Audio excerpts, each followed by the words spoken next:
Welcome to part 3 of my world record breaking bookshelf tour with Pastor Jason Johnston.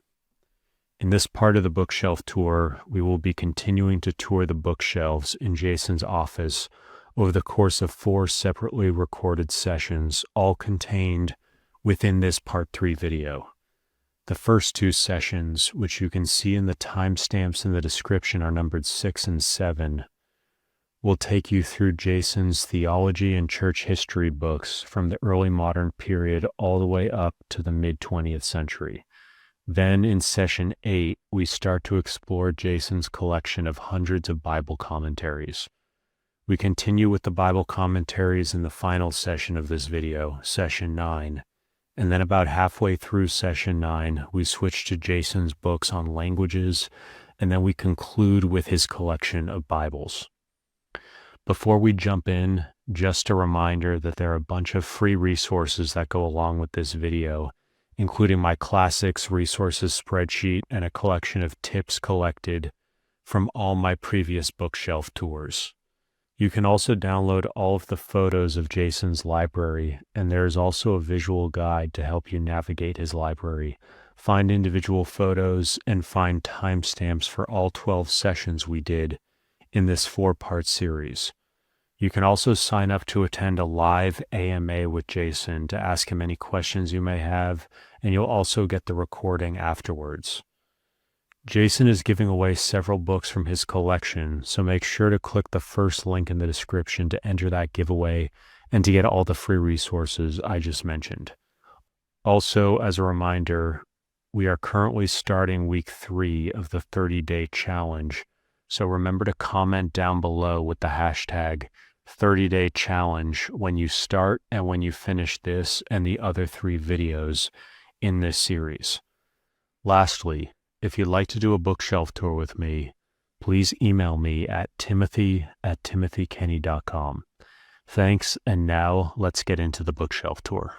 All right, so we're picking back up here in session 6, and we're right here. So we're going to jump over to image 18 and jump back into things. 16, 17. There we go. Actually, not 18. 16. Yeah, 16. Okay, so where should we pick up here? Well, we went through that top shelf in this picture, and I believe I briefly mentioned everything through the end of that.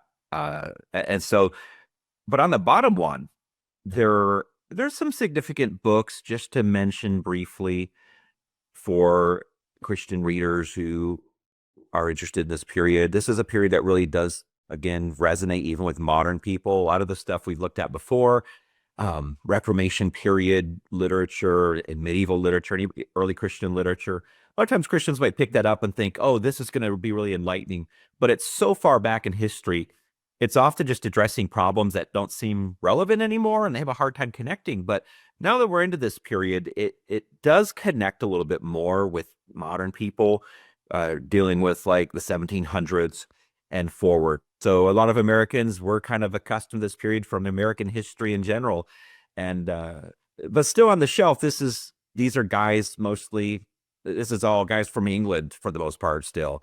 And that has had such a big impact on church history today that I put them all together. I get a few books here on Ryle by Ryle. Yeah, J.C. Ryle. He was an Anglican bishop, and he was a pastor. So he was pastoring at a time, mid-late 1800s. And it was a big time because this is such a dynamic period. And we're going to see Charles Spurgeon, who's at the same time period too. So this is when theological liberalism is being wrestled with by the denominations and the ministry schools. And they're trying to understand, how do we do Christianity largely with Kant's critical philosophy and its impact? How do those two things go together? We no longer have access to the thing in itself that Kant would talk about. We can't really sense certain things, so we better not even talk about those things. And if you can't really sense certain things about an object or a concept in academia now, there's no more talk about it. And the Bible and God, these things are things we just don't have access to on the metaphysical level in a laboratory. And so a guy like J.C. Ryle comes along, and he's one who wants to be a faithful conservative Christian, holding to the Christian tradition from the beginning and holding to the traditional belief of who God is, Trinitarianism, that the Bible is the Word of God. It really is revelation from God. And so he kind of fought that battle and stood for traditional Christianity while all the other people were moving away from it. And so if you can see on the left there, next to Old Paths to the left, it's called Prepared to Stand Alone. And that's his biography, recently written, maybe within the past 10 years, by Iain Murray, my favorite author. And that the title says it, he's like, I will stand alone on what Christianity is and has been. And he largely did, because so many people were abandoning traditional Christianity in favor of just newer methods of study, believing. So one of the big things, for example, what would they be dealing with? It became popular to deny the Mosaic authorship of the first 5 books of the Bible, that Moses wrote those books. And instead of studying them as divine revelation from God, it had now become popular to just study them as this artifact from ancient times. And well, it didn't come from the time of Moses in the 1400s BC. It actually came from maybe the 600s BC. And the ancient Israelites were just kind of making up a history to give themselves some meaning while they were in exile. And so it began to be studied that way in the schools, kind of just making it devoid of life and value spiritually. But Ryle would say, no, this really is the Word of God.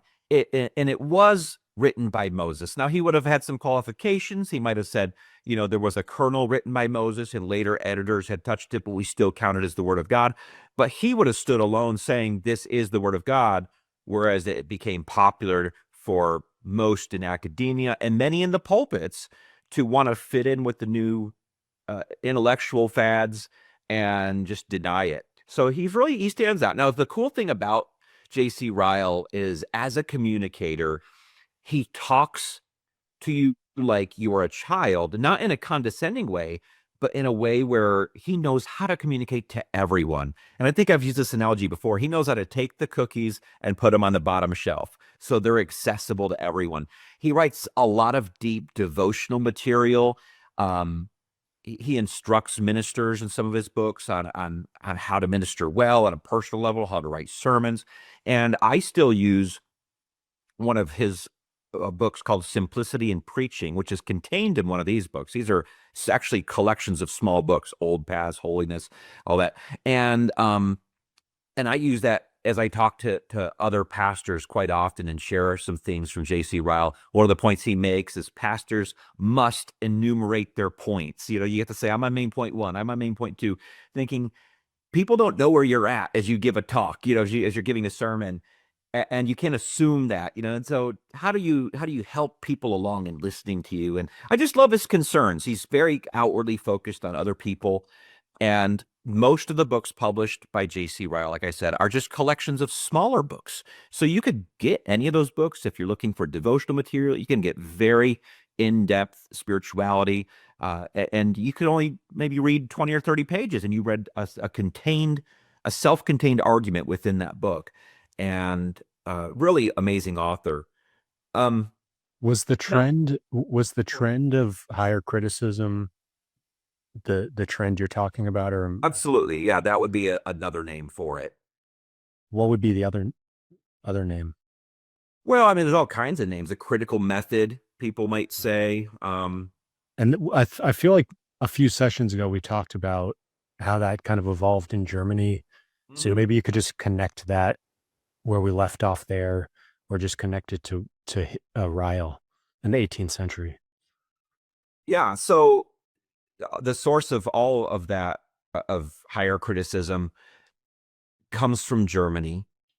In actually the late 1700s, it begins, just the kernels of it, but throughout the 1800s, as Kant's material becomes normalized in academia, People, like I said, they just question.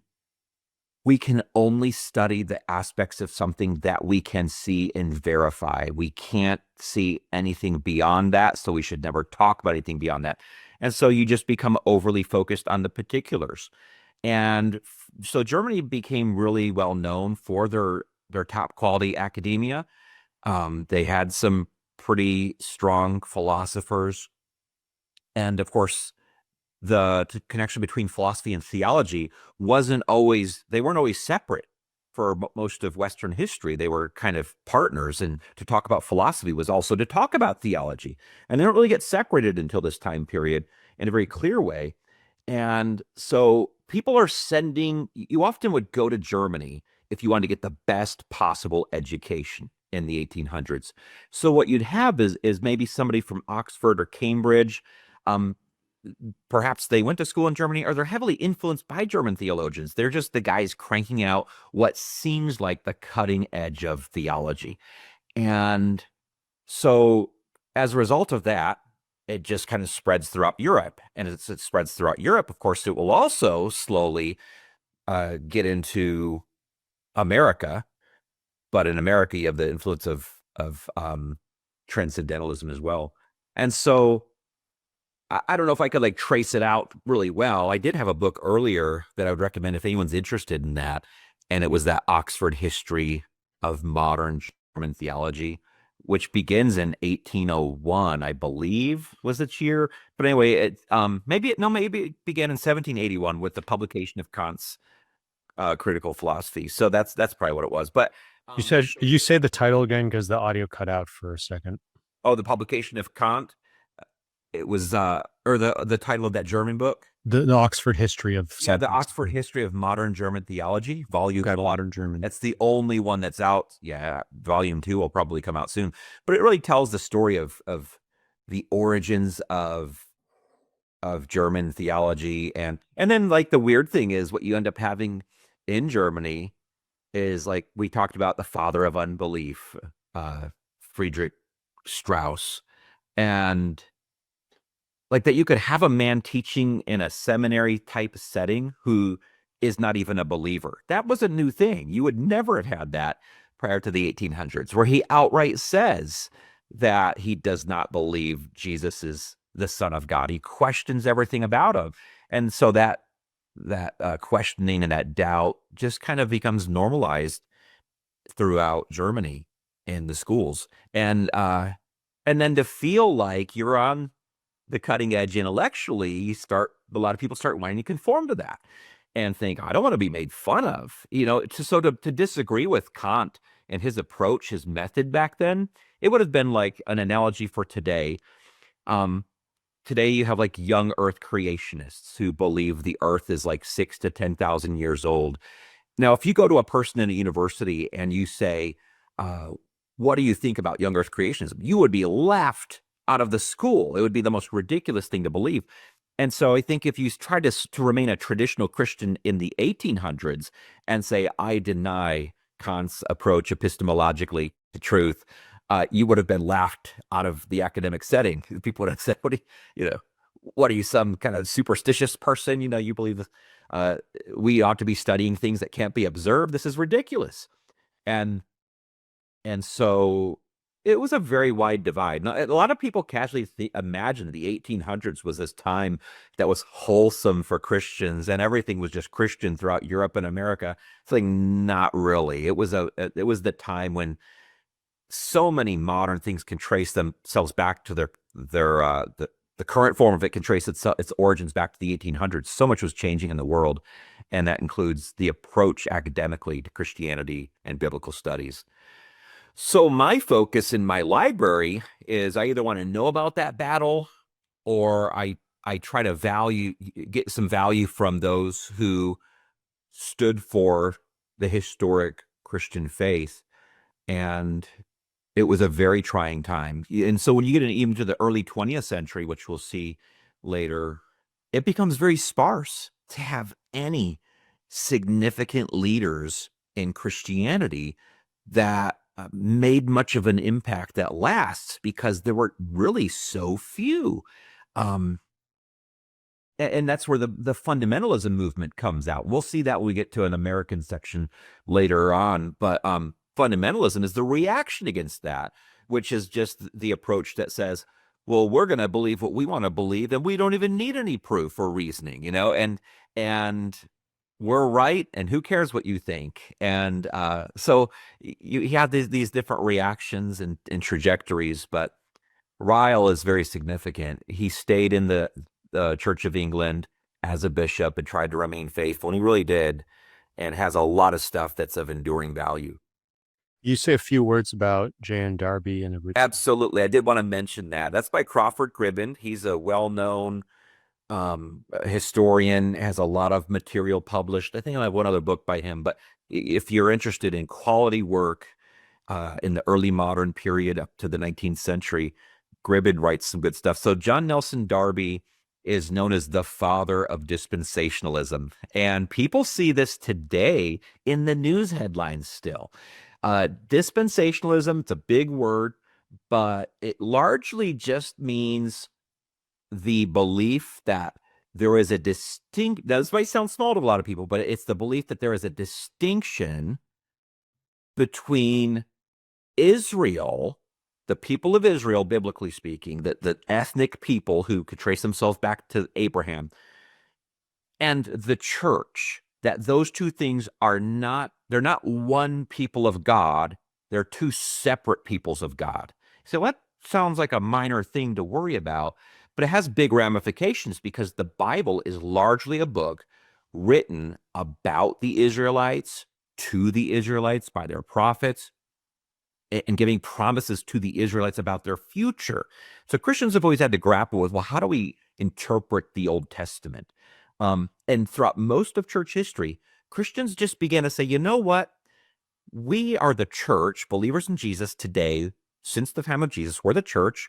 We contain ethnic Jews if they believe in Jesus as the Messiah, and we contain non-Jews, and we're all together in one body, but we're going to go ahead and appropriate the promises to Israel for ourselves. All these promises that Israel's land would be restored, that there would be a king who would come and rule in their land. That's really not for them. That's for us. And so they would say, you know what? And anyone who was a believer in the Old Testament period, well, they're part of us too. That's the church. There's just one group of people that belong to God. It's the church, whether you're in the Old Testament or today's time period since the coming of Jesus. And so that's what it was like for most of church history. But dispensationalism came along and revived some really primitive ways of thinking about it, where it separated some of the promises of the Bible were made to ethnic Israel about their geographical land, and then other promises are made to the church. And so to interpret the Bible with these two peoples of God ends up creating a lot of difference in your practical life, because you start to look at the Bible and you would say, oh, that promise is not for me. That's for somebody else. And obviously, since the Bible is the guide that Christians have, you're just kind of redirecting a lot of its words. Now, today that matters because it's viewed making a political impact with the way people view the nation of Israel today, which has been restored since 1947 as a nation. And a lot of people see the support for Israel that comes out of the United States is fueled by dispensationalism, because if you believe that God made these big promises to the ethnic people who are the Jews, then they really will receive the fulfillment of these promises, and we're waiting for that. And so a lot of the promises in the Bible are things that the Jews will experience in their land. And so a lot of dispensationalists are excited. Look at the Jews, they're back in their land. We're ready to see some of these great promises fulfilled biblically. And we have the concept of Zionism, trying to get Jews back into their homeland and protect them there. So dispensationalism, that's just a quick overview of it. There's a lot more you could say about it. Is seen as something that began with John Nelson Darby. Now, that's almost like a myth, though. He was a popularizer of it, but he was not the originator of it. And Cribben points this out. Very little work has been done on John Nelson Darby. The remarkable thing when I read that book was how much John Nelson Darby wrote in his lifetime. Agree with him or not, This dude was a genius. I mean, I was reading excerpts from his writings in this book here, and he would just be referencing classical authors left and right. He knew them inside and out. This is a day before the internet. The guy just knew where this word is used in Herodotus or whatever, and how the meaning of the word changed. And he did his own translation of the Bible that he published. But he was, just to kind of talk about him real quick, he did not view himself as originating any kind of new thought, other than he was kind of promoting, he was part of the Plymouth Brethren, which was like a movement, I guess, in England. And they were just largely separatists. They liked to kind of view themselves under no one else's authority. And they didn't want to have any creeds, just the Bible. And it sounds very spiritual, but it's quite a maze that they get into and try to get their theology.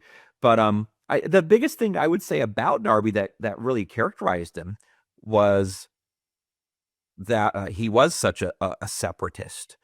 And that was more of a defining characteristic than anything. Didn't really seem to care much about evaluating anyone's creed and do we agree with them or not. Just kind of holding up the Bible, sort of what we call Bible onlyism. I only need the Bible. I don't need any help. Don't need any tradition.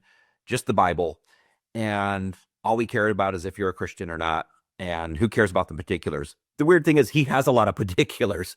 So he just traces them all back to the Bible. So he's like, if I believe something, well, it's because it's in the Bible. If somebody else disagrees with me, it's because they don't believe the Bible, and not really leaving any room for flexibility.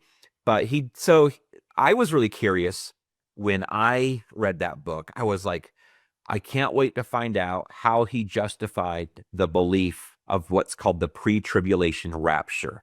The idea that at the end times, there is a tribulation period leading up to the return of Christ. But 7 years before the return of Christ, at the end of that, there's this teaching that came out called the pre-tribulation rapture, where Christians are kind of zapped up to heaven and they don't have to live on the earth during those 7 years. This was popularized in a series of books called the Left Behind series.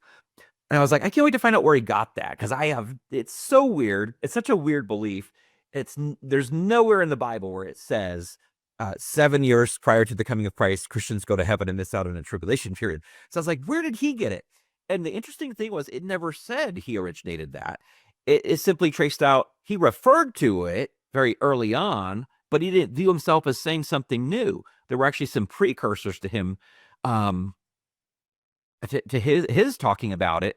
And at first, he didn't even believe that. So he actually believed in a post-tribulation rapture. At some point, he shifts and just starts mentioning this pre-tribulation rapture and kind of assumes that to the end of his life, but he never writes heavily on it. And so what I liked about this book is it exploded a lot of the myths about John Nelson Darby. There are a lot of them out there in theology world. And I grew in respect for him. Don't think I would have been like a follower of him if I lived in his time and he was like, at a church down the block. I think I might have had some disagreements with his approach, but he still is a really respectable guy, and he did popularize dispensationalism, but not as much as later people. There was a later Bible that did most of the popularization of it, called the Schofield Reference Bible, published by Oxford. They still publish it, and that was the notes in that study Bible promote Darby's dispensationalism, and with a few unique additions. But anyway, I would certainly recommend that book. There's not a whole lot of great books on Darby. That one is very academic, and a lot of people in theology world, they've heard the name, but I'll bet you don't really know the truth. And Gribben brings it out. That was one of those books where as soon as it came out, and I heard about it from a friend. Actually, a friend messaged me. I was like, I'm buying that today.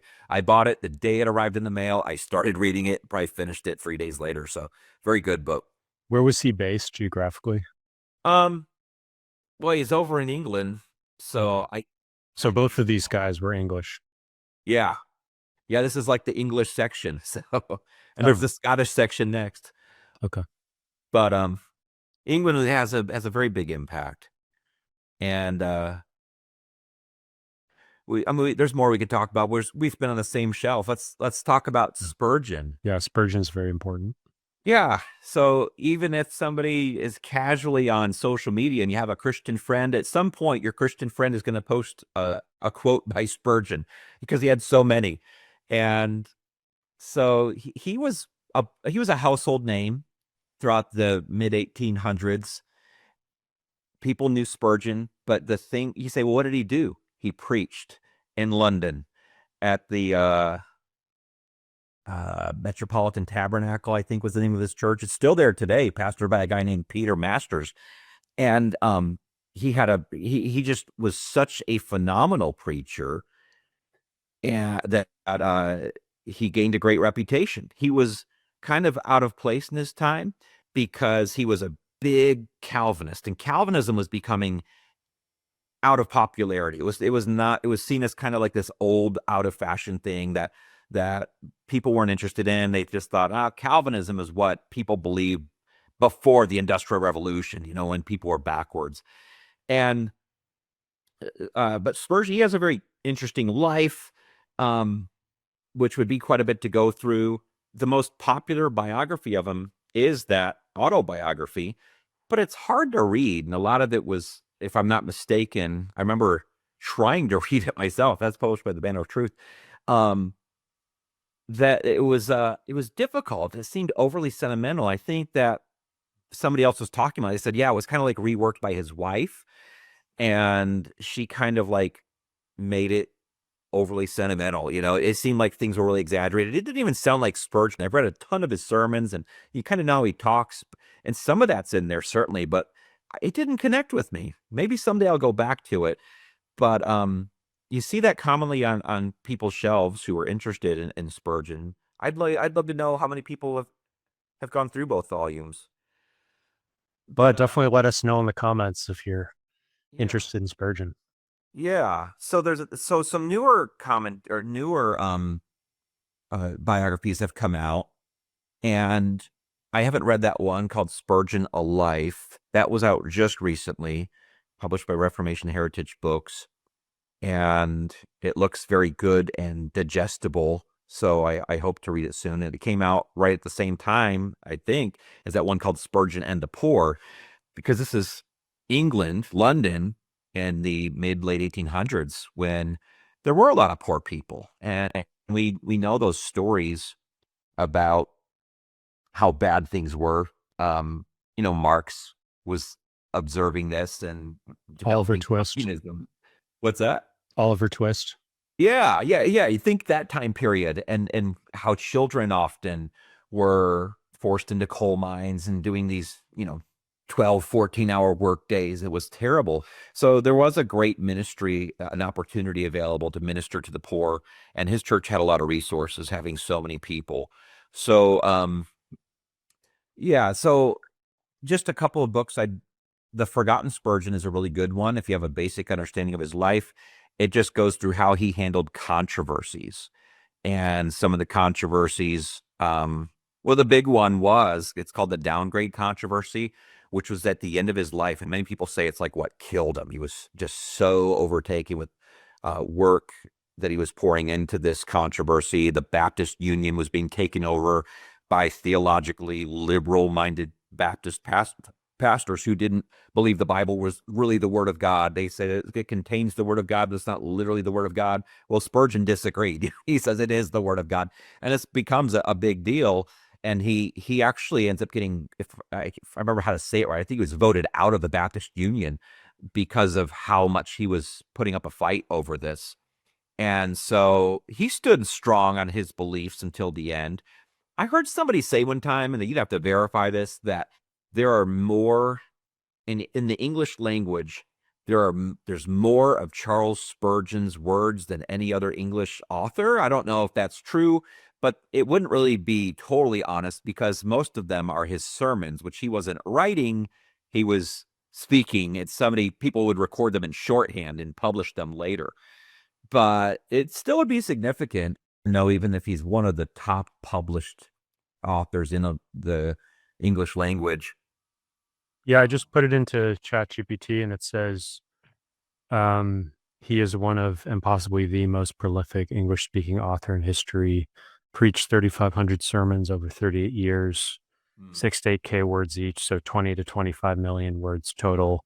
Authored or compiled 135 books, and then had hundreds of shorter works, articles, tracts, thousands of letters, and yeah, like you said, Yeah.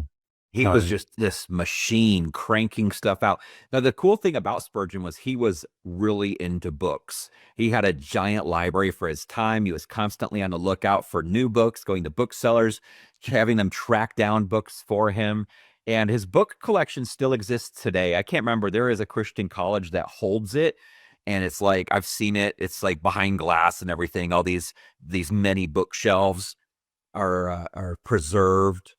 And it's just, that's a significant part of who he was. He read a ton and incredibly well educated. But as a pastor, if you preach, you can never take that to your congregation and just say, here's all the intellectual stuff I've learned. Again, just like J.C. Ryle, you have to learn, how do I communicate this to ordinary people? And he did. His sermons are still very powerful. I mean, you can read them today and benefit from them. They're always well thought out. His outlines are a model for just developing an argument in really creative ways. So he was a very gifted man. Says here his library is held by Midwestern Baptist Theological Seminary in Kansas City, Missouri. Okay. Yep. That must be it then. What about hyper-Calvinism here? So yeah, there's always this problem with Calvinism. It's a spectrum. And we've talked about it before. You really have to know this to really even talk about it, because when people hear Calvinism casually, if they're a little familiar with it, they're usually assuming hyper-Calvinism. What is hyper-Calvinism? Hyper-Calvinism would be the approach to God's sovereignty, that since God is sovereign, he is God, he is in control of all things, then that means it doesn't matter what we do.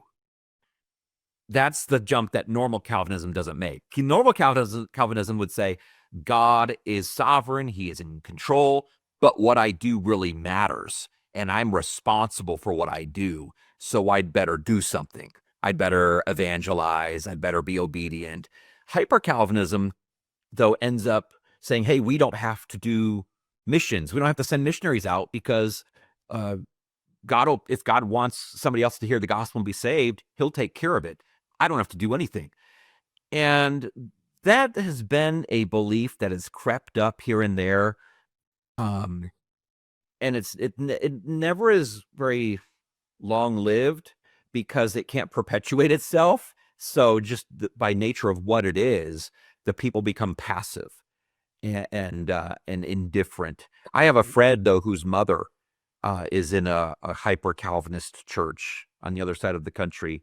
And from what I understand, she often asks him, he does ministry in the community, and his mother often asks him why he's bothering to do that. It's not necessary for him to do that, because if God wants to reach people, he'll reach them without her son. And so Spurgeon was against that. He was very moderate in his, I don't know if I'd say moderate, just he was a genuine Calvinist.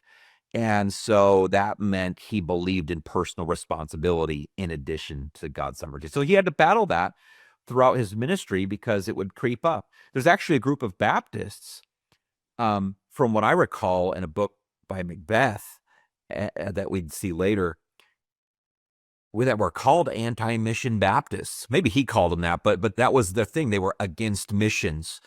And I just thought, wow, what a name to have as a Baptist. We're against missions and against sending missionaries out.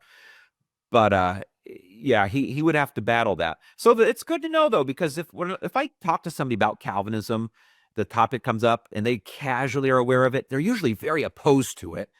And if you ask them what they think Calvinism is, they generally describe hyper-Calvinism. And they say, oh, I hate that. It's a heresy. It's a terrible belief. And you say, well, what do you mean by Calvinism? And they say, it's the belief that since God's in charge, we don't have to do anything. It doesn't matter if we believe in Jesus or not. There's nothing we can do. And that's not real historic Calvinism. Historic Calvinism is more okay with some tension. It doesn't believe in contradictions, but it believes in God is sovereign, total control, but I'm responsible. And I don't have to connect those two things. They're just both true. And It sort of connects what we were talking about earlier with indulgences and just works in general, sort of works versus non-works. sure. I don't know what would be the right way to phrase that. Yeah, well, the origins of Calvinism with John Calvin himself were a response to trying to earn salvation. And so now I'm not saying John Calvin originated it, but he popularized it again and systematized it, as we talked about.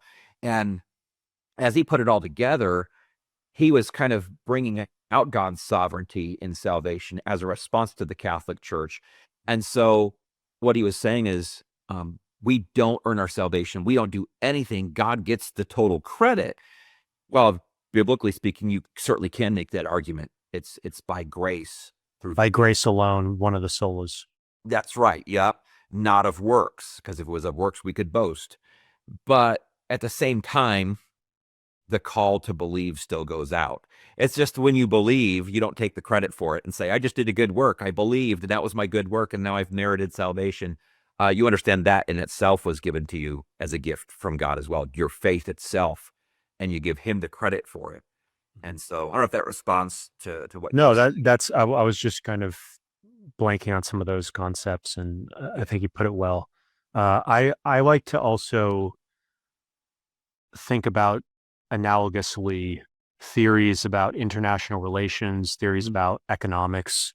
You have sort of the invisible hand, Adam Smith, where you have certain theories that are more interventionist and taking control, and then there's other theories that say hands off, more laissez-faire, less regulation, and also not just in the economic sphere, but also in the social sphere, in terms of, how much of people's clothing, people's speech, other things, how much should any of that relationships, how much should that all be regulated versus let people do whatever they want to do. With the economy, and I think we talked before about just different modes of intervention with the economy and libertarianism, for example, and then also internationally with should get involved in, isolationists during World War II and America First today and in the past, just in terms of, to what extent should there be intervention in other parts of the world, and sort of trying to manage the world. So I see similarities, and I sometimes wonder to what extent. I mean, a lot of people talking about this stuff are coming from a secular perspective, but I sometimes see these things as kind of secularized versions of these ultimate questions about causality. And if you don't believe you can change something, I don't, for some reason, learned helplessness just popped into my head. I've talked about it in one of my motivation programs of just sort of like, it's obviously a pretty different thing, but there is a similar kind of pattern there of if you don't believe you can cause change, sort of locus of control is another term in psychology. If you, whether you believe or not, that sort of becomes true for you. Yeah. Yeah, I never would have thought to make those connections, but now you say that, I thought, man, that is a fresh way to look at it in terms of understanding. I'm thinking about that analogy, the laissez-faire approach, like that you could make from an outside perspective, you could say that could be what you're saying when you say salvation is by grace through faith, not of works, you're hands off, and what are the results going to be? There's some uncertainty in arguing about that. And even with the laws, we were talking about the Puritans and the function Yeah. and how they thought about having laws and kind of the purpose of those. So I think it's there's sort of a duality there of on one hand wanting to let things happen, but also applying controls, and how do you square that circle? Yeah. Yeah. And in Christianity, in this period at least, that comes up as a battle about something called antinomianism. So some people would end up saying we don't need any laws or rules as Christians. And that sounds good on the surface. Like, well, I just have a heart to do the right thing. I don't need any rules at all. But when you teach that, like maybe one person can hold that and be healthy and just have a heart for God, right? But when you teach to other people, they end up hearing, oh, I don't have to obey any rules. So I don't have to do anything. And I'm against the idea that I would have standards. And it might do well with the originator of it, like I said, but when you pass it on to the next generation, it doesn't go over well. So that's called antinomianism because it's against law. Anti means against, or instead of nomos means law. So kind of opposed to law. So a lot of solid Calvinist guys would fight antinomianism and say, well, you would need to persevere in the faith. You have to have the perseverance of the saints, which is the whole doctrine, persevering in faith, which produces obedience. And so, yeah, there's a lot of wrestling with that. Could you talk about the Sword and the Trowel? And Yeah, it was like a magazine of Spurgeon's that was coming out during his lifetime, and it's a lot of just very short pieces, short articles. It's kind of you're just going back in time, and that's just a selection, I believe. The company or the publisher that had been publishing Charles Spurgeon's sermons for a long time, I think they're called Pilgrim Publishers. They were going out of business. And they've been doing it, I think, maybe I'm mistaken, they might have been doing it since the days of the original publications, at least for a very long time. And they also had, so I went to buy some before they went out of business. And I got that set. It's missing volume 2, but those are still just a selection. They're fun to look through. And Spurgeon was so full of wit and creativity. He's just a joy to read. The cool thing about him, I'll say, is the New Park Street Pulpit. That was his very first church when he's just a young man, like early 20s. And what I really like is I love to think about growing in wisdom over the years and observing people in their early 20s, just getting a start. And especially when they're zealous, you can see so much potential, but you can also see, wow, he's going to learn this lesson at some point. But every once in a while, there's somebody who's just already there in maturity. They've already grown by their early 20s somehow. It's a gifting. And Spurgeon was one of those guys. I'll never forget the very first sermons in that first volume of the New Park Street Pulpit. As I read through those, like, I don't know, maybe back in 2011, I was just blown away. I was like, how would a young man have this kind of insight? I mean, there was a sermon on sleep, that God gives us our sleep. And you think that sounds kind of boring. What profit would there be? And I was just enthralled. I think about it all the time. And it's just so my point is, he was that gifted at the beginning and it never went away, man. He was very deep all the way through to the end. And the cool thing too is, like, back in the 1800s, people like him were pretty well educated. People ended up making a big impact as authors. Today, you can just start up a YouTube channel and just have a loud voice, be passionate, and you'll get a big following. It didn't happen so much back then. It could in certain ways, but overall, people like Spurgeon make the big impact, get a lot of followers. They had some good education. So I have a lot of confidence in Spurgeon, just knowing, hey, this guy knew what he was talking about. And also, when you see his sermon notes, it's crazy how sparse they are.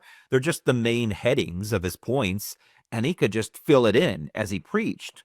And so when you go and read the actual sermon, you're like, this guy was just filling these in just extemporaneously. And so he's just amazing. It's hard to exaggerate how great he was. So he's well received today. One of the Baptists who's well received even by Presbyterians.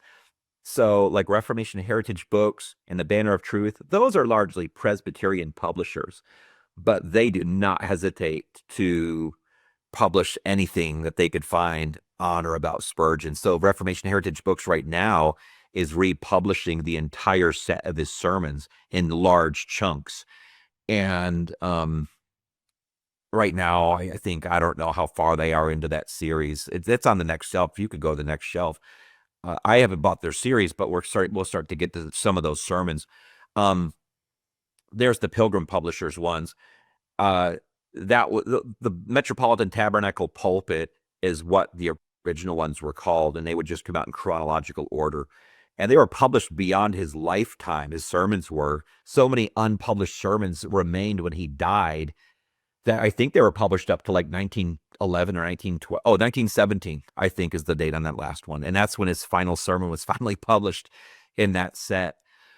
But I forgot where I was going with that. But I could say something about this for anyone who's interested. So there was a set of sermons that came out that he had never published from earlier in his ministry, and he had always said he was going to publish them, and that's in the upper left here. So you go up one, and they're called the Lost Sermons of C.H. Spurgeon. And at first I thought, before I bought that, I was like, there are so many sermons published, like no one's ever going to read all of them. Why would we care about the lost ones? Like, sure, they're valuable, but there's a lot of stuff available. But there was one of those volumes was on sale, like on clearance somewhere, and I ordered it with an order to bump it up to free shipping, And I looked through it. I was so impressed because it's just the sermon outlines with a little bit of commentary, and I love sermon outlines so much that I ended up getting the whole set over time. So if anyone loves sermon outlines, a lot of preachers do. And if you are a preacher, you should love sermon outlines because you want to be refining how you develop your arguments. That's a great set, not just because it has the outlines, but there's great commentary on the outlines. And this is the full set of 7. It is, yeah. And they're like photocopies of the original notebook and then a transcription with notes. So it's a really fun set. B&H Publishers is Broadman and Holman Publishers, which is a Baptist publisher. So Baptists always take great pride in Charles Spurgeon. And what you'll find is, even although he was a big Calvinist, at one point he even said Calvinism is the gospel. So he was a big promoter of Calvinism. But you'll find even big anti-Calvinist people today still love Spurgeon because, I don't know, it's hard to disagree with what he was saying about anything. I would certainly recommend that book called Spurgeon's Practical Wisdom, where they were written under a pseudonym. I don't remember what his pseudonym was, but he would write things and get them published. And this is largely non-biblical. It's just like common sense, but he'll tell it through like little parables and stories. And I think about so many things from that all the time. I wish I could remember some of the specifics, but the other day I remember something came to my mind while I was working out from that book, and I was like, oh, I've got to remember that in this situation. But it's kind of like the book of Proverbs, but from Spurgeon, like just timeless wisdom. And so, you can see that one, C.H. Spurgeon's Sermons Beyond, volume 63. So, they'll still find more sermons of his and continue to crank them out. And all this stuff is good. I always look at it and think, why am I not reading more of these? But there's only so much time. Now, my England section kind of runs out. You can see how quickly I lose interest in England because of theological liberalism kind of taking over. So A.W. Pink ends up being the final guy from England in my collection. But I'll just say something real quick about Archibald G. Brown, or Archie Brown as he gets called too. He was the guy who came after Spurgeon at the Metropolitan Tabernacle and had a very different ministry. It's always interesting to think about successors to big preachers. So like you'll have a big preacher who builds up a giant ministry, and because largely, as you could see it, through his giftedness, there's people going because this guy is so gifted. The question is, what happens when he dies?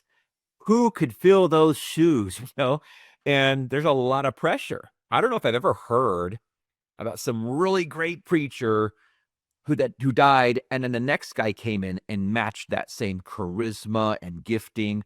And I don't know. I'd love to see like a study on what happens to churches with the successor. I would never want to be that successor. The pressure would be huge. And that's happening right now with John MacArthur, who was one of the most well-known Protestant pastors in the world. He just died after 56 years at his church. And, he's one of those guys who'd been interviewed on the news for decades, as a representative of conservative Christianity. He published a ton of material. His sermons also have been published like crazy as commentaries. And he died. And so they're wrestling with, how do we announce what happens next? I don't know if they've already decided, but it's a tough situation. But Archibald G. Brown came in. He had a big ministry toward the poor and trying to do social outreach, but he still stayed strong on the gospel. But I don't know. I'm always like, who came after him? And today, that church is still there, but it's not nearly what it was back in those days, largely because of the secularization of England and most of Europe. And so, anyway, that's all I have to say about that. I wanted to briefly just ask you about the Bible in the newspaper book. Oh, so I haven't read that one. I did get that really cheap one time. I hope to. I'm assuming I don't know what he's doing there. What's he comparing? I mean, obviously, is he trying to talk about prophecy? I don't know. What about this one? Well, I've read some excerpts from there, Eccentric Preachers. The one I remember was, there was this, I think I mentioned him before, Lorenzo Dow was one of the most famous preachers of the period. He was a Methodist in America in the 1800s. Wild man. It's eccentric. It's bizarre. The story was something like, he called people out because he was going to preach a sermon. All these people come to hear Lorenzo Dow, and something like his hat blows off and goes up into a tree. Lorenzo Dow climbs up into the tree, gets his hat out of the tree, and rides away. End of story. Like, what? I don't get it. But the dude was really weird and put on a lot of shows. And I don't remember what Spurgeon was saying about this guy, but that story stuck out in my head. And I was like, Lorenzo Dow was a really strange guy. Every story I hear about that guy is very awkward. But anyway, I don't know what else is in there. I can't recall. But those are just a couple. So I was interested in some of the other books Pilgrim Publishers put out, and I might have gotten that when they were going out of business, just because you wouldn't be able to get these very easily anymore. So anyone else wants to look and check it out, they can find out what's in each of those books. Hopefully I will someday. But even on other stuff, public lectures, that book of public lectures, the ones I read there, just what he had to say about society in general, it was always very good, very helpful. And anyway, so after A.W. Pink, who's interesting in his own right, but I won't talk about him, I just have like Scottish stuff that begins. And so we go all the way back to like 1550s, 1560s with the Scottish Reformation, which is a little bit separate from the English Reformation, but also connected, because those regions were separate but connected, and so I got that set by John Knox a while back, and I've not read anything from it. But I'm embarrassed, but I'll be honest. And I remember though I did read the introduction, I'll say that. And I remember somewhere in the introduction it talked about this same set, because it's the same exact set of books, his complete works, was found in a library that was a prominent library, and the pages were still uncut, meaning like from the printing press, like nobody had cut the pages, meaning there was a library that had this set for a long time and nobody bothered reading it there either. But John Knox is a significant figure. He was like the main dude in the Scottish Reformation, like around 1560. And really the Scottish Reformation, it's kind of dynamic, but it's the story of like a weak leader, Mary of Guise, and then followed by Mary Queen of Scots. And they kind of just get pushed out of the way by John Knox and some other churchmen. And they begin to kind of run the place in a lot of ways and enforce largely an anti-Catholicism. And they're a little bit more strong-willed, actually a lot more stronger-willed than the English reformers, who were kind of like making a compromise between Protestantism and Catholicism with Queen Elizabeth, as she tried to please everybody. Well, in Scotland, they're like, we're not trying to please anyone. We're going to do the right thing, which is get rid of everything Catholic. We will not kneel when we take the sacrament. We will never do the sign of the cross. And so it is interesting to look back at the things that were important to them. Like, we might think, oh, they must have had some really deep theological issues with the Catholic Church, but on the practical everyday level with ordinary people, it was just little stuff. Like, Catholics do the sign of the cross, and we don't do that. And anyone who does the sign of the cross is evil. And they're not thinking so much about a Protestant method of how you approach theology versus a Catholic method of how you approach theology. It's just more these externals for the ordinary person. And of course, the theologians like John Knox did have a lot more depth to their approach. But the average person getting upset about things that they saw as Catholic, it was often just really external stuff. But he's a big figure. I'd love to know if anyone else has read any of the works of John Knox. He's got quite a beard. I think his biggest beard Very of maybe impressive. anybody. Yeah. I've tried to grow a long beard, and I can't. It just starts to look like a homeless person after a while, so I shave it, keep it short. But the whole Scottish tradition, though, is very commendable and important. They end up, it all kind of comes to a head like in I think the late 1630s, when King Charles I, the one who ends up getting beheaded in England, goes up to Scotland, and he tries to force them to adopt the English Common Book of Prayer, and it becomes this giant scandal. And from that, a large group end up making a covenant. They're called the Covenanters, that they will never accept the Book of Common Prayer. It has too many Catholic elements, and they make this. Now, when somebody back then in these traditions made a covenant, there was no going back on it. And so it's a huge statement of defiance. Not only are we saying, no, King Charles, we will not abide by the Book of Common Prayer, but we promise to die before we'll do so, which is a big deal, because back then it wasn't a suggestion that you would listen to the king and what he says, or Parliament and what they say. That's what you did, or you would face some consequences, possibly death. And so the Scottish are at least known in church history from this period as having very strong convictions and very, I don't know, just a resilience. Good preaching. They're known as strong preachers. I don't always understand their method of preaching, or like sometimes they're just going off of whatever they want to talk about rather than the text that they began with, but it's still very good. So I don't know if there's anything I'd really want to point out specifically. What about this Brown's Christian Pastors? That was given to me as a gift. Okay. I think it's John Brown of Haddington is his name, but I haven't read it yet.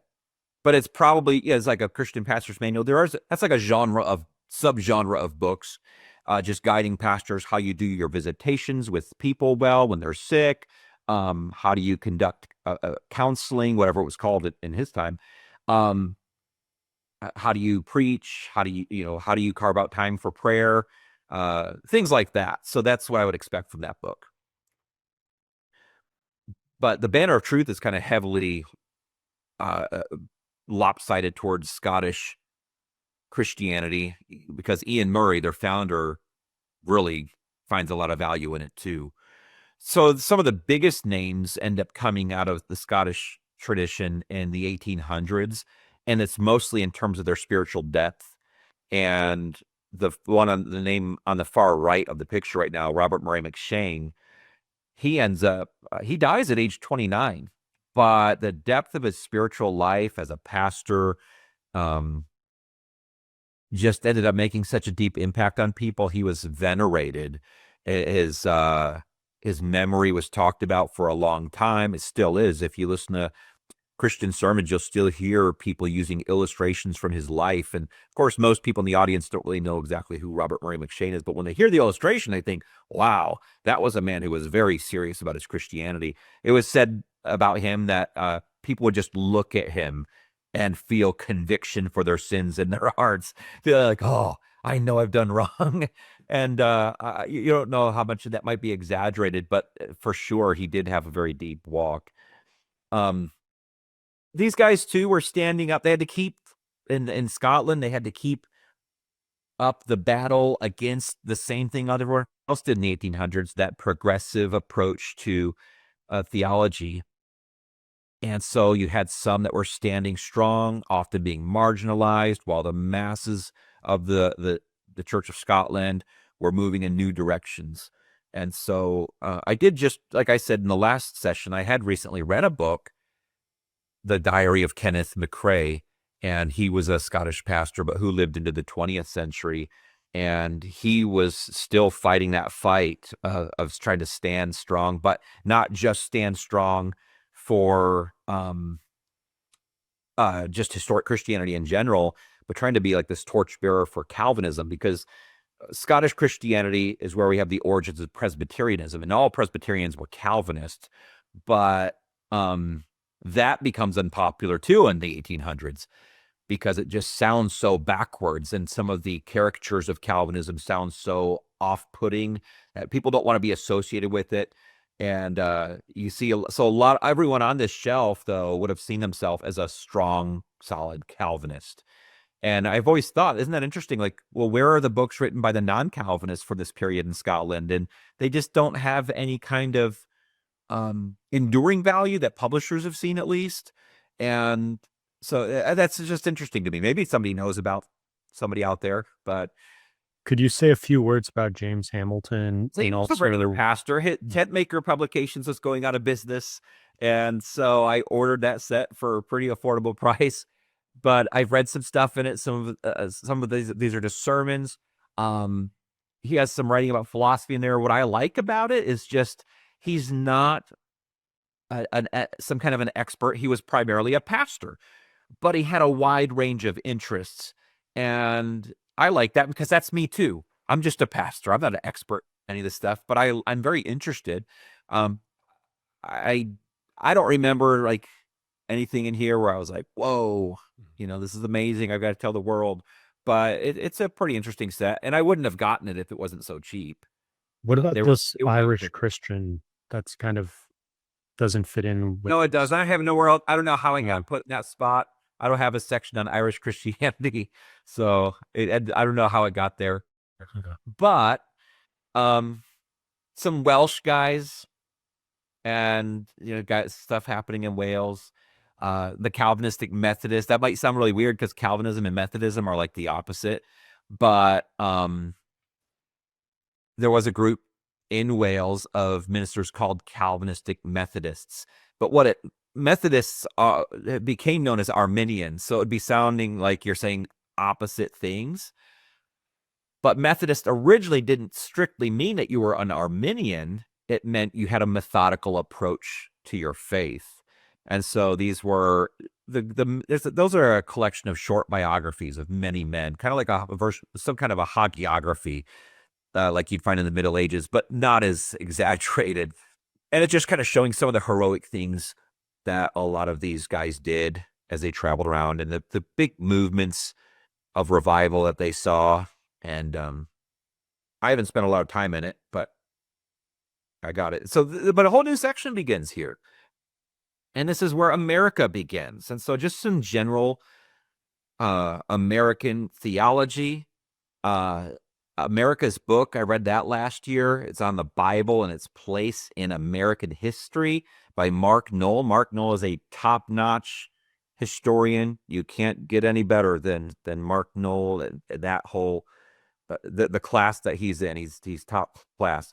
But it is interesting to see how America treated the Bible uniquely as this text that everyone agreed on, and trying to make America this nation that was living out the book, but how that largely changes in the early 20th century. And it looked like a long book, but it's interesting, and it kept my attention. Probably the most important book, though, here, which I cannot overstate. I always recommend this book to everyone who's interested. The Democratization of American Christianity by Nathaniel Hatch. I don't know if he ever wrote much else besides that, but this book is referred to all the time. It is the best place to go to if you want to say, what makes American Christianity different than Christianity back in Europe? today? Like, where did everything really begin to shift? Because early America, there's a little bit of overlap. You have Puritans back over in England, you have Puritans in America, right? They have some distinctiveness, but they're both coming with the same spirituality. Well, what ends up changing to make us distinct? What happens is the 1800s. The 1800s take some elements of American thinking, individualism, and applies this in a way that's never been applied before.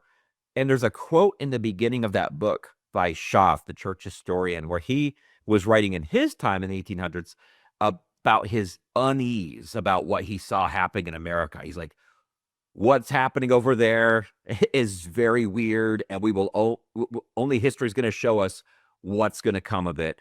And it's very interesting because today you look at American Christianity and it is very divided. People are very individualistic. Nobody wants to submit to anyone. Everyone thinks Christianity is something I can kind of reinvent in my own mind. I don't care what other people say. I only care what I think. What do I imagine Christianity to be? What do I believe about this, that, and the other thing? And that's of ultimate importance. And so he just traces out the story of how American Christianity became more concerned with just what the mobs believed at the time, what you could get a group of people to believe, rather than looking at that other source of theology, tradition. Tradition has not been the main source of authority for Protestants, but it's been the guiding light. Their main source would be Scripture, but they would believe what they believed about Scripture, guided by tradition, earlier creeds, and earlier Christian authors who made an impact. But America is like, we don't care what other people wrote. So he makes the point in that book that you actually saw this in a lot of areas. Hatch says in early America, you had people thinking, for example, I can be my own doctor. I don't need anyone to tell me what to do. I can imagine my own cure and just pay attention to myself. I don't need any help. I'll think of my cure on my own. Christian Science has some of that. What's that? Christian Science has some of that. Yeah, same time period too. And that's big in Massachusetts. Yeah. They're actually legally recognized in Massachusetts also. But he points out that diminishes largely, so that people do realize I do need an expert to help me with medicine. I need somebody who's studied this, admittedly. He said they also tried to do it with the law. They started to say, we don't need lawyers. We can get through, understanding law on our own. And so lawyers are evil, away with them. But eventually they realize, ooh, actually the law code's really big. There's no way we can understand the law on our own as ordinary people. So they give up the whole thing of trying to be lawyers. So they try being doctors, that didn't work. They try being lawyers, that didn't work. But they also do it with theology. I don't need any theologians. I don't need any help when it comes to theology. I can read the Bible for myself and imagine from what I read what God is, and that's all I need. And he points out that one never went away. Americans never said, you know what? Theology is too much. I do need some theologians to help me from the past or whoever I need my pastor. They actually never realized that, and they just continued in that path, and they do largely today. That's why you can just go to Christian YouTube and find any belief you could imagine being supported by somebody in terms of Christianity. And it obviously is a problem. So that's a very distinctive aspect of American Christianity. And he traces out its origins and how it spread and became a normal approach. And it's a very worthwhile book to read. I don't think it's overly academic, but it takes a little, you got to follow his argument.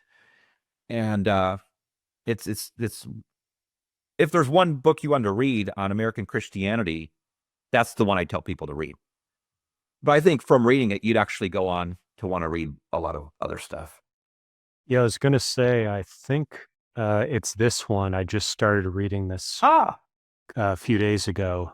Yeah. And it goes into detail about, I think in the introduction, about how the Puritan mind and Puritan political theory. As you were talking, I was thinking of this book that we covered last time, because he talks about depravity and how the moral depravity is sort of a key reason why you can't have people voting.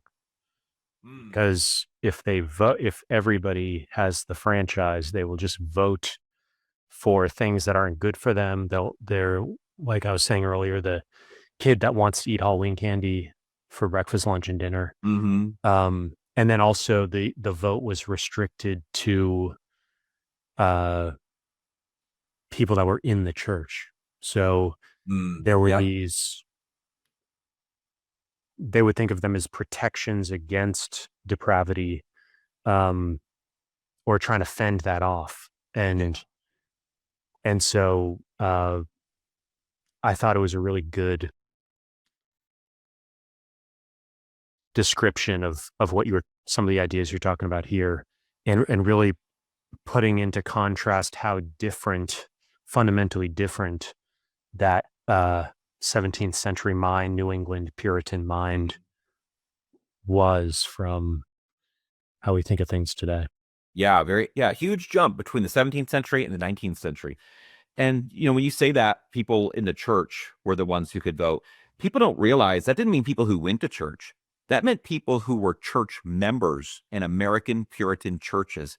And there were churches in Puritan America in the 1600s. You would go there, and it could be that most of the people in the church were not members of that church. And it could be that when they go to take communion, you might only see 2 people receive the elements because the rest were not received into the church. You say, how could that be? Didn't they believe in Jesus? Weren't they Christians? They set such a high standard in this time for what who a Christian was, that it was almost unattainable to people. Was this the visible saints concept? Are you looking at one on the shelf? No, I think that was one of the terms used in this by Miller, is the visible saints.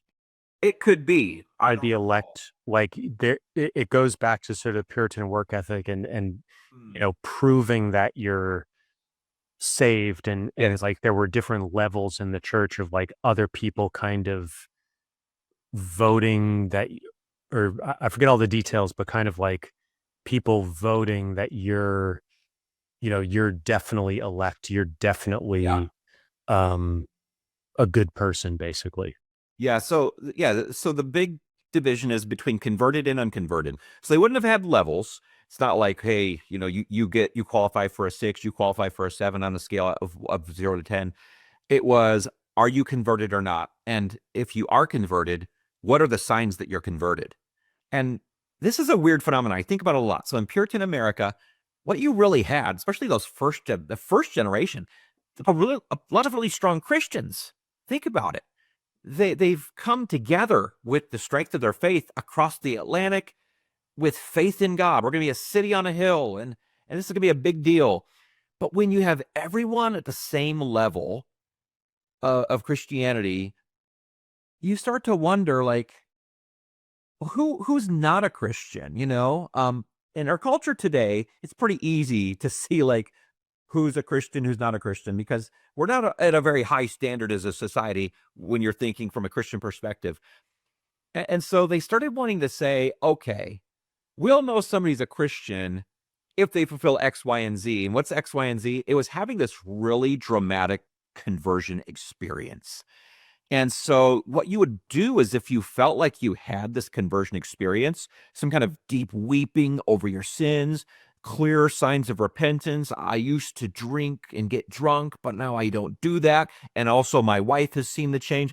And the pastor can hear you say all these things, that you're now living at this really high standard because you've been converted on the inside. You've been born again. You have that new heart.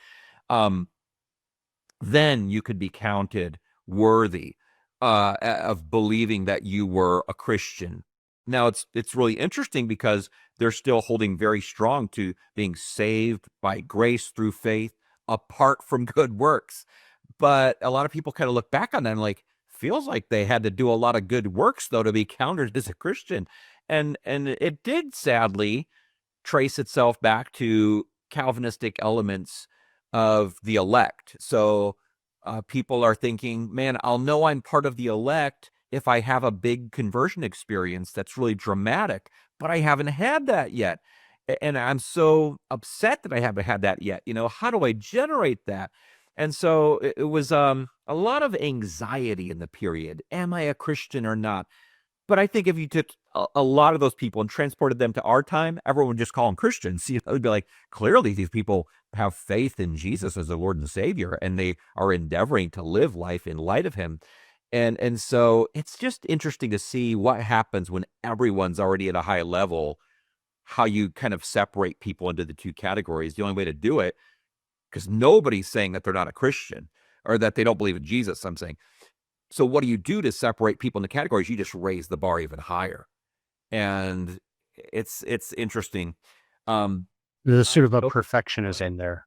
Well, I was just thinking of sort of a spiritual perfectionism, but also I put this into AI and it brought up the second generation problem. Many children of the first settlers lived morally upright lives but lacked dramatic conversion stories.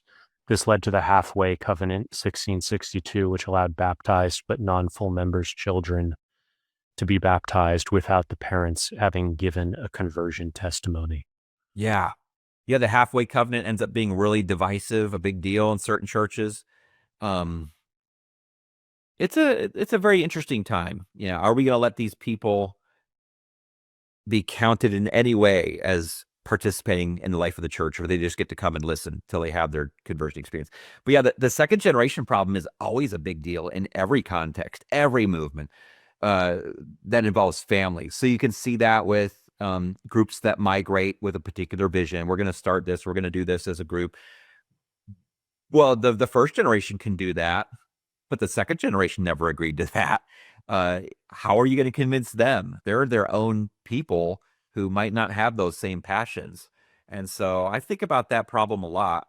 There's kind of a test of a pastor in terms of like, do their children go on to also, I guess, first just stay in the faith, but then also there's sort of a, if a pastor's children don't stay in the faith, is that a mark against the pastor? Does that sort of say something negative?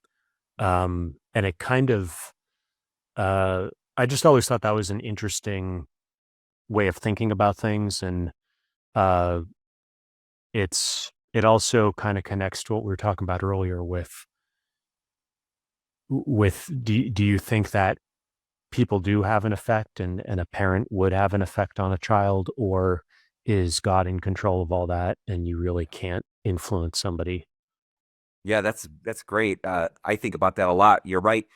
In the Bible, in First Timothy and in Titus, it does have this qualification for pastors, and it's a little ambiguous. It says that they must have faithful children. The question is, what does faithful mean? Some say, well, it means they just got to be a good kid. They can't be some rabble rouser or criminal. Others say that means that they need to be a confessing Christian and they need to be living like it.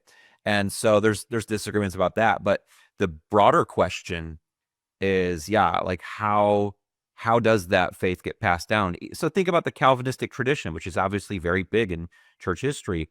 The way I can say a lot have approached it is that they would say, unless you're a hyper Calvinist, you'd say God works through means.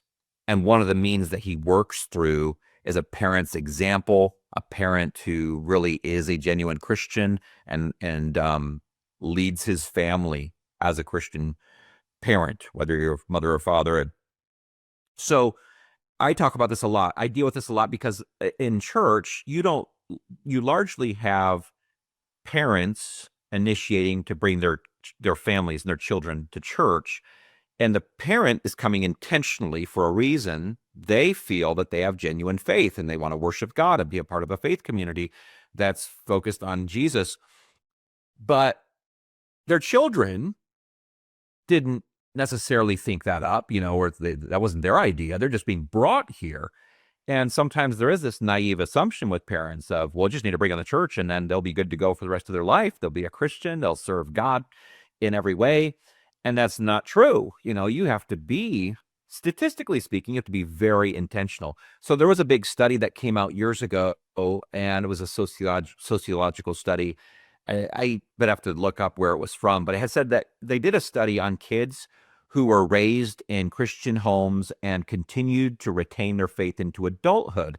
And they found something like 85% of kids had three things in common in their childhood experience. And the first thing was that they had adults besides their parents in their life while they were growing up who were Christians that walked the walk. You know, so they didn't think, hey, my family's weird and we're the only ones like this. No, they saw other adults and they thought, okay, that's what you become when you become an adult. You become like Uncle John or our friend Jane.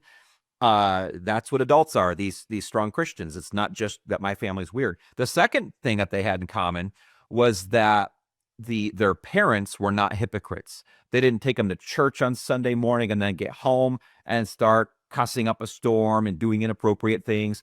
They see their parents as genuine, sincere Christians. They might make mistakes, but overall, they're not these blatant hypocrites. And the third thing that they had in common was a conversion experience at an early age. I don't remember if it was like 11 or younger, but it was at a very early age where they saw themselves becoming a Christian. And when those three things were in place, there was a very high likelihood that those children would grow up to retain their faith as adults, which is measured through their church attendance. Do they grow up to attend church regularly, or once they're 18 and they're out of the house, are they like, okay, I'm done with Jesus? Oh, glad that thing's behind me. So I implement those in our church quite a bit, and we try to promote ministering to children largely through the parents. It's not just something, you don't just bring your kids here, say the church is going to minister to my kids. We're like, no, we'll certainly will do that, but the bulk of it is done by the parents, by you having a serious walk, by you being in community with other Christians, and by you also doing some sort of family devotions in your house with your family, where you are gathering them together, having some form of family worship that's not forced, but it's just what's normal in your household. And because that's a huge concern of mine personally. I know, because I know it's a concern of the parents. And just like it was a concern in Puritan times. I don't know what their approach was on a personal level with their children. They had great concern for their children, but I do fear there was a hyper Calvinistic element too, where they're just like, well, I don't know if my kid is elect or not. I hope he is. We'll find out. And that wasn't always healthy, though they were very big on preaching for conversion. And we'll see that here in a little bit, but I probably talked too long about that. But No, I wanted to ask, what kind of stuff do your parents do? Like what kind of home stuff do you tend to do? yeah, so it could be anything from like when they're young, reading a Bible story with them at bedtime and praying with that. You know, it could be something like that. It could be some people have maybe every night or 2 or 3 nights a week a time of like actual worship through song, and that's pretty common. So let's sing some hymns at home, or let's memorize Bible verses as a family, or let's but what's always included in it is the reading of scripture and some kind of application to the family.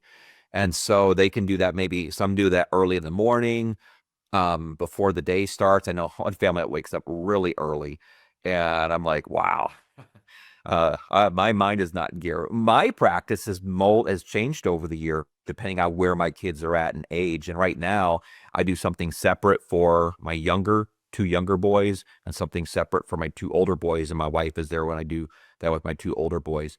But we largely focus it on discussion in the evening every night. Besides Sunday night, we have a time, but we have a method. So not to go too far on it, but we go through books of the Bible, reading the short passages, maybe a paragraph, and we talk about the main point of that paragraph and how that applies in our life today, and maybe how that informs our prayer time, because we're going to pray together as a family. We break away from that on Fridays. We do something called Wisdom Friday, where we have to read from wisdom literature. And they get to pick which book of wisdom literature. It could be biblical or non-biblical. So we could do Proverbs, we could do Job. We've already gone through the whole book of Job together, but we could do Job, we could do Ecclesiastes, but we can also do the Wisdom of Solomon, which is an apocryphal book, or my boy's favorite book is Sirach, or also known as Ecclesiasticus. They love that book, and they always find it to be so interesting. But we just learn wisdom and talk about it, a lot of practical stuff. So we also do on Saturday night, we talk about persecuted Christians, and we use material from the Voice of the Martyrs, which is a ministry that informs the world and supplies for persecuted Christians and their plight around the world. So we talk about the stories that we're learning and different ways to pray. And so we don't make it forced. It's just part of the dynamic of our family. And it's my hope is that my kids see how genuine and sincere this is, and what a blessing it is. They all profess faith.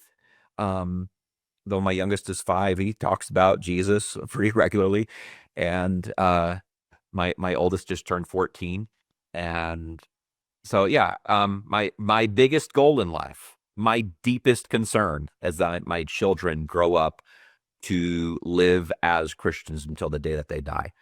And I don't care what other people think. If that didn't happen, I would feel like a failure, because I'm like, that's the biggest thing to me. Could you say a few words about how you approach it differently with the younger kids versus the older? Sure, it's just simplified with the younger kids. So it is largely like a Bible story from a children's book, and then we talk about it a little bit, and we pray together. So it's very simple. But what I think is really important too, there's a question I often ask men when I do my assessment for like family counseling or marriage counseling. I ask if they spontaneously talk about God in their daily life. And I don't just ask them, but I ask their wives too, because that says a lot. Now, most men, that takes them off guard. Like, I don't know. But some are very confident to say yes, and some are like, no, I guess I don't. But that does say a lot. So I think God should just come up regularly in your daily life. It shouldn't be like, all right, here's a really segregated time from our lives. We're going to have a time of devotion and worship at home, but this is unlike anything else we do. We talk about God all the time.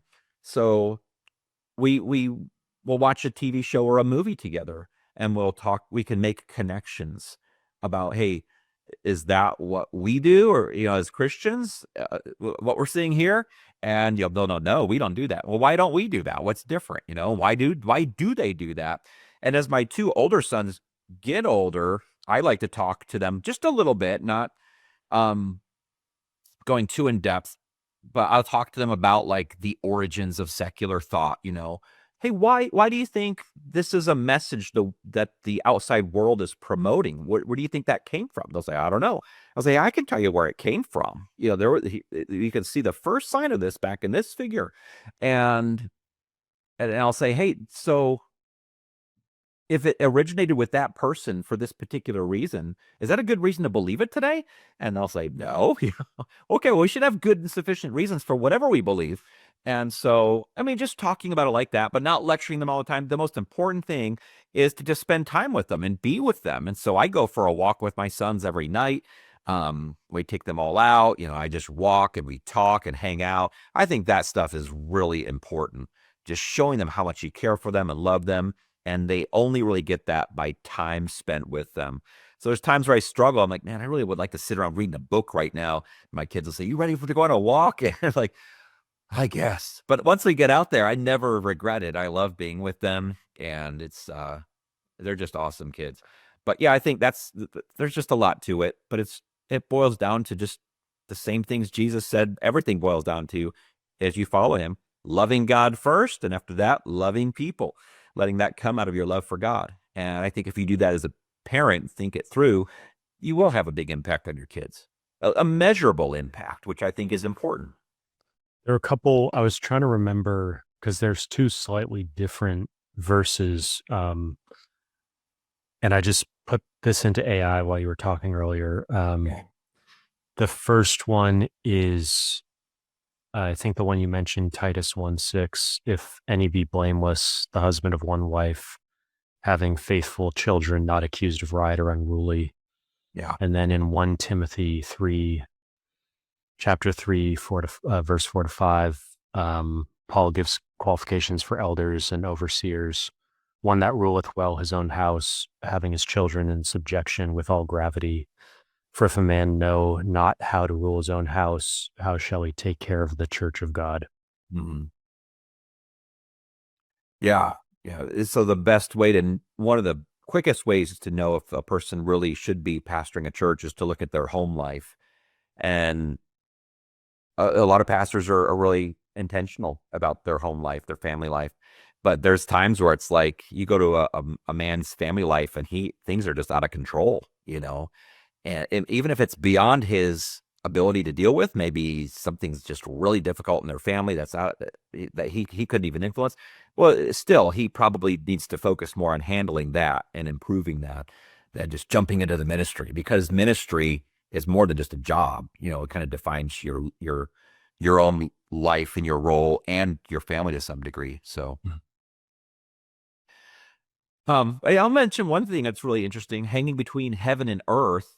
So there's this phenomenon in Puritan America, there's probably the same back in England, where when somebody was executed, it was a great time to preach a sermon. So there was this thing called execution sermons. That's a study of execution sermons.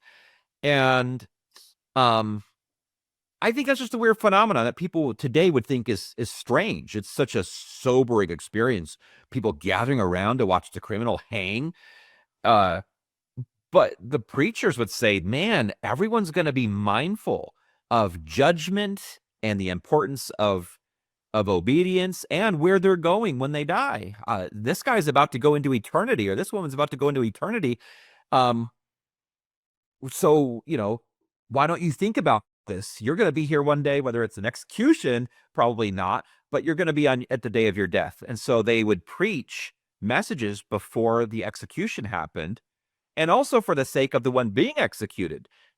Of course, Christians always believe that you could be converted just before you die, because there's the famous story of the thief on the cross next to Jesus, who confesses faith in Jesus and then hears that from Jesus himself, today you will be in paradise with me. And so they're preaching for the sake of the one being executed. Maybe he's not a Christian, but maybe he'll hear this message and be converted in his heart. And so it's a really interesting thing. We'll see in a book later written by Cotton Mather called Magnalia Christi Americana, I think. It's Great Works of Christ in America. And I think it's the next shelf down. But in that book, there's a section called Pillars of Salt. And it's like a collection of several stories. I mean, it is up one. Maybe we did miss that one. It's like a whole Cotton Mather shelf. And I'm not sure. It's the one above this one. So maybe we don't have it pictured for some reason. I can get you a picture of that shelf. Yeah, I think we're missing that one. Okay. Yeah. And we can write it up. We might. But so he has a section in that book called Pillars of Salt, and it's like, I don't remember, maybe 20 short stories of people who were executed for crimes in Puritan America. But also, so he wrote it for people to learn from it. One of the things I remember, and you have to forgive me if I get this mixed up a little bit, but there was a story, I think, about a young mother who got pregnant out of wedlock and secretly gave birth to the baby, but then killed the baby because it was so shameful in Puritan America to have a baby out of wedlock that it was discovered and she was going to be executed, because the only fitting punishment for murder was execution. But there was this pleading with her by the minister, to turn to Christ and have faith in him. I just thought, what a terrible situation for this young woman. We all make mistakes, and you're just like, what the torment she must have been going through in her. I mean, it's just unimaginable. But Mather's writing about these figures as people to learn from. Pillars of Salt means it's this allusion back to Lot's wife from Genesis 18 and 19, I think, where we mentioned this at the very beginning, she was fleeing from Sodom and Gomorrah, which were being destroyed by God for their depravity. They were told, don't look back. Well, she looks back to Sodom and Gomorrah as it's being destroyed, supposedly longing for the things she's about to lose, and becomes a pillar of salt.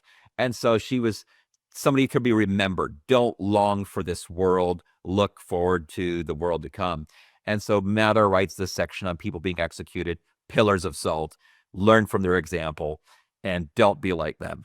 And so really pretty amazing, I guess a pretty interesting concept for us to think about today. Execution sermons and all that. I was thinking about Scarlet Letter as you were Yep. talking about that sort of I would say in terms of American classics, that's probably best preserves the Puritan legacy in the American imagination. Yeah, but of course with a negative assessment by Hawthorne. So he's like Perry Miller, he tries to be understanding. He's really just trying to study them on the outside and not make a whole lot of judgments, though some judgments come through. But yeah, Nathaniel Hawthorne, as he writes his novel, they're kind of like, you get a sinister feeling about the Puritans, you know.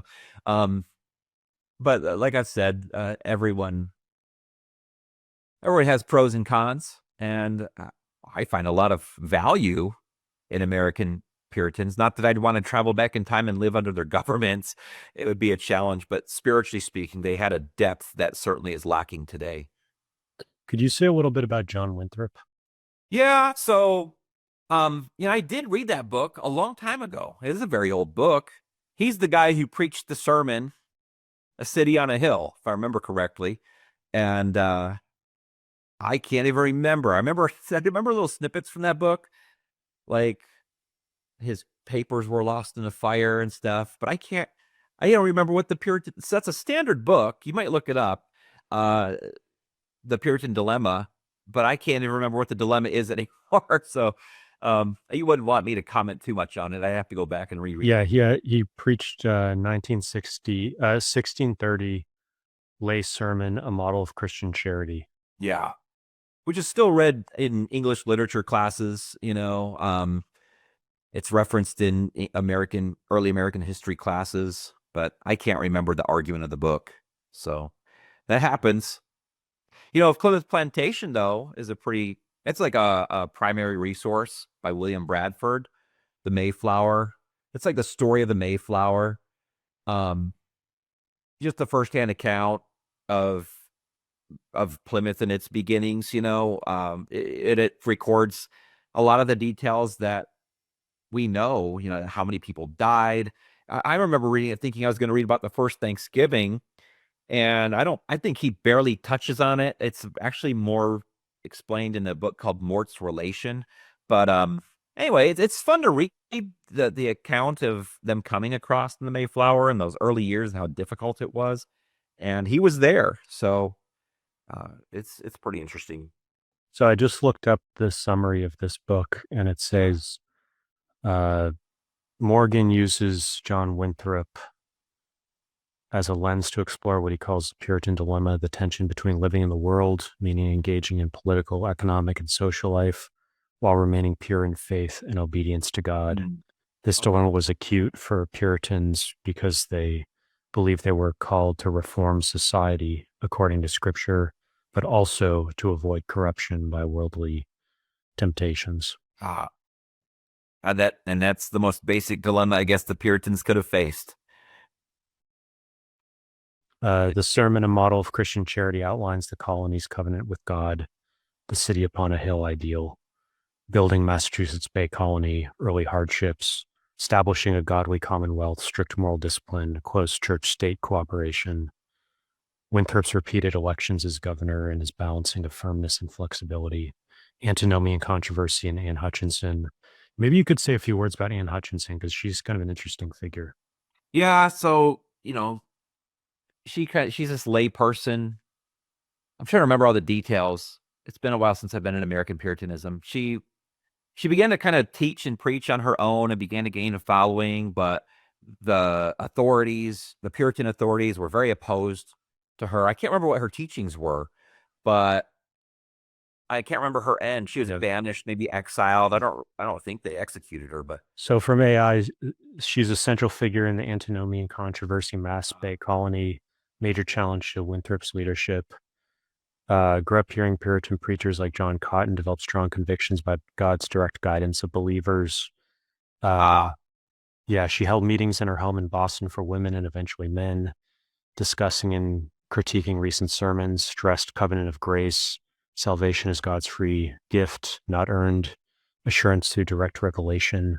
Believers could have inward certainty of election through the Holy Spirit. Criticized ministers who she claimed preached a covenant of works, emphasizing moral behavior as evidence of salvation.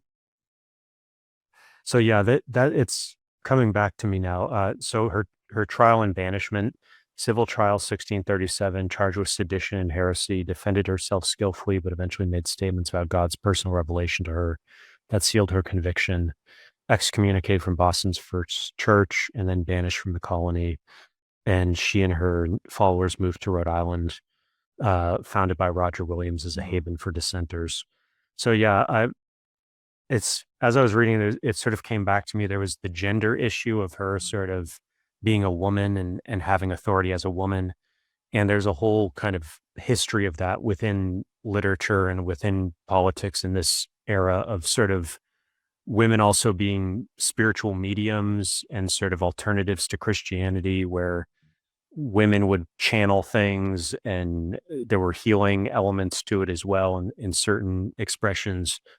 And so she was, this kind of taking, it could be interpreted as taking some of these beliefs to an extreme, to the extent that like you can have this inward revelation and inspiration and sort of decide on your own, as opposed to having to be subject to elders or a larger church community.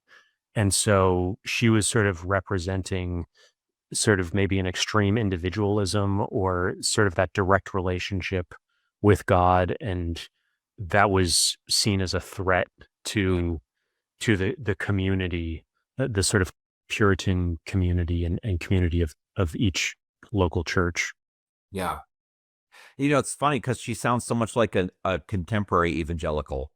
So it's like they often talk that way. I hear people say, God told me to make this decision or whatever. So like a direct revelation. And the antinomianism is very informally accepted by many contemporary evangelical Christians. And then, yeah, certainty of your election.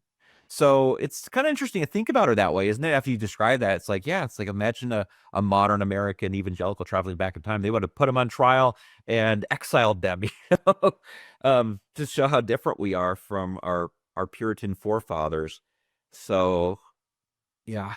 For me too, there's like all this stuff you learn when you take a course on early American history and stuff. And then there's the stuff that you are interested in yourself, and they don't always overlap. So Anne Hutchinson, I've never had a huge interest in her, but you come across her.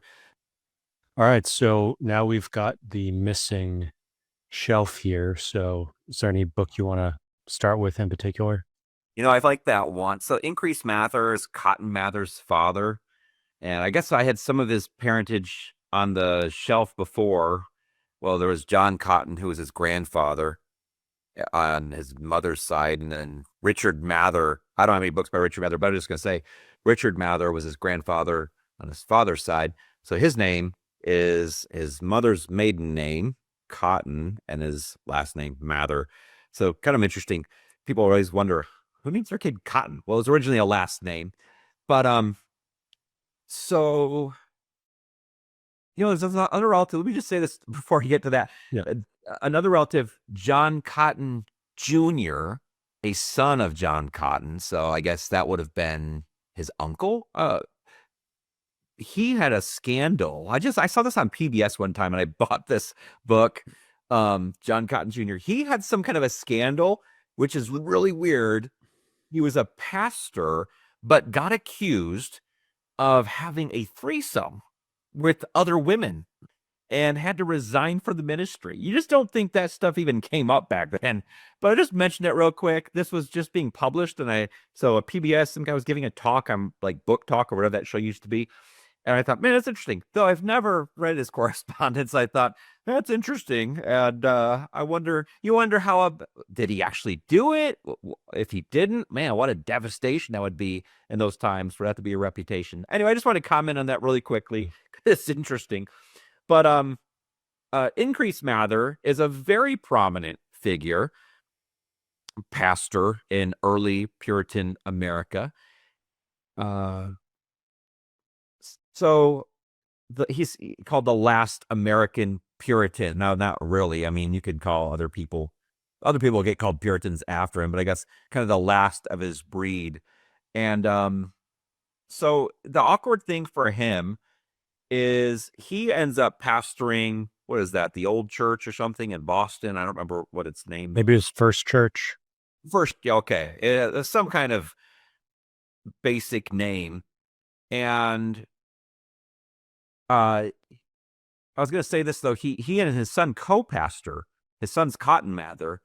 And it's like seeing that his son is someday going to come into his place. He was also president of Harvard for a period. He has a lot of credentials. So, which obviously that's pretty significant. He's Sorry, it was Second Church, not for Increase Mather became minister of Second Church in 1664, served there till his death in 1723. Yeah, so he's there till 1723. Cotton Mather lives to only till 1728. So one of the interesting things is this dynamic between Increase Mather and Cotton Mather is that Cotton Mather keeps anticipating that he's going to be the pastor of the church, but his dad just keeps living. His dad grows to be fairly old, and Cotton Mather kind of lives in his father's shadow. But what it does is it gives Cotton Mather all this time to write books. So he's technically one of the ministers on staff, but he's not the main minister. So he just writes and writes and writes. And we'll talk more about how many books he writes. But yeah, he was president of Harvard, just a central figure in the life of the colony. When Increase Mather said something, his opinion held great weight. That book, though, Increase Mather's Testimony, it's kind of it's like printed to be this fancy old-looking book with edges of the pages that are uneven and cut in this really fancy way. But it's his testimony against Christmas keeping, card playing, and health drinking. Like, you can't drink to the health of somebody, because people back then would say, let's drink to somebody's health. You don't want to be rude. And they'd take a drink of some alcoholic drink. And then let's think of another reason to take a drink for somebody else's health. Let's drink to the king's health. Let's drink to the governor's health. So over time, you're getting drunk. So a lot of Puritans were against health drinking. And it really kind of embodies the Puritan reputation of just being against things that are fun. No cards, no holidays, no alcohol. And it's interesting because it's really kind of what somebody might expect. But to see how fun the Puritans could be, there's remarkable Providences. And that's a collection that he made of just amazing, what people would call coincidences. But of course, he's tracing it back to God. This is the providence of God. And so many odd stories in there. I mean, he interprets them, to be signs from God in one way or the other. He had talked about a man who, and I don't remember what the point he was making. I read this so long ago. I remember the story about a man who was a true story, supposedly, about a man who gets stranded out on this island, but he's able to keep himself alive. He finds ways to get water, finds ways to get food, and stays alive out there for years before he's found again. But when he's found again by some sailors who were going through, he's not able to talk anymore. He hadn't talked for years, and there's something that happened, and Cotton or Increase Mather interprets this as some kind of a sign from God about the man's life. There was another time where there was like some sort of Bible study happening in a home, and he records how a bolt of lightning shot right through the middle of the house and killed or injured everyone who was present. And he has an interpretation for what this means, and just a lot of really sensational stories. It's really interesting reading. And what is at least Increase Mather believe these to be true. He was not a man, as you get to know him, who would have been comfortable with lying or telling stories. So, uh, really pretty interesting. There's a book that I discovered when I was looking into the Salem witch trials. It's called "The Wonders of the Invisible World," being an account of the trials of several witches lately executed in New England Yeah. by Cotton Mather, Mhm. and it basically takes the other side of the argument, and all the histories you read today argue against, criticize the Salem witch trials. And so it's kind of an interesting perspective from the other side of that trial or debate, arguing, making the argument for the the executions and the trials.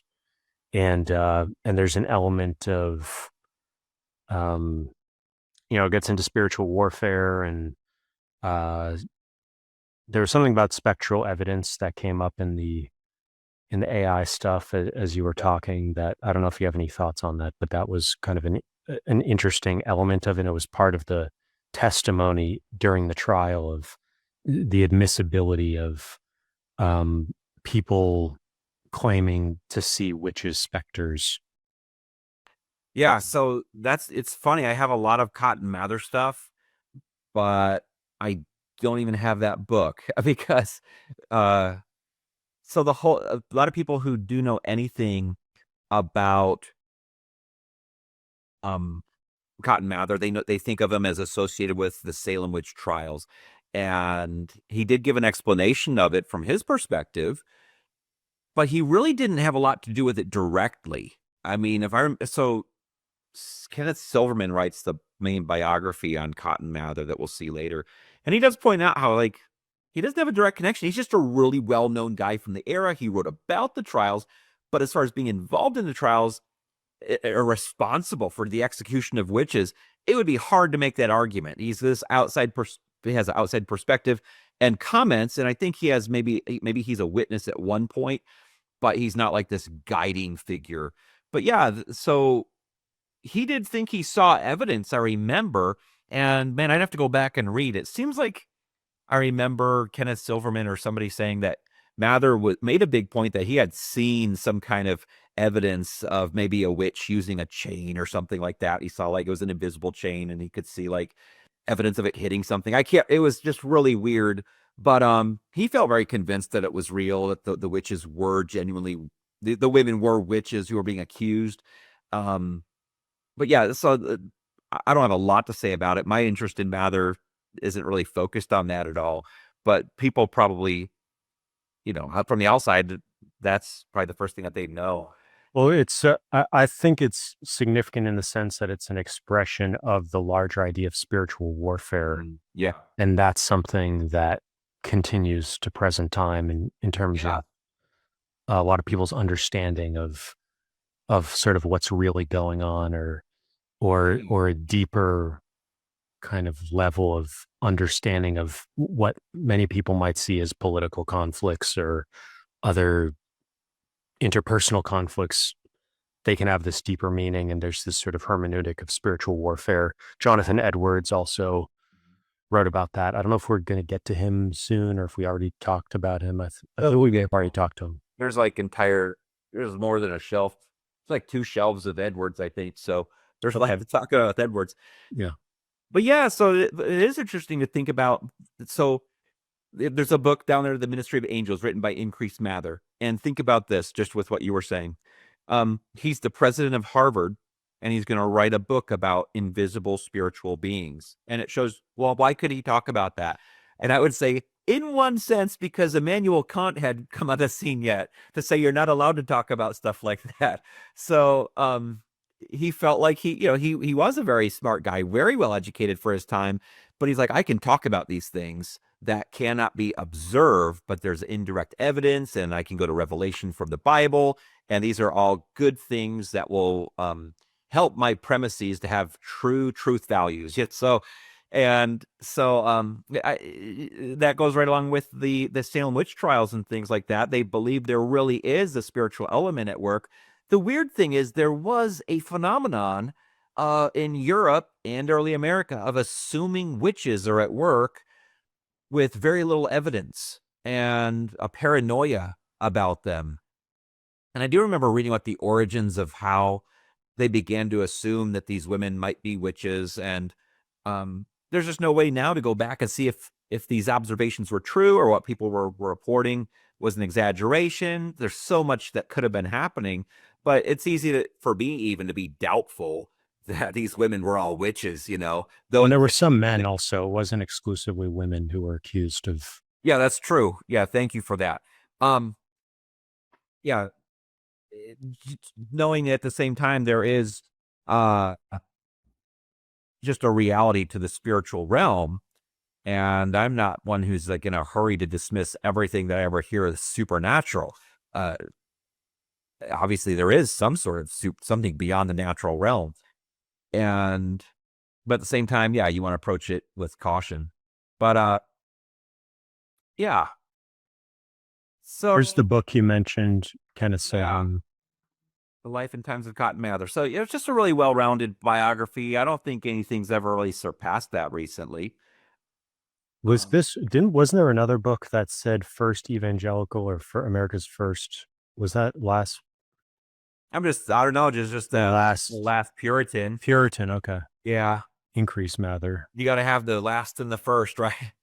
But yeah, in a lot of ways, Cotton Mather and his approach to spirituality did kind of set a path forward. I think in some ways he's like Richard Baxter back in England, where he's not eager to divide. He's eager to join with people over just a common love for Christ. And so he does step away, and he does end up looking more like a modern evangelical than the hardcore Puritans. I think he's such an interesting guy. I don't know. He's kind of a hero of mine because of how pioneering he was in spiritual life. But so here's something really cool and weird about Cotton Mather that I think about all the time, though I don't know how. I have no idea how to interpret it all. So in his diary, there's an entry that one day he comes home and an angel meets him. Okay, his dad wrote a book, The Ministry of Angels, right? Well, he just records this in his diary, which he's not writing for publication. And this angel says to him, I don't remember the exact quote. We could look up what the angel said, but it's something like, you're going to publish all this material. You're going to publish a bunch of books, and something about how this is going to be a blessing for people. But the reality is, Cotton Mather, that happens to him early. But by the time he dies, he's published 430 books. So, like, as prolific as you can get, in a lifetime. And that's why there's the 3-volume series, Cotton Mather, a Bibliography. 3 volumes that are just listing the titles of his books with a short explanation of what's in the book. And because you can't keep up with everything Cotton Mather ever wrote. He wrote too much stuff. Do you have that? Which one? The bibliography? Yeah. It was down there. Oh.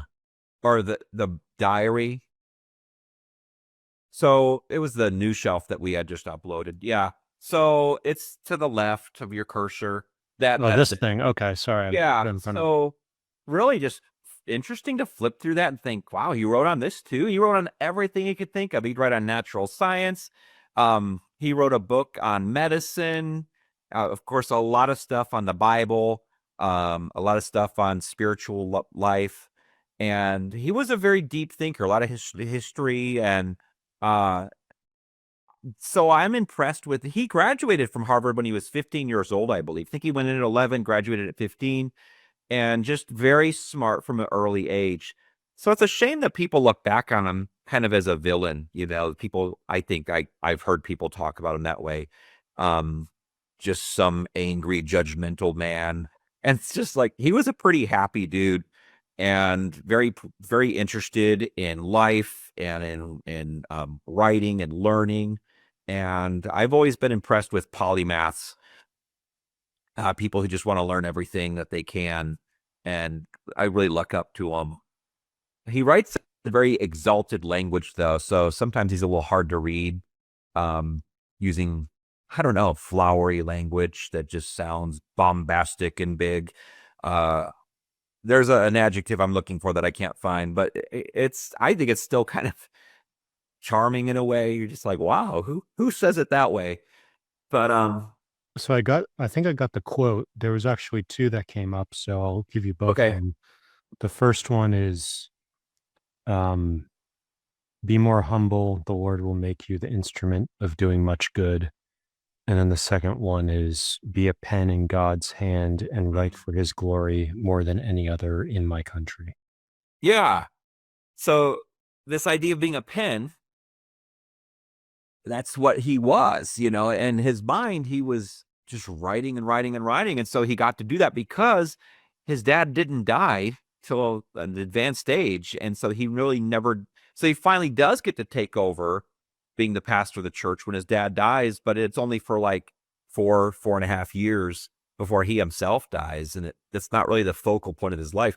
What was his legacy? His legacy was that he wrote so much material. I remember Kenneth Silverman saying he was the first American that people would have hung a picture of in their home.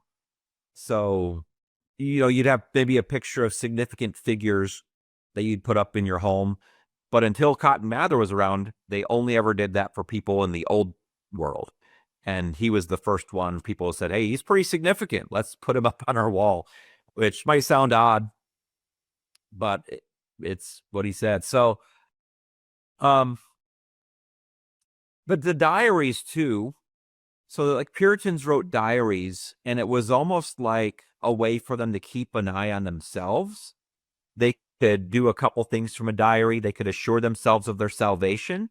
They would search themselves for evidence that they were saved, that they were Christians, that they were converted, so they could measure out what God had taught them that day, how they wrestled with temptations, and how they overcame.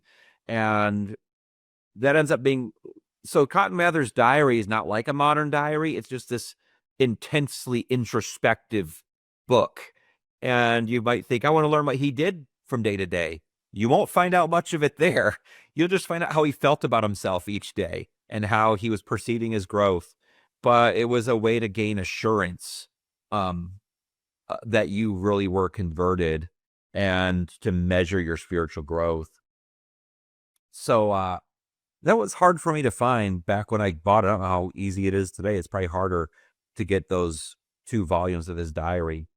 But I've read a lot in it, but have always struggled to get very far. Yeah, To really see anything. I think I was just putting into AI, why did his presidency of Harvard end? And it was because Harvard had a requirement that the president live in Cambridge and also preach regularly to the students. And Increase Mather was ministering at the Second Church, was a much larger congregation, very significant in Boston. And he didn't want to move to Cambridge and sort of step down in that sense of being a minister. And so he decided to resign rather than relocate. And he was sort of the last president who was sort of selected for being a prominent minister and having stature as a minister. And after that, they were less, that wasn't seen as important. So I view, I think we talked before about the sort of Puritan to Unitarian transition at Harvard, which is very important in the intellectual history of academia and especially in the U.S. And so that's always been a key focus of mine with Cotton Mather or Increase Mather and just the Mathers in general, is that kind of the symbolism of Puritan influence at Harvard and Increase Mather being sort of that transitionary figure. Yeah, obviously very significant. Going back to our earlier discussion, one of the interesting things about Cotton Mather is we talked about the sons of pastors being faithful, and he did have one son that was really rebellious and died in his early adult years. I'm talking about Cotton. Yeah, Cotton Mather. So yeah, his son. yeah, Cotton Mather's son. Okay. One of his sons. He had a lot of kids. Um, and but he continued to be an assistant to his father, and then became a pastor. So you see those. They might not have had a strict interpretation of that requirement that all your children need to be faithful Christians and all that. But I remember one of his children died who was young, and I don't remember where I read this in the diary or the biography, but what I remember reading was at least an excerpt from the diary, something, because the child died, and then he went to go preach at his church that night for his regular preaching duties. And I just thought, how on earth? Well, that's weird, like if I had a child that died, I would not be preaching that night, or anytime soon, and just I like to learn little things like that. It just shows how different people can be, and in different eras, the expectations and ways people process stuff. But about his son, that the older son that was kind of a rebel who died. Who's also named Increase. I'm just looking him up on. Okay, yeah, Creasy. I remember you called him Creasy. When he died, he was lamenting that Creasy had died. That was I just thought, man, how heartbreaking. He had fasted for his son for days. He'd spend fast days just for his son's repentance, and never got to really see that. He was just kind of a. Yeah, let me read a few things because I put it into AI. Go ahead.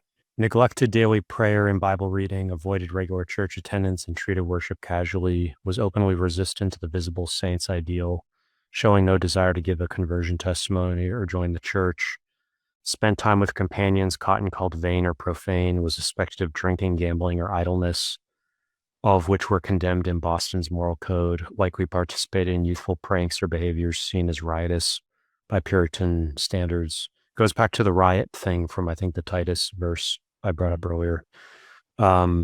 Rejected ministerial ambitions. Cotton had hoped his son would enter the ministry, at least live as an exemplary Christian gentleman.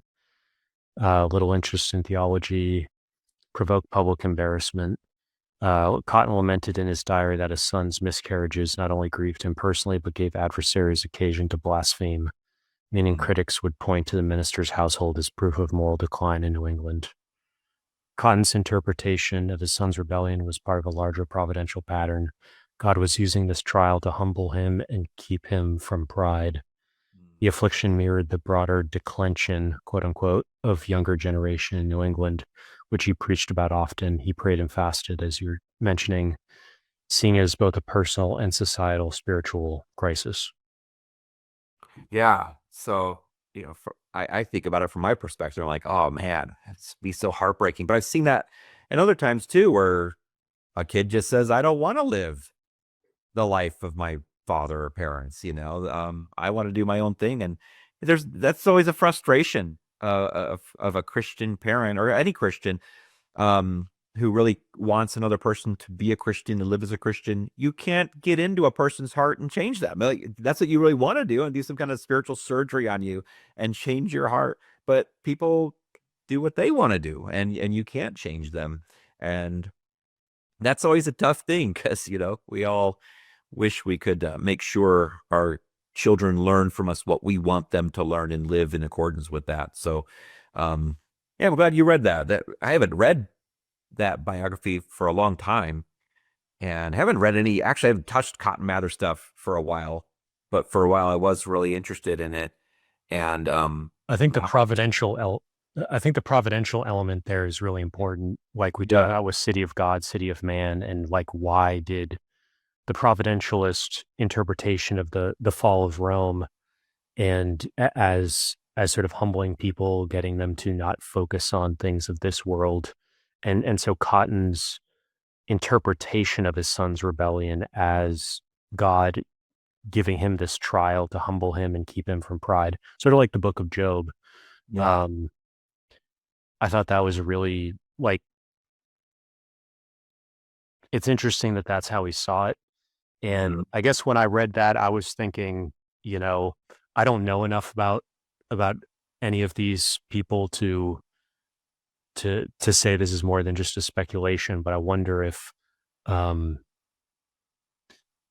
maybe the pressure of being named after a grandfather, but also seeing his grandfather wanting to maintain his sort of Mhm. fame and glory of being the sort of top minister in Boston and not wanting to sort Yeah. of take a step down to and sort of humble himself and be president of Harvard.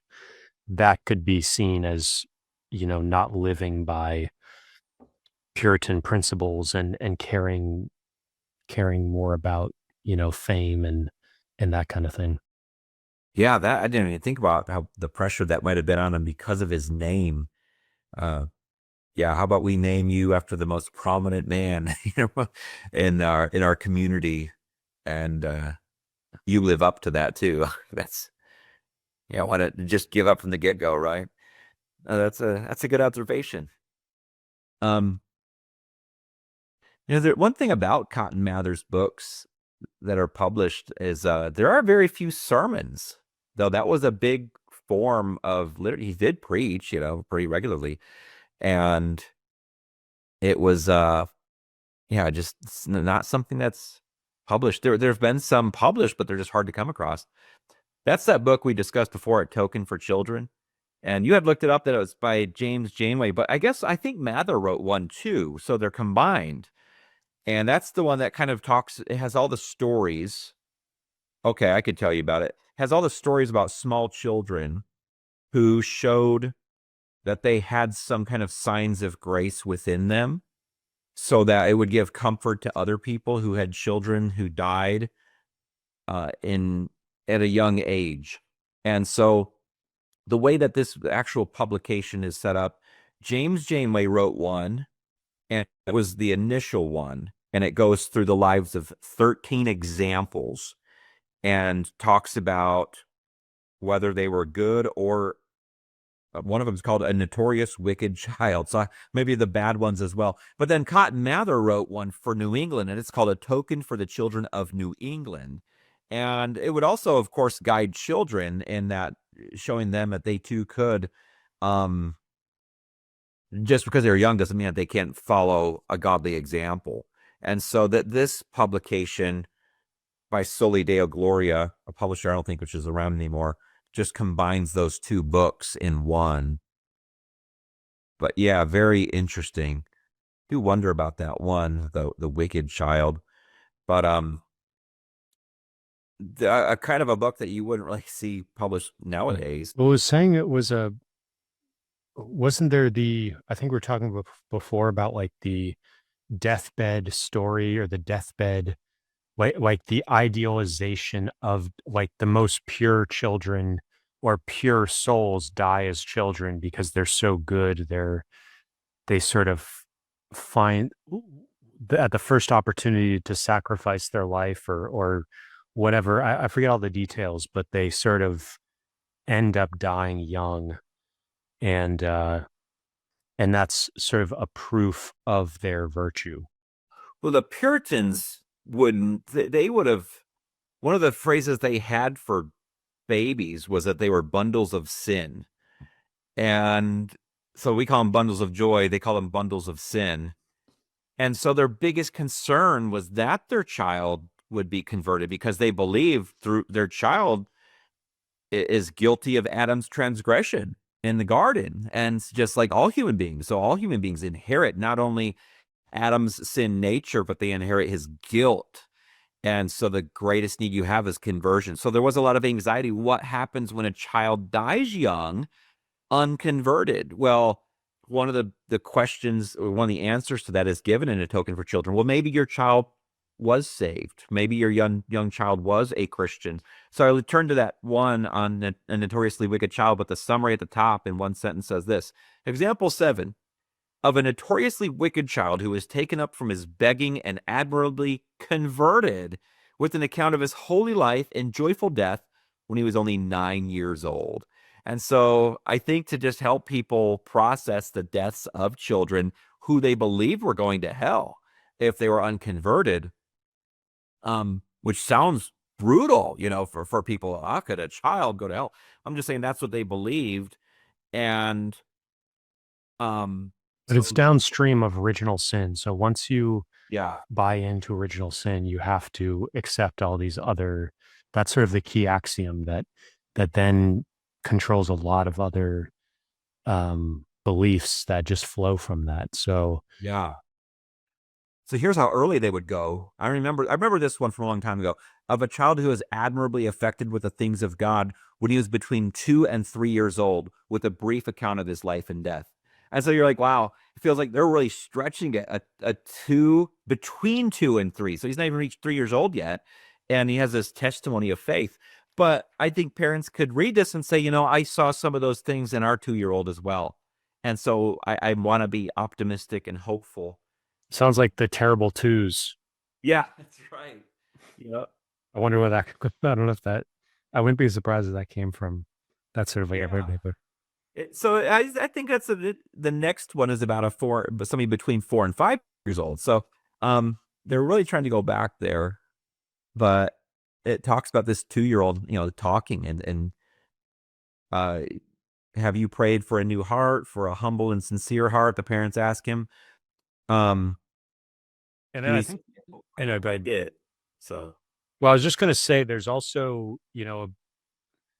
a debate within education is corporal punishment, and part of the sort of disagreement is sort of about the usage of corporal punishment, and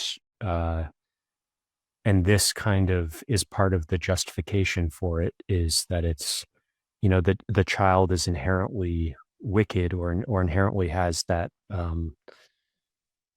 original sin. And so this kind of stuff is, corporal punishment is necessary and good. And it's, that spare the rod, spoil the child. So it's an obligation to do it. It's not just something that you sort of don't want to do, but it's the best. It's something you sort of have to do, and it's required biblically. Yeah. Yeah. So the Bible never says spare the rod, spoil the child, but people do. And that's saying that's been very popular. But in the way it says it is, foolishness is bound in the heart of a child, but the rod of correction will drive it far from him.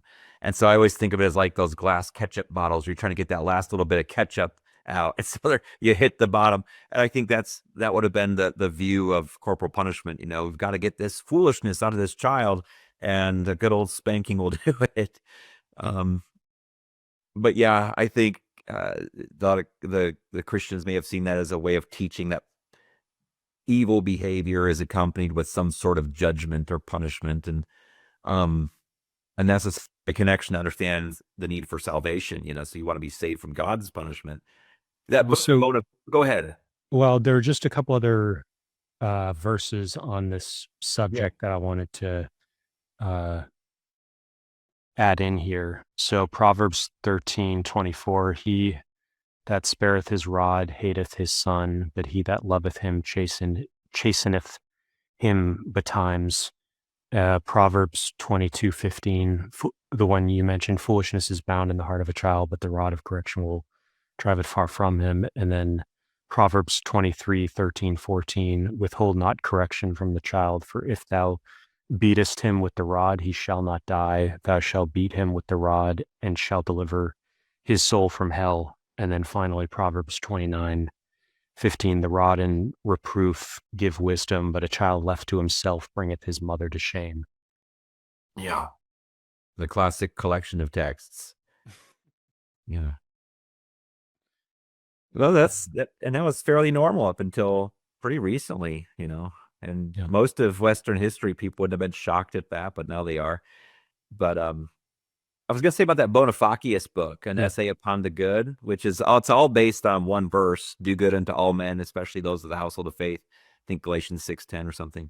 But what I think is interesting is he tries to write a book about just doing good everywhere you can, in all these different ways to just do good, whether in your family or your community. Very practical book.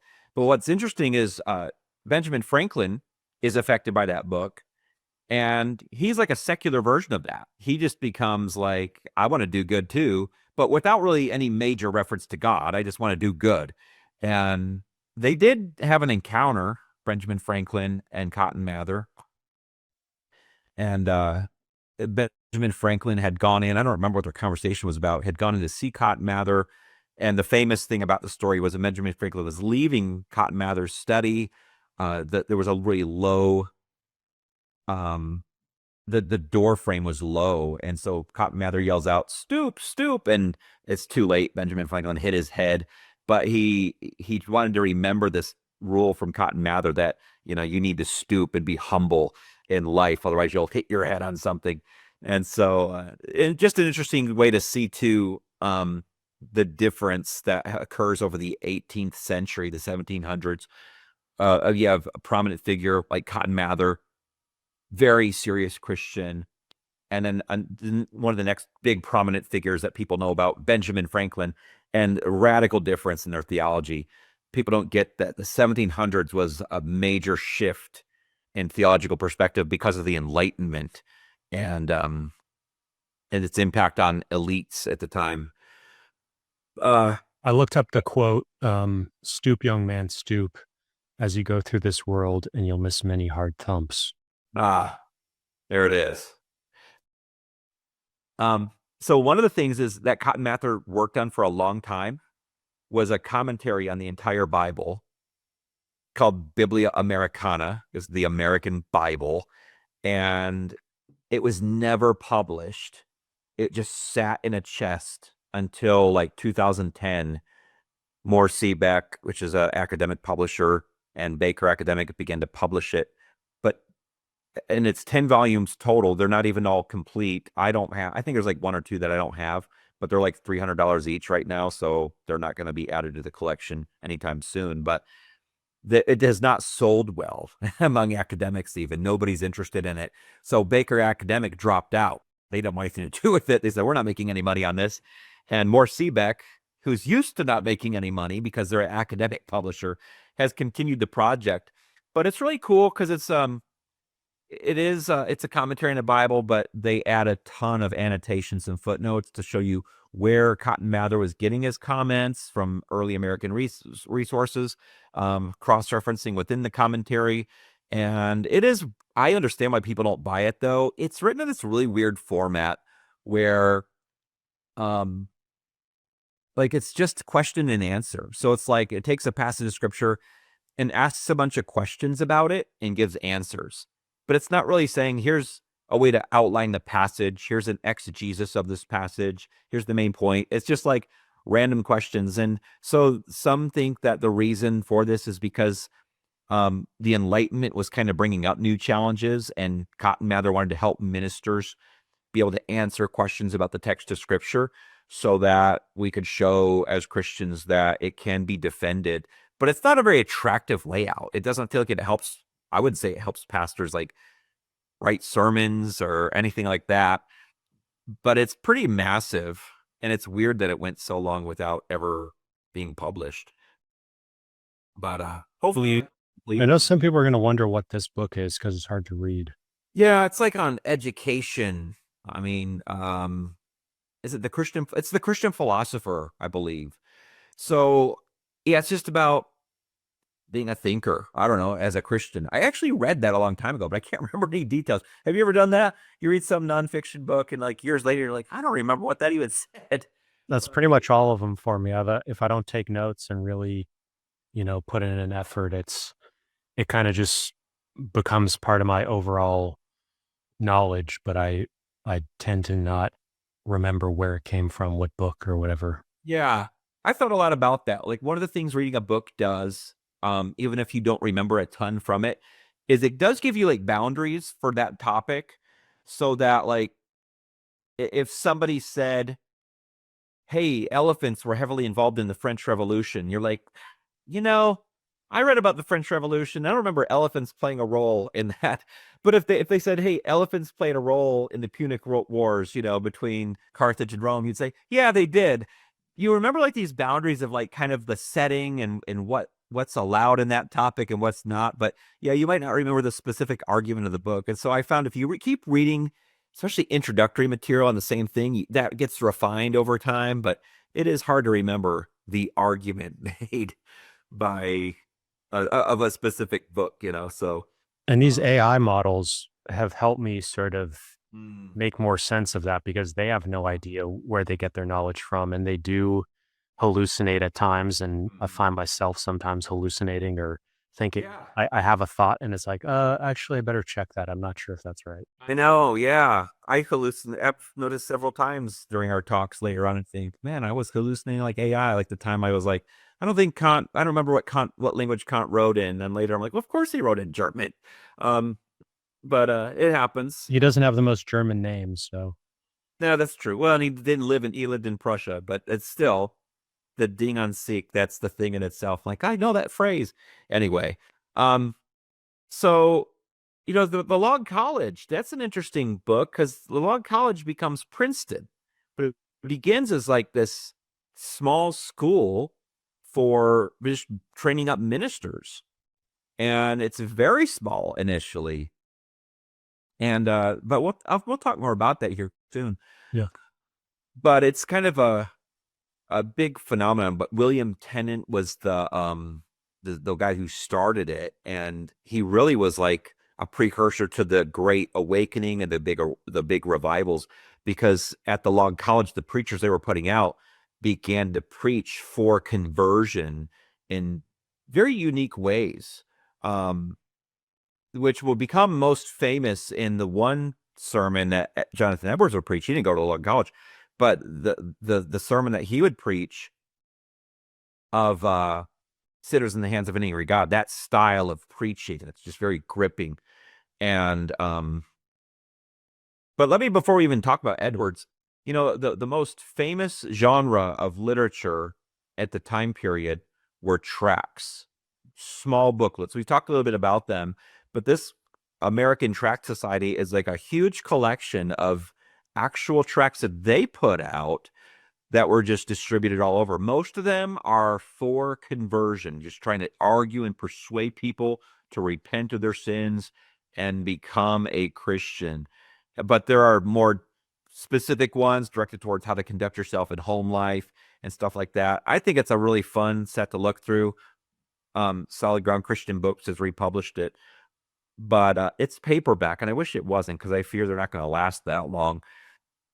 But just to quickly comment on that, it With would major authors. What's that? Who are the major authors? I mean, it was just a lot of the preachers of the time. I think a lot of those are Presbyterian preachers. I don't think there's a lot of like big name preachers that we would even recognize. But So it's basically just kind of a sampling of early 1800s. yeah, and I have some out of order, but not that anyone cares about that. But yeah, so you can see I'm looking at tracks 194 is the highest track number. So that's the one that's out of order.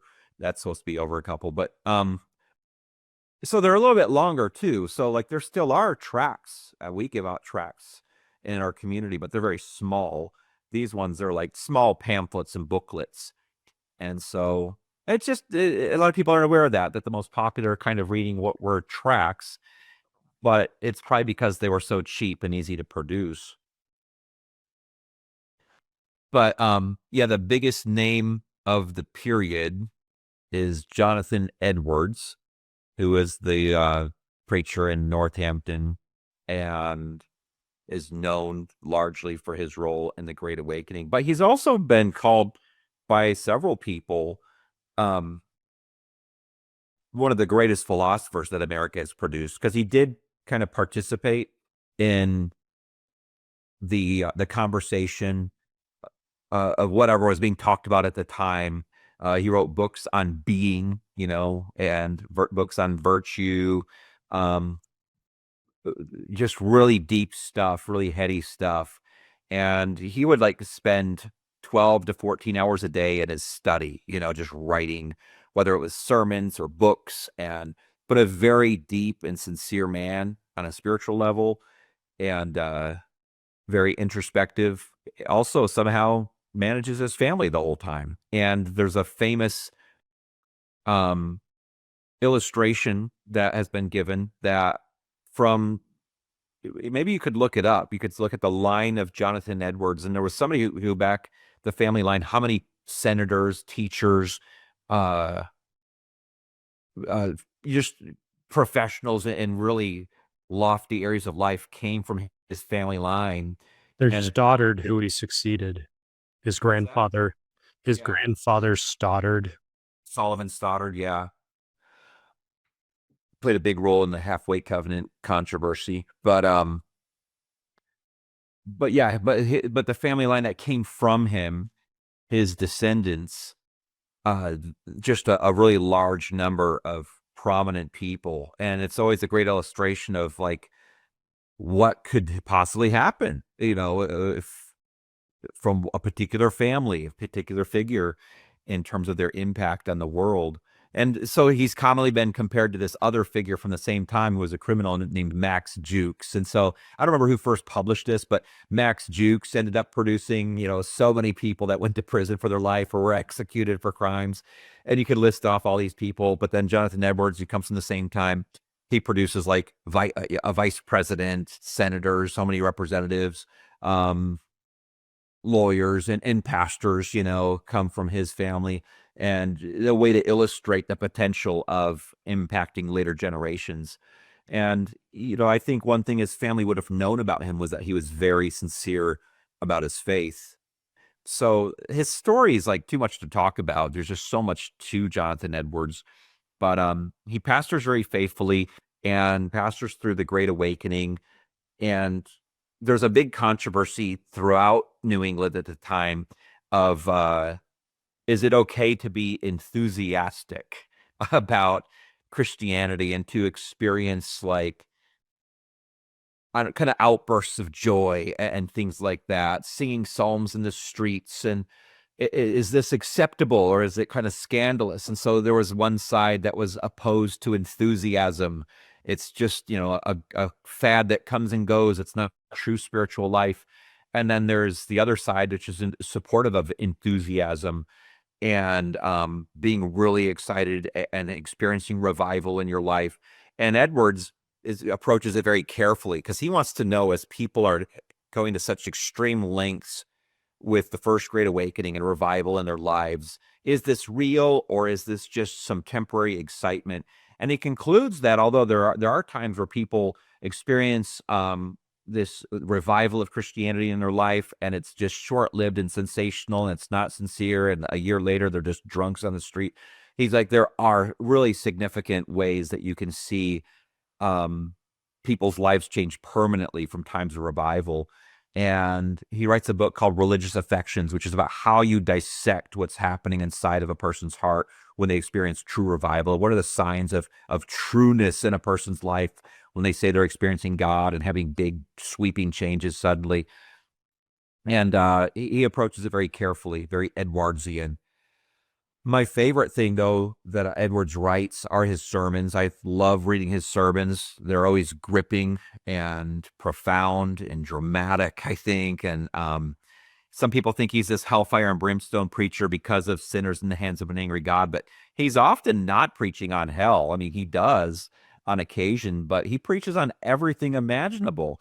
He wants his congregation to be well discipled and converted and well discipled. So a lot of great books are just collections of his sermons, and there's a lot of his sermons that have never been published. They've just never been transcribed from the original handwritten manuscripts. And so every once in a while, somebody will go into the archives and pull out some and transcribe them and publish them. That 2-volume set is kind of a famous collection of his works, which has all of his main works, but it's double column pages, small print, very large books, and you'll see those commonly on people's shelves. And if you have that and you can read it, you'd have the majority of significant things that he wrote. You wouldn't ever run out. I mean, it'd be pretty hard to work your way through both of those volumes. But I thought it'd be kind of cool to just read some excerpts from Sinners in the Hands of an Angry God, 1741, because it really is the most famous sermon in all of American history. Yes. So like out of the millions of sermons, it's the number one. He's sort of like the Shakespeare of sermons, even maybe in English. I don't know if there's would you say there's a Brit who had a more famous sermon? As far as individual sermons, I can't imagine it. So it's really probably better preachers like Spurgeon. but he doesn't have any one sermon that's really even famous. Yeah, so I thought, I mean, I had never, I may have looked at it a long time ago because some of this is a tiny bit rings a bell, but I just thought it'd be cool to read some of this into the video. Uh, these are just excerpts. I asked ChatGPT to just give me the sort of highlight, the highlights or the most famous excerpts and images. So the spider over the pit. Each of these is like a sentence or two. The God that holds you over the pit of hell, much as one holds a spider or some loathsome insect over the fire, abhors you and is dreadfully provoked. His wrath towards you burns like fire. He looks upon you as worthy of nothing else but to be cast into the fire. You hang by a slender thread with the flames of divine wrath flashing about it and ready every moment to singe it and burn it asunder. Then there's the bow of God's wrath. The bow of God's wrath, sort of like a bow and arrow. The bow of God's wrath is bent and the arrow made ready on the string, and justice bends the arrow at your heart and strains the bow. And it is nothing but the mere pleasure of God that keeps the arrow one moment from being made drunk with your blood. Sort of reminds me of, we were talking earlier about how God sort of, I forget what it's called theologically, but it's sort of the idea that God affirmatively makes things exist, and at any time he can sort of snuff something out of existence, or all of existence can be snuffed out at any point. Yeah.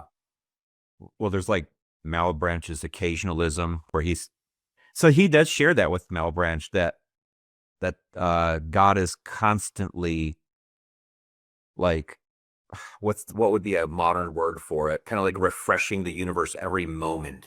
I think, Elon Musk and other tech people talk about simulation theory, Yeah. and everything's, and it basically is the same exact, very similar idea, just sort of in a secular mode. The one, go ahead. No, that is it though. It's like, it's occasionalism was what that's called. But yeah, every moment is something he's generating, and he could stop it at any moment that he wants. So another piece here, rotten planks over the pit. Thus it is that natural men are held in the hand of God over the pit of hell. They have deserved the fiery pit. They are now the objects of that same anger and wrath of God that is expressed in the torments of hell. And the reason why they do not go down to hell at each moment is not because God is not very angry with them. The reason why they have not fallen already and do not fall now is only that God's appointed time has not yet come. Then there's the dam of God's restraint. The wrath of God is like great waters that are dammed for the present. They increase more and more and rise higher and higher till an outlet is given, and the longer the stream is stopped, the more rapid and mighty is its course when once it is let loose, and then finally falling into the furnace. The pit is prepared, the fire is made ready, the furnace is now hot, ready to receive them. The flames do now rage and glow, the glittering sword is wet and held over them, and the pit hath opened his mouth under them. I just sort of smile reading this stuff because it's hard to imagine somebody saying this kind of stuff today, and like how people would react to, they'd be shocked. Yeah. So for a while, I would make that sermon available in a rack that we have a lot of literature in. And so it just said sinners in the hands of an angry God. It was like a 5x8 booklet stapled together. And I would just stock it out there. And it was always gone really quickly, but it was always from like Christians who were they knew their church history and were like, oh, cool, I want to read this sometime in a pamphlet form. And but I don't know how many like casual people visiting ever picked one up, because it does kind of have a historical introduction at the beginning and just puts it in its context. But yeah, it does sound very strange to modern ears to hear that. What's interesting about the sermon is he preached it at his own church in June of 1741. No response. And a month later, he travels to Enfield, Connecticut, preaches the same sermon, because preachers will repreach their sermons. They don't just preach it one time.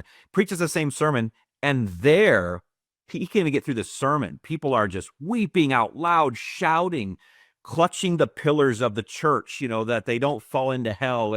And that's where the First Great Awakening begins, which becomes a phenomenon across the colonies.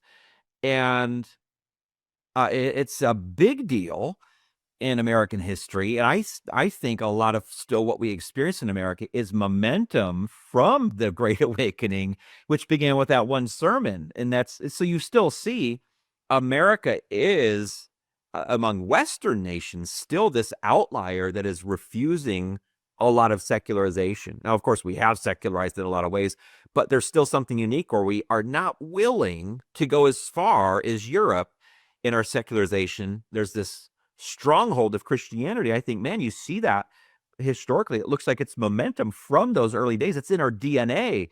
And so the idea, though, that he preached that same sermon at his church, nothing happened. Preached at a church he was visiting at, stuff happened. Sometimes people say, look, that's evidence of just how revival works. If you can't predict it and it's not systematic. And I would agree. I don't know how you can say like one sermon is effective in one place and it's not in another place, but there is this other element that could be at play there. And Jesus talks about this element when he goes back home to preach. When Jesus goes back home to preach in Nazareth, he's rejected because people are like, we know this guy. We don't have to listen to him. We know his family. There's nothing special. Get him out of here. And they want to throw him off of a cliff. And Jesus, acknowledges that a prophet is not honored. A prophet, what's the phrase? Yeah, I've looked at it. It's going to be honored everywhere except in his own country. And the idea is like when you're at home, no matter how great you become, nobody cares about you. Like they're not impressed with you. I guess I'll say that. They care about you, but they're not impressed with you. But when a prophet goes elsewhere, and if he has some kind of gifting, people are going to be impressed. Well, I think maybe with Edwards, his own church, who did have kind of a lot of jerks in it. I mean, they kick him out eventually. They get to the point where they can't stand him. That element is at play there, where we're just not interested in you. But another church is like, wow, this is a really powerful message. But there obviously is some unseen phenomenon at work because of the wide sweeping effects of the First Great Awakening. Geographically, it spreads out. And also, there's a name we talked about earlier, George Whitefield travels across from Britain and has a pretty profound impact too. He's a young preacher who travels at that time. I could tell a story real quick about an interaction between George Whitefield, who was younger, and Jonathan Edwards. It really is kind of enlightening. They have an exchange where Jonathan Edwards, as an older pastor, is able to give some great insight to George Whitefield. So George Whitefield, famous preacher from England. We talked about him before. He preached to really large crowds, had great responses to his preaching, and was pretty much like a celebrity in his time. Everyone knew who he was. But as a young preacher, when he finally got married and they were going to have their first child, he said to his wife, he said, I'm going to name our son John. I feel like he is going to be John the Baptist. He's going to be ushering in this time that's going to just bring in the second coming, and Jesus is going to return, and I have faith. I feel that it's true. And so his wife has their first son. His name is John. They name him John. He's going to grow up to be John the Baptist. He dies in infancy. And George Whitefield is disillusioned. How could this be? I thought our son was going to be this great figure, a wonderful preacher, who's going to usher in the second coming of Christ and the millennium and all this stuff. And so disillusioned, he and Edwards have an exchange through letters. But Edwards is able to tell him something that a lot of young Christians need to hear, that God doesn't speak to you through impressions in your mind. Like, you might have impressions in your mind and they could be good, but ultimately he speaks to us through Scripture. And that you have to weigh your impressions against Scripture. And if they match it, then that's fine, but you can't count on those. And I brought that illustration up a lot with people because that happens a lot. People are like, God told me something in my mind, but it didn't come true.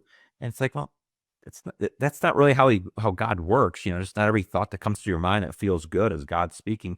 But it's funny because it goes back to Anne Hutchinson. She seemed to be talking about direct revelation, and her idea, which I doubt originated with her, but she was a proponent of it, that idea does become very prominent, and it's still around today, where it produces a lot of disillusionment in people.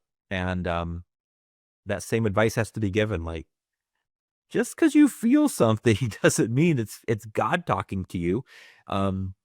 You'd have to weigh that against a weightier authority, and I would tell him to weigh it against Scripture.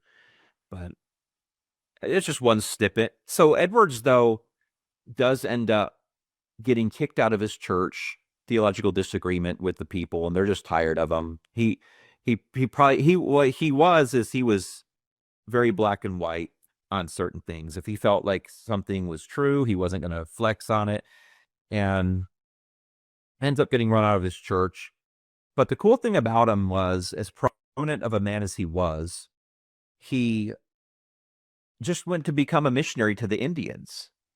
And so he has all this philosophy in his mind and all this ability to be intellectual, but he goes to people who really could never interact with them about Western philosophy.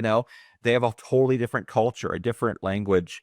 And so there's this brief time where Edwards is just a missionary to Indians. And I think he wouldn't have said just, and it's a very honorable thing to be. But he does that for a while, and some of the sermons from that time are published, and you could see he really tried to simplify everything he was teaching them and preaching to them, and he wanted to see some fruit come from that ministry. But then he was called on to become the president of Princeton. To come out of being missionary, we have a need. We need a reputable president who was in favor of revivals, because Princeton was in favor of revivals. And he did, but he only served for weeks before he died. And the way he died was from a smallpox immunization that actually gave him smallpox instead of making him immune. So I think he died at like 55 years old or something, mid-50s. And so he often would be called President Edwards in literature after that, meaning he was president of Princeton, which was the College of New Jersey at the time. And that's it's just kind of an interesting end. It's also interesting to make the connection to Cotton Mather, because Cotton Mather was the one who learned about and promoted smallpox inoculations first. He learned about it from a servant who had come from an island, who knew that if you put a little bit of sickness in somebody, in a wound or something, a cut in their arm, it could make them immune to it. So anyway, a connection there between Cotton Mather and Jonathan Edwards, which is unfortunate.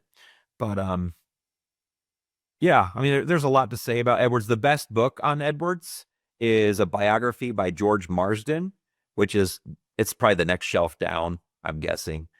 So there's several more sermons, but then about in the middle of the screen, Marsden on Jonathan Edwards. That's like the gold standard.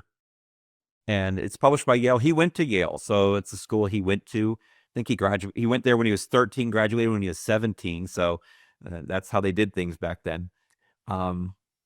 There's some myths about Jonathan Edwards that to kind of exalt him. People have said when he preached sinners in the hands of an angry God, he only read it by candlelight with a monotone voice. And I think people would say that because it made it sound like it was just purely supernatural, the response of people, because he didn't have any delivery that he was really putting into it. But that's actually not true. There's a book that's up one, like the preaching of Jonathan Edwards, a study on his preaching, and even people's testimonies about his preaching. And he was not some guy who just sat there and read sermons by candlelight. He was very dynamic when he preached, raised his voice, lowered his voice, waved his arms. So just like any preacher. That's a great study too. But I think if somebody just wanted one good book on Jonathan Edwards, the one by George Marsden is perfect. It's a critical biography, meaning it just tries to look at everything objectively. But Marsden is a Christian, but he acknowledges at the beginning, I'm not trying to promote Edwards as a Christian. I'm just trying to teach people about his life in general. But he acknowledges his bias. What about this book?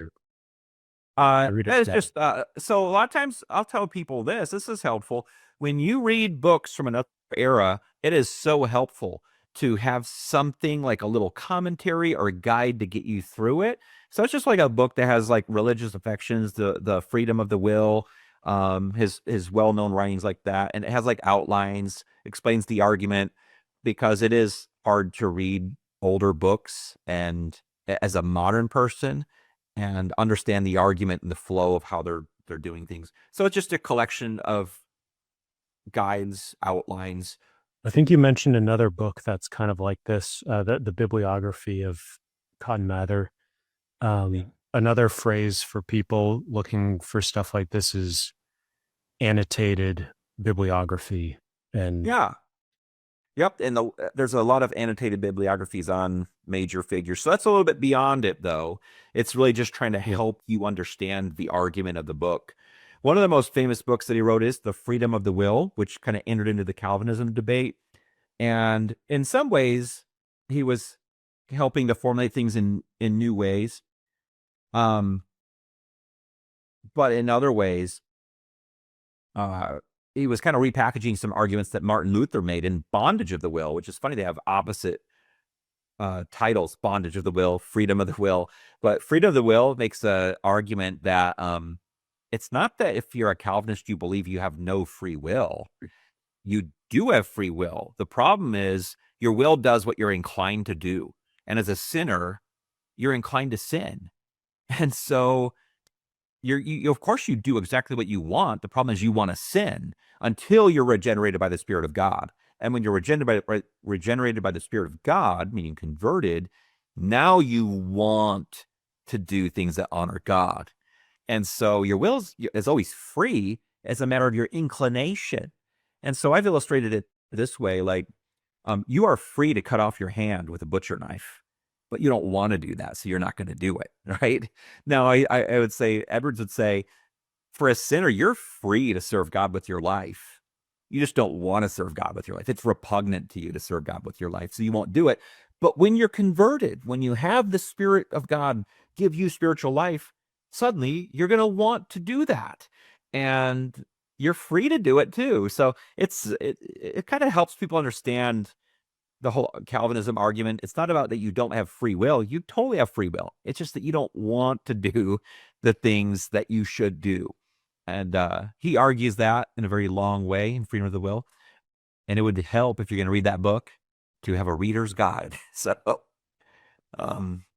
there's reminded me of a famous verse. And if thy right eye offend thee, pluck it out and cast it from thee. For it is profitable that for thee that one of thy members should perish, and not thy whole body should be cast into hell. And if thy right hand offend thee, cut it off and cast it from thee. For it is profitable for thee that one of thy members should perish, and not thy whole body should be cast into hell. Yeah. But you don't want to do that. He's not literally saying that, though. He's like, but whatever causes you to want to sin, you need to get that out of your life and repent. There's a deification book that looks interesting. Yeah. So I just got all these books on deification, and I was really surprised. I haven't read that yet. There's one of those books where I saw it. I was like, man, I wonder. So I've thought so much about deification lately and just really understanding what it is through Platonism. And it's not becoming a god. People kind of hear about deification in the Eastern Orthodox tradition, and they think, what? Like we're supposed to become a god, a deus? And it's not that. It's becoming like God. Like the goal of anything that's created would be to become like its creator, the source of all things, because that's where they've gotten their design from. And the one who created all things is an integrative unity. And you want to be an integrative unity where all your parts are functioning for the same purpose. Anyway, it gets really kind of complicated. I don't want to get too far off on that, but I've just been thinking about how much the New Testament actually tells you to become like God, be imitators of God as dear children, or Jesus saying, be perfect or complete as your Father in heaven is complete. And there's a ton, like you can make a huge list of verses like that, but Protestants usually don't talk about that. They talk about it in a different way. They simply say, become like Christ, who is the God-man. And so in a sense there is a form of deification, but really I'm actually preaching on this Sunday, that the goal of the Christian life is maturity, which is Christ likeness, which is becoming like God. But anyway, I don't know what Jonathan Edwards says, probably just about him telling us to mature, become like Christ, but I'll have to read it sometime. There's actually another place on the shelves where I like all the ones that I bought are just sitting and waiting to be read, the books on deification. But but that other set, the 3-volume set on the left by John Gershner. So he worked together with Perry Miller, and Just before we go to this, I yeah. put something into ChatGPT, and Go I'm ahead. trying to remember if we actually talked about this already. I just put in who wrote Imitation of Christ, and it's Thomas A. Kempis, 1380 to 1471. German Dutch canon associated with the Devotio Moderna movement. I don't think we talked about that, but I just remembered that was a semi-famous book title, Imitation of Christ, or I think there's probably multiple things named that, but Yeah, it's there's a series of books very similar to that. I mean, they just have similar titles, because really, like Jesus says, the goal of a disciple is to become like his master, and um Jesus says, follow me. So it's really the old concept of a philosopher and his disciples, and their goal is to learn what their master knows, the teacher. And but yeah, I've not read that book, but probably read several like it, and it is the goal of the Christian life. It should be not to have political power, not to win arguments against people in the comments section. Those are not the goals of the Christian life, but it's to become like Jesus in his way of life and his character and his virtue and his prayer life, his love for others. Like that's the goal. So yeah, there's just been a tradition of that throughout Christian history.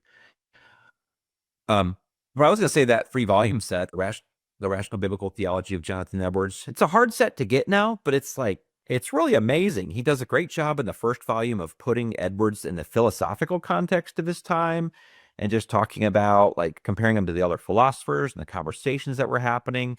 But it's just an amazing systematic treatment of Edwards. I've not read the whole thing, but I've referenced it quite a bit when I want to, like, get a good perspective on a particular doctrine. It's like an outline form, so you can go through the book and just read quite a bit on that topic. And he has a lot of quotes from Edwards. I mean, he just did a lot of work. But yeah, he did work with Perry Miller, who you said you're reading a Perry Miller book right now, the 17th century, the New England Mind. And they worked together on the initial publications of Edwards's work in the Yale series, because Yale put out like a fairly complete edition of his works minus all of his sermons. And the thing was, Jonathan Gershner was a very strong Christian who believed the same things Edwards believed, and Perry Miller did not. He was more of a secular perspective, and they would often interact about their various perspectives. Perry Miller would think like the Great Awakening was just some weird psychological phenomenon, and John Gershner would believe it was really a move of the Spirit of God. And just kind of, I've heard about some of their interactions as they worked together, publishing that series, and I thought, that must have been pretty interesting to hear them talk, having such radically different views. But he's a pretty cool guy. He's dead now. You think he died in the 80s, but pretty awesome guy. And we'll see some more books by him later. But yeah, if you had to just get one book on his theology, though, that one by McClymond and McDermott, The Theology of Jonathan Edwards, that's a good 1-volume published by Oxford, and easy to read, and it just gives you an overview. Really, it's not like he has a non-Christian theology, but it's like, what were his theological emphases? That's what you want to know. And can you remind me where that book is? it was just on that shelf, right because that's no. Yeah, that one volume book is pretty good. It's a lot easier to get to than the 3 volume set. Very accessible for people who just know a little bit of Christian theology. But yeah, there's a lot to talk about with Edwards, but and I guess we still have another shelf to look at with him. We could probably just move quickly to that other shelf. We said so much about him. Yeah, the top one here. So a lot of these are these blue cover ones. I don't have them all. They're often very expensive, but those are the ones that are put out in the Yale series. And I don't know, I think it goes up to like 24 or 27 volumes. And there's some that I've wanted and have never gotten just because they're so expensive. But I think you can access them online too. I think that they're free online. I just don't like reading online. But my favorite parts of the series are the Sermons and Discourses volumes. They divide them by section in his life, what set of years. And so the first one begins in 1720 when he's only 17 years old, and it ends in 1758, the year that he died. He was born in 1703. So I'd love just looking at the titles of the sermons and just reading the titles in the table of contents. Here, bear with me. Let me grab one. Yeah, that's right here. And they are they're often enough for anyone. Let's see. The duties of Christians in a time of war. You know, it's inspiring. Okay, what's going on here? One great end in God's appointing the gospel ministry. You're like, oh yeah, there is actually a main point. What would it be? Christ, the great example for gospel ministers. So again, that Christ is this example. True saints, when absent from the body, are present with the Lord. Rebellion in Israel. I just read them and I'm like, man, I cannot wait to read that. So these volumes are very large and they have some notes and good introductions.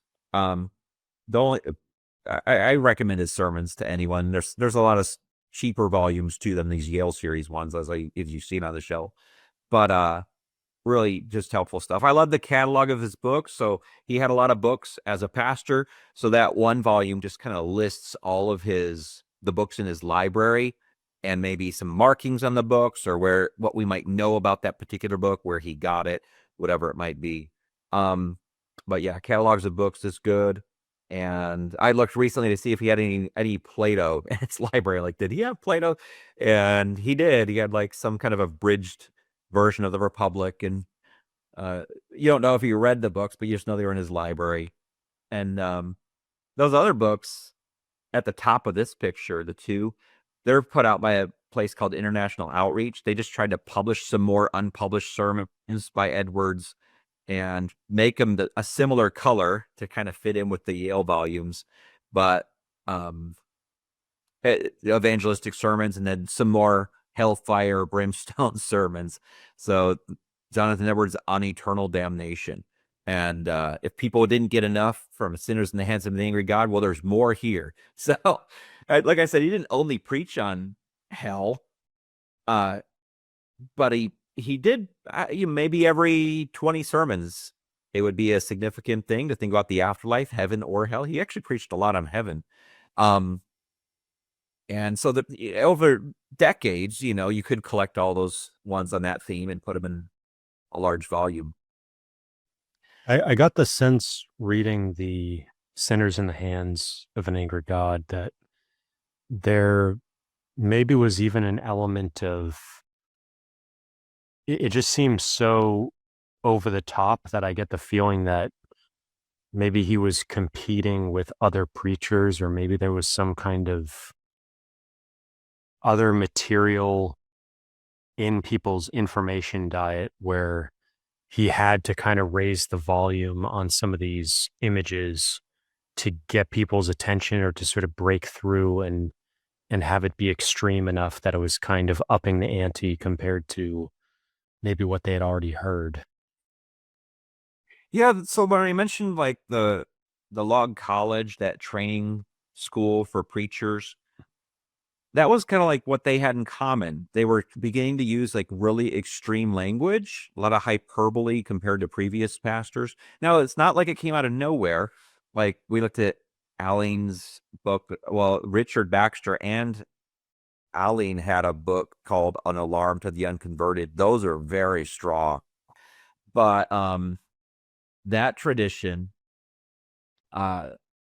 wasn't, you didn't hear it very often, that strong hellfire just stacking on like how many millions of years hell is going to last, like using images like, hey, when you've been there for 100 billion years, you haven't even, the amount of time is nothing compared to the drop in the ocean for how long you're going to be there, right? So they'd use these really vivid, frightening images that they could substantiate from the words in Scripture. And so they're not, I'd say, I think it was just kind of a characteristic of the time to begin to talk like this. Now, that exaggeration comes to a head at the end of the 1700s.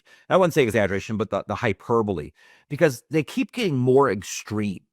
And there becomes this controversy, like after Edwards has died, and it shows where Calvinism ends up going in America, where the big question that they ask people in Calvinistic churches is, hey, we should be doing everything to the glory of God, right? Person's like, sure, everything to the glory of God. Okay, so here's the question the preacher might ask.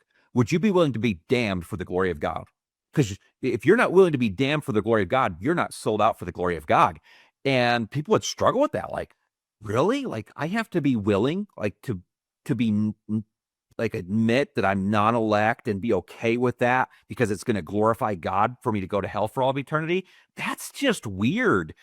And so that whole question, along with infant damnation being held on to so strongly, that infants who die are damned in because they've committed the sin of Adam, those two things are major factors in why Calvinism goes away in the 1800s.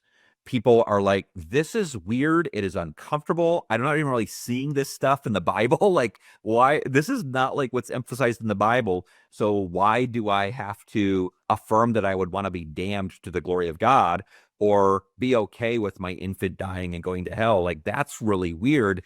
And so my point is, like, they keep getting more extreme with what they say and push, and it gets pretty far beyond normal Christianity. And even just this preaching from the Enlightenment, or for the Great Awakening period. And that's one of a few reasons Calvinism kind of goes away and becomes unfashionable in America, because of the extreme language. But yeah, so one other thing I want to say about Edwards is he publishes one of the more significant books he publishes is the Diary of David Brainerd. And David Brainerd was a young missionary who had gone to Yale, just like Edwards did, to study for the ministry. And so he's a young man going to Yale, preparing to go into the ministry. But he has this incident at school. I want to just tell the story. There's a teacher at the school who seems like he's kind of opposed to revivals, and he's opposed to enthusiasm, and the students like revivals and enthusiasm. And so one day David Brainerd talks about this teacher who's opposed to revivals, and he says, Mr. So-and-so has no more grace than this chair, which sounds like a really minor insult. You have no more grace than a chair. But perhaps meaning saving grace, like there's just not the grace of God in this man, and there's no more grace in him than there is in this chair. He was overheard saying that and reported. And this ended up being scandalous because the leaders of the school knew there was tension over this question of revivals and their legitimacy. And David Brainerd was told he had to apologize. And he did apologize, but then he was told he had to come in front of the whole school and apologize. The whole school was going to get together, all the students, and he had to get in front of them and say, I'm sorry for saying Mr. So-and-so had no more grace than a chair. But he didn't want to. He was like, I've already said I'm sorry. I'd be humiliated to go in front of the whole school and say that I'm, I've messed up in this really small way. It seems like overkill. And so he's ejected from the school and cannot finish. So he can't go into the ministry. And he's devastated by this, disillusioned, and just a young man. Now, one thing that comes out of this is some of the supporters at the school of revival decide it is time to break with the school. And that's when they break off and begin to plan Princeton. And so in a sense, David Brainerd, this young man, is responsible for Princeton University today. But David Brainerd never goes to this new school that's formed or anything. He ends up just going to become a missionary because anyone could become a missionary. So he's Presbyterian, goes out and becomes a missionary. And he keeps a diary of his ministry, and he's like just serves for like a few years. But the diary of David Brainerd was so deep spiritually. His language is so vivid about himself, his relationship with God, what God was doing among the Indians that he was reaching, that it's been like this timeless classic ever since. Now, David Brainerd died in his 20s. And so he always talked in his diary about coughing up blood and chunks and stuff. And you're just like, man, how's this guy doing it? But he saw some great work done among the Indians that he was ministering to, and his brother picked up the work after he died. But toward the end of his life, he came to stay with Jonathan Edwards, and that's where he died. But he stayed there for some time, and Jonathan Edwards just came across David Brainerd's diary, and he read it, and he was like, this is the most profoundly deep spiritual stuff I've ever read. And so he edits the diary for publication and publishes it. But it's I just wanted to mention that. I mean, some diaries are really great to read, and that's one of them. And you can find audio versions of it that are really well read. But I've never heard of a Christian who read David Brainerd's diary and didn't feel like ashamed. And I mean by that, like, you see how close he was to God, and you're like, I'm nowhere near this close. Like, could it really be that a person could have lived like this and felt this way about themselves? And he talks about himself in very degrading ways, though. So it's kind of weird. It's a very, very unique piece of literature. And I don't know, maybe you could look up an excerpt from it for people. I could randomly open to one, but maybe AI would have something I would show people, just maybe why it's such a profound piece of literature. Yeah, let me see what comes up. While it's working on that, I just wanted to give sort of an analogy of how the more conservative elements from Harvard left soon after, and really during that period when Mather leaves, right at the turn of the century. So Mather leaves, resigns the presidency of Harvard in 1701. And then in that same year, Orthodox ministers go to Connecticut, and Yale is founded on October 9th, 1701. It was originally called the Collegiate School by the Connecticut General Court, and then which General Court was just sort of the name of the legislature, I believe, later renamed Yale in 1718. So they start Yale, and then Yale ends up producing Princeton, by people leaving it. Yeah, so there's and those are some of the most, even within the 8 Ivy League schools, those 3 are most people would consider in what sort of the top half of the 8. So they're really kind of, there's an interesting lineage between them. Yeah. Um, Yeah, that is interesting. I hadn't thought about the Harvard Yale thing. Maybe I've read about that before, but I don't remember.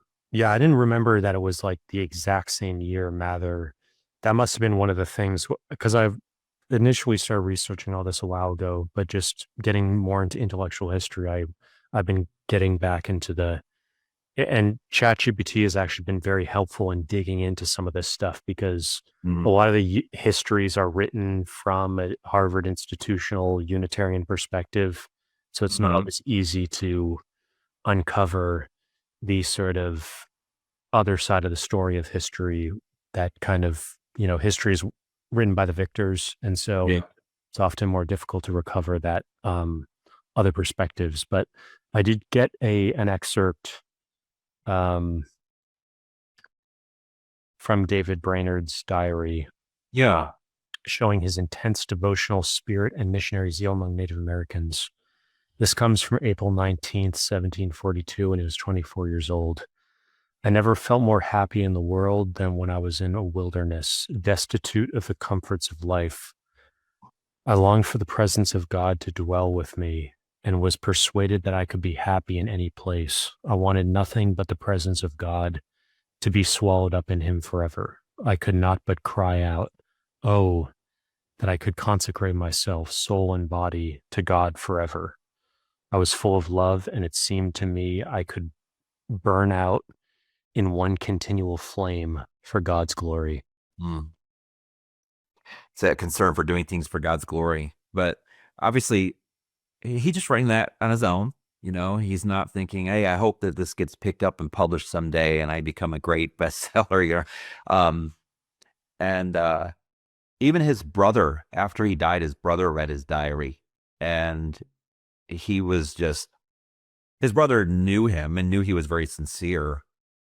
The brother who picked up his work after him, but his brother had that same sense of just awe and like, wow, I will never, though he ministered to those same Indians for decades, whereas David Brainerd only did for 3 years.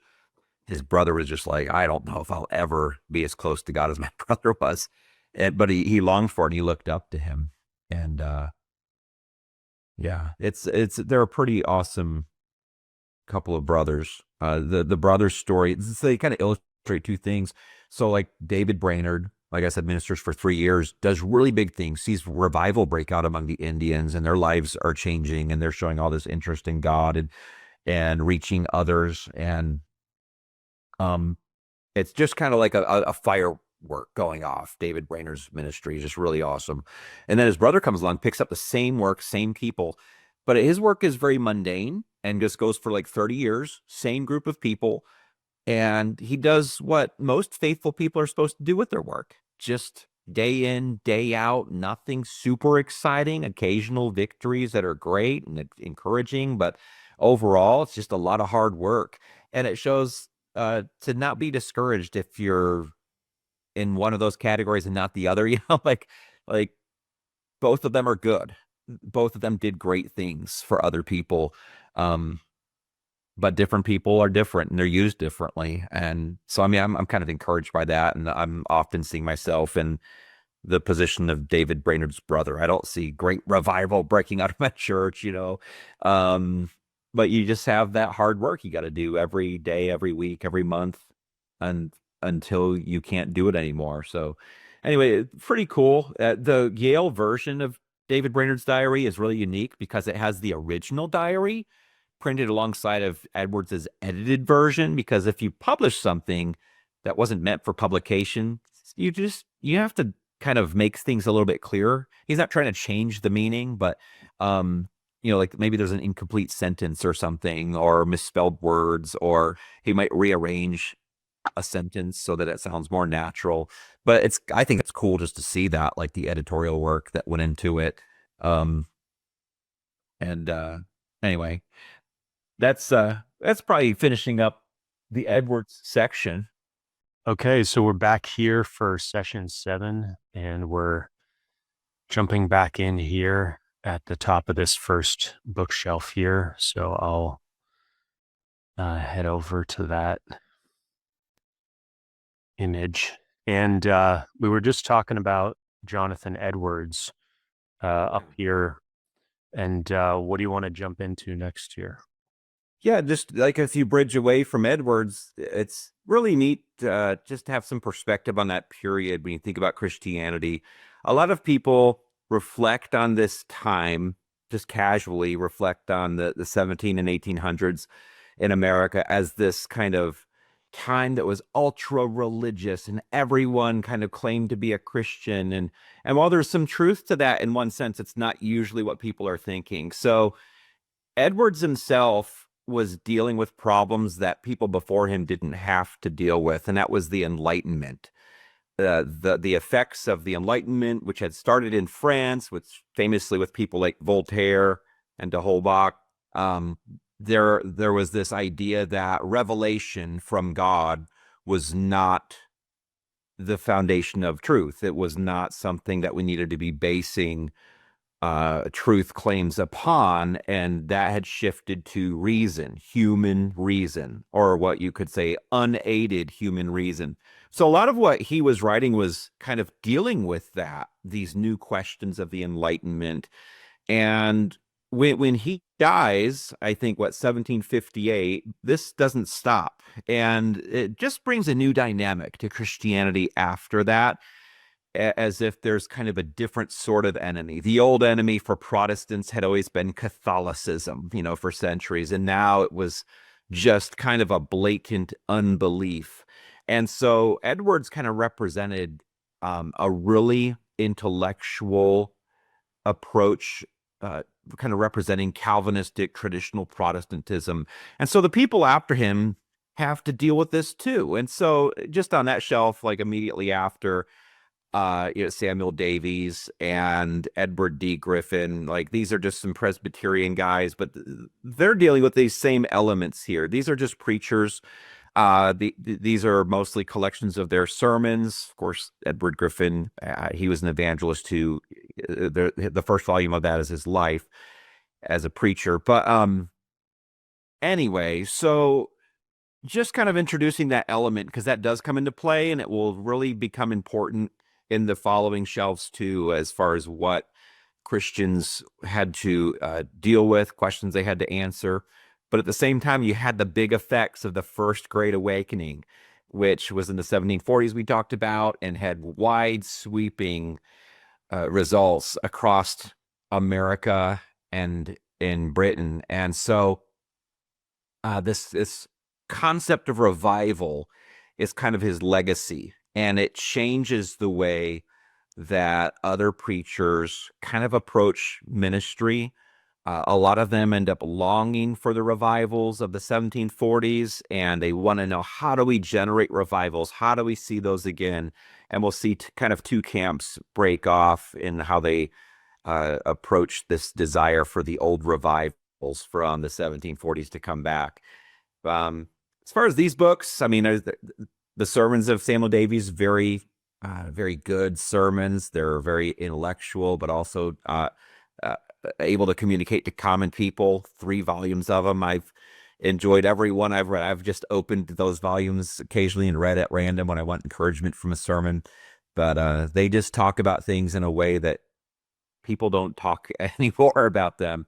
They had a much different education than us, still a lot of classical elements of their education, and they're actually writing an argument based on the text of Scripture rather than just kind of rambling whatever thoughts come to their mind or happen to come to their mind when they were preparing. So, but yeah, these are some preachers that, did have a big impact in the time period. They're a little bit older. They're younger than Jonathan Edwards, and so they kind of came after him. Have we seen this publisher before? I don't think so. I'm not even that familiar with Sola Fide Press, which just means faith alone. Yeah, because it has this map look, there was another set. I forget what it's called, the one with the maps. Uh-huh. I thought it looked like that, but it's not. Yeah, I think that's he's called the Apostle to Virginia. Probably like a colonial Virginia map or something. I think it was a Landmark. What's that? Was it the Landmark books that also have that map? I don't recall. Okay. Yeah. Okay. That life of Dr. I can't remember his first name. I read that book. It's long, and he was a Presbyterian. And I just remember, like, it was a really obscure book published on this figure, Archibald Alexander. That's who it is. In his book, he has a book right next to it. I was so affected by thoughts and religious experience years ago that I wanted to know about the life of Archibald Alexander, and that's written by his son. But it was interesting because it was just kind of a very ordinary life. He didn't have this remarkable life that really you would think to write a biography of. But his son, of course, looked up to his dad and wrote, like, I don't know, it's a 700-page biography. And it was pretty interesting, but it did kind of insert me into the time period. And I wish I had some fresh thoughts on religious experience, but it's been so long since I read it.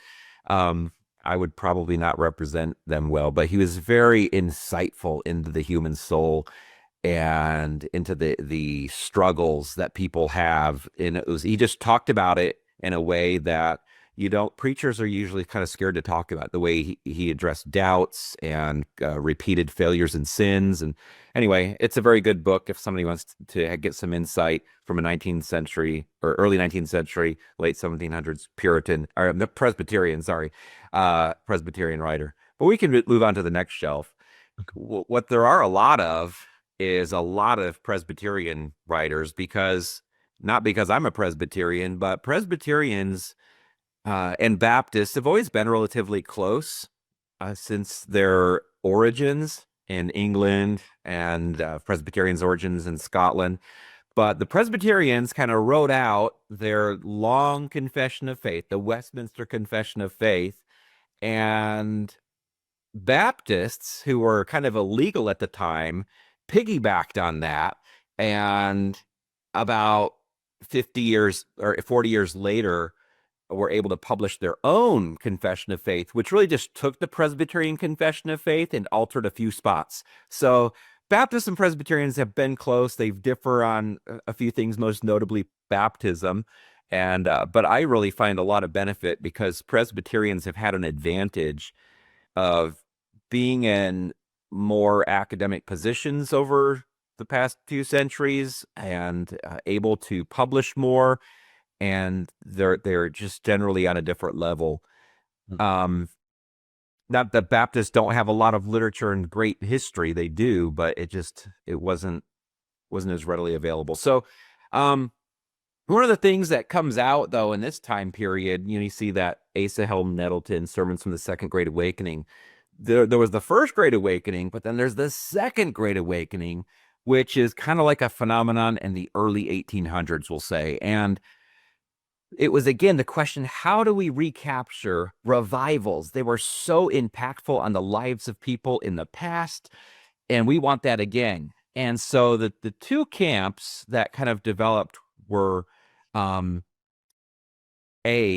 could wait for God to work, because revival is a supernatural, miraculous work from God that cannot be generated by people. And God just gives it whenever he wants, and he withholds it when he wants. But option B, as far as views that you could have, was if we can figure out the elements involved in generating a revival, we could kind of write out a little handbook or something and pass that out to preachers, and they could follow these steps and guarantee revival happening in their churches. And so Asahel Nettleton kind of represented that first approach. There certainly were more revivals that happened in America, particularly in the early 1800s, but also across in Wales and England, there were periods of revival. But Asahel Nettleton was one who just believed revival comes from the hand of God, and he did see much revival under his ministry. He never tried to generate it. I don't have any books by Charles Finney, but he was the big representative coming out of the Presbyterian Church as well, who wrote a manual for how to generate revivals. And he's often kind of seen as a villain by a lot of modern conservative evangelicals, because it seemed manipulative, his methods, but they became very popular. What was this manual called? What's that? What was the manual called? Lectures on Revival by Charles Finney. And so it would kind of tell you, when to pray and how to approach prayer, and just very practical, like do the kind of like put the quarter in the gumball machine, turn the handle, and out will come a gumball. But you do these steps, turn the handle, and out comes revival. And it's really where you can trace a lot of American evangelicalism today back to, where you do see the emotionalism as something that's depended on. And the more emotional people are, the more success there must be in that particular church or ministry. And that was not really a thing before Charles Finney. There's a practice of like calling out to the audience and saying, like, if you're like, come up to the altar. Yeah. I forget what it's called, but was that the altar call? The altar call. Yeah. Was that him? No, so the first time an altar call happened was in a Kentucky Baptist like camp meeting, which is where people would just come from the area, camp out, hear different preachers preach. And in a book called Revival and Revivalism, which I have later, it talks about that. So yeah, it was like this idea that you can simply declare yourself saved, a genuine Christian right now at this moment, but the way that you show that is by getting up from your seat or wherever you're at and coming down to an altar at the front and maybe weeping or praying. And that was a way that people would then say, well, this person is now justified, which is a technical word for being saved. They become a Christian. And it was really attractive because it was measurable. People could now say, I held an evangelistic meeting and I preached, and I had 80 people come forward at the end of my message. And that was this measure of success. And it still is done today, though it's really diminishing in practice, thankfully.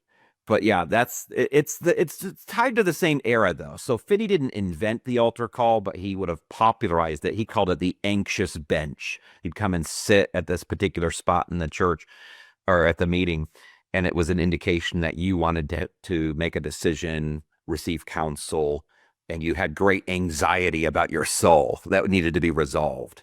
So yeah, a lot of innovations.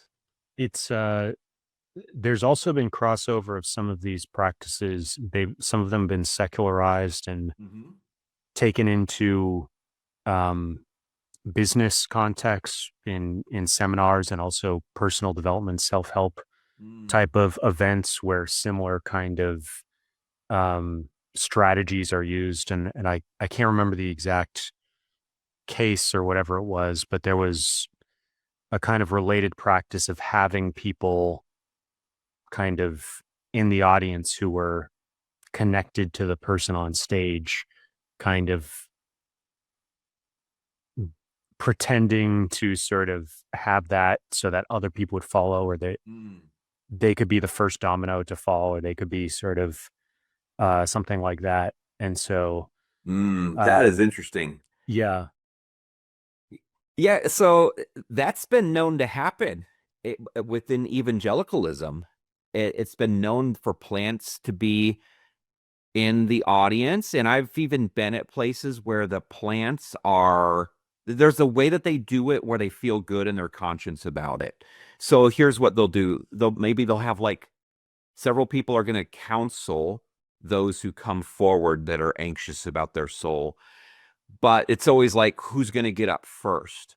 So the counselors are told before that as soon as the altar call happens, you stand up with confidence and come to the front. Now you're coming to give counsel, but the people coming for counsel don't know that. And you've just given them the strength. Somebody else did it. Okay, now I'm going to do it. I'm not alone.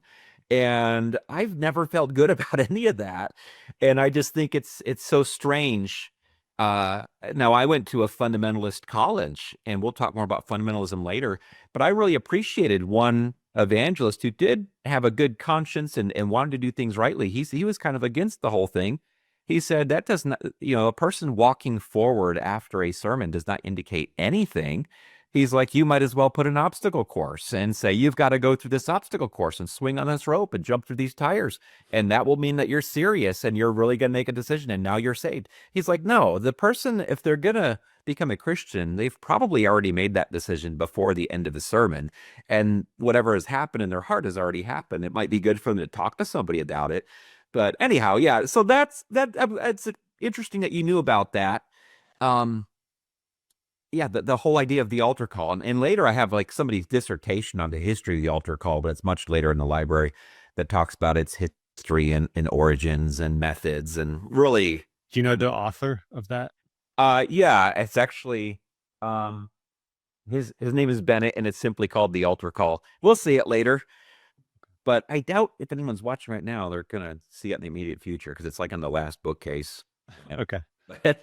But yeah, they could just look up it called The Altar Call by Bennett, and it's not an easy to obtain book, but So what were the kind of things that were seen as bad about Charles Finney's lectures on revival? Like, what were the I think criticisms of it? Charles Finney in general was an indication of what was happening in America, which we've talked about before with that book, The Democratization of American Christianity, where really you're kind of like learning what Christianity is afresh in America by simply going to the opinions of people. And Charles Finney had been he had trained to become a lawyer, and I don't recall his story with great detail, but he did eventually become a minister in the Presbyterian Church. But he had all these problems with the Westminster Confession of Faith, and that's a problem. And so at some point, I can't remember how it works, but he does break off from being identified with the Westminster Confession of Faith, but just goes about preaching. And his methods and his theology were really concerning. So the theology was that he denied the substitutionary atonement of Jesus, that Jesus's sin or Jesus's death paid for the sins of his people. And he had some other view of the atonement where it was simply, it's kind of an odd view, but it was just a declaration of how God felt about sin, called the governmental view of the atonement. So that really bothered a lot of solid traditional Christians in America. They didn't like his approach to that really important doctrine. But then, yeah, just the methods of they viewed him as kind of man-centered is kind of a phrase they would have used. There's a God-centered approach and a man-centered approach. And he was kind of viewed as somebody who was manipulating people. And it was just distasteful to Presbyterians who were Calvinists. So Calvinists have a big view of God. You know, he's in control of everything. And so they're really okay with leaving it up to God. And Finney was not. So it was just kind of that approach in general that really divided him from the rest. But yeah, it's a very big dividing point. Now, Charles Hodge is a pretty big name at this period, and he was a Princeton seminary guy. Princeton Seminary is a Presbyterian seminary. I think that started in 1812, associated with the College of New Jersey or Princeton College. And he had gone off to Germany to study, to get like what's the cutting edge of theological education doing. And I'm going to go dive into it. I'm going to do my studies there, and then I'm going to come back to America with like well-rounded knowledge of what's happening in Europe with theology, because something is bad over there. And so he does it, and he's not persuaded by the German approach. He's exposed to it, goes through it, very smart guy, and just kind of spends his career at Princeton defending traditional Christianity and warning people about what's happening in Europe. And so he famously wrote this 3-volume systematic theology. And it's kind of one that people who are into theology they encounter this one pretty regularly. But I enjoyed reading that biography of his. It showed that he had some great resolve and determination. he gave his life to defending traditional Christianity through the Presbyterian vein of Protestantism, but he's been seen as valuable by Baptists as well, and several others.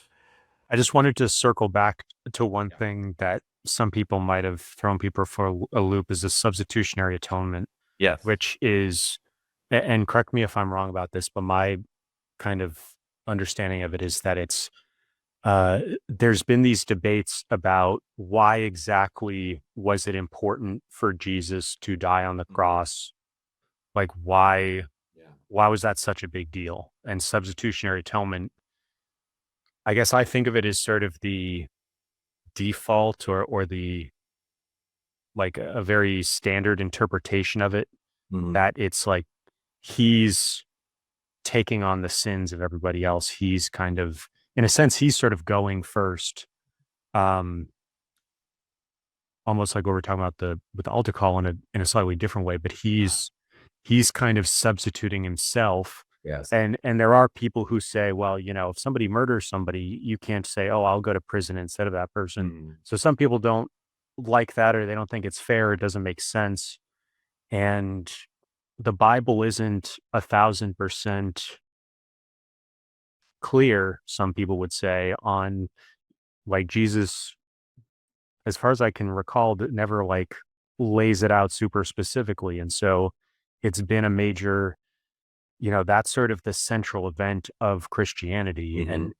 And without that, it's things are very different. And some people, especially the you know, higher criticism and stuff, they, well, maybe he never died, maybe, you know, who knows what happened. So it's this central point, and because some people see it as an ambiguous, what exactly is the significance of it? How exactly does this sort of math, kind of like when we were talking about the Catholic Church and indulgences, Mhm. where it's like there's this system of social credit, and like atonement almost is like like a simplified version of that, where it's like, well, other people did stuff, but then you're paying off other people's debts, or so it's uh maybe you can explain it better, but that's, I think it's good for people to have a little bit of background on that. Oh yeah, I mean, this we could talk about this for many hours. And it's funny because recently, Twitter kind of has these Christian Twitter has these phases that they go through of what they're going to debate for the week, or and who knows how they start or how they end. But that was actually a recent one. Everyone wanted to just argue about the atonement. And so you have like these pot stirrers, somebody takes an obscure view or a non-standard view in Western Christianity and states, this is my view, and everyone argues and defends each other. And it's not fun to watch. I generally get disgusted, but that happened recently. But yeah, it's weird. People get surprised when they start to begin to study the history of Christian theology, and they learn that there have been these different views of the atonement, like what was Christ's death for? And there's like, I mean, I could list off views, but ultimately, uh, um, what you'd want to know is that, yeah, if you're kind of just jumping in right now, the standard view that's going to be assumed is the penal substitutionary atonement, where Jesus, who is God, has taken on human flesh to represent humanity. And so he represents humanity in that he lives a perfect life in our place because we have failed to do that. And then when he dies on the cross, he then pays the penalty for the sin of humanity through his death. And so, just as kind of Adam had represented humanity at the beginning of Scripture, but failed, and everyone is kind of viewed as if they were in Adam, uh, now things shift so that you could be viewed through the lens of Christ. And there is a very different dynamic for modern individualistic people who can't really conceptualize how this communal aspect works of humanity being represented by somebody. We like to think about things in fairness and individualism, but that's just us. And that's not how many other cultures around the world think or have thought. And really what Christians should be concerned with is what does God think, not is he conforming to how I think about individualism. So that's kind of the standard view today. But it wasn't emphasized as much in the early church, and that kind of throws people for a loop. But there's a great reason for that. You have to think about what was happening in the first century. And I hope I'm not getting too far from the original question, but this is why the substitutionary atonement was not emphasized in early Christianity, because early Christianity in the first century represents this huge shift of people hearing about Jesus in a deeply religious, law-based culture, namely Judaism, and it shifts at the end of the first century to a bunch of idol-worshiping people, the Gentiles. And so when you first preach the gospel to people who have been in this law-driven religious culture, they are just drowning in guilt. How do I get out of my guilt? What do I do about the guilt? I've broken so many laws. The laws of Moses are piling up against me, and my guilt is piling up. And so in the Bible, the Apostle Paul talks about this a lot, how Christ died for our sins, or Peter says Jesus was the just dying for the unjust. But when you get out to the Gentile world, they never felt guilty about their sins to begin with, because nobody ever taught them, hey, here's the 10 Commandments, and by the way, you're breaking them. They only had the wrong God. And so like in the second, third, fourth centuries, these people are hearing about Jesus and they're like, oh, cool, we found the right God. We've been worshiping Zeus and Athena and Bacchus, and it's been a mess, and our lives have been horrible, but now we found the one true God. And so they never really dealt with the guilt as much. And so they weren't going to write about it. They weren't saying, oh, I felt so guilty as a child sitting in church, hearing my sins preached about against, but then I heard Jesus died for them. So the big emphasis in the early church, these Gentile idol worshipers who had become Christians, was what we call the Christus Victor approach to the work of Jesus, which is he dies representing humanity so that he might rise and show he had victory over death, our great enemy. Now, if I went back to like a second and third century thoughtful Christian and talked to them in depth about the New Testament, I'm fairly sure they would see that aspect there of Christ's death paying for sins. But it wasn't the first thing on their mind, because they were answering very different questions. You see it come back into the substitutionary atonement view comes back into a really prominent place around the time of the Reformation, but it's again because you are now dealing with a really guilt-ridden culture, late medieval Catholicism, which was really good at making you feel guilty for not being good enough and meriting enough to earn a place in God's kingdom. And so it's like it becomes important whenever it encounters a religious people who feel guilty and want their sins to be dealt with. But here's one last thing I'll say before I just keep going about this forever. The views of the atonement are all of them have some truth to them. If I look in a standard systematic theology, and it lists off, here's the 5 views of the atonement that have been prominent in the history of Christianity, I can say, there's truth to all of those. So Charles Finney believed it was God giving a statement of how he felt about sin. Christ takes on sins on himself, and God kills Christ to show this is how I feel about sin. This is my final statement about sin. Sure, absolutely. It was a statement of how God felt about sin. It deserves penalty. It deserves death. The Christus Victor view is true as well. Like, Christ did have to die, and he had in order to rise, which is really the ultimate culmination, is the resurrection, even more than the death. The death just leads to the resurrection. And then there's the ransom theory. That was an early view based on Jesus saying he would give his life as a ransom for many. And he is representing some kind of payment, though I don't think he was paying it to the devil like some believed in the early church. But there was a payment that was required, just like a ransom requires a payment. And so there's truth to all of them.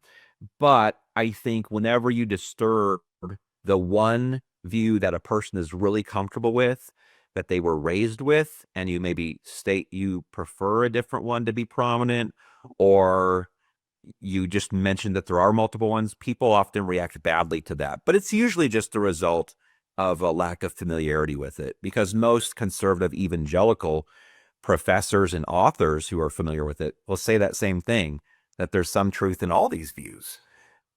So, Yeah, I just wanted, for people that don't know what Gentile means, it just means non-Jew. So when I think we've earlier used the word pagan, which generally has the meaning of non-Christian, um, it's good to understand these sort of different terms of sort of insider versus outsider status, and how they're used. So yeah, Gentile is an important one there.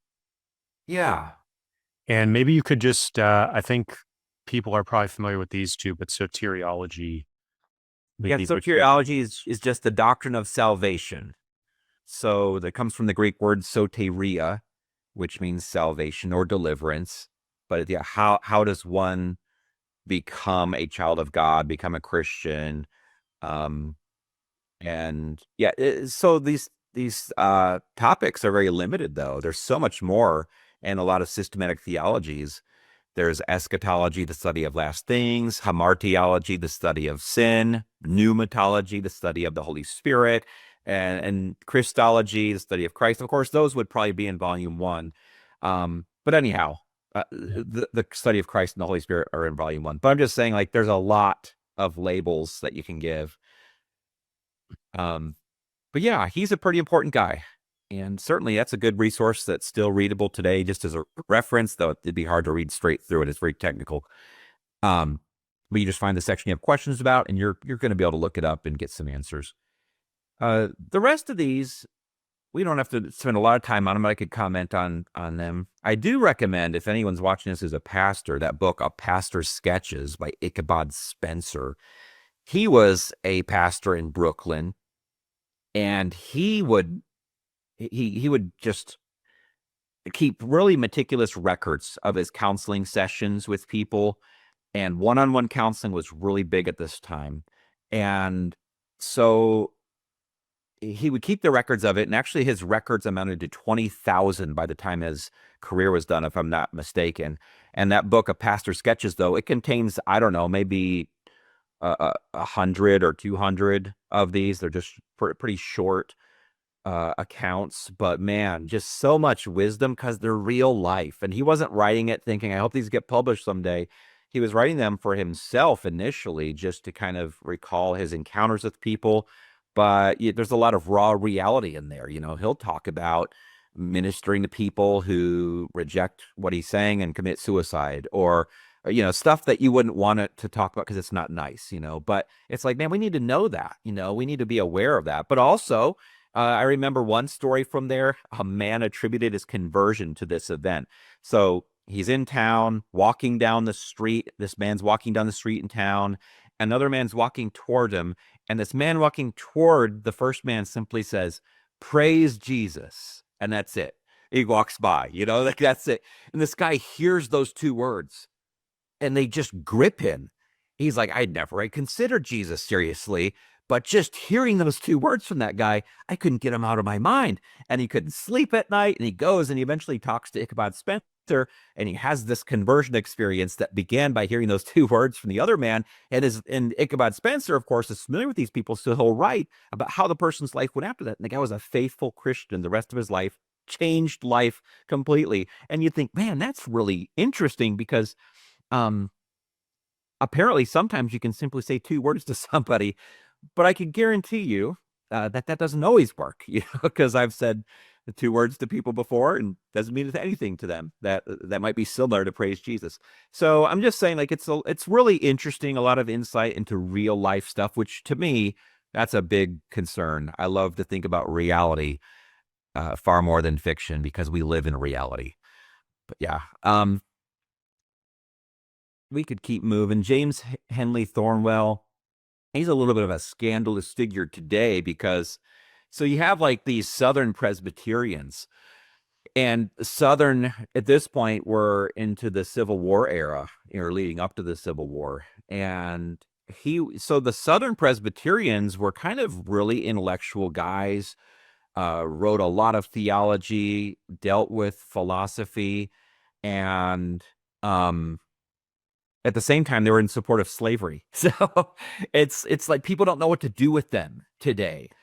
People who appreciate good theology, they might think, man, well, Thornwell had some great stuff to say about a particular philosophical issue from the 19th century. But then they discover he was a supporter of slavery, and they don't know what to do with them. But interestingly, that set had not been, I think my copies here are maybe from the 60s, and it hadn't been republished for a long time until just recently Banner of Truth published that set again. And I'm pretty sure the reason that they went so long before publishing it again was just because of the sensitivity to, racism. And I'm not sure. I mean, obviously that hasn't gone away, but they must have felt a little bit safer to republish those books. Now, I don't believe there's anything in there on slavery, but they would talk very positively about slavery. They thought the slaves were part of the household and part of the family. And I'm not speaking in favor of it at all, but I'm just saying they would say, we have a tender heart for our servants, and we want them to become Christians, and so we want to treat them well. And anyway, they felt very justified in their approach. There's another author who soon after this, Robert Louis Dabney, who's in the same exact boat. And it's just interesting to dive into another period of history, but obviously a very sensitive one. But I don't have much else to say about Thornwell. I'm not super familiar with them. I got that set just because I could and assumed someday maybe I'd use it. But here's some stuff. So Princeton Seminary, Banner of Truth has published quite a bit about them. And I'll just say why. This is important. Princeton Seminary is around today, but it's not what it once was. And the big question is, when did it change? It begins as this bastion of conservative Christianity, and they have conservative theological views that are very traditional, all rooted in the Westminster Confession of Faith in the 1640s. And so then at some point it becomes really liberal. So what happened? And they're just connected with Princeton University, right? Yes. Okay. Yeah. Now the seminary though had been initially exclusively Presbyterian at first, and that kept them conservative. They were able to kind of govern who was teaching there, what their education was, if they were ordained, well, where were they ordained? And it had to be PCUSA, I believe, Presbyterian Church of the United States of America. And so the story of Princeton is interesting because they do represent the shift that happened in the larger culture, not even just larger Christian culture, but just larger culture of America. That's where Charles Hodge was, Archibald Alexander, some of these other men that have been on the shelf. But these guys tried to represent historical Christianity to the best of their ability, while the rest of the intellectual world was moving towards Kantianism and Hegelianism, this idea of progress with Hegel, that the world's getting better and advancing. And so you put that into theology, and we can't hold on to old theology. We've got to move on to new theology. And Kant has relocated the source of truth, which is just the categories in our own mind and how we perceive things. It's not in anything external. And think therefore I am. Yeah. It's all in your head, however you interpret things. And so we have, they hold it as long as they can, but eventually there's a shift in leadership at the school. And one of the big things they do is they allow people from other denominations to begin teaching there who aren't stuck in the old Presbyterian system. And from that point forward, they start getting other teachers in who no longer hold to some of the things that they considered the fundamentals of the faith. And this is really interesting. This shift, when they let teachers in who are progressive, willing to move beyond traditional Christianity, willing to deny, for example, the substitutionary atonement in any sense, willing to deny the fact that there were miracles performed by Jesus. they can teach men and prepare them for the ministry. That was a huge shift. And there's a temptation, though, on Christian schools to always go that direction because you want to keep up and be prestigious in the eyes of others. And so you end up getting people from other schools just because that school is famous or has a name for intellectualism, and it changes the nature of your school. So this is what's interesting. The term fundamentalism is now something that people use all over the place. A fundamentalist is kind of like this staunch person who represents kind of some old backward ways. Oftentimes it's used that way. And it can be used in an interdisciplinary way where we can talk about Muslim fundamentalists now. But the word comes from this time period. They invented the word fundamentalism. These Princeton guys did, the traditional guys did, because here's the origin of it. They said, we want to ask these new teachers at Princeton if they affirm these 5 fundamentals of the faith, because we know they don't. And we want to put a question to them and ask, do you believe in the inerrancy of Scripture, which means that Scripture contains no errors? They knew these new guys could not affirm that. They believed the Bible was full of errors. And they said, do you believe in something as basic as the virgin birth of Christ? And these new guys did not believe that because they didn't believe that anything supernatural could happen. Do you believe in the substitutionary atonement of Christ's death? Do you believe in the bodily resurrection of Christ? Do you believe in the reality of any of Christ's miracles? Those 5 questions were what would determine if you believe the fundamentals of Christianity. And it was just like a quick test case. So the new liberal guys coming in to teach were opposed to even being asked those questions. How dare you ask us those questions? They pretended to be offended. We affirm the Westminster Confession, and so we don't have to deal with those questions. And eventually, though, the liberal new guys get the upper hand because the president of the school sided with them. And the whole thing shifts. And what you have is like the big breaking point in Presbyterianism, where they break off into various groups representing conservative wings and liberal wings. But there's a lot more happening in the culture at this time, which we'll talk about when we see some other books, where there's just a general way of looking at Christianity, traditional Christianity, as if it's intellectually backwards. We see it. Go ahead. Well, isn't there just an element, I think, in a lot of these conflicts of as the majority changes in the outside world or in the world that's connected with an institution. Yes. Once there's a flip and the newer or more progressive or more liberal faction gains a predominance of members or adherents, it's going to be quite difficult for that institution to stay on the same track because there's sort of natural democratic type of power structures for most of these institutions. You'd have to have something that could maintain a minority opinion as the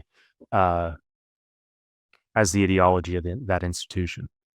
Yeah, you're right. So the shift is almost always to the left when it comes to, you have the two sides, the conservative side and the progressive side. And it's at least been that way in America. And I'm not saying that's how it always has to be, but I think the direction of our nation, which has always been progress towards some kind of a great future, a better future.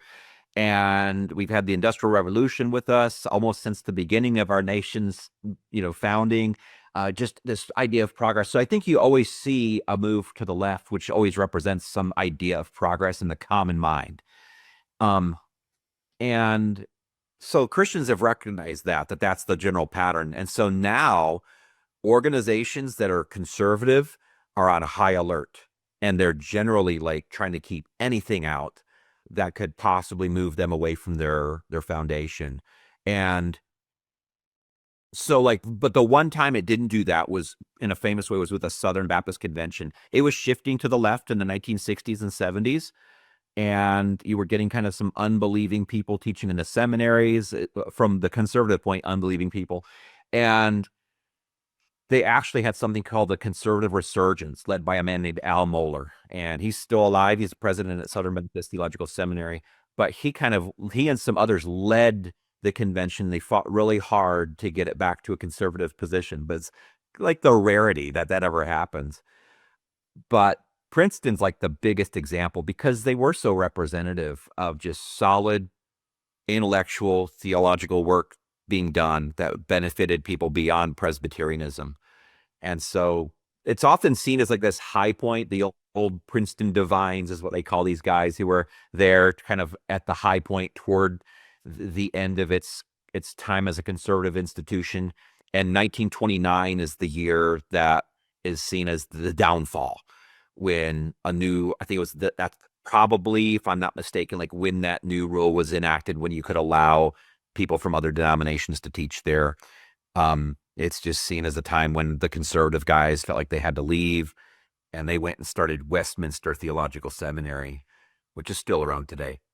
Yeah, and we've talked before about Harvard and Yale trying to preserve more conservative ideas, and Yeah. this pattern is seen in many institutions. And I don't know how relevant this book is, but I definitely wanted to ask you about the Civil War as a theological crisis. Yeah, Mark Noll, he's like a top-notch historian of American Christianity. And I haven't read that book, but I've read so many other books of his. We did just see a book of his a while back. What was that one called? America's Book. And it's and he also has America's God, the distinctive ways that America has used the Bible, America's Book, and the distinctive way that American Christians have viewed God as this kind of Republican Democratic figure. So if I remember, though, he did reference his argument in this book, and I do still hope to read it at some point. I think the crisis is America was supposed to be the city on a hill, as we had mentioned before. It was supposed to be the shining light of Christianity to the rest of the world. And you should have just seen a progress of Christianity in the post-millennial view, which was the view that like things will just get better as Christians advance, and one day we'll Christianize the world and Jesus will return. Obviously, though, that didn't happen. In 1861, 1865, we have a time when we're all killing each other. And I think it was like, if I'm not mistaken, that's the crisis. The wake-up call is like, wait a minute, this is not going the way that we expected it to. Yeah, I put it into ChatGPT, and I Yeah. thought it had an interesting kind of Let's hear it. core thesis. Noll argues that the Civil War was not only a political and military conflict, but greatest theological crisis in U.S. history, because the war exposed how American Protestantism's approach to the Bible, especially its authority and interpretation, was unable to resolve the nation's deepest moral question, slavery. The pro-slavery side pointed to explicit biblical texts where slavery is accepted or regulated, like Ephesians 6:5 or Colossians 3:22. The anti-slavery side emphasized the spirit of the Bible, human equality, golden rule, Exodus, liberation. In the mid-19th century, American Protestants lacked an agreed-upon way to arbitrate between literalist proof texting versus broader moral principles. This produced a crisis. If the Bible could not give a clear authoritative answer, then its status as a unifying authority was undermined. Yeah, and that is central to his argument in America's Book. And just showing how all this optimism at the beginning, we have the Bible, it's clear, it's going to guide us through, we're going to shine, everyone's going to see how great America is. But yeah, you have this big question that both sides are using the Bible to defend, pro-slavery and pro-freeing the slaves. They're both using the same book. But it's interesting how he brings out in America's Book how you see an approach to the Bible that kind of dies down in the early 20th century. it's a very distinct approach where you're kind of like basing everything in the culture on the Bible. And in the early 1900s, if I'm not mistaken, I think America's Book kind of traces it up to like World War I. This is a different kind of a crisis, but still another theological crisis. And that's where like you just stop seeing the constant references to the Bible for everything, to define everything, to prove everything, to support everything. And you start to see more of a secular approach in the popular culture. But yeah, it seems like that's the Civil War's theological crisis is kind of a big supporting argument of America's Book. Could you talk about how World War One is a theological crisis? Yeah, World War I, and that's very similar to what I was just saying, where I was guessing about Civil War as a theological crisis, because the world had become very optimistic by the time of World War I. Christians had become very optimistic, thinking things were getting better, and we're seeing all this progress. But then you have like the bloodiest war ever. And what it did, it had an effect on Christianity in that it sucked out the optimism about the future. It sucked out the idea that liberal Christians had been promoting, that man was basically good. You had these two ideas kind of floating around in Christianity. Throughout the 1800s, it was developing. Early 1900s, it was there, that people are basically good, and we're all children of God. And so those two things caused people to just feel good about the potential of mankind and where we're going. World War I comes about, and it's hard for people to really get how awful World War I was because it's so far in the past now. But it was just the worst thing that had ever happened in human history, and it with machine guns and just really mechanical ways of killing each other. And so after that, there was not much talk about people are basically good. And it wasn't long that you have World War II as well, and all these genocides. And so the idea that man is basically good kind of just persists in fiction now.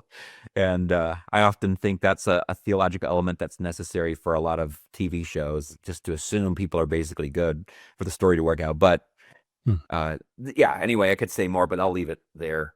Are there any books on sort of media criticism or TV? Because I've never heard that. No, but I notice it a lot. So this is really an amazing reality that if you take a few premises and start that are real, that are true, and you start to think with those as your starting point, you can really get somewhere. And one of those is that all people are religious, whether they believe they are or not. People are basically religious. They have religious categories. They have answers to theological questions. They might view themselves as non-religious, but they still have what I would say are answers to questions that are theological in nature. So if I say to you, is there a God? You're going to give me an answer. Whether you say yes or no, you gave me a theological answer, and if you said yes, I could begin to ask more questions. Well, how do we know about him? Some people might say, well, we know about him through the Bible. Other people say, well, we can know about him by looking at all religions. But whatever they're saying, they're giving me theological content. And so my point is, if all people are religious, the question is simply like, how would we categorize them? What's the taxonomy that we can arrange them and put them in the right category? And here's where I'm going with all this. Contemporary Americans often, they declare their religious category through the stories that they tell. And the stories that they tell are often who's the good guy, who's the bad guy, what's the problem being solved, and what's a good way to solve the problem that's acceptable. You start to see the answers to their theological questions and what their kind of statement of faith is. And so here's where I'm going. When you watch movies, dramas on TV, whatever, the assumptions of the writers of the scripts fit within the category of what we would call progressive Christianity. They may not go to church at all. They may have never been to church, but you still have these basic ideas and answers to questions in your mind that you didn't come up with on your own. You generally inherit them from your culture in some way. And so here's an example: the idea of equality, that all people are equal. In America, everyone generally believes that. It would be rare to find people who would disagree, though I'm sure there's some outliers, but that's assumed by all Americans. And so the question is, where'd you get that idea? Now, people say, well, it's just common sense. But it's not common sense, not to earlier cultures. So if we went back to the Romans and said, are all people equal? They would have laughed. Like, of course not. How could all people be equal? The emperor is pretty much a god. And then you have wealthy landowners. We care about what they think when it comes to political decisions. You have slaves. They're nothing. And nobody believed people were equal back then. So what's the difference? The difference is Christianity entered with the Bible that said all people are made in the image of God. That's where people start to think, oh, okay, we all have some kind of an equal origin and design to us. We're all made in the image of God. And so my point is, so modern people kind of inherit some of these Christian ideas, but they don't do it through the lens of the Bible as this inerrant source. They kind of just inherit them casually. All people are equal, but then they kind of form them and move them in new directions based on their own reason, which is what liberal Christianity does. It kind of puts reason as the top authority for your theology. And so I don't know about people who write books on how you can determine like the religious views of a culture by looking at the stories that it tells. But I do know that it's true. So like whenever I watch a TV show or a movie, I can ask myself, I can say that was a sermon. If that was a sermon, what was the main point in one sentence? And you could almost always figure it out. I can even watch like goofy episodes of Full House from the 90s, and you're like, that has a message. That one episode had a message. What was it trying to preach to me? And I can easily see their messages that were reflecting the views of people in the 90s. And the views of people in the 90s were usually, you've got to feel good about yourself. You got to love yourself. You got to follow your heart, and anyway, so you get all these theological views by just observing the stories people tell, and it tells you at least the sermons that they like to hear.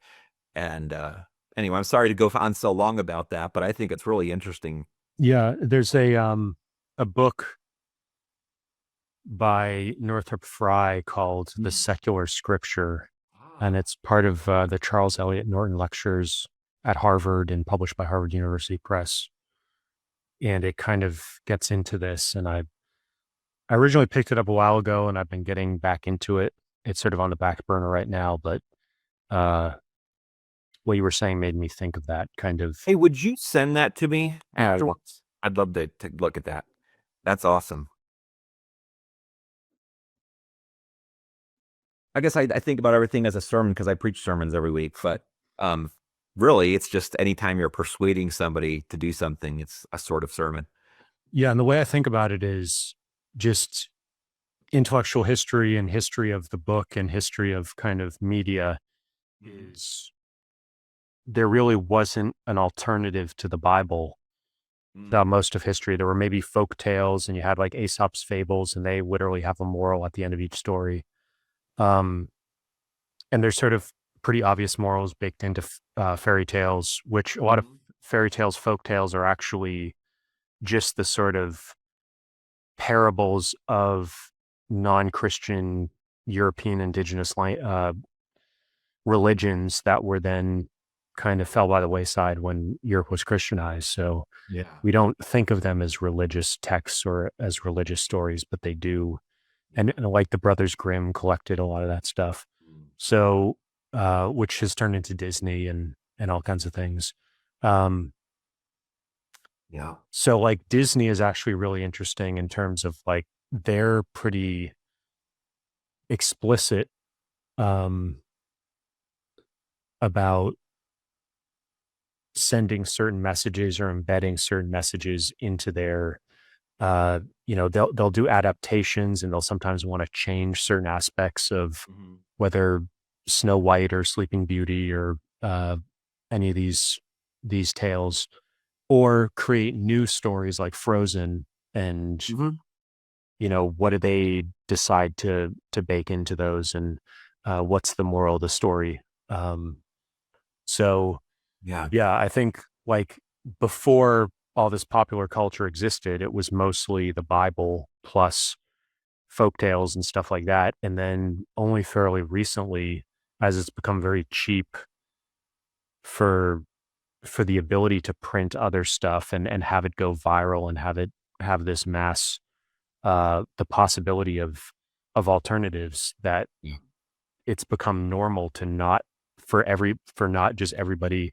Like I think of how TV used to be two, three, four stations, and Mhm. versus YouTube and the stuff we're seeing today. Everybody was in some senses on the same page and sort of part of a monoculture to an extent. And now we're seeing the kind of fragmentation and atomization of complete customization and all these tiny niches. You're right. Yeah, it's become very eclectic now. Yeah, it's and people are kind of eager to find their tribe and kind of prove their membership to that tribe. So it is different. You're right. You know, This, yeah, go ahead.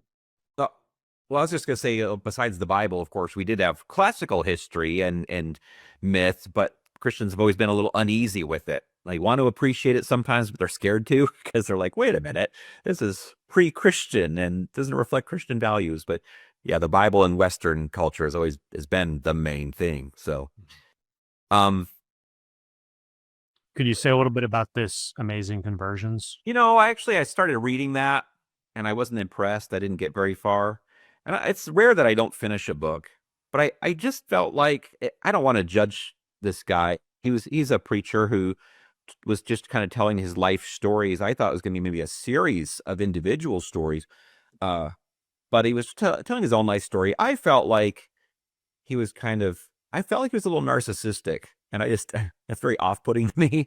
I was just like, I don't know if this stuff's true, and so I didn't keep going. But it does have an interesting title, doesn't it? One of the funny things just about publishing, and the way I think of publishing, is very much as sort of a co-author. Um, Oftentimes, authors or writers, like if you're writing for a newspaper or magazine, you don't control the headline, or even sometimes the subheadline of an article.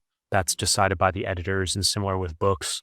I don't know, in this case, I wouldn't be surprised if he chose the title of it, but editors are often tasked with sort of understanding what the market wants and what they think people will buy. Yeah. One interesting thing is seeing how like the title of a book will change in translating a book into other languages.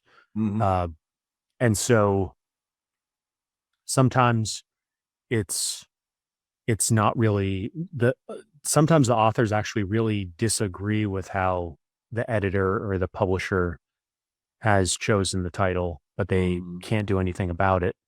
And I view publishers as, there's a positive element of it, but there's also this homogenization and sort of Procrustean bed element to it, where everything, you lose some of your voice, you lose some of your individuality by having to uh, follow the template that the publisher wants to impose, and so you lose creativity, um, and you're really taking on this sort of co-author who can sometimes have a profound effect on shaping the text. And one of the interesting things we're seeing now with self-published books is there's some of these self-publishers who really have complete creative freedom to do whatever they want because they're publishing online. And then when they pop off and become very popular, then the publisher kind of will go with that because it's proven to sell and proven to work. But outside, and that's kind of one of the funny things about doing these very long form bookshelf tours. Nobody ever would think some, people would watch a long video, but that's because there's such a pressure to kind of conform to, well, everyone else has always done things this way. Yeah. And of course, if you even look at just the history of Sunday services, many denominations, you'd spend 6, 8, 10 hours in church, pretty much the whole day Sunday, you'd be at church in service. So the whole idea of a 1 hour once a week is also kind of just this homogenization. So um, I think it's always people don't under most people don't understand enough about publishing, and they don't understand how much publishers shape and influence what shows up on the bookshelf. And that's why I like to always kind of zoom in on who are these publishers and being able to recognize them, because they have this hidden hand influence over what ends up on the shelf. Yeah, I think even with like YouTube titles, it makes a big difference. I've noticed that, like, we always put our sermons for our church online. Our only concern is that our church members, if they were sick and want to know what was preached that Sunday, they can still hear it. We're not trying to get lots of views, but occasionally something will get a title that has a keyword in it, and like it'll get lots of views compared to the rest. Like a lot of videos get like between 9 and 35 views, and of our sermons, but that's fine. But yeah, then you'll also get one that's like 100 or 400, and it's like, what was that? Oh, the title. The title had Enoch in it, and people are always interested in First Enoch, that book, and so it is interesting. So yeah, it's sad, but I've said before, man, you could put out some really great content in a book or a video, and if it's not named the right thing, nobody will pay attention to it. Sad but true. Can you talk about Dabney a little bit? Yeah, so Robert Louis Dabney, another famous Presbyterian he lived a little bit later than Thornwell, who was that slave-holding Presbyterian preacher a little bit earlier. So Dabney, though, he was a little bit more well-rounded in terms of what he would address. He addressed things in the wider culture, and he also, though, was a very deeply intellectual man. I think he was like Stonewall Jackson's chaplain, if I remember correctly. But I love a lot of stuff by Dabney in the book of Discussions. It's just like his miscellanea, like random essays on whatever. And I really enjoy it because you get such a unique perspective. Of course, he's talking from a 19th century Presbyterian perspective. Actually, the 2 volumes above that are even more. They're the secular volume and the miscellaneous stuff. But he'll talk about, like, I remember one is like, everyone had used the King James version for a long time in English of the Bible, and but then the Revised Standard Version had come out, and he has all these criticisms of it. We don't need this. I like to just be exposed to that. Like, so what were the problems he had? He has another essay on like the secularization of education. Like, what's this idea that the government needs to come in and educate and regulate education? Whereas we all take that for granted, that we just assume, oh, the government has always regulated education since 1776. Well, it's not always been the case. And so I just love kind of stepping out of our time, looking at some of these essays and ideas. He'll have stuff on the Sabbath, should the Sabbath be honored or not? Is it biblical? Anyway, but he was really knowledgeable. So it's not just a guy rambling. He was a guy who was into philosophy. So in the sensualistic philosophy, he's addressing like Hume and Kant and their impact on Christianity, and how would a Christian philosopher who maintains traditional Christianity respond to them. And my best understanding of that book, I think the sensualistic makes you think of something sexual. But his idea was the idea that kind of like this empirical view of philosophy, that only what we sense with our 5 senses is what we can understand.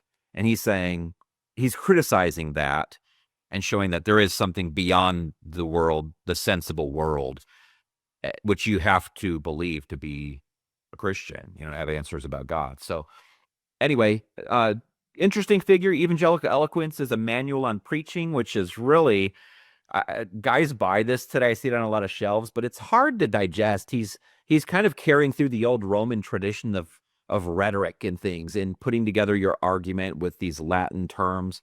It's like you're reading Quintilian or Cicero, on the art of giving a speech. Hmm. And so it's Pretty technical. yeah, it's not like I've never read through it. I've been like, I got it, and I was like, oh, these are not the categories I think in. And if I wrote a sermon according to these categories, I don't think it's what the audience is expecting either. So anyway, kind of an interesting artifact. But he Eloquence, that sort of word eloquence has a special meaning and is sort of a old school term that you don't see a lot. And so that stood out to me, and I'll have to take a look at that, but I think it it kind of died out, and yeah, that it is a very technical approach. And yeah. Um, A. Hodge, he was Charles Hodge's son and continued to teach theology at Princeton. James Pettigrew Boyce, he's like the first Baptist we've seen. Yeah, he was the founder of the Southern Baptist Theological Seminary in Louisville, Kentucky, which is still there today and still is very conservative. And the early Southern Baptists were all Calvinists. That's all there was in early Southern Baptist history, and he was a strong Calvinist. Because of course, like I said, Calvinists, Presbyterians and Baptists were kind of tied together in the earliest days. And so anyway, I haven't read that book. I wanted to, and it just sits there waiting to be read. But he has the Abstract of Systematic Theology was kind of like his teaching notes in his early days. John A. Broadus is also another early Southern Baptist, but I don't have a lot of specifics to give about those guys. This 10-volume set, though, B.B. Warfield was another, what they called the Princeton Divines, right? And he was one of the probably the biggest theologian at Princeton in its final days leading up to its turn towards liberalism. And he was just a beast at like thinking and writing, addressing whatever was happening, and just kind of defending the Presbyterian approach. And so I got that set a while back, though I'm ashamed to say I haven't read any of it yet, though I've looked through quite a bit. It's often I pick it up and just thumb through it to see what he was talking about.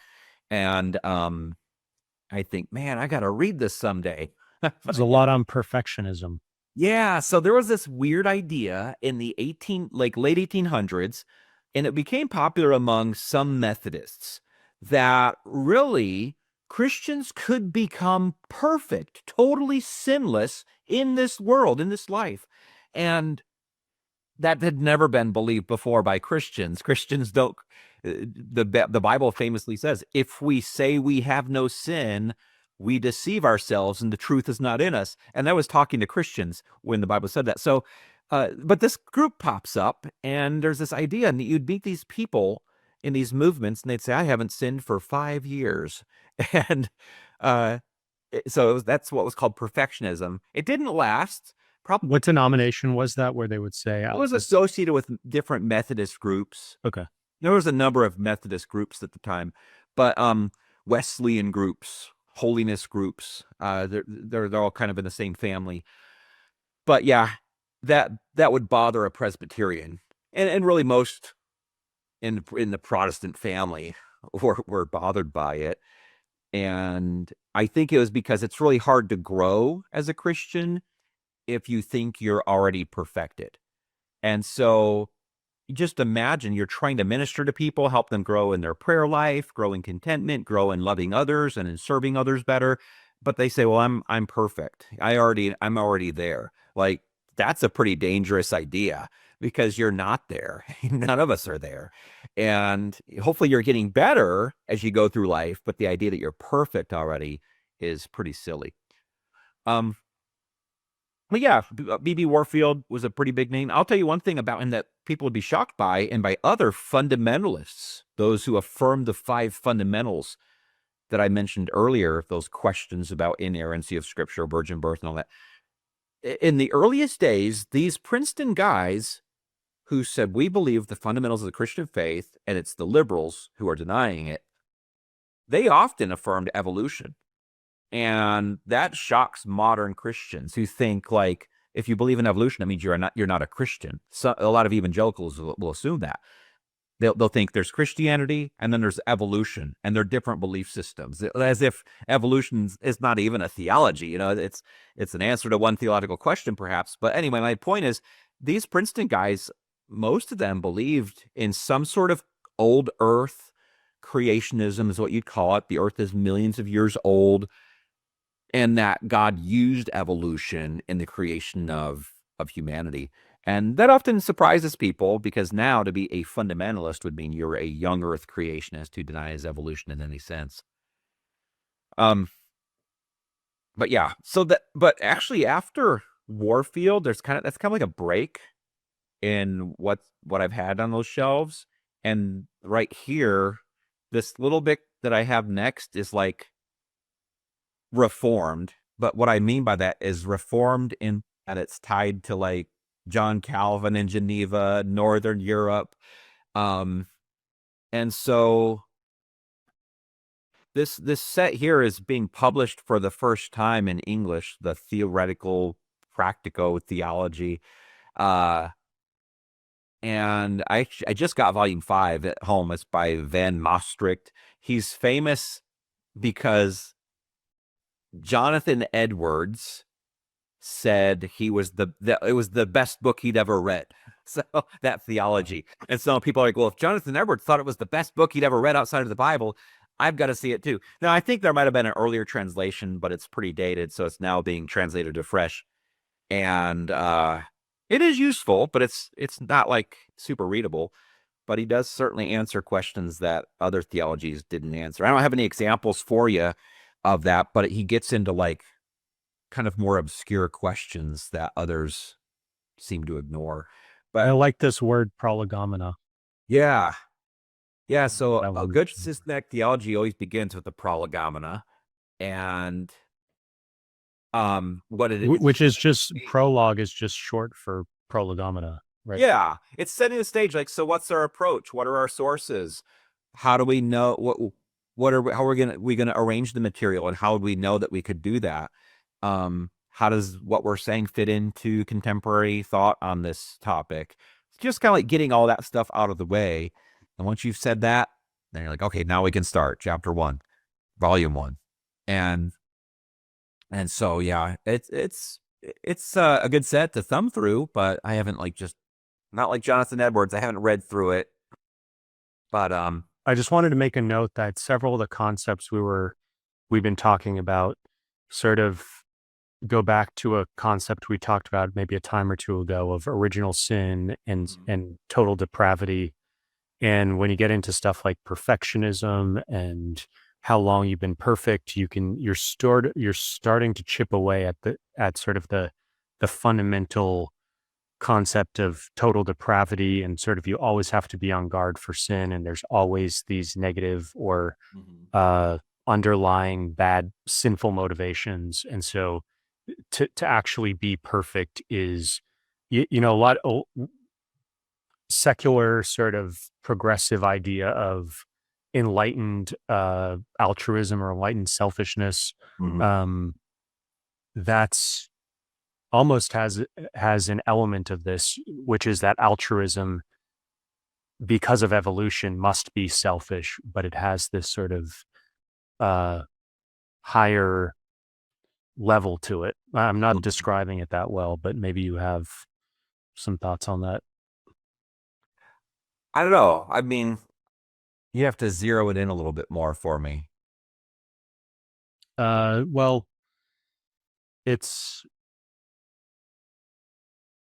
all just, I guess I wanted to bring it back to the sort of discomfort people have with that total depravity concept. And so these theological deviations, if you want to call them that, they're kind of chipping away at that underlying view of human nature. And that earlier book we were looking at, Anthropology, I think it would be, I think, that theologically basically means what is your model of man, or what is the nature of man?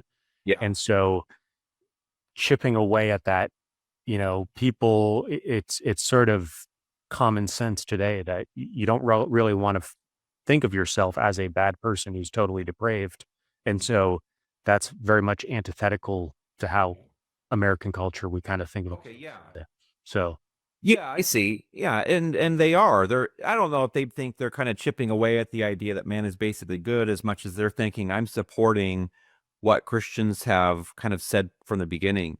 Now, the first Christian though that really after the New Testament's written that really gets into talking about any kind of anthropology and sin in any depth as far as its effect on mankind is Augustine of Hippo, who lives around 400 AD 400. And um he's the one who kind of formulates original sin. Nobody really had talked about original sin before him. Nobody had really talked about those topics in Christianity before him. It just weren't questions people were asking. But yeah, he kind of brings out that idea that man is totally depraved, though total depravity makes it sound like the it believes that everyone's a bunch of serial killers and they just want to run around and kill everyone and do the most wicked things they can.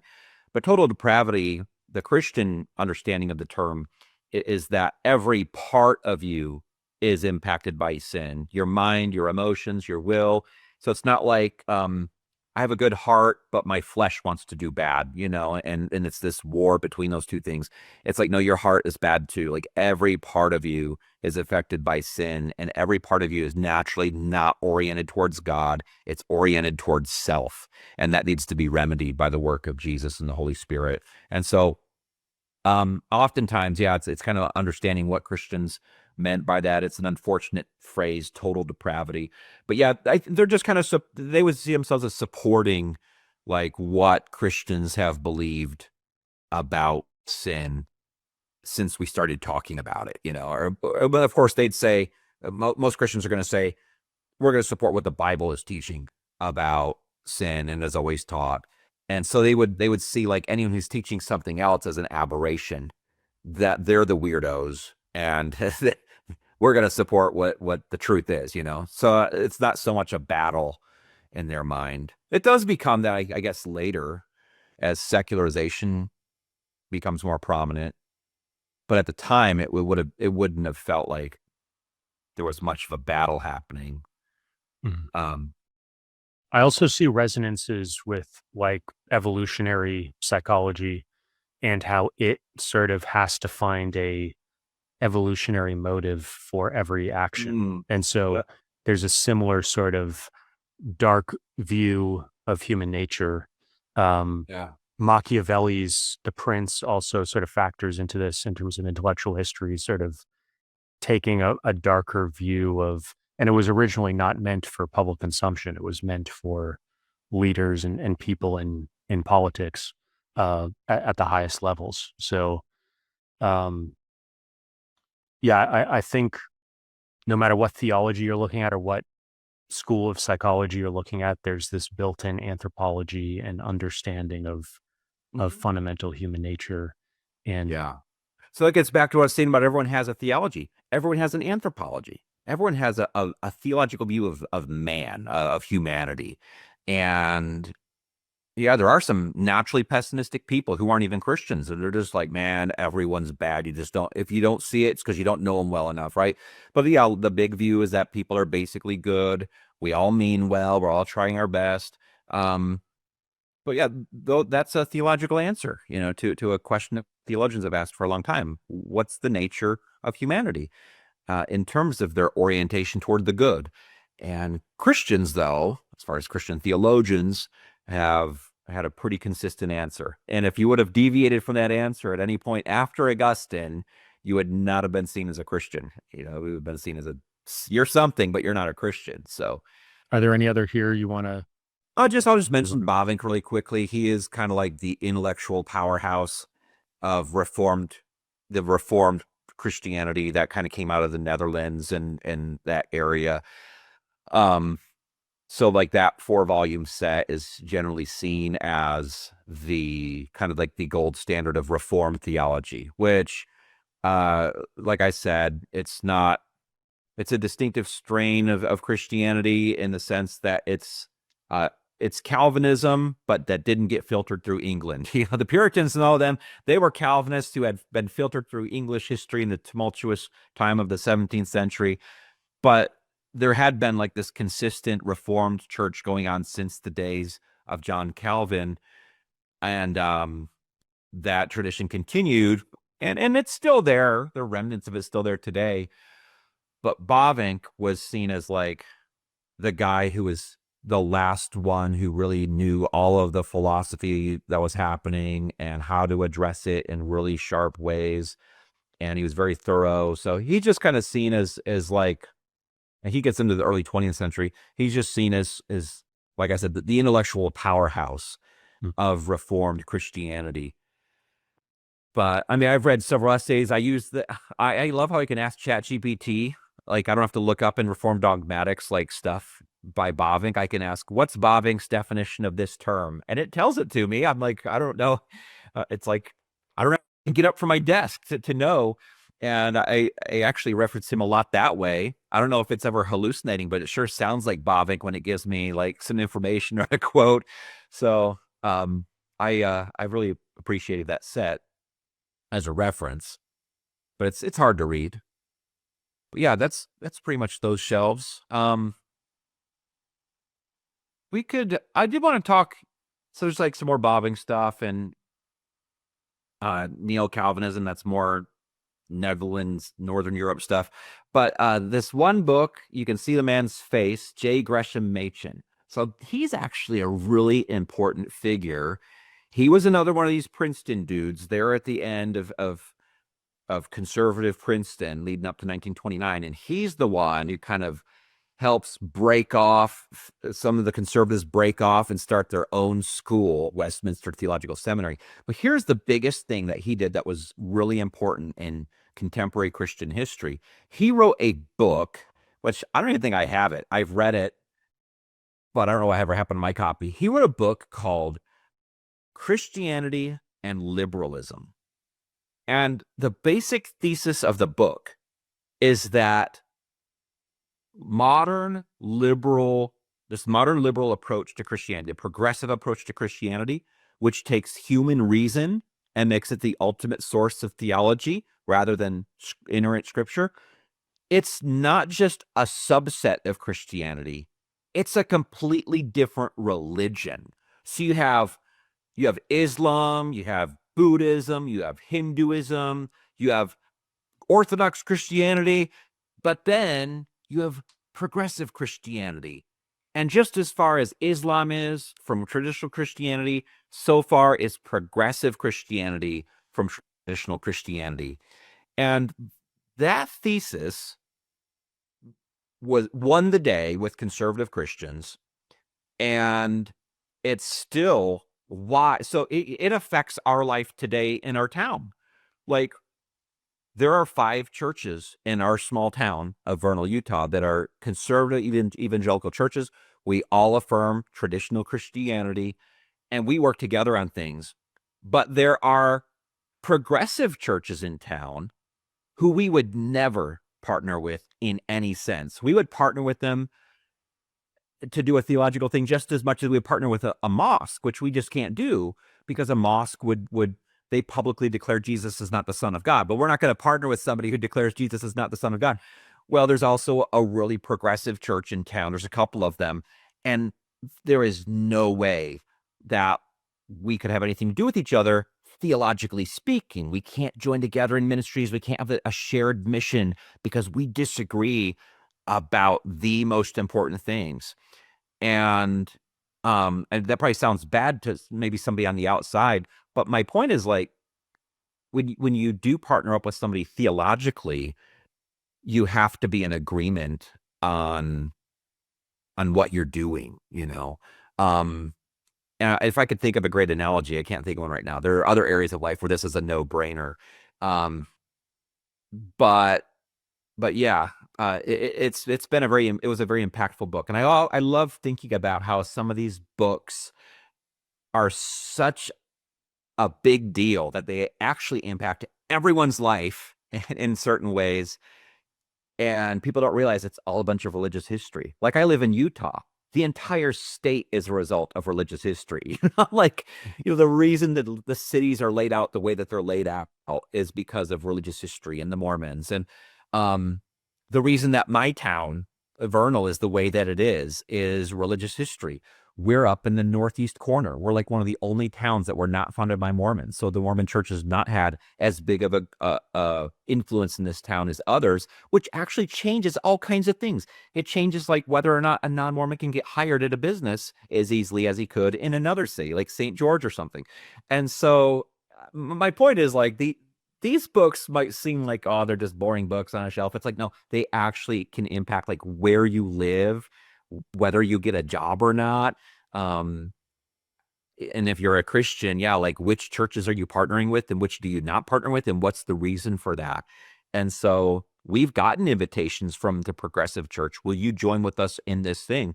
And we've had to say, I'm sorry, we just don't agree with your approach and what your goals are even for this event, because their goals might be to honor all sexual expressions. Well, we're busy on Sunday preaching biblical sexual expression, and so it'd be really weird for us to partner up together. We'd be contradicting what we are believing and what we're saying.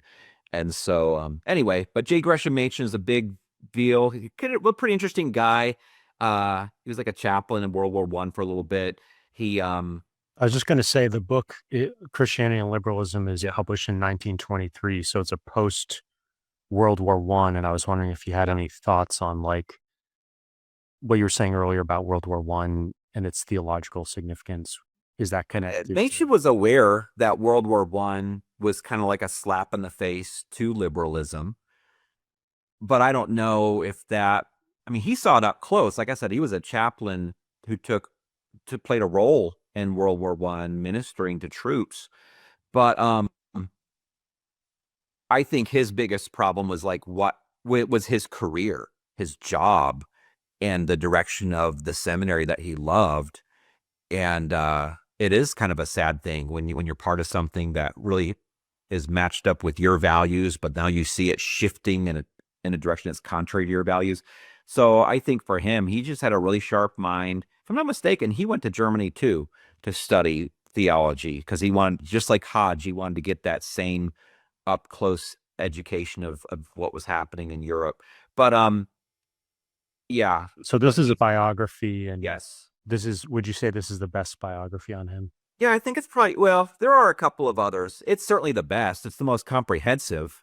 Okay. And I think it was written a while back, but Banner of Truth just recently published it. I think it was like written in the 50s. I think he died, I don't know, probably maybe in the 30s or something. But he never married.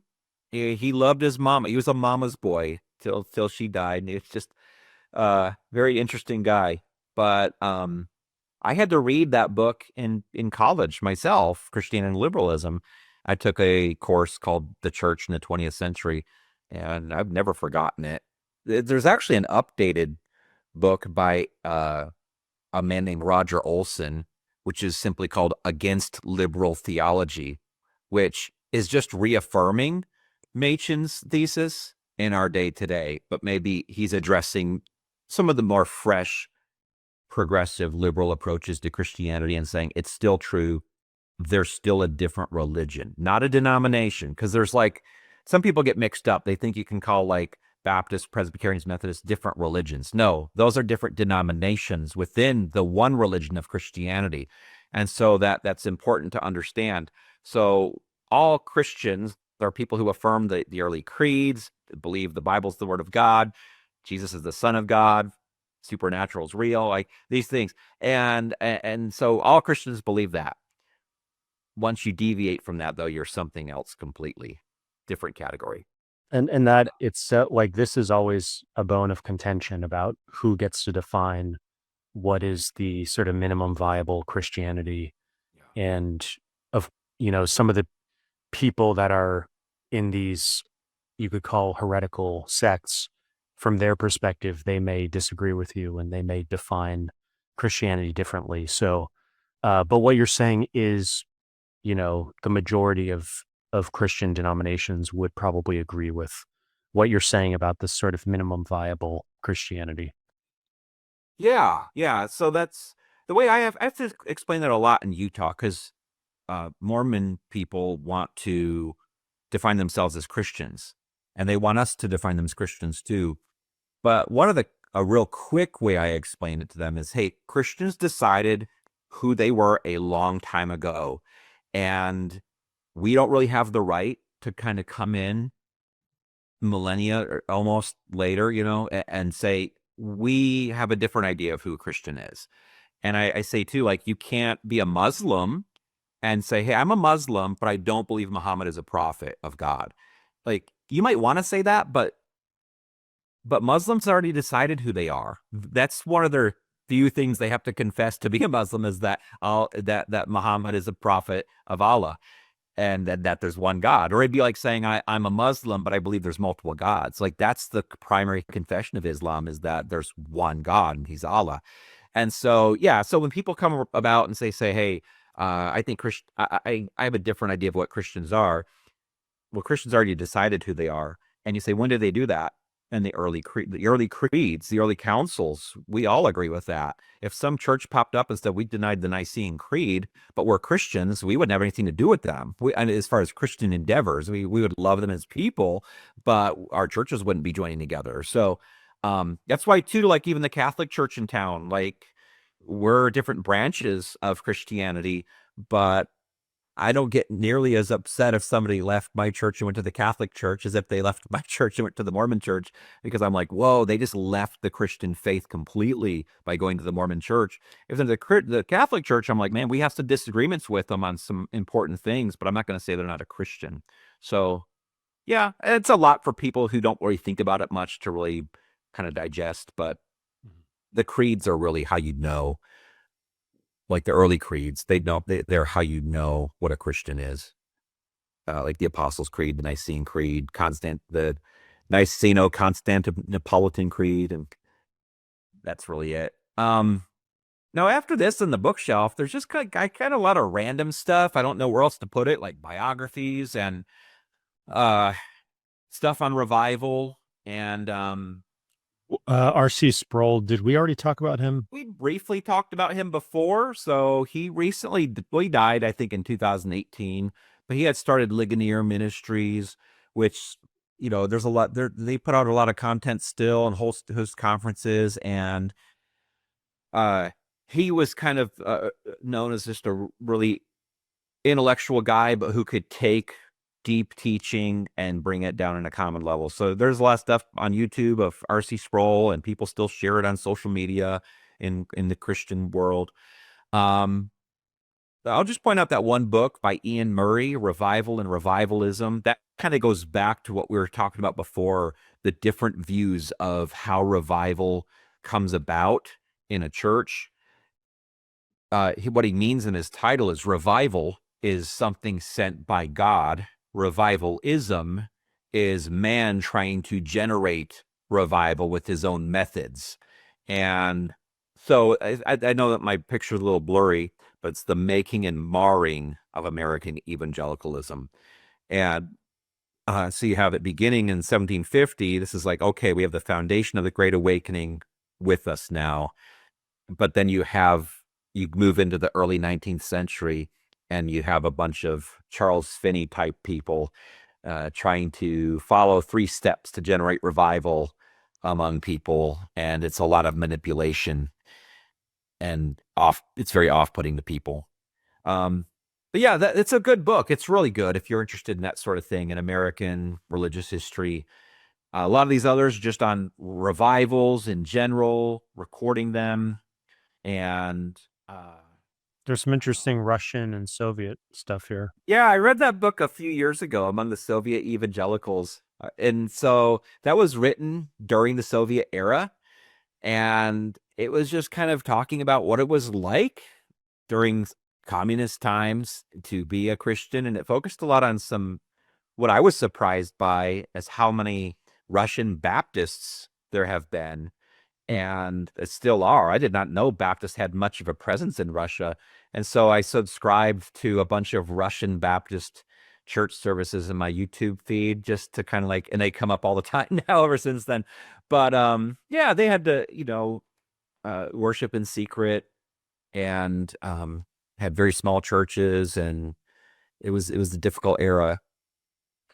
But yeah, just another thing I mentioned her earlier, Faith Cook. She's a great writer, and has a lot of encouragement for Christians, like just inspiring biographies. I'd say spiritually inspiring, and I so like The Sound of Trumpets and some of other books of hers, they're just like in that one little book, each chapter is a different biography. She's just really eager to introduce some of these lesser known Christian heroes to the wider world. And yeah, that book, I Shall Not Die But Live, is like it's a diary of a man, Douglas Taylor. He had been diagnosed with cancer, but he was a strong Christian. And so he just, that whole book is his diary and his regular struggles with doubts and with victory. And he did eventually die from the cancer.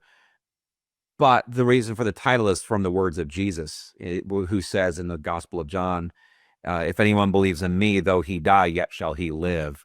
And of course, speaking of continuing on to live in heaven with God. And so it's a very touching and real book to know that the author was like writing this stuff down while he's going through something really difficult. And it actually does end with his death. Like the last entry was written because he died after that.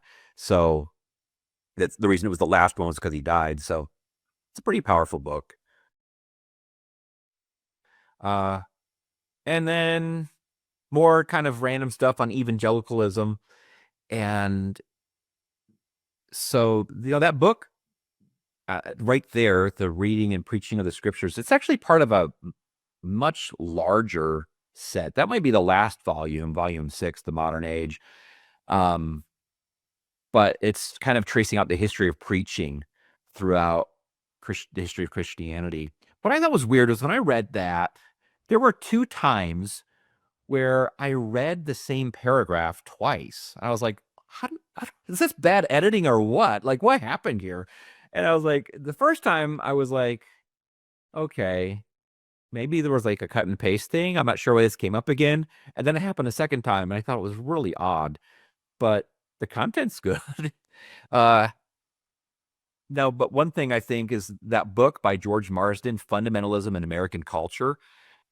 So that again gets back to the 5 fundamentals of the faith we talked about before, that the conservatives thought every Christian should be able to affirm, which they should. That scripture is the inerrant word of God. That's what Christians have always believed, that Christ really rose from the dead, that Christ really did work miracles, that the virgin birth happened, and that Christ died for our sins. And so that was what fundamentalists were.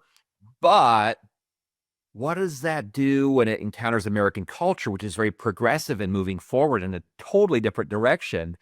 And it's the story of how conservative Christianity began to be viewed as anti-intellectual.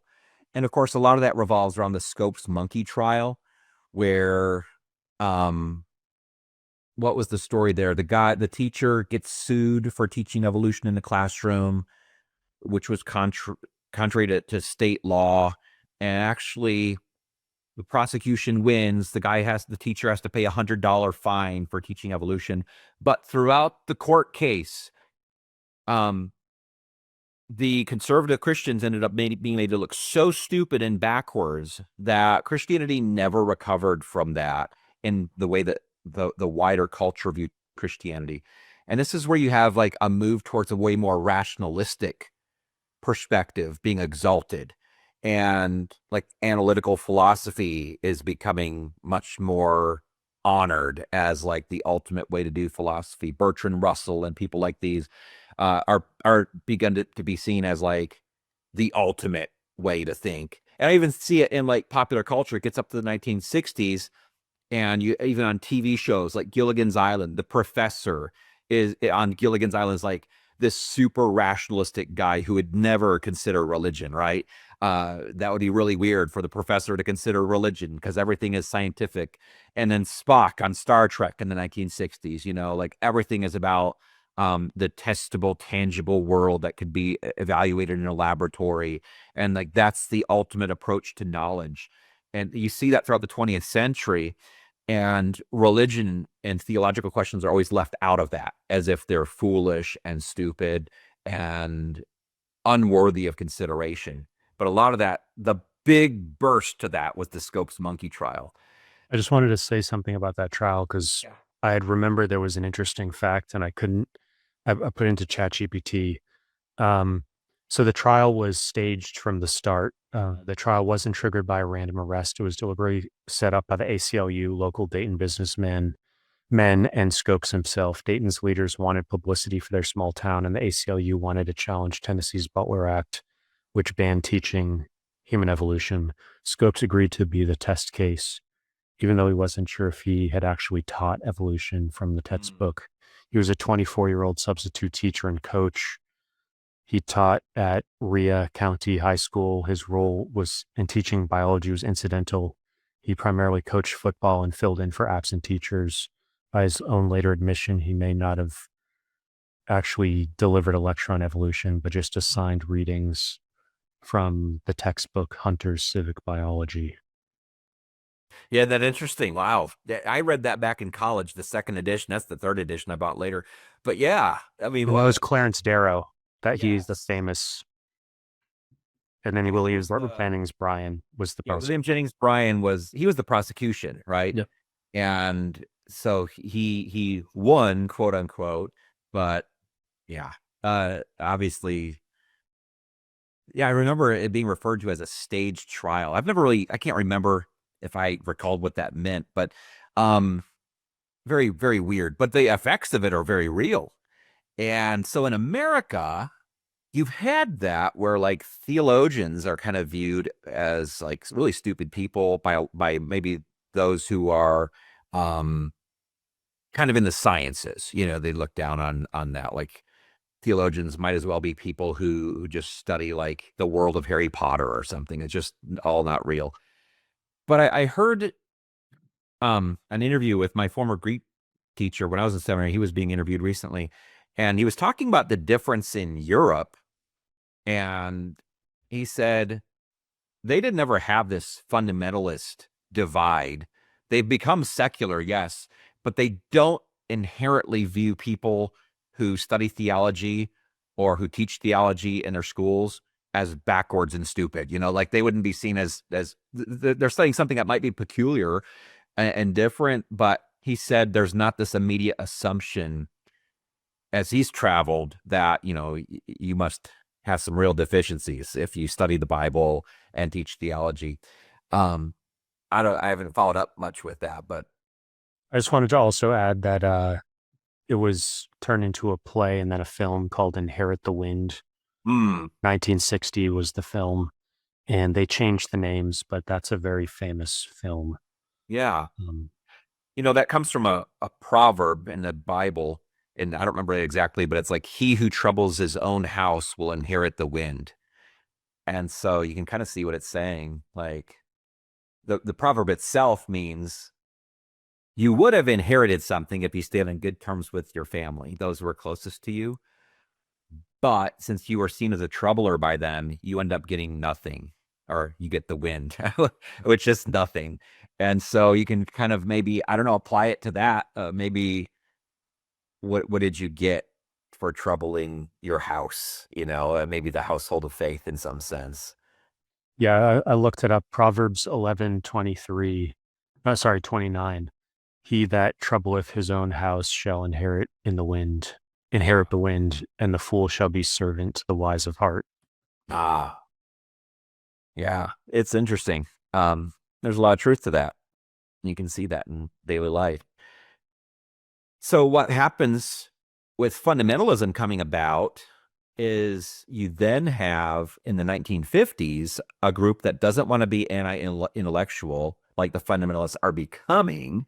By the way, could you just put a date on like what you would consider the start of fundamentalism, or is there a key event or key book? Well, this key event was the publishing of a 5-volume book set called The Fundamentals, but that came out of the whole Princeton thing with hiring people from outside of the denomination, getting liberals and progressives in there, and then receiving those questions. Can you answer these 5 questions and affirm that you believe these things? And they could not answer those 5 questions about miracles and all that with an affirmative. And so that's where fundamentalism begins. Then a large set of books is written by several authors, which I don't own, called The Fundamentals, affirming, hey, reminder, everyone here in America, if you're a Christian, here are the fundamentals of the faith, and here's what you believe, because this is what we've always believed. And so, but fundamentalism begins to get a negative connotation with it over time. Again, kind of going back to like a backwards view of anyone who literally believes the Bible, who literally believes we could know God through revelation. And so fundamentalists kind of do go in a really anti-intellectual direction for a while.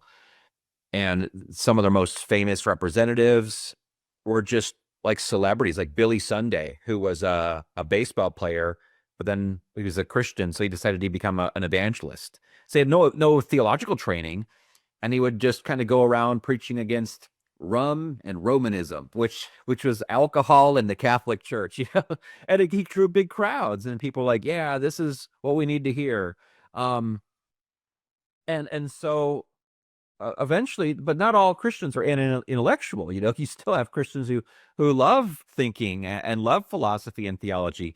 And so there ends up becoming a divide between 2 subsets of fundamentalists. And one is like, we're not as crazy as some of these fundamentalists are.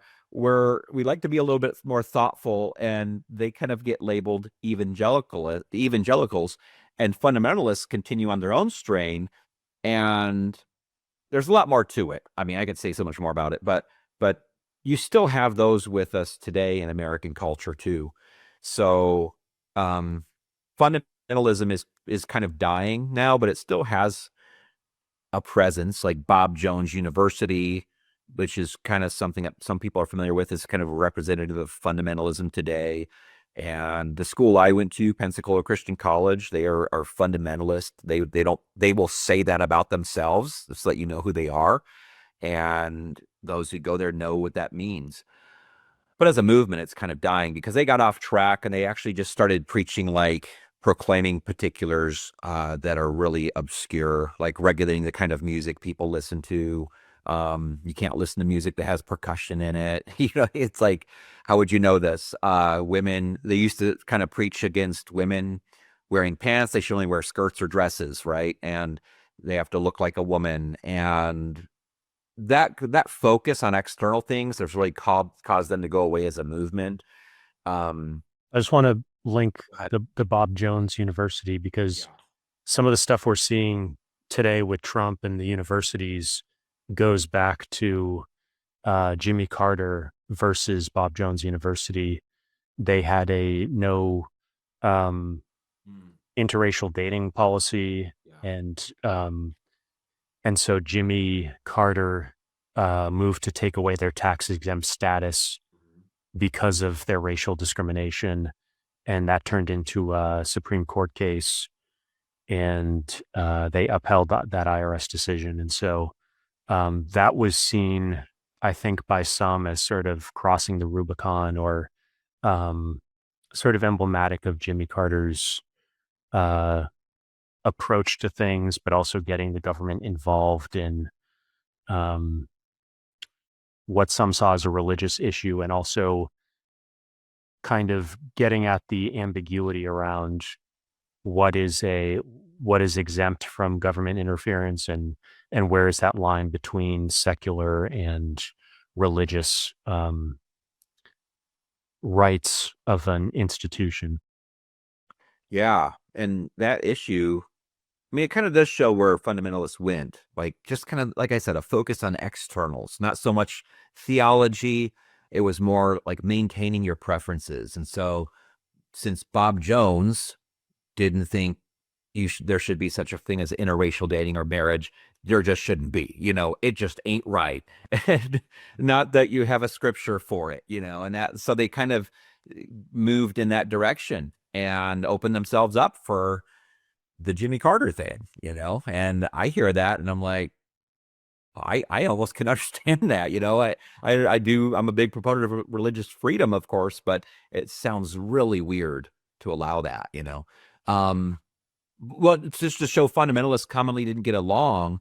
Like, that was never a thing at Pensacola Christian College where I went. So Bob Jones had their anti-interracial dating thing. The school I went to never had that. They would have never thought anything about that. But the school I went to thought you should only use the King James version of the English Bible, and Bob Jones was open to using other modern translations. And just my point is just like they often didn't get along with each other and would fight over these really kind of outside issues, outside of what's most important. And it looks pretty ugly from the outside looking in. Like, these people hate each other and won't talk to each other, and over really kind of like, where did they get these differences from? Where did they come up with these? So yeah, it's still around though, but I don't think I've talked with a friend about it a lot. I'm like, I don't think fundamentalists are gonna be around in 20 years. You can find like online people like have these fundamentalist watch pages where they just show clips of fundamentalist preachers saying really ridiculous things, and it's kind of entertaining, but it's also sad. But it shows me, like, yep, these guys aren't going to be around much longer. There's no way this is going to last. Anyhow, but I mean, some people would think, well, a lot of this stuff doesn't make sense to me, but it still persists. So what is it about fundamentalism specifically that is sort of a bridge to, like, makes it structurally not able to continue itself? I don't think it could be supported financially, because so here's like a thing fundamentalist churches will talk about. Like, we've got to sing the old hymns. Okay, so singing songs is a part of all Protestant church services. So in a fundamentalist church, we've got to sing only old hymns. And if you go there, you're singing these weird songs with words that you really don't understand.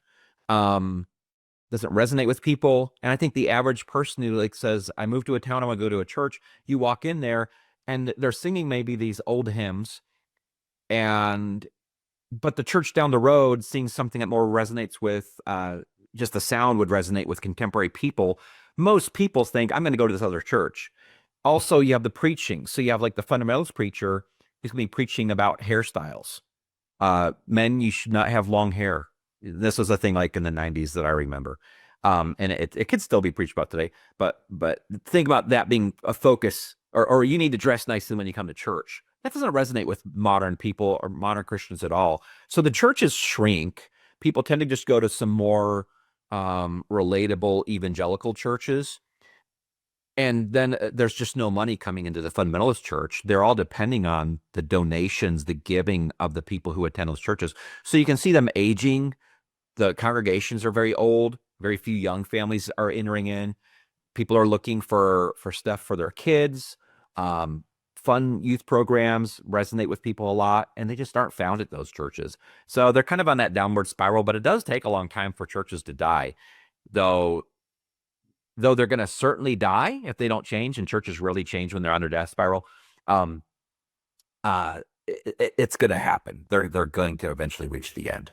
Do you have any books on that phenomenon of this sort of downward spiral? Yeah, there's a really good one called Autopsy of a Deceased Church, and it's by Tom Rainer, and it's very digestible. And he did a lot of research. He used to be the CEO of Lifeway, which has a research wing. They are the publishing branch for the Southern Baptist Convention, but he was over there, had access to a ton of data, and he did a lot of research and just noticed all these commonalities that churches have that shows they're dying. Or he would go to study deceased churches that have died, and he found out all these things that they have in common versus churches who are growing.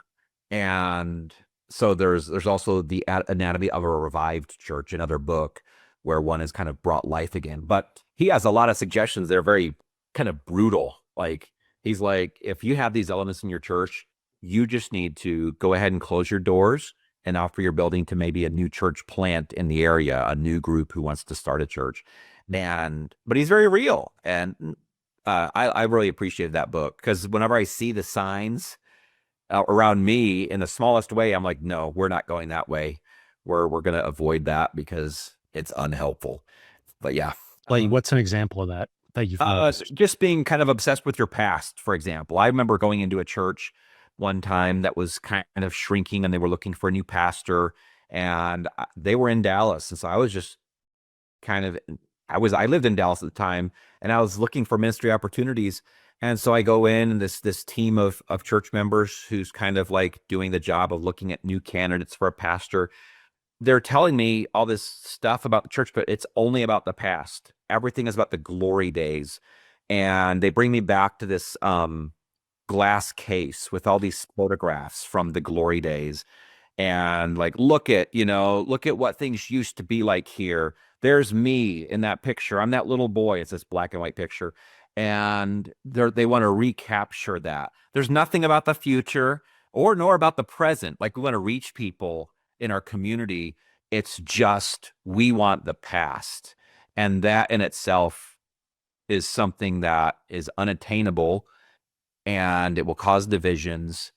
And it's not what any new people will want who move to your town and attend to your church. It's a pretty selfish approach. So that's one thing that's really big. Overall, it's just like the inwardness, an inward focus of a church versus an outward focus. An inward focus will cause the church to collapse, but an outward focus will cause it to grow. Have you read Rick Warren's The Purpose-Driven Church? No, I'm very familiar with those books. They were really popular in the 90s, but I haven't read them.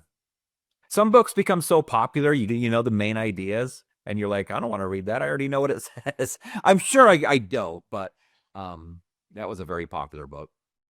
Okay. Anything else on this shelf you wanted to? Just point out those are a bunch of Baptist books, largely, besides biographical sketches. That's on some primitive Methodists.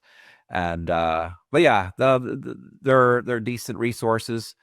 Just again, a lot of people don't know Baptists have been Calvinists for most of their history, and that's an interesting thing I encounter a lot.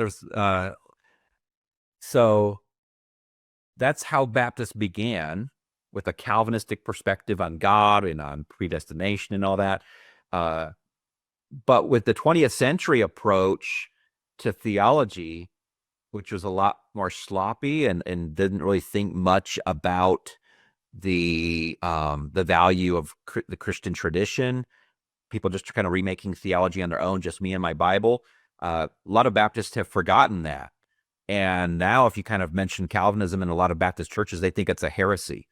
And they think it's like Arianism or some real heresy. And there's a lot of confusion about Baptist history with that. So you have to be cautious as a Baptist whenever you talk about our history. It's almost like you have to hide it. Otherwise you'll upset a few people. Not everyone, but certainly some people are like, I watched a YouTube video and I've learned Calvinism is really evil. And I'm glad we're not that. And you're like, well, then what are we? We're not Arminian, which is the only other view. And I always say that to people. I'm like, well, we're not Arminian. And I said that would be more in the Wesleyan Methodist tradition. So what's your approach? What do you think? So anyway, just one observation about the Baptist tradition here. But yeah, that's kind of the end of a bunch of miscellaneous books. And of course, a couple books on the Eastern Orthodoxy. That's all I have on that. Oh, and then, there was that 4-volume set of Reformed Confessions of the 16th and 17th centuries in English translation. It's interesting, the 3rd volume, they've neglected to put the little crest on there, and it's out of place. They now print it with the crest, but I'm one of the few who, I've seen it on other people's shelves where like the 3rd one doesn't have that little symbol. But anyway, but it's just a collection of statements of faith. No. And so this is, like, I guess a little bit of stuff kind of leaks in on that top left side. That's my Catholic section. It's just really tiny Roman Catholic section outside of everything I have on the medieval period at home and everything. But I didn't have anywhere else to put those, so I put them there. Could you explain sort of the terminological difference between referring to Catholic versus Roman Catholic? Well, okay. So the word Catholic in general just means like universal. And so in the early creeds, you'll say, I believe in the Catholic Church. And what you mean is I believe in the fact that there is one universal church that is united, meaning I don't believe in multiple independent churches. So kind of the way that Baptists or Protestants describe that is uh, the church universal, is maybe just a phrase that we would use, meaning everyone who's ever lived who genuinely has faith in Jesus as their Lord and Savior, they are part of the Catholic Church. But the problem is when you say it today, people think of the branch of Christianity, Roman Catholicism, which means affirming the papacy and all kinds of, I mean, the Eucharist, all kinds of things we could talk about that make Roman Catholics distinct, clerical celibacy, prayer to the saints and to Mary. Like they would assume all those things. But yeah, that's Roman Catholicism. So I did just see a friend in a Baptist church recently mentioned something about the Catholic Church. We believe in the Catholic Church. And I thought, man, you're going to confuse your church by saying that on social media. He was just affirming part of a creed, but I thought people don't know that. They're going to hear that and think you're like affirming the papacy and stuff. But I don't know. He's still there. He didn't get fired.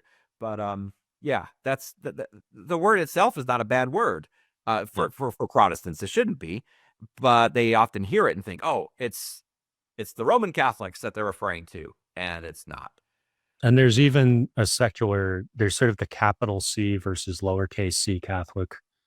And the lower C version of it, you'll sometimes see in a secular context of just, not sure if I'm totally getting this right, but somebody who's just sort of adherent to something. Yeah, and the same thing can happen with the word orthodox.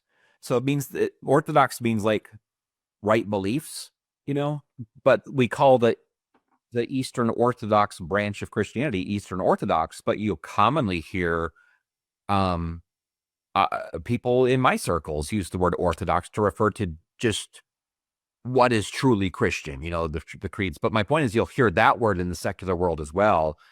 Like there's an orthodoxy in psychiatry, right? That you would be expected to follow or whatever. So yeah, it's interesting. Those two words have Actually, I might need to correct myself because I just put into ChatGPT and it said when Catholic is written in lowercase c outside of religious use, it means universal, all embracing, broad in scope, deriving from Greek katholikos, meaning general, universal. And the examples are he had a Catholic taste in music, meaning he enjoyed a wide variety, not restricted to one genre. I've never heard it used that way though. I haven't either, so maybe What ChatGPT isn't always right. Yeah, that's true. Um there's a section of letters in the New Testament which in some Bibles will be referred to as the Catholic epistles or the Catholic letters, and that's like the letters of James and Peter and John, and they're not Paul's letters. There's a huge collection of those, but these others, the general epistles or the Catholic epistles. So it's kind of interesting. But yeah, so like there's a really big break right here in my library. Like an epic break happens right here because now all of the Bible related stuff begins. And it goes on, like it starts off with some general stuff about the Bible and the Old Testament, but it then begins to go through biblical books in canonical order, the order of the canon. And Is there a reason why you chose this, or I guess the end of this shelf as kind of because it's sort of like history of American Christianity stops here in a sense, or does it continue somewhere else? it doesn't. No, well, Okay. no. So, okay, that's interesting you say that though, because I had stuff on progressive Christianity at home. So like I have no reason to have that in my office. Remember, like I had that 3-volume set, the history of American progressive Christianity and the history of German theology. Like that's an interesting intellectual phenomenon to me, Mhm. but I don't think it doesn't stay in my office. I would never use it in my office, like to prepare a lesson or to reference something. And so, yeah, like and then also, so say some Christians have written things in the 20th century, that's all on a different shelf. And I'm not thinking historically like the 20th or 21st century. I'm not thinking, what did people say about this in the past? I'm using that as like a contemporary resource right now. So there's a whole other section Okay. of like theology books that are contemporary, and they're like the closest to my desk. So they're the most easy to reach. And so, So we'll be getting those in a later yes. session. Yeah. Okay. So obviously Christians keep writing books, Yeah. but I think if something was written in like the mid late 20th century and the 21st century, that's a different kind of resource. It's not answering my question, what did people believe in the past, or how do they talk about this in the past? It's how do we teach this today? How do we learn about this today with contemporary categories of thought?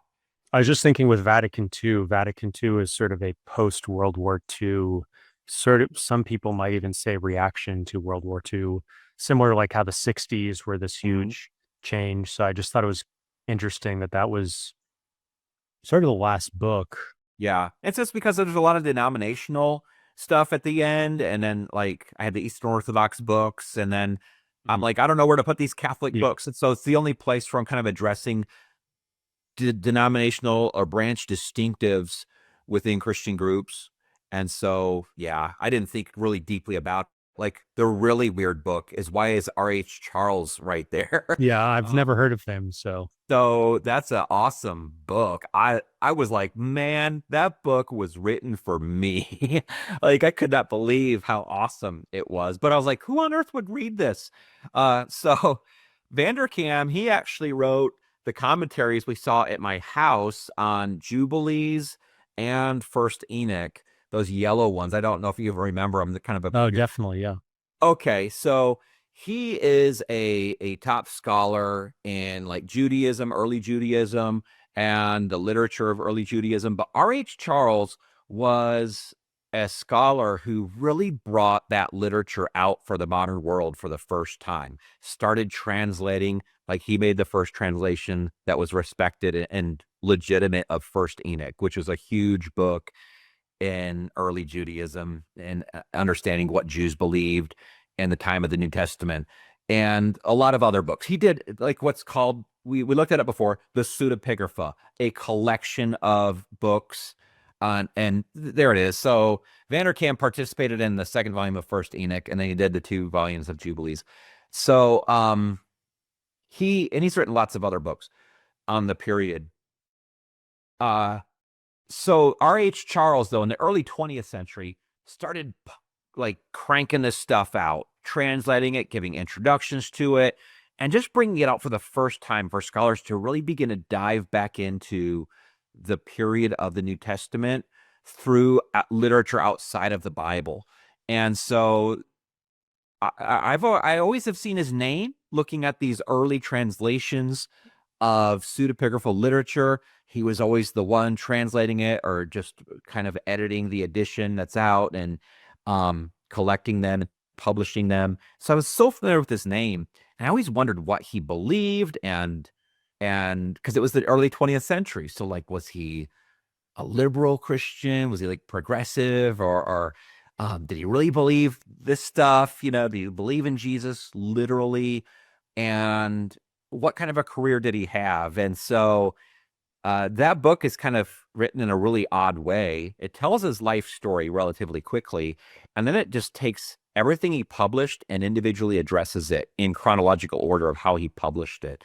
And so it would be like, here's what he did with Fourth Ezra and how he came across the manuscripts, what he did with the earlier translations and editions, and how he updated them and corrected them, and then how this fit into his larger career. And then it like later picks up on his career at the different phases. But anyway, it's written in a really odd way. but I loved it because that's my thing. Like my favorite thing is the time of the New Testament and the theology of the people in that time and how that impacts the New Testament because that regulates my life personally, So I love getting more insight about that any way I can. But so some interesting things about him. He was a super intellectual guy, obviously really into languages, into ancient culture, just lived in the library, but he had like a brief stint as a preacher and he wasn't good. He tried to like bring all this intellectual stuff into the pulpit and he'd lose people. People aren't interested in that. They're worried about their kids, their grandkids, and their bills. And they're not concerned with textual variants, in early manuscripts. And he eventually kind of figured out a little bit better how to minister to people, but then went back to teaching. And so teaching and publishing was his big thing. Another thing that he taught, and I can't remember what it was, he ventured out from his specialty of ancient manuscripts and texts and tried to write about something else. And I wish I could remember what it was. It was like the history of Egypt or something like that, like a modern history of Egypt. I might be wrong, but it was something along those lines. And since he was a scholar, he got published. But in that field, everyone read his book and they're like, what are you talking about? Like, you don't know anything about the discussions that have happened in this field, and you're totally out of place. And there's a lesson there that when you do specialize in something, kind of stay there as far as your specialty. You can enjoy other things and learn about them, and maybe they'll help you in other ways, but don't try to also specialize in other things. You know what I mean? Was it Future Life in Israel? What's that? I just put into ChatGPT and it said a critical history of the doctrine of a future life in Israel. That's written by him, but that's not that's right along his specialty. So it never would have been published in a second edition, whatever it was. But that was a small part of the book. I mean, that's just a lesson I think about a lot, though. Because like even with this video, I'm not trying to be like, I'm not an expert in any of this stuff. I've told my wife, the only thing I'm an expert in is in being a pastor of First Baptist Church of Vernal, that experience. I'm an expert in that experience. Other than that, I just like to learn things. And I have a long ways to go. But anyway, I did enjoy that. I never really, he was not a traditional Christian though. Like I had really wanted to know that. Like, did he really believe this stuff? And he was too much of a naturalist, to really, meaning he wanted to deny the supernatural because of his method and approach. And so he just kind of studied everything in a very scientific, detached way, observing it, describing it. But on the inside, he seemed to be more along the lines with just with what progressive Christianity was doing at the time, trying really hard to better mankind in general. You know what I mean? And by the way, Jesus is a great example, he'd say. If you want to know the best way to do this, look to Jesus. But as far as like Jesus actually dying for us and rising from the dead, that was a question in his mind. How did that actually work? So it's I don't know where else to put that. My collection of like biographies of Bible scholars, I don't have really any others. So, and he's just an odd figure. I don't know where to put him. And I forgot that's where I put the book. So now I'll hopefully remember. But yeah, from this point, go ahead. No, I was just going to wrap up, but okay. Do you have anything else? Oh no, just going to say, yeah, that really is the break. And only, you know what? It isn't the break. The Blurred Cross is also a biography of a Bible scholar, Richard Bauckham, who is still living. And I did, I guess, put those two books together. So Richard Bauckham is really similar to R.H. Charles, but Richard Bauckham is still alive. And he's a scholar who publishes on the same stuff, early Judaism and its relationship to the New Testament. And he's like top scholar. So I was like, man, I've always wondered what Richard Bauckham believes, but he struggled with losing his sight. And so he was a man, not married, no children, who had given himself to the study of manuscripts and reading and publishing, but he was losing his sight. and he was just going through a crisis. You're like, what do I do? This is my entire life. Am I just gonna like sit around in my house by myself doing nothing and then I die? And so a lot of that book is about his spiritual struggle as a scholar with that. And I thought, man, that's so interesting, because normally he's only publishing like really high quality academic stuff. You don't know anything about him personally. And so it was really enlightening to read that. What I did think about it was, I'm like, man, you're just getting old, and it's unfortunate. But the thing was, he never lost his sight. Like, he did regain enough by the end of the book as he tells his story to continue doing his work, and he's still doing his work now. And so I was like, it was great to learn a lot more about him. And he is a genuine Christian who really does believe Jesus died for sinners, rose from the dead, and that he's going to go to be with Jesus one day because of his faith in him. So that was really cool to learn that. But I was like, I wonder why. I mean, for him, that would have been a big personal crisis. But I thought, is it worth like writing a book about? I don't know. Like, I know people as a pastor who go through that stuff all the time, and I would never think, hey, you should write a book on this, because it's so common to life experience to go through these sorts of things. But nevertheless, I did feel like I was benefited by it. It's another really unique book. And so now that's really where the break happens. And everything after that is kind of like focused for quite a while. Not everything, but for the next 1, 2, 3 shelves, there's going to just be books on the Bible.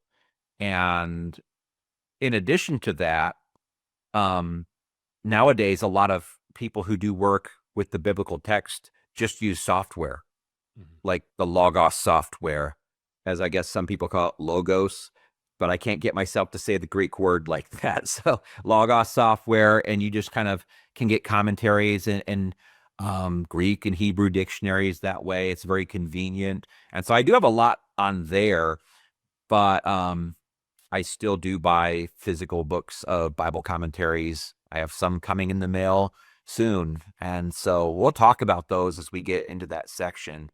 All right, so we're back here for session 8, and we're resuming here, and we're getting started with these Bible commentaries. And so we'll head over to the close-up view now.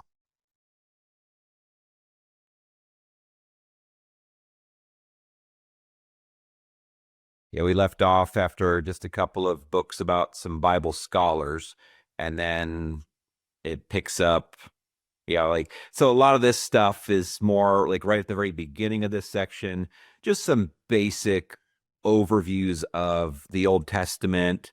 Even that Africa Bible commentary, though, is actually one of the first things in the section. And man, it is interesting because so many Bible commentaries, which is really just a commentary on the text of Scripture, they're exclusively from this Western European / American perspective. And the weird thing is that Christianity is growing fastest in Africa and Asia when you look at the numbers, and it seems to be shrinking in the United States and Europe. And so you'd want to know, in these developing countries, which are kind of taking the lead in the growth of Christianity and actually studying the Bible, what's their perspective? And man, there is a lot of very different stuff in there. It's still distinctively Christian, Trinitarian, meaning it affirms the Trinity. There's nothing heretical or really different compared to the Western Christian tradition, but the perspective on like how to apply the Scripture, or even like what to notice in a passage of Scripture, is just very different. And there's a section in that particular commentary about reading some passages where Jesus raises people from the dead, Lazarus, and a couple of other passages, the little girl that he raised from the dead, and the son. And it kind of, on one of those, it has like this little excursus about times in Africa where somebody seemed to have been raised from the dead. In one of them was in a funeral service, and just really strange stuff from our perspective. Like, wow, this is kind of kooky almost, you would assume, but really, why wouldn't, if you were a Christian, why would you not assume also? It would be a crazy thing to think, well, this sort of thing can possibly happen. So anyway, it might be surprising to some Western Christians, but I love getting the perspective outside of my own, things that will challenge me to think a little bit more outside of my own biases. And so that's a really interesting one that I don't see anyone else really talk much about, but it's published by a pretty reputable publisher, Zondervan, which is just a really well-known Christian publisher, and they publish a lot of academic stuff too. But the next one, called Ancient Near Eastern Texts Relating to the Old Testament, that was like a classic book that I think it was published maybe in the 1960s. Just tons of material from the ancient Near Eastern world, old Babylonian texts, Hittite texts, just stuff from that world that kind of gets you into the world of the Old Testament. And so you can read how other peoples in that area at that time prayed to their gods, and it helps you understand what prayers were like in the Old Testament of the Bible and the Hebrew Bible. It's a good edition. Has a lot of stuff that was unique in it at the time. Other flood stories, that parallel the Bible's flood story, but have differences. Just a lot of cool stuff. I mean, I could list a lot, but I won't. But I'll say this: that has been superseded by another set, which is much larger, called the Context of Scripture, which is 4 large volumes long. I can't afford it right now, but I always look at it and think I'd love to get that someday. But it's like largely expanded beyond that, and there's just a lot more stuff that's been discovered and translated from the ancient world, and very enlightening. Is there a reason you put it here instead of with the other ancient Near East stuff we looked at? Yeah, just because it's more something I would use. So a lot of times the reason things are at where they are on my shelves is because I'm like, that's where I would think to go if I needed it. So if I needed it, I would think, okay, I'm in the Old Testament. I want to find a parallel passage for the one I'm about to teach or preach and get a wider understanding of how the culture of that time thought about it. And that's just where I would go. So, yeah, that's really the reason. That's why I would use it. Now, more on the lay level, I mean, more, I guess, accessible to lay people would be that IVP Bible Background Commentary, which InterVarsity Press is the publisher, and they're pretty well respected. That's more like, hey, if you just want somebody to tell you in ordinary language, like the particular, for example, like if you're reading in the book of Genesis and you're in chapter 3 and the serpent begins to talk to Adam and Eve, and you're thinking, how would an ancient person understand a serpent versus like a modern person? And so they're going to just comment and say in that particular volume, hey, this is what other imagery was associated with serpents. In that time, they were seen as kind of a sinister symbol. They were often depicted as winged creatures, and you just get all these tidbits that are kind of helpful, because when you do study the Bible, the biggest question we should always start with is, what did the original readers think when they read this? What did the original author want to communicate? And how did the original readers hear it? Which always demands some level of work. And so, yeah, it's those are valuable. And the next one is really similar, Old Testament parallels. This one, is there a New Testament sibling for it? Is there a New Testament? There is. Okay. Yep. And it's kind of headed up by Craig Keener. The problem with those ones is they're so jam-packed with information. They could not fit footnotes in without it would have been enormous. So a lot of times, unless they just reference it in the text of the commentary, put it in some parentheses, which they do for quite a bit, there's not any footnotes. And you're like, man, I would love to get like the publication of this, that's standard, that I should go to look deeper. And so that was a problem. It was just, they would have been like almost twice as long to have just the footnotes and also the bibliographies. So, but anyway, they're still definitely worthwhile. They're very affordable. It's kind of funny that I would think something that's kind of branded as academic would Yeah. would have a lot of citations and stuff. Yeah. And that's one thing that is disappointing about it. I've noticed lately a lot of books that I would expect to have large bibliographies and lots of footnotes are kind of foregoing those. I'm not sure if it's a cost-cutting measure sometimes. I mean, with that, I'm sure it is, because they wanted to, yes, put something together that's really solid and helpful, but at the same time, they have to sell it. And so I'll bet that's like 1,000 pages, maybe a little bit less. Maybe it's 800 or something, but it's double column pages already, small print.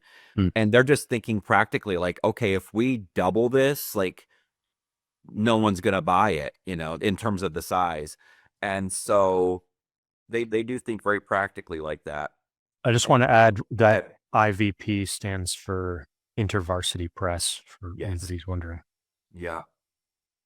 But go ahead. You were going to go to. Oh yeah, just then the third one in this little, I'm not going to talk about every book in this much detail, but these ones are interesting. The Old Testament parallels, kind of in a even more simplified fashion. I don't even know who that publisher is. Just brings out a lot of parallel stories to the Old Testament stories, which like the flood stories, for example, or there was, I think, Sargon of Akkad. There was a story about him being put into a reed basket to be protected when he was a baby and put into a river. And so they're like, look, this is parallel to Moses, who also was, there's a story about him in the book of Exodus where he's put into a reed basket and he's put down a river and then discovered later by somebody who takes care of him. And so they kind of show that there's like some of these parallel stories. Christians have had different ways of dealing with those. I remember Justin Martyr, the early Christian, said these parallel stories were planted by the devil and to throw people off or something. A lot of times I see them and I think, well, that's just probably something people did in the ancient world. Just because you read two things happening that are similar doesn't mean one was copied from the other necessarily. They did things differently in ancient times, and to read that people did these things multiple times wouldn't be surprising. Or the flood story, Christians, I just went to the Ark encounter, which is, a lot of people are familiar with this. It's the giant ark that has been built in Kentucky, and it draws huge numbers of people regularly each year. I don't know the numbers, but anyway, so obviously this is a Christian museum. You get to tour a life-size representation of the Ark. And of course, they talk about the other flood stories from the ancient world. But of course, they take a pretty standard approach that Christians do where, well, there was a flood and there was a Noah, and the Bible tells that story accurately. But of course, this story gets corrupted as it's passed down. And there are several different traditions that kind of, it's like the telephone game that people are kind of familiar with, where when you tell your neighbor a sentence and then they tell their neighbor that sentence and they tell their neighbor that sentence. And eventually, by the time you get to the end, there's going to be some corruption of the original sentence usually. And so Christians kind of see it that way. But anyway, it is interesting. I think the books themselves are worth looking at and being familiar with. And those are a good few books that would help you compare the Old Testament with what was happening in the wider culture back then. Yeah, while you were talking, I looked up some stats on Christianity in Africa because I know the numbers are really interesting, but I hadn't taken a look at them in a while. So I just wanted to give people a few here. In 1900, there were about 10 million Christians in Africa. By the year 2000, that had gone up to 380 million, so 38x. 2001, there were roughly 304 million. So the stats come up a little bit different based on the source, but by 2020, that had risen to 657 million, which is over 51% of the continent's inhabitants. Yeah. In 2024, it was 734 million Christians across Africa. Yeah. And the projections are by 2050, there will be over a billion inhabitants in Africa, and the majority of them will be Christians. Yeah. So, and they make up more Christians. If this, I'm not sure if this is correct, but it sounds reasonably correct. It says that Africa now houses the largest Christian population of any continent, surpassing Latin America and Europe. In relative terms, more Christians reside in Africa than in all other continents. Wow. So, yeah, the numbers are very substantial. Yeah. And so if somebody was coming with that Western perspective, that kind of we're inheriting from the 20th century of, well, religion is irrelevant, we're making progress and going in new directions. It's like, well, it's pretty relevant to at least understanding humanity. Like huge sections of humanity are not merely religious, but then Christianity is obviously very significant. So it's like, just because secular thinkers in the West think, oh, we have a different method of approaching knowledge, and it excludes considering religion to be important. It's like, well, is humanity important to understand? You can at least start there. Then for Christians in general too, people who are distinctively Christian, they often kind of just think about Christianity in America, and they're very narrowly focused. And it's like, well, no, the church is worldwide, and there are people who follow Jesus all around the globe, and it's worth learning from their perspective. And so me personally, I had that privilege of being in a Chinese church for 4 years, and that was really beneficial for me, just to understand different perspectives as a Christian, how ministry is approached, how people are approached, how the Bible is approached. Really pretty life-changing. On the shelf though, yeah, a lot of the stuff is just some basic Old Testament stuff. One thing I'll say, it's like, say that book, A Survey of the Old Testament. There's a lot of it's a genre of literature called an introduction, and a lot of Christians might see something like that. Oh, I already know that. I went to Sunday school as a child. I don't need an introduction to the Old Testament or a survey of the Old Testament. But this genre of literature is not like just a repetition of old Sunday school lessons.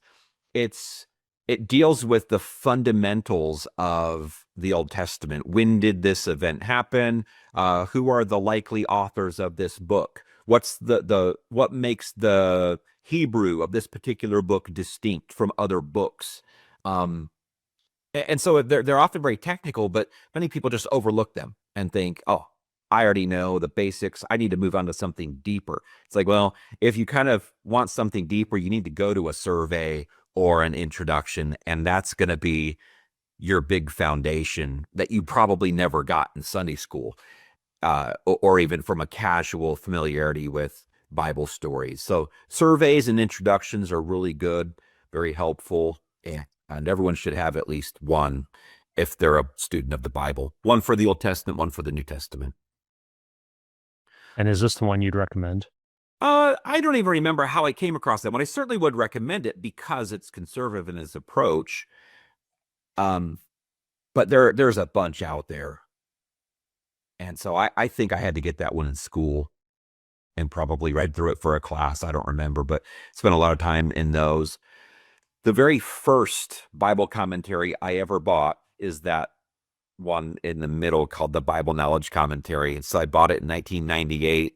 I told my pastor I felt called to the ministry. He wanted to spend an afternoon with me. He took me to a bookstore, and I was astonished that there was an academic Christian bookstore in our area. It was near Detroit Baptist Theological Seminary, and I still use that. I actually used a page of it this past week, just kind of getting an overview. But that book actually changed my life in one way, because it was written by the faculty at Dallas Theological Seminary, which is where I ended up going in 2004 for my master's degree. And while I do not agree with Walvoord and Zuck about a lot of stuff in terms of what made them distinct, I really do appreciate a lot about them too, just in their serious approach, their academic approach.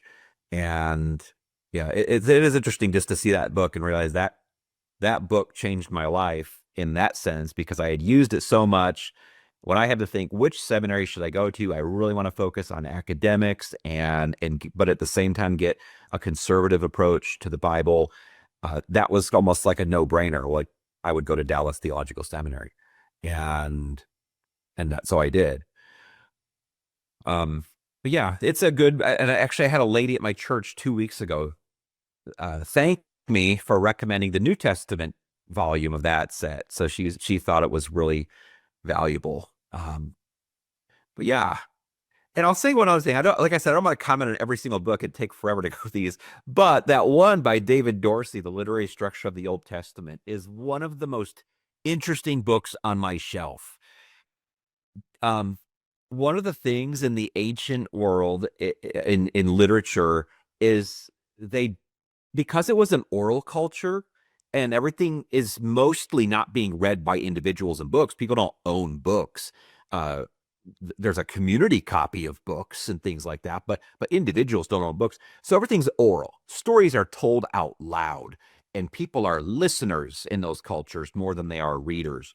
And when you're in an oral culture and you're always telling your stories, they're told differently than in the modern world. In what way are they told differently? Repetitions and patterns to make them memorable come out and to show which part of the story should be highlighted. So he goes through and finds all kinds of parallels in particular passages where maybe you might have it go like this. A, B, C. You have these elements in a passage that follow A, B, C, element A, element B, element C, all in that order. And then it repeats those same elements, A, B, C, with slightly different wording, but keeping the themes. And so that's helpful to understand it because you're like, oh, wow, okay, so it's really just focusing on this A, B, C, these three elements, and then it wants to repeat those.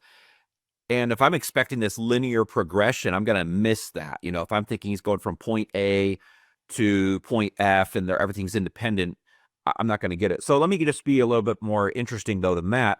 A lot of the time, what they'd used is something called chiasmus, which is a pattern where you would say you took three elements. You did element A, element B, element C of a story. But then after that, you repeat two more in reverse order. So it's A, B, C, B, A.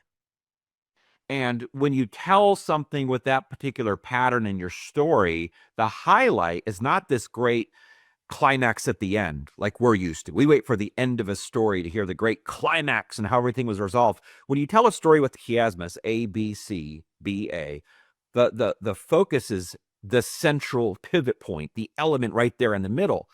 And he shows a lot of amazing instances of chiasmus in the Old Testament that are really undeniable. Sometimes he's stretching it and you're like, I think you're looking for patterns in the clouds, But there are other times where it's like, wow, that makes so much sense of why the story is told that way. The flood story is told that way, and that's pretty significant. There's a lot more I could comment, and I don't want to get too far out in the weeds. But here's one more interesting thing about chiasmus.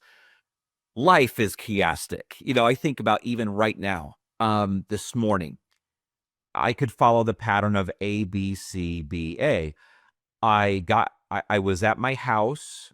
I got into my car. That's A, B. I came here to do this interview with you. That's C. But after we're done, I'm going to get back into my car. That's B again. And I'm going to go to my house. That's A. So life is kind of chiastic. And you just see this pattern. And I'm thinking so much of the time, like, wow, I'm kind of living a chiasmus oftentimes. And, but they would structure so much of their literature that way so people knew to focus on that central element. And when you know that, so many more Bible stories start making sense. You're like, wow, that is where everything shifted, right in the middle. And that book is probably the most complete collection of those, though scholars have noticed that for a long time. But he collects all of the parallels together in a really easy to look at format.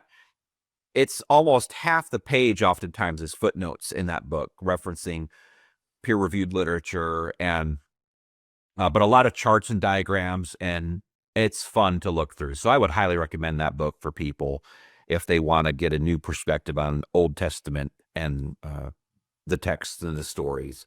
Yeah, I had a couple things. Is there a New Testament version of this also? No, I wish there was. So the New Testament does have a lot of small parallels like that. It's not as prominent in the first century to follow those same patterns because in the New Testament, there's a lot of impact from just rhetorical methods that had become popular from Greek and Roman influence. Now, in the Old Testament, you don't have that, but in the New Testament, you do. So people who want to really break down the New Testament tend to go to rhetorical handbooks like Quintilian, or to look at Cicero and how he described rhetorical elements. And that helps them understand it a little bit better. But at the same time, often you will find still on the micro level patterns like A, B, C, D, C, B, A or something, or parallels next to each other. Now, I'll say this, though. The closest thing I've ever written to a book was my master's thesis. And I did find the book of Jude, which is just a single-page book, follows a very clear, what I called multi-chiastic structure. And I think it's available online if anyone looked it up. It's called The Multi-Chiastic Structure of Jude and Its Contribution to the Purpose of the Epistle. And it just shows that, like, if you want to know what the book of Jude is about, you really have to understand this. There are two pivot points that parallel each other right in the middle of Jude.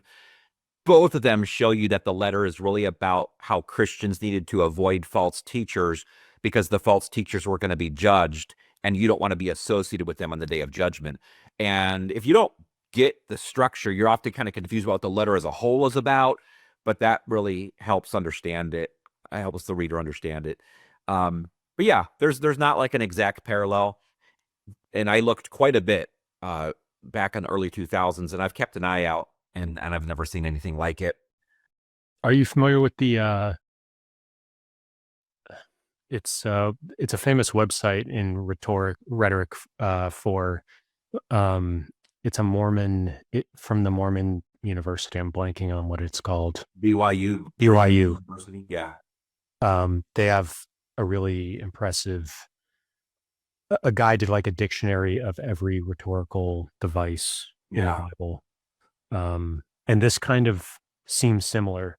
I almost think like poetic structure also, you could sort of maybe combine that with literary, because literary sort of presumes or has that connotation of written down. And poetry to me is more of like an oral first medium or mode. I also looked up a couple examples, and for people that are wondering, it's spelled CHIASMUS. So the first example gave me was actually JFK. Ask not what your country can do for you, ask what you can do for your country. So you and you. And then in the Bible, you have, in Genesis, there's whoever sheds the blood of man, by man shall his blood be shed. In Matthew, you have whoever exalts himself will be humbled, and whoever humbles himself will be exalted. And then in Mark, you have the Sabbath was made for man, not man for the Sabbath. And there's a bunch of there's some more complicated ones. Yes. Yeah. So these micro level ones help you to understand that particular statement. One of the coolest ones, I'll just say this, is the book of Judges. The entire book is a gigantic chiasmus. Now, I don't know how many other people besides Dorsey have talked about this, and Dorsey is a pretty well-respected scholar. He's not just some dude writing in his basement, hey, I watched a video, I'm going to share some things.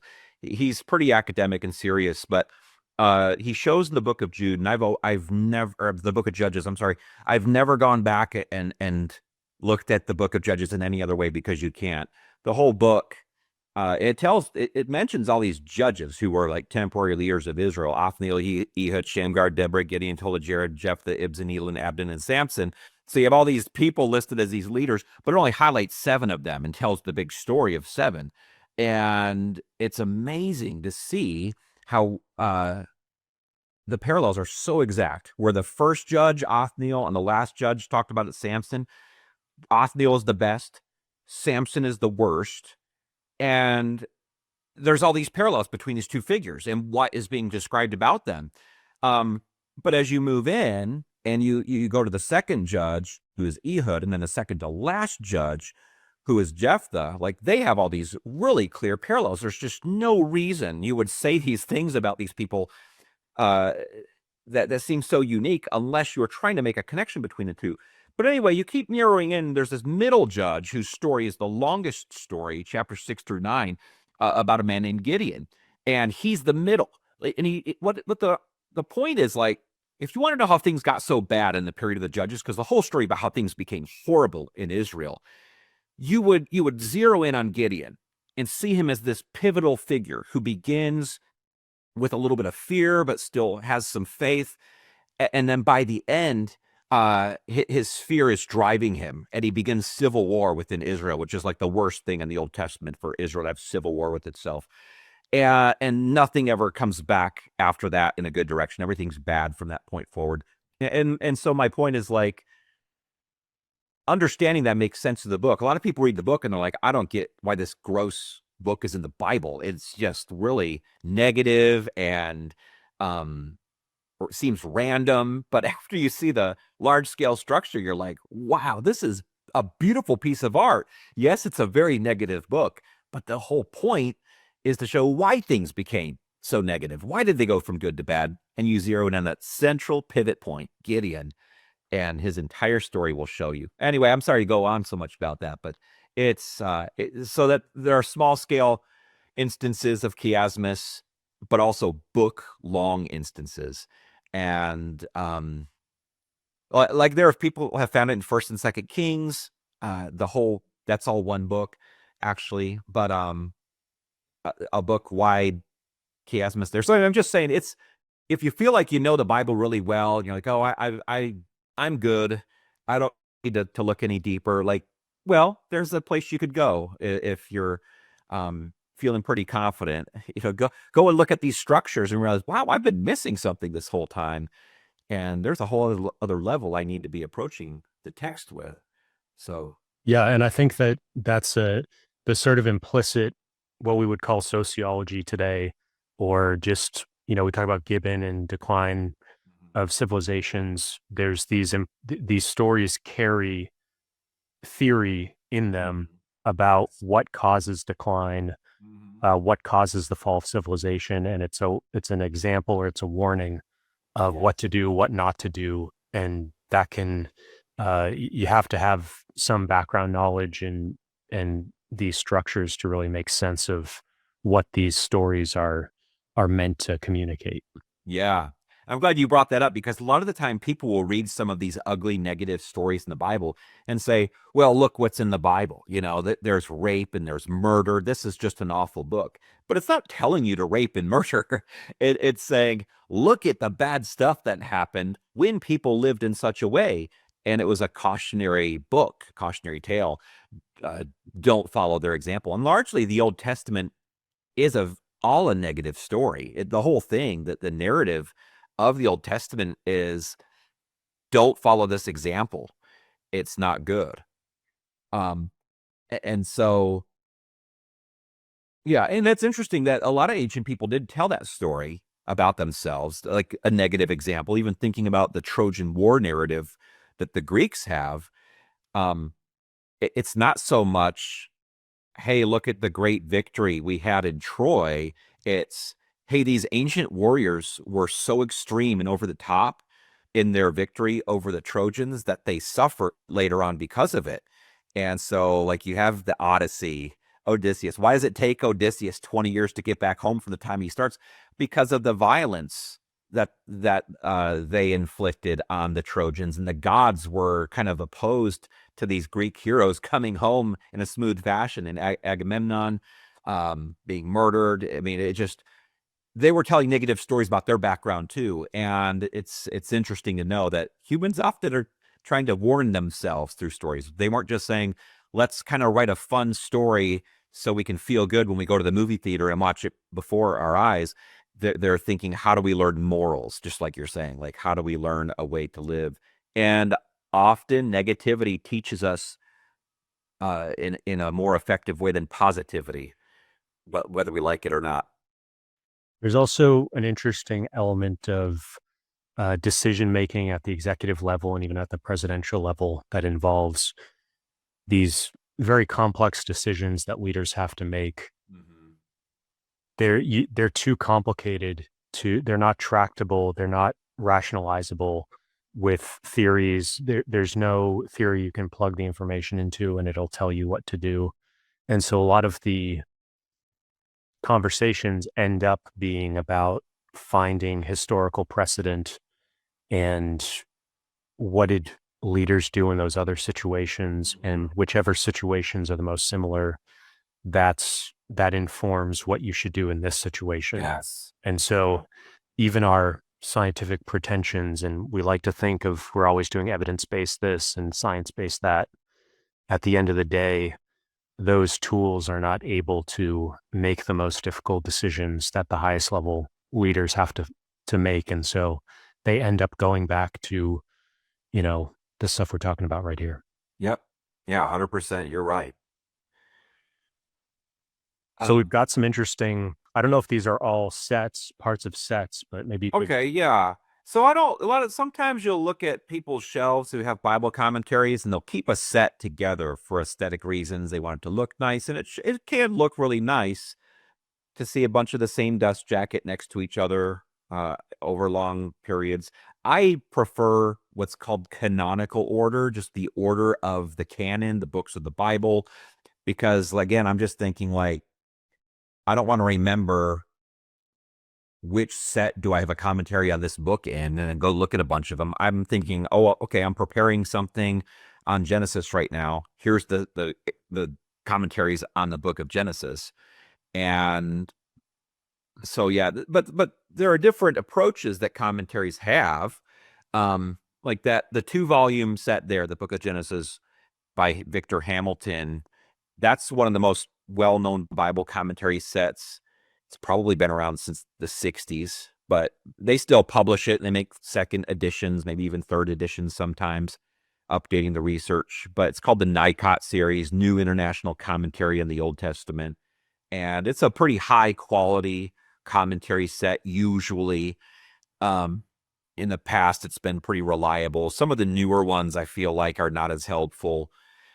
For example, there's a newer one on the book of Psalms, and to be politically correct, they sometimes refer to the psalmist as she or her, which sounds great in the 21st century, but it probably was not the case in ancient Israel. I mean, there's just no evidence of female writers in that time period. And so Wasn't that Bloom? One of his things? There were of the Psalms commentary. Or I just remember something popped into my head about Harold Bloom, who's sort of along with Northrop Frye, is sort of one of the top literary critics. And I think he had, one of his theories was that there was a female author in the Old Testament. I think it was a psalmist, but might have been something else. Yeah, I'm not, I don't even know. But so if you notice, one of the styles of writing today is, since English kind of limits us to he or she, we have the 2 genders. When we're talking about a singular person, we want to use a pronoun. In the past, it was always like proper to just always default to the masculine singular pronoun and say you were saying the sentence like, if a Christian goes to prayer, he should do X, Y, and Z. And that was just like a way to generically talk about an unnamed individual. But now that's kind of switched up in writing. So it's almost like 50-50. Sometimes it'll say, if a Christian should go to prayer, he should pray for X, Y, and Z. And now you'll see, well, if a Christian should go to prayer, she should pray for X, Y, and Z. Right. And that's fine. Because we're kind of limited. We don't have another way to do that in English. But to assume like, yeah, the book of Psalms, we're going to switch it up because there's a lot of authors you don't know, a lot of Psalms, you don't know who wrote them. My point is, like, I just feel uncomfortable when we're trying to adjust past history so we feel better about it today because of our values. I'm like, I'm way more interested in reality. So my only point, I don't think that's how all the new commentaries are, the new international commentary series on the Old Testament, but it makes me skeptical sometimes moving forward in recent years. But there's a kind of demographically, we were talking earlier about Africa.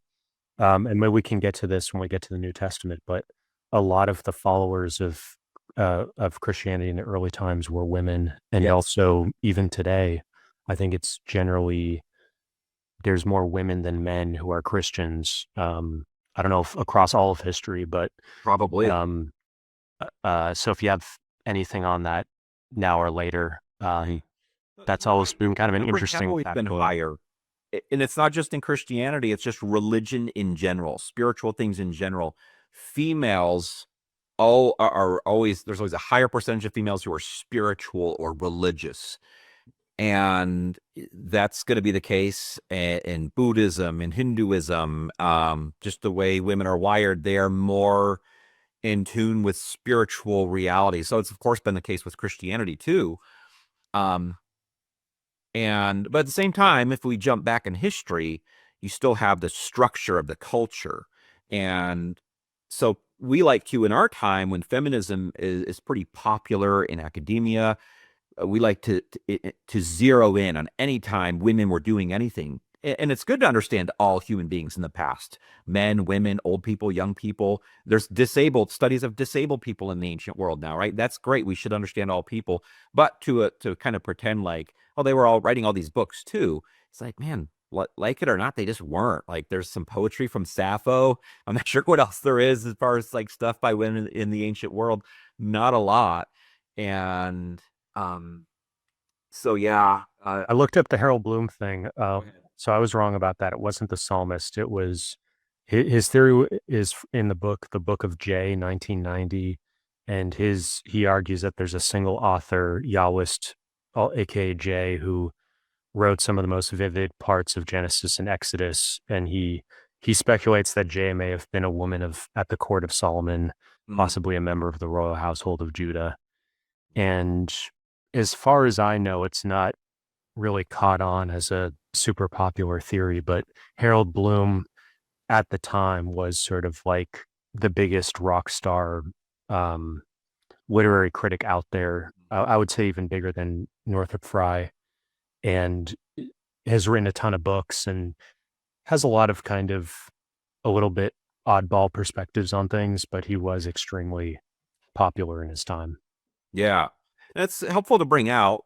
So even thinking way back in our video to what was happening with Bible criticism, biblical studies in Germany in the 19th century, that they kind of set the pattern for the rest of Europe and then America to follow. And one of the theories that was developed about the authorship of the Pentateuch, the first 5 books of the Bible, was that it was really written not by Moses, as was traditionally believed, but by 4 independent authors. And they labeled them by letters, JEDP. And what I think is frustrating is most scholarship on the Pentateuch, the first 5 books of the Bible, is obsessed with just finding out, was this part written by J, E, D, or P? And how can I prove it? And how can I show that somebody who says it was written by one of the other 4 authors is wrong? And where are the seams where J attached his work to E and they came together in this book? And it zaps the stories and the books from all life. It's as if there's no content in them. And in my opinion, as a strong believer, I think that's the human propensity to say, I don't want to deal with the moral aspect of this because that would challenge me in some way. So if I can focus on some seemingly deeper aspect that's external, I'll look really smart and feel good about myself. And so it's very fruitless because it's like, so what? Like if you knew who wrote this particular paragraph in the book of Genesis, which of the 4 authors it was in your theory, what would that do for you? There's still a big picture. There's still reception history. Well, how did people receive the story? And there's still a coherent structure. Like I would say if it was true 4 authors wrote these first 5 books of the Bible that were independent of each other and they just pasted them all together and now we have Genesis through Deuteronomy, I would say this is like a supernatural thing. Look at how well they did to create this unified story. What a coincidence, and so many parallels between them. And it would be, it's just an odd preoccupation. But Yeah. previous authors have called that Germanizing the text. I approached the text nearly to obsess about who wrote it and which parts were written by which person. And once I know that, that's all I need to know. It's like, well, there's a lot more to it. So anyway, I just want to give a little bit of background I pulled up while you're talking. The JEDP is, J is for Yahwist, E is for Elohist. I'm saying that right. D is for Deuteronomist, and P is for priestly. And the definitions for higher and lower. So that's called the documentary hypothesis, or the JEDP theory. And we talked about higher criticism earlier in Germany. You have lower criticism, aka textual criticism, which is comparing manuscripts to establish the most original wording of the text. Then you have higher criticism, asking questions about authorship, date, sources, literary forms, which we just covered, and historical context of the text, which we're also just looking at. So I think that kind of puts all this stuff into the larger sort of theoretical and academic traditions around what we're talking about. Yeah. Thank you for saying that, because I didn't want to go into all that. And if I did, I'd probably be blabbing about it for 20 minutes. But let me just say, I prefer commentaries that don't just talk about that when it comes to the first 5 books of the Bible. So Victor Hamilton, I think his commentary on Genesis is probably the best one for somebody who really wants to understand the text itself. He approaches it as if it's a unified whole, though he doesn't hesitate to comment on the scholarly approach here and there, and which part, some scholars assume a particular part was written by. But overall, he's really interested in the argument of the book itself. And that's always my interest too. Like, what's the point of the book? What's the big question this book was written to answer? Like, that's my biggest question about any book of the Bible. And he does a good job. So I really recommend Victor Hamilton on that. I'm not sure if he's still teaching, but I think he taught in the Wesleyan tradition. He was associated with their schools, Methodist tradition, but really awesome guy. And probably almost the biggest one I'd recommend. Genesis is such an important book. I used to have a much bigger Genesis section of commentaries, but I sold a chunk of them years ago just because I had so many. But it's easy for those to pile up. I just want to say one other thing, which is that my opinion, and feel free to correct me on this, but part of this, you have the Enlightenment, and that's part of what makes the Bible just another text in some people's perspective. And we're just going to analyze it like we analyze anything else. We're not going to treat it special. And there's also part of this intellectual current in Germany and elsewhere is that things need to be looked at rationally, and they need to be analyzed, and even that sort of deism and atheism that's creeping in and questioning everything. There's sort of a proxy war going on where it's like, well, we're not really questioning it. We're just looking at this other stuff, and we're just chipping away at the edges, or we're just, asking questions kind of deal. And so I think just the best way to think about it is as a proxy war that's being fought within the academic realm about what theory, how are we going to approach these books. And so the reason why they're not concerned with the moral element of it and implementing it in the real world is because the real intention is to chip away at it and attack its legitimacy and replace it with another, whether it's Descartes or some other morality or some other religion that will take its place. Yeah, that's very well said. It is a way of just making it like any other book. Now, it wasn't a project that they reserved exclusively for the Bible. At the same time, they were doing the same thing with Homer and bringing up the question, was there ever such a Homer? And such a person as Homer? Or were there many people who put together the Iliad and the Odyssey? And how were they composed? And so uh, they started to say the Odyssey book 24 is not original. It seems added on. There's no evidence for this, but it seems that way, right? And it was always they just value so much speculation that it was like to be valued at that time in German academics. It seems to me like if you could say something that no one else said before that would chip away at traditional approaches, then it was applauded. And it didn't even have to have much evidence. It was just kind of like, hey, I was thinking the other day, and this new theory seems like it would just be really interesting to investigate. So I always think of like Hegel, because Hegel's approach to philosophy was just like, I mean, he's really complicated and hard to understand, but there's not any evidence for Hegel's approach. It's just like, hey, I was thinking about this system the other day, and it really seems like if this is how things are, it would be really cool. And not to get too far on that, I mean, Hegel didn't sit around talking about thesis, antithesis, synthesis. That was his later students interpreting him. He's talking about the world spirit and development and all these things. And it's like, is there any evidence for a world spirit? Like, what are you talking about? Like, where did this come from?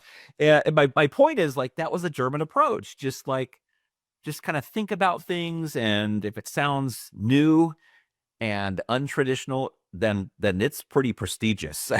I know that's simplifying it, and I would probably. Well, we got, John Hopkins brought over and other universities brought over that German approach that Yeah. wanted to go very deep. And so we ended up adopting that and valuing it. So Yeah. I think the thing that I don't know, but I think would maybe make this more understandable is how much things like the Apocrypha and differences about what books are considered in the Bible versus not. That's one of the Protestant Catholic debates. And so some of this stuff, I don't know to the extent that this sort of higher criticism types of questions about authorship and other things factored into what was considered in the Bible or not, or Apocrypha or not. But that's maybe an example of why these things matter, because if something is considered a forgery or like, I think there was a forgery we talked about earlier that was considered legitimate for a while, like the something of Constantine, maybe donation. Constantine. Yeah. So like there are examples where these kind of discoveries do sort of make big waves and are considered, if you can expose something as a fraud, that's considered a very important academic accomplishment. So Yeah. I still think there's these proxy war elements to it, but there is that element to it also. Yeah. And I'm glad you said that. It makes me think, though, about how that German approach has refined even those who are traditional in their understanding. So think about this really simple aspect of the first 5 books of the Bible that causes you to question if Moses wrote the whole thing word for word. At the very end of the book of Deuteronomy, Moses' death is recorded. And so, although there were some really extreme people at one point who said Moses, we're so dedicated to saying Moses wrote Genesis through Deuteronomy, every word, he wrote about his own death before he died. But it's written about as if you're telling a story. It's incredibly unlikely that Moses wrote about his own death. And so, German criticism would say, how could Moses have written Genesis chapter 1 through Deuteronomy chapter 34? There's just no way it records Moses' death. And that's a good question. Like, okay, how do I explain that? I'll just tell you, like, well, in an academic setting like I went to at Dallas Seminary, nobody in that faculty in the Old Testament would have said Moses wrote every single word from Genesis 1 to Deuteronomy 34, though they did affirm Mosaic authorship. You say, how does that work? Well, they would have said Moses is recorded in the Pentateuch, writing down the records of the people. God did reveal things to Moses on the top of the mountain on Mount Sinai. There was some core written by Moses, but at the same time, the current form of the Pentateuch is written in a style of language that seems to reflect a 7th century BC Jerusalemite dialect, right? So there was some editing and updating, And Moses' death would have been added by some later prophet or scribe, but it doesn't cause conservative evangelicals to say, well, it's not the Bible now. They just say, oh, that's cool. That's how the Bible was kind of composed. And so my point, again, though, getting to, like, you can see a thesis and an antithesis coming together there and creating a synthesis of, you have the higher criticism, and then you have like this traditional approach. They come together, and now contemporary evangelicals have a new way of explaining it, where they don't just say, yeah, Moses wrote every single word. That would be really weird, because this vocabulary was not around in the 1400s BC when Moses lived. And so anyway, my point is that there's a lot to all of this. And I think there's also some people have like I think there's two maybe meta approaches of there's some people who think, well, we don't want to look too deeply into things because it may contradict what we believe, our current understanding. And then there's others who think, God created all this stuff. And so there's no danger of looking deeply into things or analyzing it more closely because we're just understanding God's creation and understanding, the truth is stranger than fiction in some ways. And like, it's not up to us to predetermine or to be worried that, we're going to stop believing because we discover something new. So I think that's like a really important element of how people approach a lot of things, because if you have that fear of, well, if I question something or look into it, then maybe I'll be wrong and that'll explode everything. That's a very dangerous position to be in. Yeah. So it is important to anyone coming with a traditional approach that everything it says is true. That because if something is said that doesn't correspond to reality, the sentiment is, well, then none of it's true. How could I trust anything if there's even one thing wrong? And so back to what you had said about the Apocrypha. So Protestants, there are 7 books in the Roman Catholic canon that were affirmed at the Council of Trent in like the 1500s. That had always kind of floated around out there in the Christian tradition, and Protestants didn't want to include them. One of the reasons is because, at least in some of them, there were clear historical errors. Like the book of Judith begins with Nebuchadnezzar ruling over Assyria.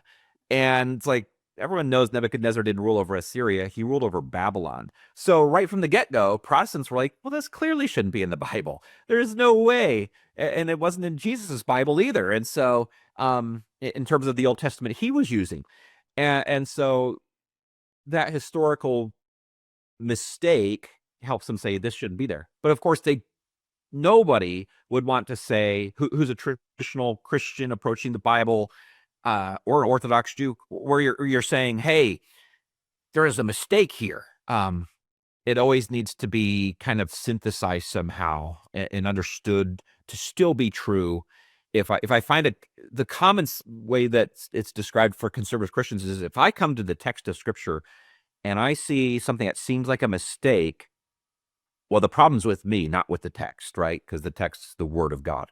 And so that's normally how things are approached. There's just nothing as glaring of a mistake as, like I just quoted from the book of Judith, or reference from the book of Judith.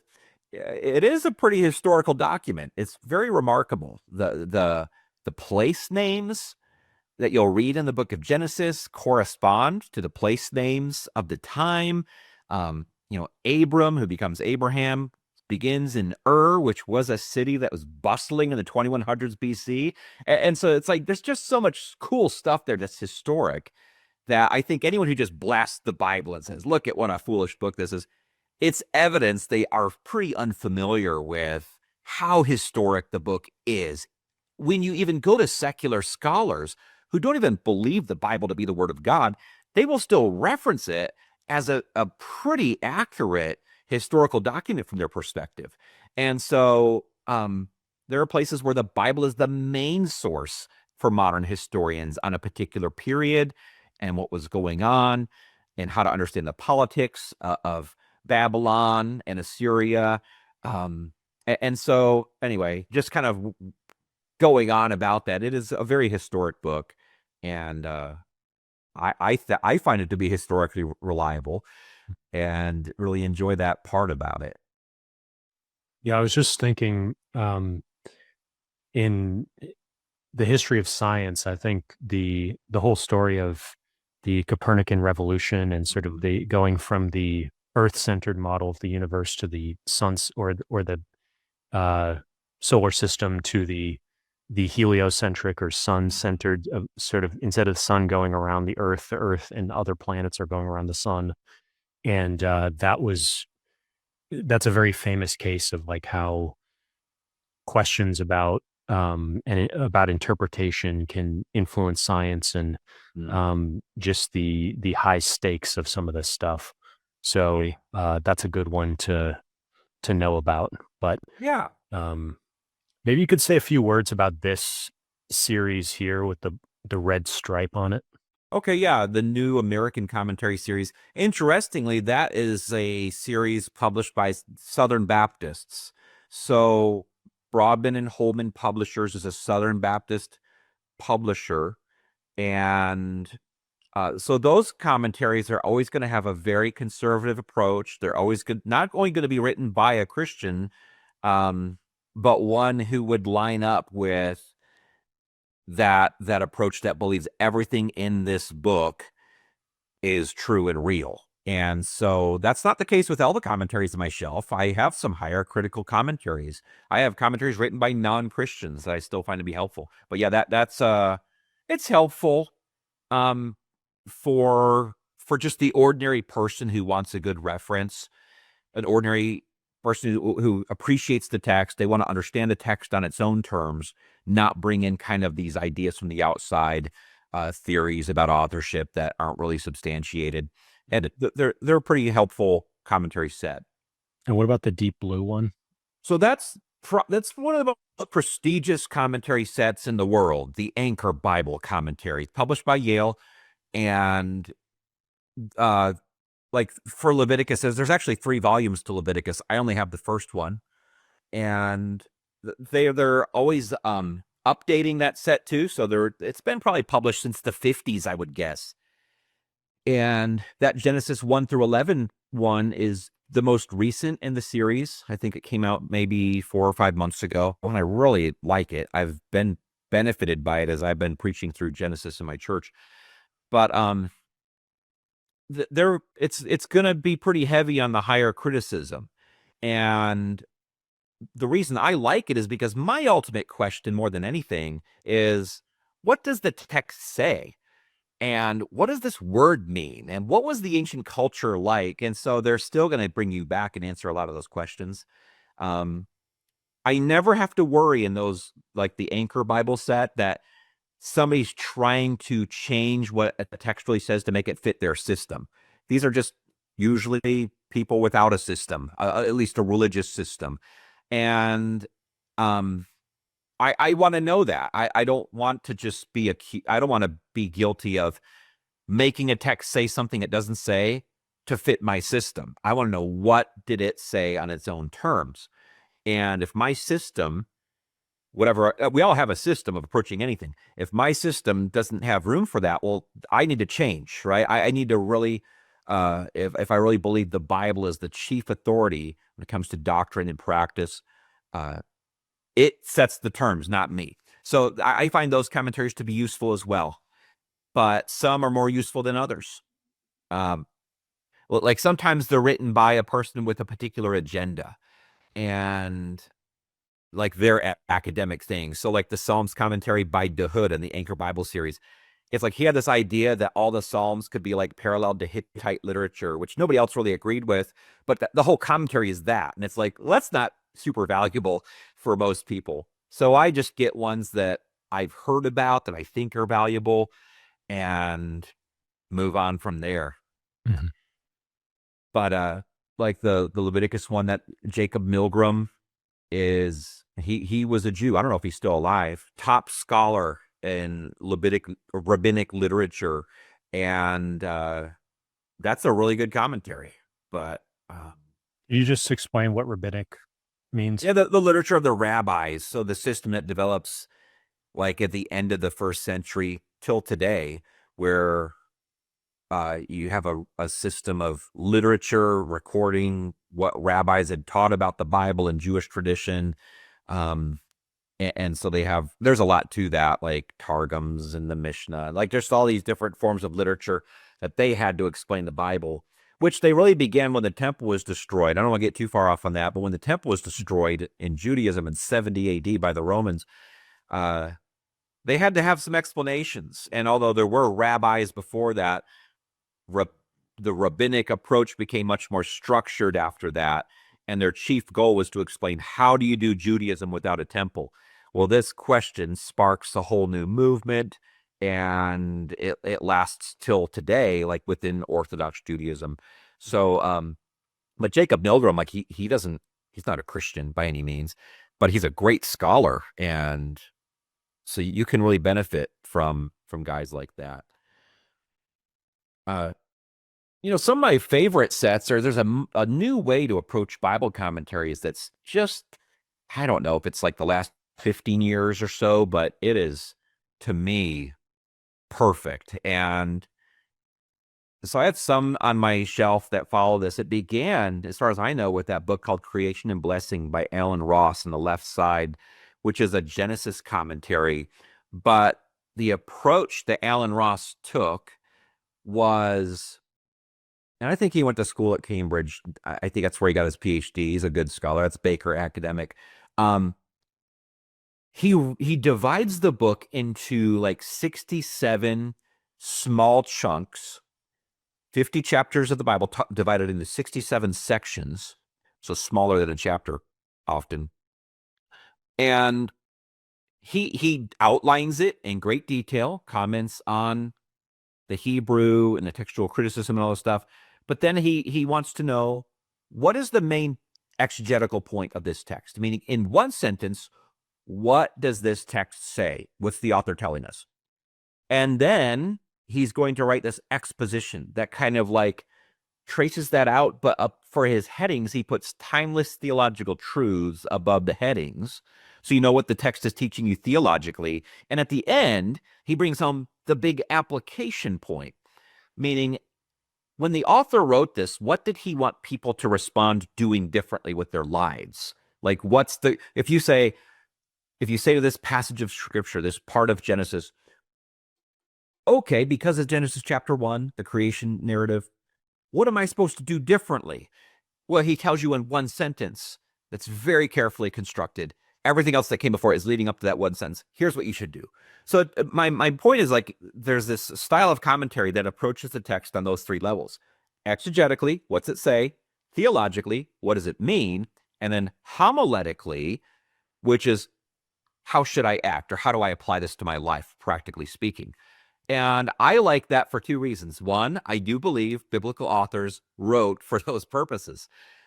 And two, as a pastor, I'm often teaching this, and I don't ever want to just say, hey, I'm going to bring this passage of the Bible to my people and just tell them exegetically what it said. Just tell them the story of Scripture and then leave and say, all right, we're done, because we're not. That's not what we're approaching the text for. We do have the question, what does it mean? What are the timeless truths behind it? And then, of course, what do I do with those truths? So, but at the same time, I think every person approaching the Bible, wanting it to teach them something, should have those questions. So here's why I say this, because the older style of commentary was all exegetical oftentimes, just commenting on, here's what this word means. Here's how this fits into history. Here's how this fits into the story of this particular book, and it leaves it at that. And then the reader is left to think, okay, what's it mean and how do I apply it? So this new style is kind of like helping you with those other two steps. What's it mean? How do I apply it?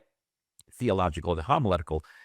Super valuable. I'm thinking, man, why weren't people doing this forever? Like, this is really big. So Alan Ross, as far as I know, is the first one to do that. But now there's entire series that follow that same pattern. And usually whenever a commentary comes out in those series, I buy it right away. I have like 2 on pre-order that I can't wait to arrive now, from one of the series. And it's a really great approach. there anything else on this shelf you wanted to point out?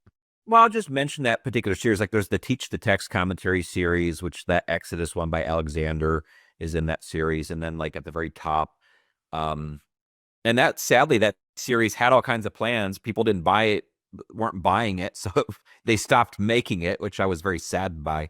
But now the Kerux series is out, Kerux, which means preaching or message. And they're doing the same thing.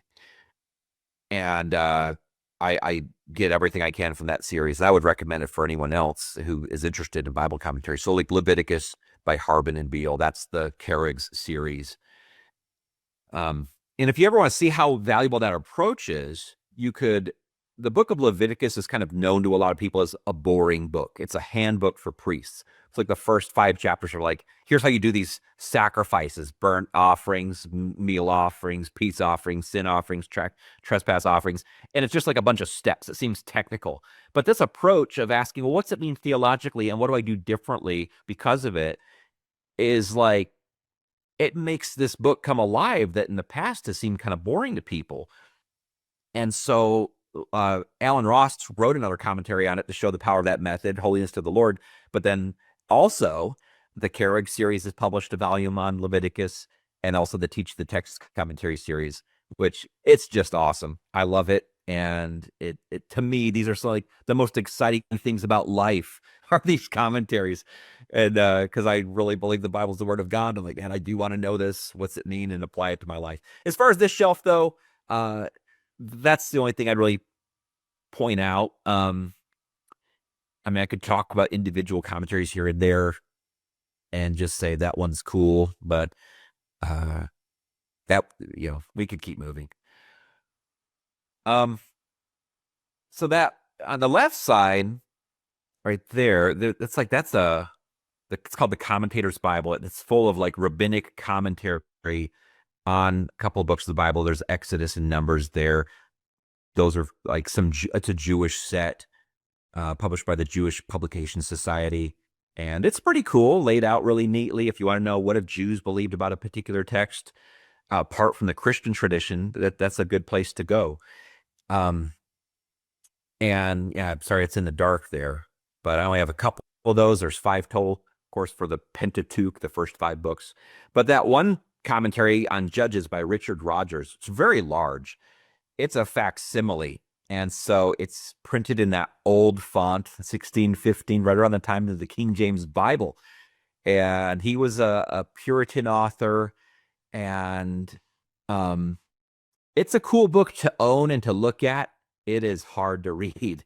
I think it was published by somebody else recently in a more modern font. But I'm just saying, like, if you want to look at how books looked in that time period, that's a fun one to get, but you probably won't read it. It's a series of sermons, really, on the book of Judges. So, yeah, I don't know. We could just keep moving along here. They're, like I said, just all in canonical order.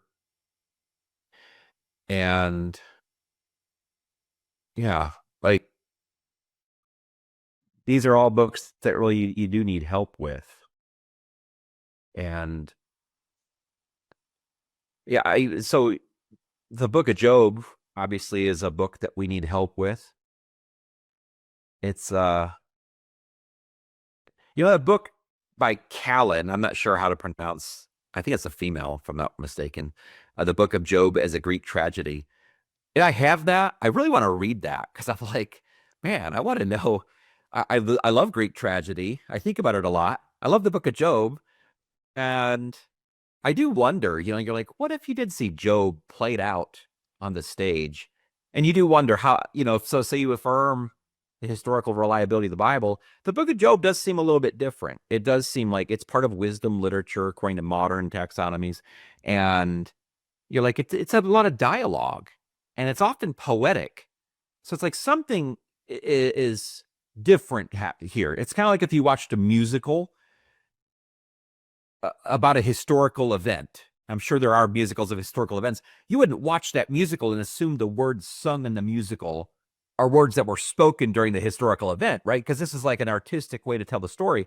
And the book of Job could be the same way. These people are just Job and his friends largely talking about why he's suffering and how do they break out into poetry so often. That's odd. And so anyway, I haven't read that book, but I really do want to, and just maybe look at it from that perspective. But that Teach the Text commentary on Job, I went through that with my sons, where we would go through one chapter of Job each night, and it was really helpful. And so I've heard of preachers before saying, I want to preach through the book of Job to my church. I'm thinking, yikes, that would be pretty difficult to just take it like one chapter each Sunday for 42 Sundays. That would be a challenge for a while. But with that book, it would be helpful. And he kind of shows how each chapter is distinct from the others. And I do highly recommend that book for anyone trying to understand the book. Yeah, I mean, just the structure of tragedy in general, what you were talking about earlier with Judges and with the city of man versus city of God, which we talked about earlier, these tragedy stories are again that sort of sociological commentary in a way on this is what causes the decline of a person. Same thing with Shakespeare and the decline of various. You think about the Oedipal complex and Oedipus Rex. He's just famous. That was sort of the purpose, in a sense, of tragedies is to, and I forget who said this, but it was something like the purpose of tragedy is to sort of understand why great leaders fail. And to have a good tragedy, they have to be way up at the top, and then they have to fall down like as low as you could possibly. Yes. And that's what makes the dramatic. You need to have that big difference between where you start and where you end. Yes. And so think about Job. It begins saying he's this upright guy. He has all this stuff. He has a big family. That's what you wanted in the ancient world. He has a wife and his health, and everything's taken away. He's brought as low as you possibly can be brought and still be alive. And so it's interesting to see what humanity did. So early on, there's this primitive view that people have of, well, if you do right, you'll be blessed and good things will happen to you. If you do bad, bad things will happen to you. But over time, humans start asking this question like, well, wait a minute. I think that sometimes you can be doing the right thing, and for just no discernible reason, really bad things happen to you. And they're like, we need to explain this. So if you think about Oedipus Rex, Oedipus did nothing to deserve what happened in the story, right? He is a completely innocent victim. It's like Apollo, just for whatever reason, like kind of ordained long ago that this would happen in Oedipus's life, and there's no explanation about why. And he's brought from a very high place, being a king of Thebes, and then being brought to as low and shameful as you can possibly be brought in every single level. He has no sight. He has no family really by the end in terms of like his wife, his children are ashamed. And anyway, he's cast out from the city he was ruling. So it's like the same pattern. And it is a valuable lesson because, yeah, in this world, it's true. Like, you can be doing the right thing and everything goes wrong. And that's worth wondering about. The cool thing about Job is, and I think cool in the sense of if it's just reality, Job never knows why he suffered, and he's never even told why. And the reader of Job knows that there's this conversation between the devil and God at the beginning, and God is giving an opportunity to show the character of Job and his faith. But Job never knows that. And the reason I like that is because when we suffer, we usually don't know why, and we never will. I mean, at least in this life. And it would be very frustrating to think, man, there is a really accessible reason to know why I'm suffering right now. I just can't find it. No, it's probably inaccessible information to you, no matter what the cause, the reason is. it's probably inaccessible unless you just did something stupid that has a clear, like, I beat my neighbor up and robbed him, and now I'm in jail. I know why I'm in jail now. But what about when I can't see a connection between what I did and what I'm experiencing? It's like, yeah, that the reason why you'll probably never know in this life. And so just stop searching. And the book of Job really is saying, just trust God. The beginning of wisdom is the fear of the Lord. That's like it in the a central part of the book of Job is chapter 28, which is a chiastic poem. And in the middle of the chiastic poem are those words. The beginning of wisdom is the fear of the Lord. And so it's like, being wise doesn't mean you know all the answers. It means you revere God and you trust that if he created the universe and he sustains it, he knows what he's doing. And it's not my place to question him. I just need to trust him. And that's a pretty good answer for a lot of people who believe in God, if they really believe he is who he says he is according to scripture. And so it brings a relief of like, oh, okay, I don't have to search and figure out why. I can just rest in him because I really do believe he's good, though what I'm experiencing right now is not good. And anyway, it's a great book, but just to read it on the surface, people get lost, and commentaries are very helpful in that respect because they're like, why is so much of the book just Job's friends talking? And they're not even saying right stuff. They're just kind of giving their own theories about why Job is suffering. But we learn at the end of the book, they were all wrong. That's the majority of the book. And so the reason for that, if you read a commentary, it's going to help you understand this, is don't waste your time talking constantly about theories about why you're suffering. You're probably wrong. So just trust God and move on. And it's a good lesson that I think a lot of us could really benefit from. I'll stop talking about Job now. Go ahead. Yeah, the thing with Oedipus also is that there's a parallel to Moses in that they both have this unique sort of being found and raised.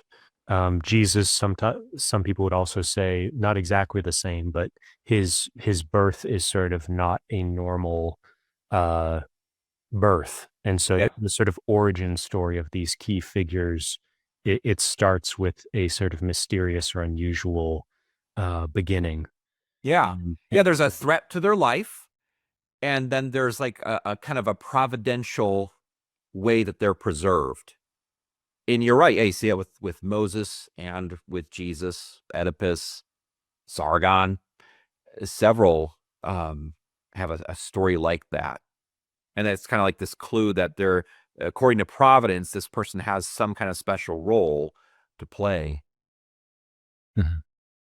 But yeah, it's interesting to see those parallels.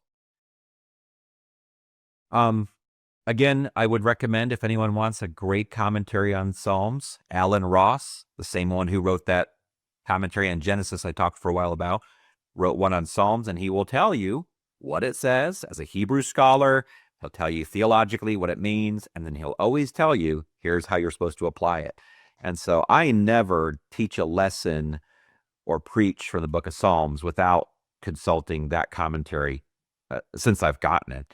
And he helps me make sure I'm not kind of going off in my own idiosyncratic direction that's never been thought of before. And I love that guy. He's a great scholar.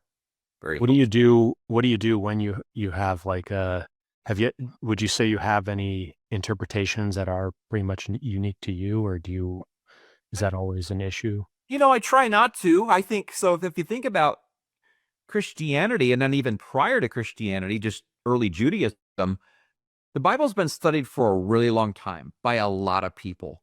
And so if I have an interpretation that is completely unique to me, that might be respected in our modern culture, but I think it's very prideful and arrogant personally to think people have studied this text more than any other text on the planet, and they've all missed this thing until I came along. It just sounds like I'm not that guy. I'm not like some superhero that's come to say, I'm here to enlighten the entire Christian and Jewish tradition. on what it actually means. So I do try to avoid that. I mean, I hold some positions that are kind of outside of the mainstream on some minor things, but they're not new to me.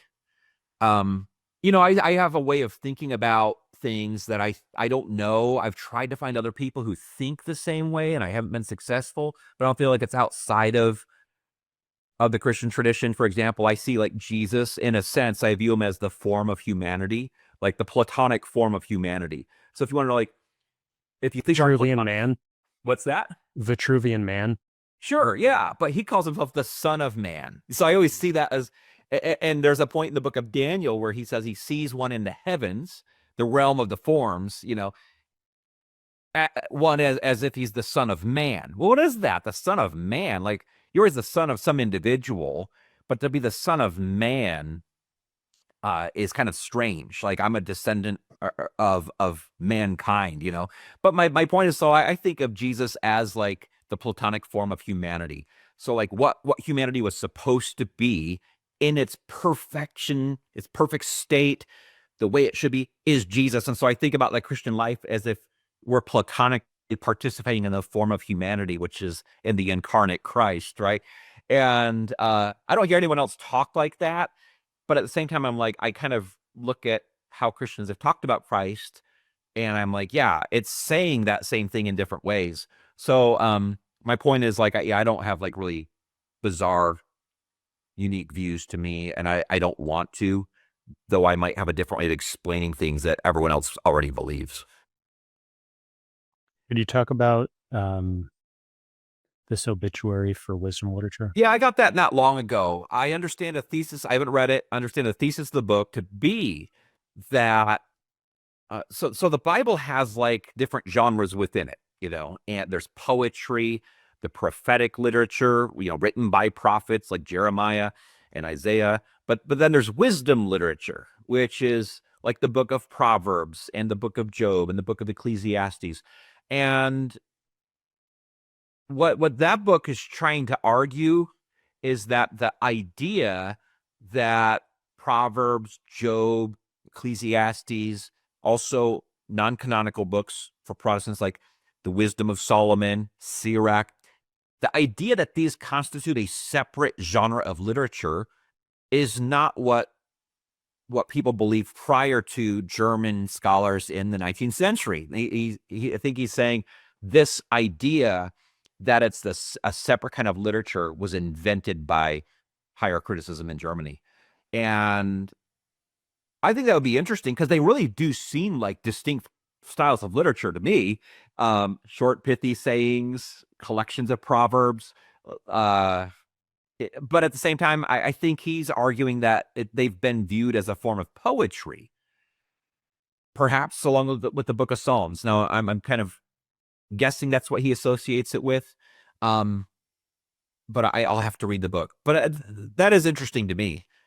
And hopefully sometime soon I'll be able to read it. I got it like, I don't know. I think I got that at Christmas time last year when OUP had a sale.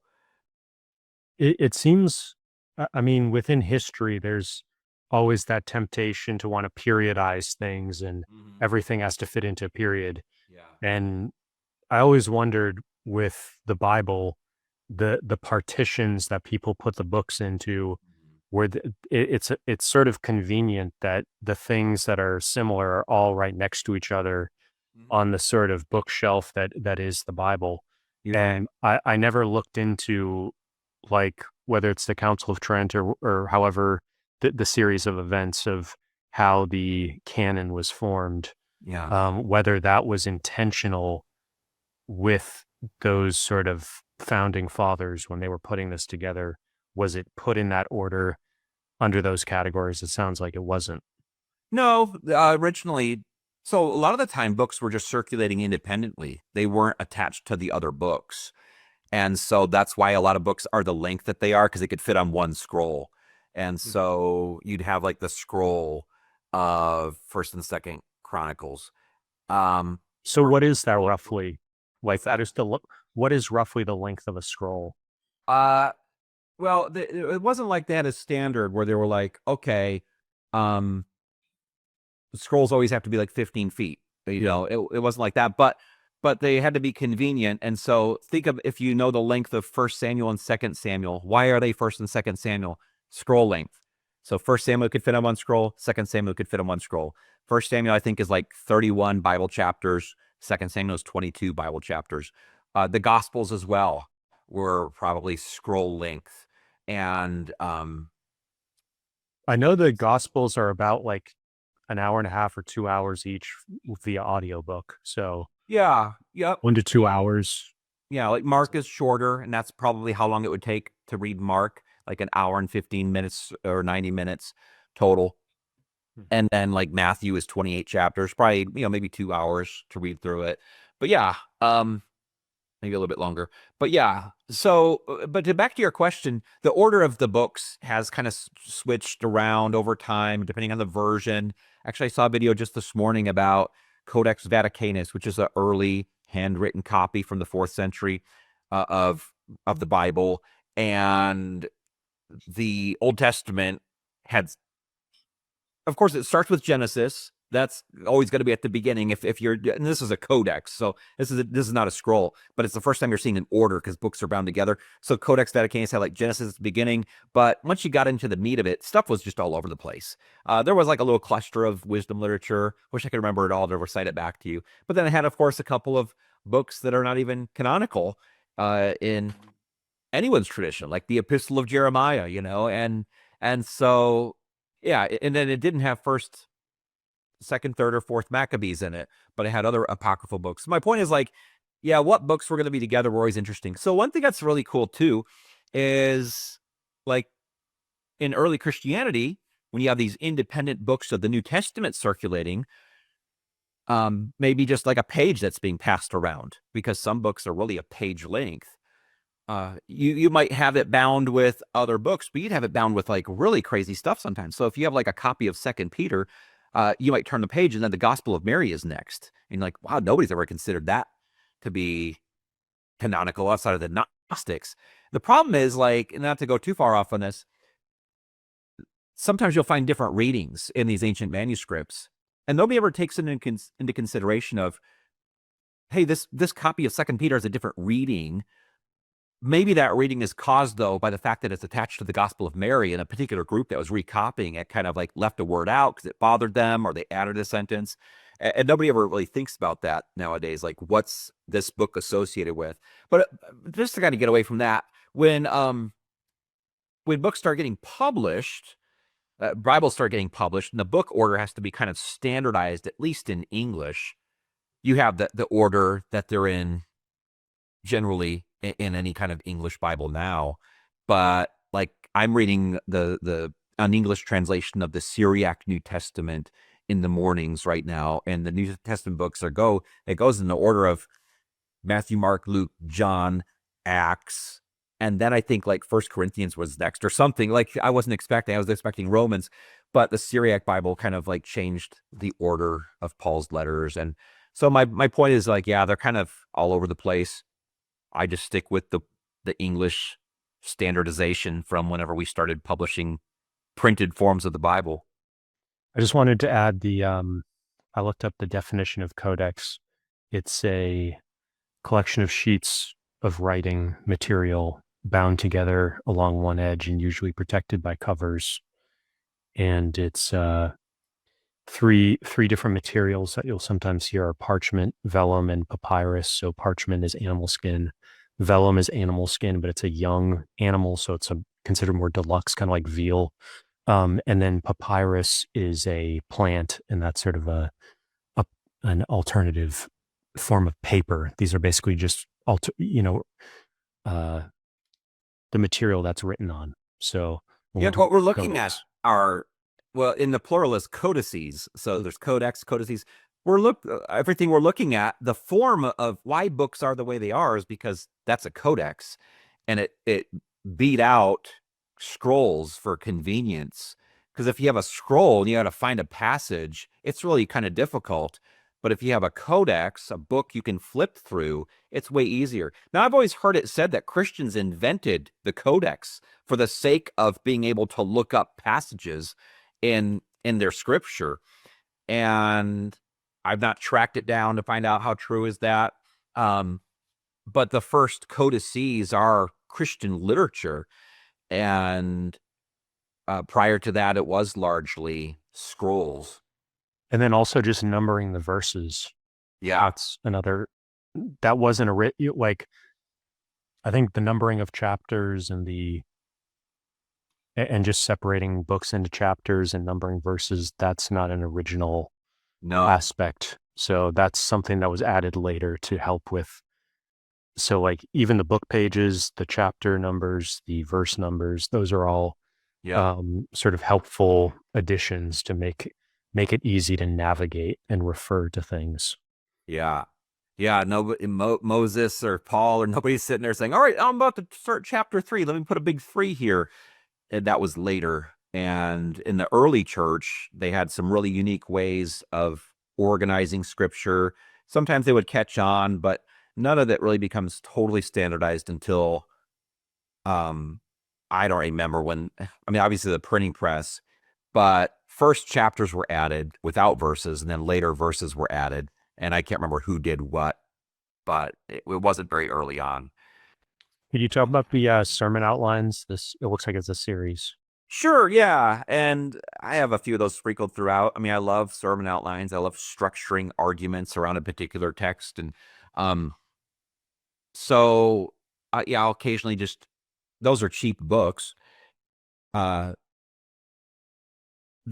think that's written by a preacher who kind of went through these books. And they're kind of clever, witty, interesting. I question how exegetically valid they are, but what I've done with that particular book is if I need a quick devotional and I don't have much time to prepare it because I got to do this today, I might flip through there and get an idea. But yeah, there's a lot of books that just collect sermon outlines because they can be so valuable if they're well done. But I don't use that a whole lot, but I have a few times for like a youth devotional or something. But I was going to say my favorite commentaries on the Old Testament, outside of the ones that kind of have that structure I like with exegetical, theological, and homiletical, just for commentary's sake, I love the Anchor Bible on Proverbs by Michael Fox. And he's not a Christian, he's a Jew, but he's so good at getting to the point of what the text is saying. And I love Proverbs. I often say it's my favorite book of the Old Testament, but who can really have a favorite? I mean, they're all so good. But that's one of my favorite commentaries, that 2-volume set, and great appendices in the back. There's one I remember, one appendix that just kind of like traces out everything that's ever talked about in Proverbs and categorizes all the verses. And you're like, wow, I never really realized Proverbs really does just address, like, I don't remember if it's like 8 or 10 things from different angles and stuff like that. I love that kind of analysis that gives you the big picture, but it's a good one. I would recommend that for people who are interested in Proverbs. And the yellow one in the Hermeneia series by Schipper, he's a German Bible scholar. It's just Proverbs 1 through 15. He's writing 16 through 31 right now. And I check all the time to see if it's ready because I'm like, I want that commentary. One of the things I love about the book of Proverbs is like thinking about its structure. So I always think, man, the ancient Jews who compiled this rarely just threw things together randomly. And I love people who can kind of uncover micro or macro structures, small level structures over a few verses, or even over the course of a chapter or a group of chapters. But he does a good job of that, and I really enjoy it.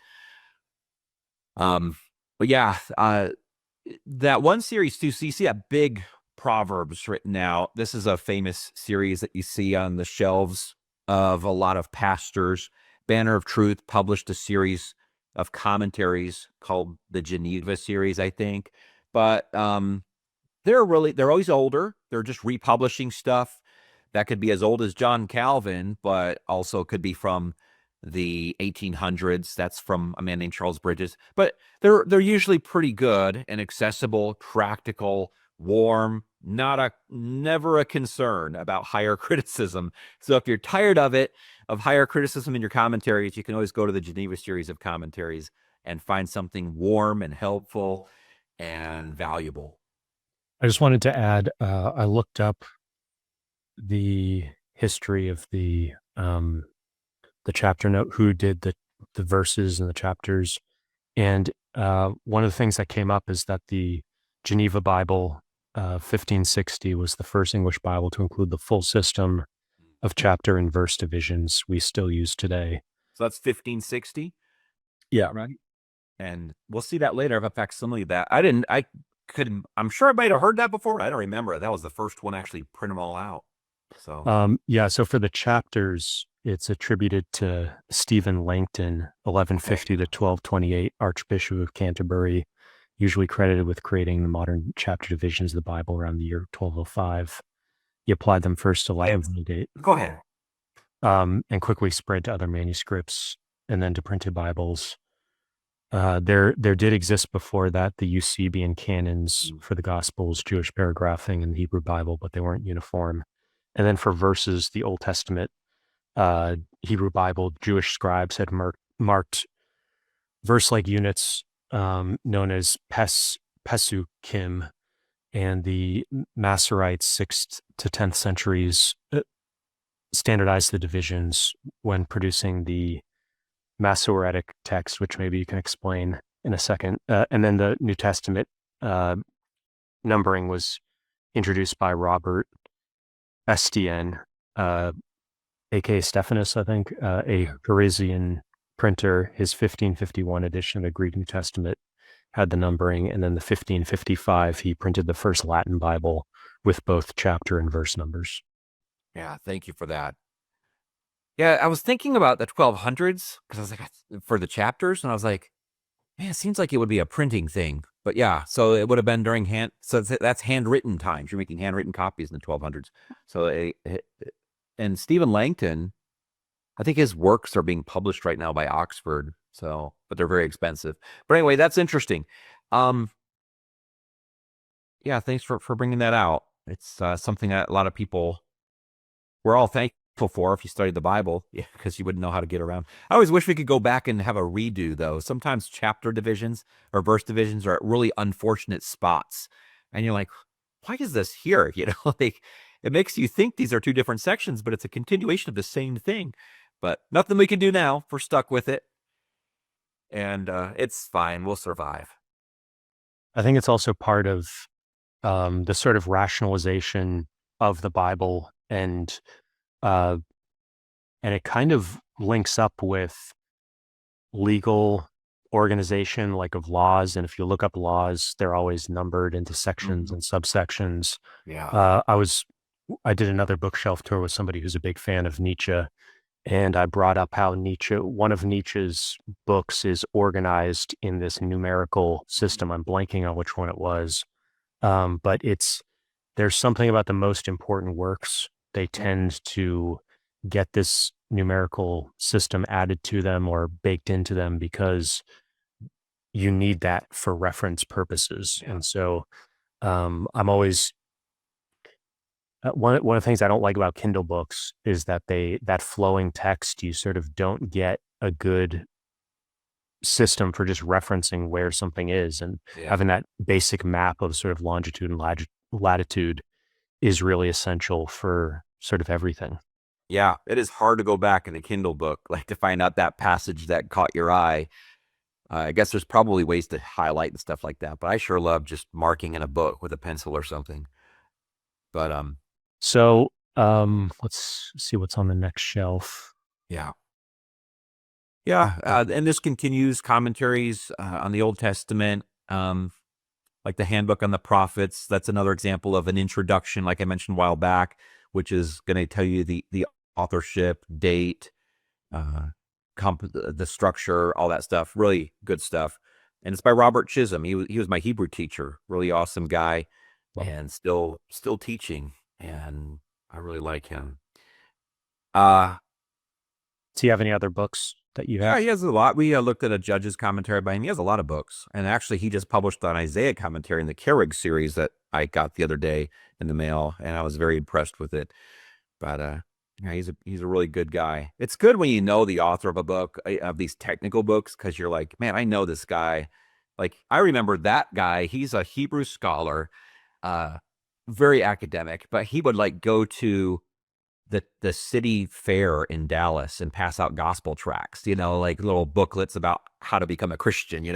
And so I'm like, man, this guy's the real deal. He really believes this stuff. He's not just like singing in an ivory tower and studying technicalities of the Hebrew language. He really is out there doing stuff that other people don't do. But yeah, and I love the book of Jeremiah.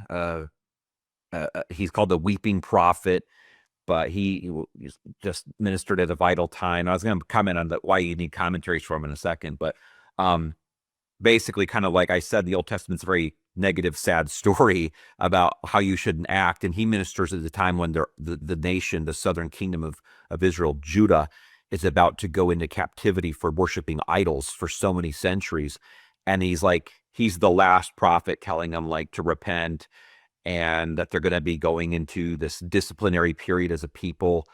And he's just totally rejected and mocked, made fun of. He struggles with it. He actually gets mad and prays that God will just kill them all, but it's so human and raw.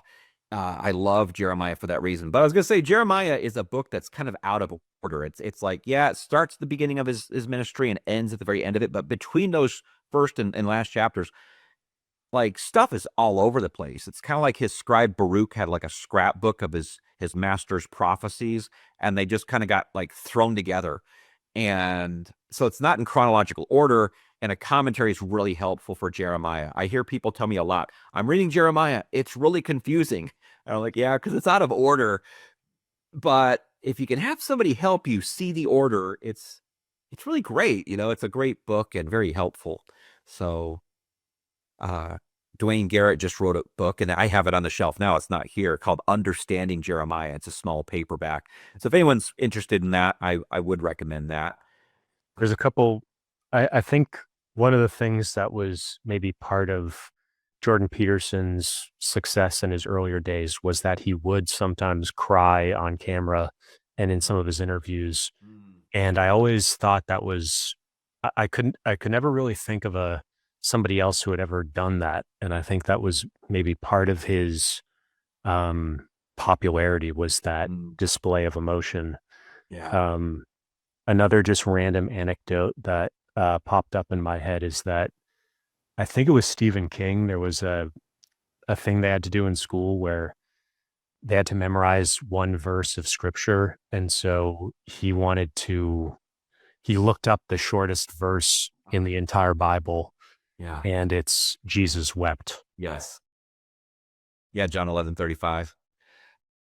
My 5-year-old wanted to memorize scripture because we had a contest at our church for vacation Bible school, but he's only 5, so he struggles with memorization. And he's like, I want to memorize too. I was like, all right, let's memorize a verse.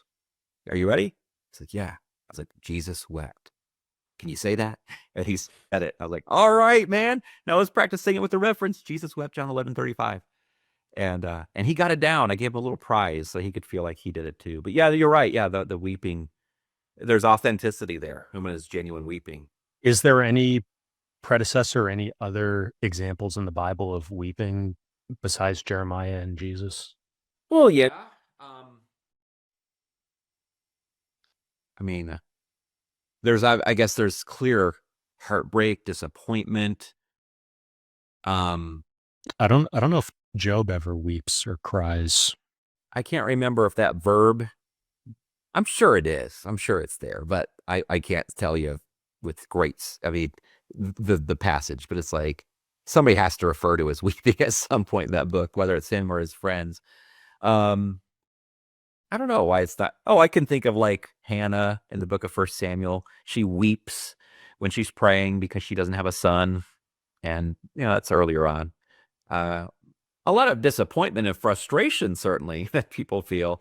Jeremiah, I think the reason he got the nickname is because he did author an independent book in the Bible, Lamentations, which literally means you're lamenting, you are weeping. And it's just a 5-chapter poem that laments the desolation of Jerusalem the emptiness of it after the people had been judged. And also, and it's a chiastic structure. So the very center of Lamentations is the pivot point, and it's the one note of hope in the Lord, and in God's faithfulness. But yeah, anyway, Lamentations, yeah, I think that's how he got the name, the weeping prophet, because he Was was. there an element of resignation there? What's that?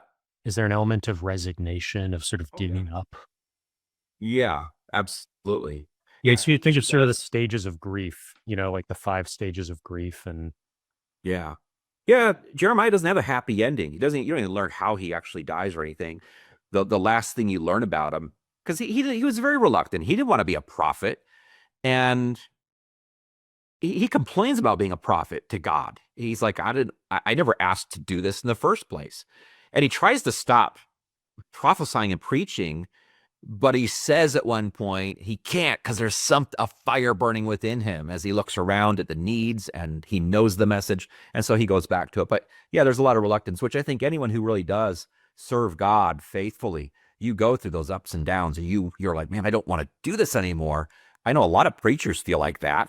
I know a lot of preachers don't even want to preach in the pulpit, as at certain times in their life. I'm like, I don't want to do this. I didn't even ask to do this, but they do it. And often, that comes back to them, that fire comes back. But yeah, he does want to quit. At the end of his life, the last thing you learn about him is he was telling a group of fellow Jews not to escape down to Egypt for safety.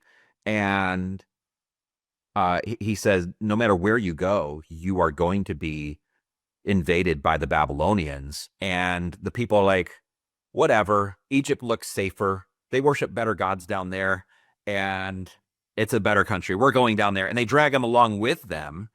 And what we know from history is that Babylon does invade Egypt right around that time period and change the whole situation. But they just drag Jeremiah with them, and that's like the last thing you know. Like, they take him along kind of as like this good luck charm. They're like, well, there is something special about Jeremiah. We'll keep him with us. He knows the future sometimes. And they drag him along. That's all you know. Poor guy ends up being dragged down to Egypt when he said, don't go because you're going to die there. And that's it. And I'm like, man, that is, again, just so raw and real. Like, it's not this nice story about nice people doing nice things and how wonderful life is when you serve God. It's like, man, sometimes you can serve God, do the right thing, do really hard things, and your life ends in like, kind of like what would be described as a pathetic obscurity. And so it sounds really negative and bad, but I'm like, but it's real. Not only do you see it in Jeremiah, but I've seen it in real life. And so, I just used the illustration, which I won't tell the whole story right now, about that happening in the modern period to a really faithful man. I told that illustration last week because it illustrated the point really well. But yeah, you can do the right thing and then just be devastated by whatever happens next in your life. And it doesn't mean you should have done the alternative, because Jesus, of course, is God himself who comes in human flesh and does the same thing. But obviously, from a Christian perspective, he's living the perfect life. He's always obedient, and it does not lead to like people loving him and giving him accolades and applause.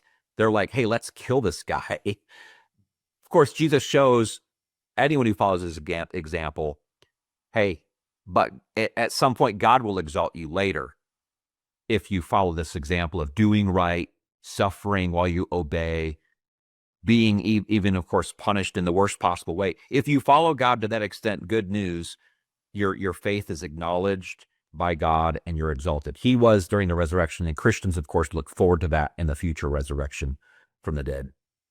Anyway. I just want to add a few things that I looked up.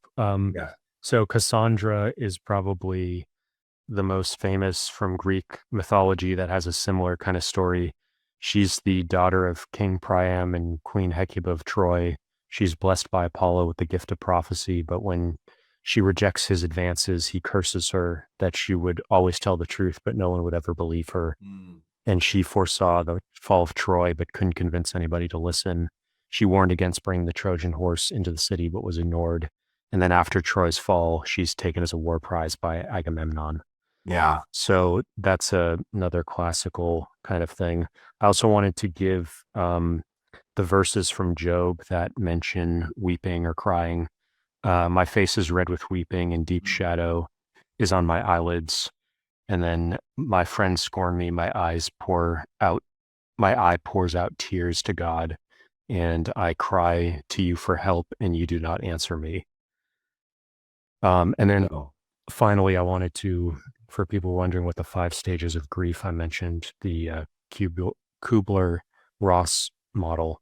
First is denial, then anger, then bargaining, then depression, and then 5 is acceptance. Yeah. So I think that 4th stage of depression is maybe where the lamentation or the crying comes in, and then the acceptance, once that's sort of cried away, is the 5th stage. But anyways. Yeah, that's helpful.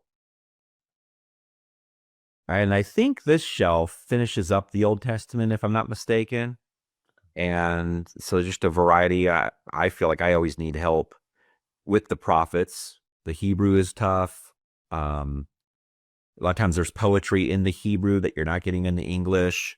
And I do really enjoy commentaries on these books.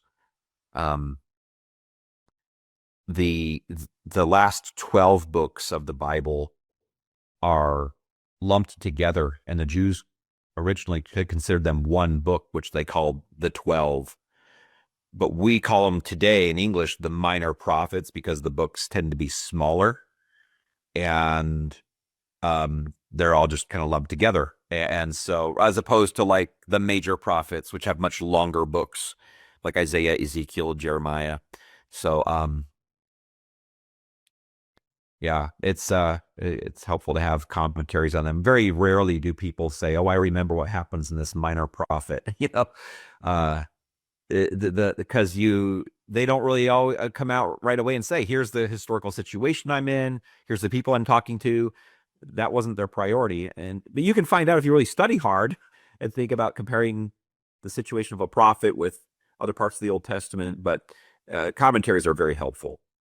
You talk about this book on the apocalyptic imagination. Yeah, it's by John Collins, and he's probably the top scholar of Jewish apocalyptic literature, which is a subgenre of prophetic literature in the Hebrew Bible, where he just shows the elements that are necessary for something to be considered apocalyptic, and then how it should be interpreted if you want to understand how the original readers interpret it. So he'll say things like, if apocalyptic literature has to do with being kind of taken to the heavenly places, the heavenly realm, which is like what shows what's happening on earth and why it's happening and what we're supposed to be expecting in the future.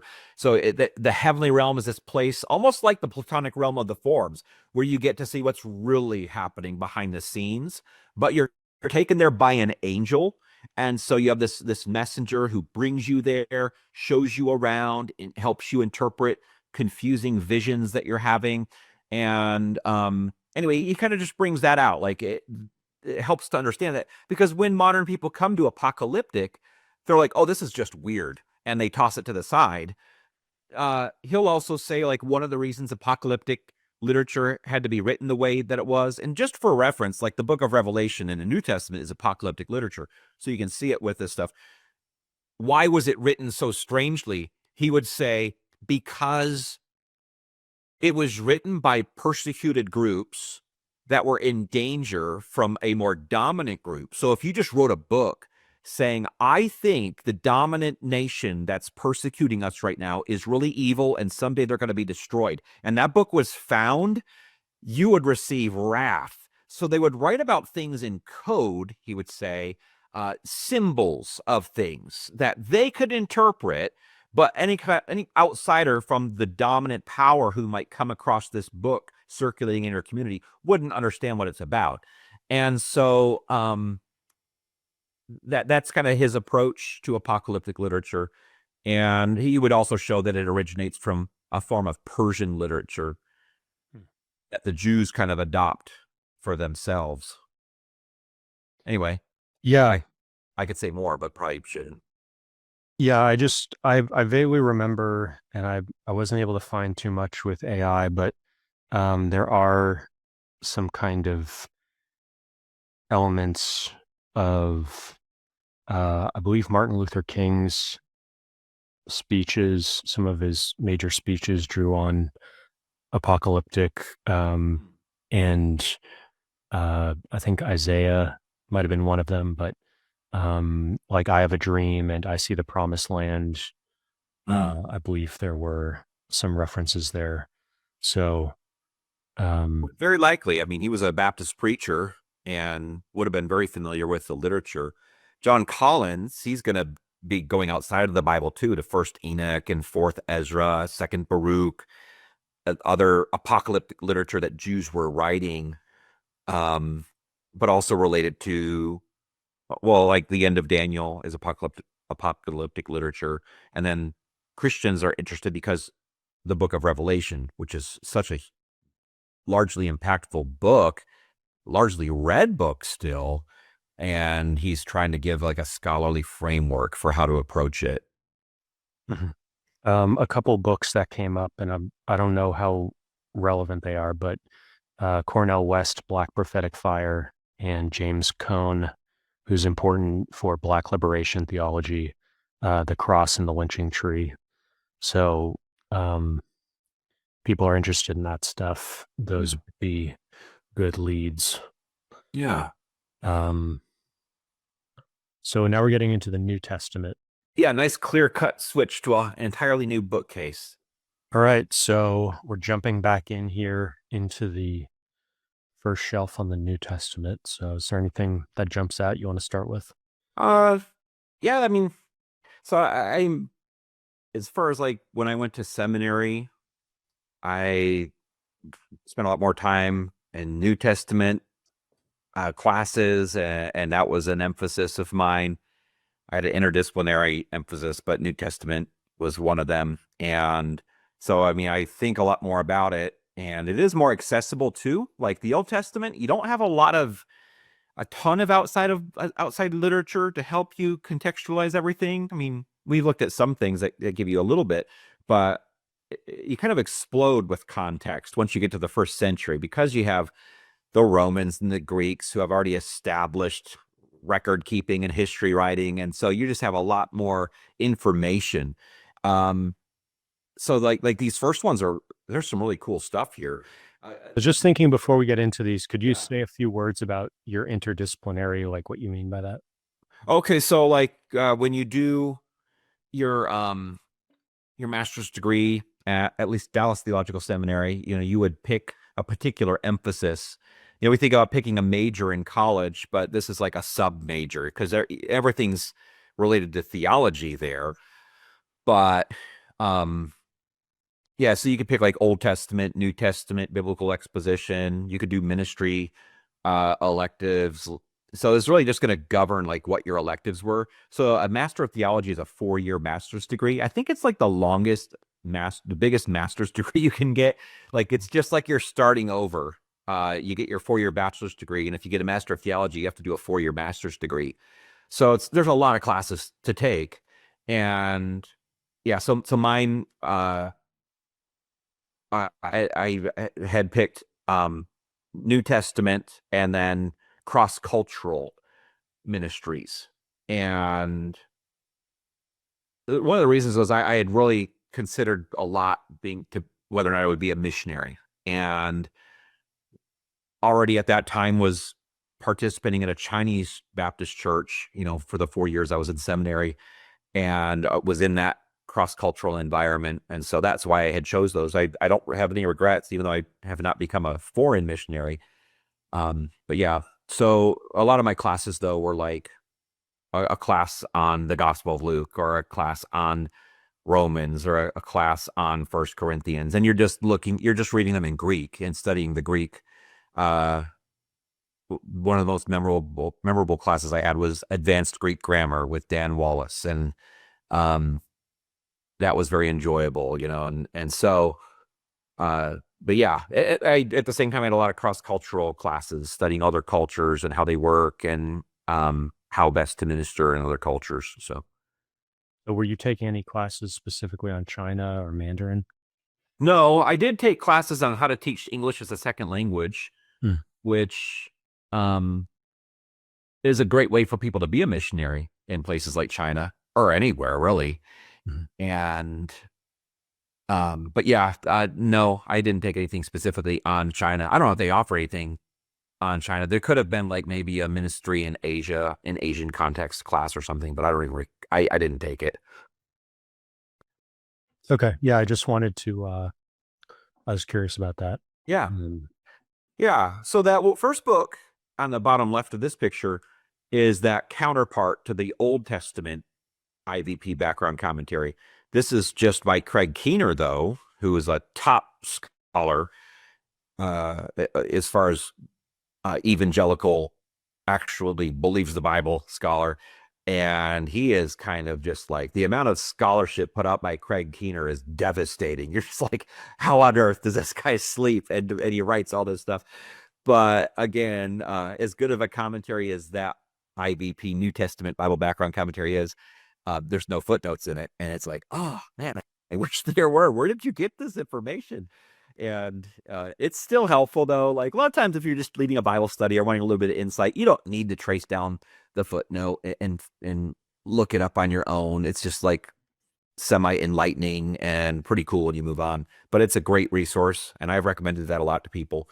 And the Theology of the New Testament by Schnell, that's translated from the German. He's still alive. We talk a lot about German scholars in the past. Well, he's a modern German Bible scholar. And I read that last year, really enjoyed it because it's a different perspective. Even though he's coming from a higher criticism perspective, I enjoy reading it in the sense that he's bringing out stuff that evangelicals often don't bother even talking about for whatever reason, and patterns, references. It was really good.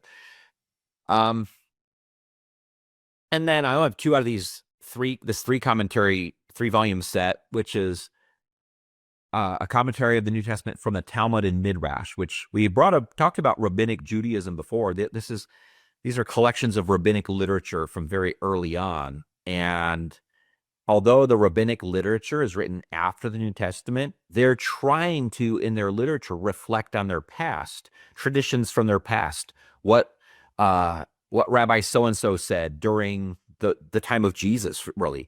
And so although they don't believe in Jesus as their Messiah, these are unbelieving Jews in terms of Christianity, they're still telling us about Jewish culture, which is super valuable because the New Testament is happening in Jewish culture.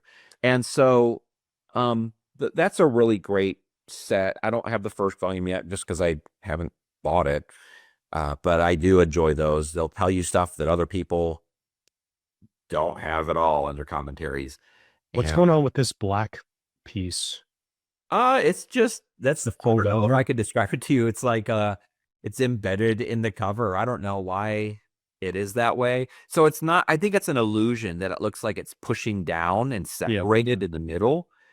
I think it's just the way the lighting is. They're all intact. Oh, okay. But that's translated from the German as well. So Strack and Billerbeck.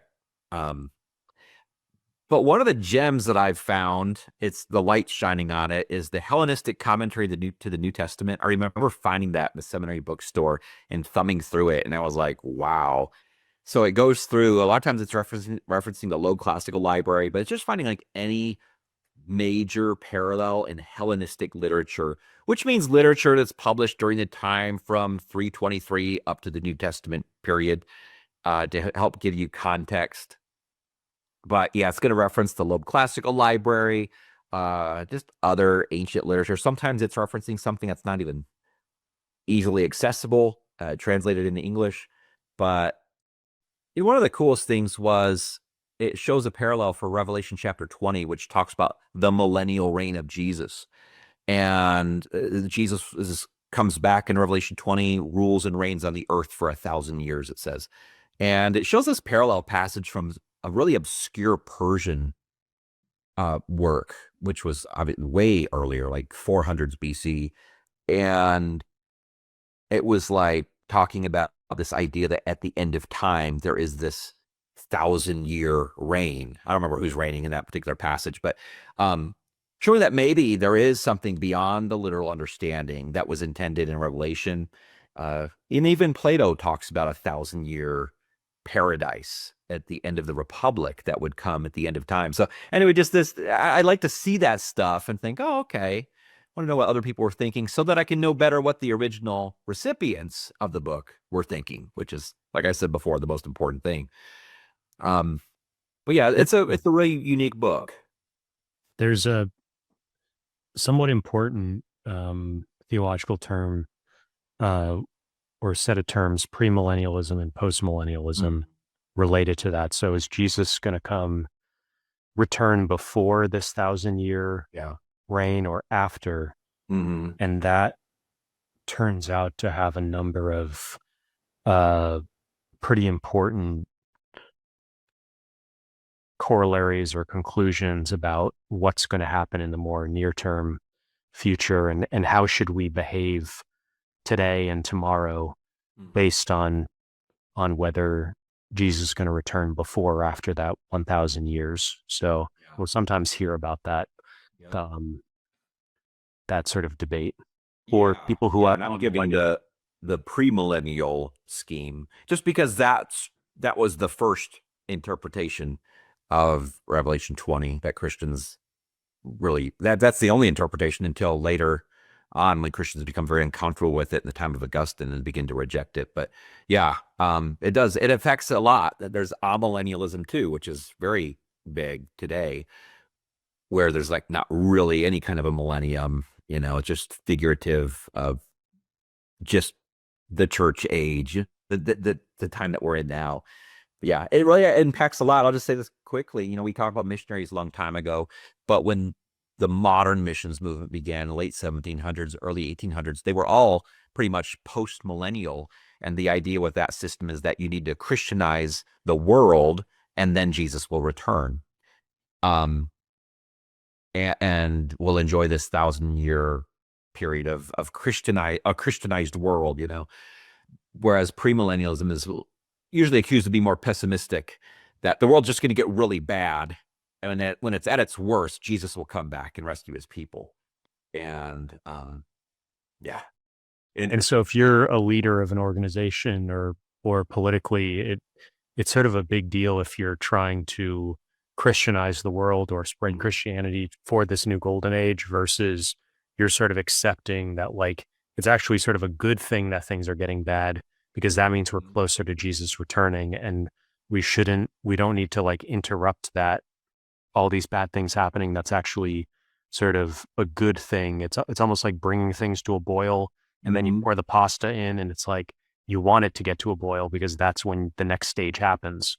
And it's only from a worldly perspective that you would really think of it as, oh, well, things are getting better or worse. It's sort of ignoring that Jesus returning and what happens after that is what's important, not what happens before that. What happens before is sort of short term and irrelevant and worldly. Yeah, it really does govern how a lot of people act and live. And it is more popular in American evangelicalism to be premillennial and be pessimistic. I don't think you have to be pessimistic as a premillennialist, but you do. So if you start a program in your community as a church, in some places, because you just want to better your community, some would say, well, what's the point? It's all going to get really bad anyways. There's not really much of a purpose. And for example, say your church wanted to do a park cleanup, that would be seen by some as like a waste of time. Like, that's not our concern. But a postmillennial group would be like, yeah, we need to show that we care about this world and we want to make things better. And we just want to show that we do good in our community. So it affects very practically the daily lives of Christians. This is, I think, the companion to the one you were. Yeah. And of course they look nice next to each other. But like I said, I just want to know, where would I look if I wanted this book? And I would look here. And it's very helpful. A couple of idiosyncratic sections in it that I don't like, but overall it's still helpful. There's that book Chiasmus in the New Testament. We talked about Chiasmus earlier, maybe like an hour ago or more, but that's not the companion to Dorsey's book. He describes how it works on the micro level in a lot of places, but it's not like a guide to the New Testament showing where they're all at, like a reference book or anything. So, And the Greek letter for CH is this sort of X, looking cursive X. And so sort of looks like a K if you cut it in half. That's how I remember it. So that's where the K sound comes from for chiasmus. yeah, because you're following the left side of that letter, where you're doing, like, when you trace out a chiasmus, you kind of form it along that sideways triangle pattern. And so, I think of it sort of like if you're doing computer programming or just looking at the source code of a website, it sort of starts with the head code and then the body, and then it kind of goes inward, and then you indent the code, and then it sort of comes out. You're right. Yeah, it's the same shape. Let's see. Man, I really like a lot of this stuff. It's interesting. There's this trend today, the Pharisees, who are generally kind of seen as the bad guys of the New Testament, the ones who were opposing Jesus. And of course, it wasn't just the Pharisees, though they're always picked out as like the main bad guys, the religious hypocrites. And these books are kind of showing this modern trend of trying to understand the Pharisees, not so much as just a group of bad guys, but really a group that had good intentions, in many ways were the good guys, not necessarily maybe in the story of Jesus, but in Jewish history. Christians should be able to look back and see, hey, the Pharisees were actually people trying really hard to be faithful to the scriptures, and were actually persecuted. Like Alexander Jannaeus, an earlier Jewish leader, crucified 800 Pharisees one time because of their unwillingness to compromise on what they believe. And so these books are showing, like, hey, they're kind of heroes in some ways. And they didn't want to go in the more progressive liberal direction, like the Sadducees, another group. And they weren't as extreme as the Essenes, which were kind of over the top fundamentalists that were too extreme in their lifestyle. So it's interesting to have these kind of apologetics, these defenses coming out for the Pharisees. And I think it's good to try to understand them on their own terms. Not every Pharisee, even from a Christian perspective, is evil. There were Pharisees in the book of Acts who were Christians. And so anyway, pretty interesting. Did you talk about the rabbinic parables? Yeah, so I got that book again. I think I got that one back at Christmas time as well, and have not read it yet. But Jesus, of course, famously spoke in parables. He made his points, his most powerful points most of the time, through stories like the parable of the prodigal son or of the Good Samaritan, and many others. But of course, this was not totally unique to Jesus. It was a form of teaching that really flourished at the time. And I'm assuming that book just simply compares Jesus as a person who used parables to teach with the standard form of rabbis using those forms to teach as well, maybe showing what he did uniquely or what he did that overlapped with them, but I haven't read it yet. There's your Son of Man thing. Yes, that's an awesome book. Again, by Richard Bauckham, the scholar who went blind. And that's the only volume out yet. And I read that in 2023, loved it. Just kind of showing the background of how that phrase, it's a whole book about the phrase, the Son of Man, and how it would have been understood by the original readers of literature, especially Daniel and First Enoch and a few other places where you see it. Now, the second volume is going to be about how Jesus used the phrase Son of Man and applied it to himself, because that's what Jesus comes on the scene, calls himself the Son of Man, as I mentioned before. Now, that book, the next one above it, Corpus Christologicum, is a reference book collecting everything that the Jews ever said about their expectations for a Messiah, regardless of whether it seems to fit Jesus. Just everything that could possibly be collected, whether it's from the Old Testament, pseudepigraphal literature like First Enoch and all these other books, everything. And it has a little bit of commentary on each. It's just a really fun book to look through. You wouldn't read it like a novel. It literally is a reference book, but it's a lot of fun to flip through just to see what was the expectation. So much of the time Christians are saying the Jews thought this about their Messiah, or they expected this in their Messiah. And you're like, no, they actually never thought that before. I often have heard it said, every Jewish girl was hoping that she would give birth to the Messiah. They say it's told in like Christmas story plays and stuff. And it's like, no, nobody ever talked about that. Not sure where you got that from. Maybe someone did, but so anyway, I like to kind of explode these myths that aren't true so we can really be truthful in what we are saying. But it's a great academic book, really fun to look through. I would recommend it. So what does that translate as, Christologicum? How would you say that? Obviously, corpus means body, the body of literature that pertains to Christ, the Messiah. I don't know. The body of Christological writings, Christological stuff, because Christological would mean pertaining to the Messiah. And yeah, I haven't even really thought about it. But a lot more stuff. Because I was thinking that's not the body of Christ. The body of Christ is a famous Christian phrase, and that's not what that means. Christi is body of Christ. Yeah.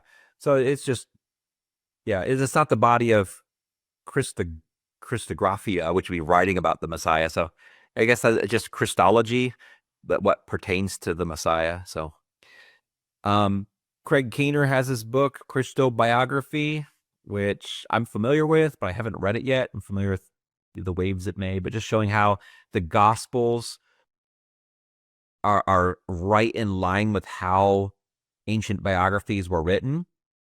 And they're not like this special type of genre that don't fit into anything else, which is commonly said. And how also ancient biography was not told in strict chronological order, and so people like to criticize the Gospels. Hey, this event seems out of order from another gospel, and he's showing like, hey, nobody told stories that way. They had other reasons for structuring biographies the way that they did. And so anyway, a good book if you're wondering about that. And it's not totally true, but tends to be a connotation where if Jesus is referred to as Christ, that tends to indicate that it's a Christian giving a more sort of traditional Christian interpretation of things, whereas if he's referred to as Jesus, that tends to connotate the historical Jesus who isn't necessarily the Son of God, or he's just sort of a guy. Yeah, you're right. So like D.F. Strauss, we talked about a long time ago, the father of unbelief, that German scholar, he kind of starts that whole pattern of this idea that there is a historical Jesus separate from the Jesus of the Gospels, and we need to somehow access him through whatever methods we can imagine. The problem is the only sources you have are the Gospels, outside of some references that are not really hugely impactful in other literature, like Josephus and Suetonius and Tacitus. So yeah, I'd never seen this word of Christobiography, so is that we going to move forward? Okay. Yeah, that's something unique to him. Okay. So it's not. Is that a pretty new book? Well, like I said, I know what it's about. I know the waves that it made when it was published. I haven't even read it yet. So it's fairly. Did you say when it came out? It probably came out, I'm guessing 5 years ago. Okay. I think that if it was like a 300-page book, I would have read it, but I think it's like 750. So you always got to think, when can I fit that one in? Yeah. And I struggle too. If I already know what a book is about in the conversation about a book, I'm like, I rarely go to read the book because I'm like, everyone's already talking about it. I feel like, but I know I would receive value from reading it, but it's hard to get that motivation because you're not asking the. So I'm curious, like when you talk about conversation about the book, where would people be able to find that? What you came about YouTube stuff or blog posts? Sure. Yeah, you could hear Craig Keener himself talk about his book on YouTube. He has a YouTube channel and he puts out quite a bit of content, just him in front of his computer But I mean, conversation. Like, was he going on tour, going on debates? No, that's going to be like talked about in journal articles. You can just Okay. read about it online. I don't know. Like, I get it just depends on what you're looking for. So if you're in those circles, I talked to a friend who is in New Testament academia. You know, we talked quite a bit about this book, and he talked about how he saw it being received and what he thought were some of the flaws in it, and but what he could appreciate about it. And I don't know, like it's just the world that you're in, I guess. You know, uh, whatever you're interested in looking up, you're going to read about. Um, that book, Jesus According to Scripture, is a great one for anyone to have. Especially if you're a Bible teacher, he does a good job of dividing up all the what we call the pericopes, the little subsections in the Gospels, labeling them. And when there's a repeated story in Matthew and in Mark, he'll show, okay, here's what Matthew says that Mark doesn't say, and vice versa, and probably why one included one and not the other. And Darrell Bach is I had him at Dallas Seminary, and um, he's a really awesome guy, great scholar, and the real deal as well. And I would recommend anything by him. Yeah, I feel like we've seen a number of books by him. Yeah, I'm sure that, and he'll be coming up here on some others. He's very prolific. Uh, This looks cool, the geographic commentary. yeah, isn't that a unique idea? It's funny, I got the one on the Gospels, and for some reason, like it was missing 20 pages in the middle. I had to return it and get a new one. And they made me prove it too. I did like take pictures of them somehow of like how the pages were missing. But yeah, anyway, yeah, just to think how much the Bible is a geographical book. And so rarely would you just exclusively say, here's why this story is happening in this place and why that matters, the environment, um, the history of that particular village or town, why that's relevant to the story. So yeah, Is it mostly maps or is it mostly text? it's mostly text. Okay. There's obviously accompanying maps, pictures, photographs throughout it, in its color too. So pretty cool. This is kind of like a blast from the past stuck in here. Expository Thoughts in the Gospels from J.C. Ryle. He was that bishop in the Anglican Church from the 1800s. But this is where I would look if I was teaching on the Gospels and I wanted my materials. And so he's very good at just bringing out practical thoughts from each section of the Gospels. And if you were teaching or just looking for what the practical value is of any part of the Gospels, he's going to help you with that. Show you like for each section 4 or 5 big takeaways. And so very valuable set. It's often just published and republished in different forms because it's not under copyright anymore, but it's really a great set. And at this point, the background of the New Testament kind of runs out, and it begins the books of the New Testament, starting with the Gospels. And again, a mixture here of like warm, believing approaches to the Bible with cold, critical approaches. Like the Sermon on the Mount, that commentary, it's very large. It's only on Matthew chapters 5 through 7. And it has a lot of great insights, but I was so disappointed. Like at the end, he's like, so there's not really any kind of main point to the Sermon on the Mount. It's really just kind of like a bunch of random stuff Jesus taught pasted together so that you could quickly pass his teachings on to people, though they're not unified. And I'm like, I can see a unity behind the Sermon on the Mount and the one main point behind it. What are you talking about? Like, so anyway, that's just what critical approaches do, though. They can't ever see the forest. They only look at the trees, and then they're disappointed. One is like, but this is a beautiful forest.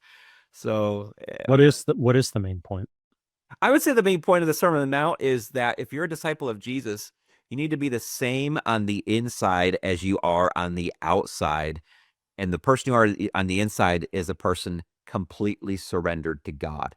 Everything in the Sermon on the Mount can be tied back in some way to that point. And it is like an anti-Pharisee approach, which they were always accused of being different. One way on the outside, different on the inside. looking great on the outside, but on the inside there's dead men's bones. And Painted so, sepulchers, is that it? yeah, whitewashed sepulchers. Which means just painting like a tomb, right? Painting Yes, to make white. it look beautiful, but at the end of the day, it's still a tomb and there's a dead body inside of it. He said that's how the Pharisees were, or religious hypocrites were. But Jesus, his big emphasis is you have to be a whole person where there's not parts of you, there's just one of you. And so, I mean, all three of the chapters, Matthew chapters 5, 6, and 7, all can easily tie to that point, I think. Now, I haven't ever sat down with Betts to ask him, like, why don't you see this here? You know, I'm sure he has some reason, but I think it's pretty clear. And this is probably Jesus's most famous speech, right? Yes, absolutely. No doubt. So a lot of, yeah. Go ahead. Well, I just wanted, for people that don't know, like, this is sort of his most famous speech, and so it's not just another one of the many parables or something like that. Yeah, it's the longest uninterrupted passage of scripture that's just Jesus talking, I believe. There are other passages where he's talking quite a bit, like John 13 through 17, but he gets interrupted there. There's no interruptions here. It's just one unified message. So, yeah. I'll have to take a look at that. That sounds pretty interesting. Could you talk about the Beatitudes also? Yeah. So that's a Puritan work. So from like the 1600s, Thomas Watson, published by the Banner of Truth. The Beatitudes are the very beginning of the Sermon on the Mount. And a beatitude is a pronouncement of who is blessed, from the Latin word beatus, which means blessed. And so, blessed are they that mourn, for they shall be comforted. And I think that might be the first or second of the Beatitudes. It sounds paradoxical. It grips you. Like, how can a mourning, weeping person be blessed? Well, the reason is they will be comforted. Of course, the assumption is they're mourning over the right thing. They're mourning over their sinfulness, their knowledge of who they are, that they're insufficient before God. Well, good news, you're going to be comforted because God forgives and God shows mercy to those who are humble. He only shows mercy to the humble. So if you're humble enough to mourn over yourself and over your sin, you have something great coming to you, God's mercy. So that book goes through the 8 Beatitudes. And where do they show up, by the way? Matthew chapter 5, I think it starts in verse 3, maybe through verse 12. There's an extended pronouncement of blessing at the end, which kind of breaks the pattern about being blessed if you're persecuted for the name of Jesus because you have something in common with the prophets. But that book is so amazing, by Thomas Watson, because you would think, what is there to say about like 8 sentences? Like how much of a book can you write about that? But the Puritan method of approaching scripture is pretty explosive with content. And so what's interesting is I'm actually about to teach some Sunday school classes with Thomas Watson's book as our guide through the Beatitudes, the way he divides it. He talks about, so say you do the Beatitude about mourning and being comforted. He's going to break down, how would we know what we're supposed to be mourning? What are the different types of mourning? What are the wrong types of mourning? What are the right types of mourning? And how does God comfort according to scripture? And how do I work up an appetite to mourn? So he's going to break all this stuff down. And I think our people are going to be really blessed. We had to find something to do for 8 weeks before there's another transition in our church. And so I teach all the adults together, and we're going to, like I said, go through the Beatitudes, but use Thomas Watson as our guide. So that book's actually on my desk right now, and we'll start that next week. But I would definitely recommend it. It's very readable, even though it's written in the 1600s. I'd like to read through them because they're kind of a good little. Go ahead. So this is Matthew 5, 3-12. Blessed are the poor in spirit, for theirs is the kingdom of heaven. Blessed are those that mourn, for they shall be comforted. Blessed are the meek, for they shall inherit the earth. Blessed are they which do hunger and thirst after righteousness, for they shall be filled. Blessed are the merciful, for they shall obtain mercy. Blessed are the pure in heart, for they shall see God. Blessed are the peacemakers, for they shall be called the children of God. Blessed are they which are persecuted for righteousness' sake, for theirs is the kingdom of heaven. Blessed are ye when men shall revile you and persecute you, and shall say all manner of evil against you falsely for my sake. Rejoice and be exceedingly glad, for great is your reward in heaven. And then there's a shorter Luke portion, 6:20 to 23. Blessed are the poor, for yours is the kingdom of God. Blessed are ye that hunger now, for ye shall be filled. Blessed are ye that weep now, for ye shall laugh. Blessed are ye when men shall hate you for the Son of Man's sake. And those are sometimes called the four woes. Well, because he does pronounce woe after that. So he in the Luke passage in Luke 6, he has four beatitudes and then four accompanying woes. But woe to you who are rich, or woe to you who laugh. Luke brings out a lot in his gospel, the economic differences between like the pious poor and the wealthy.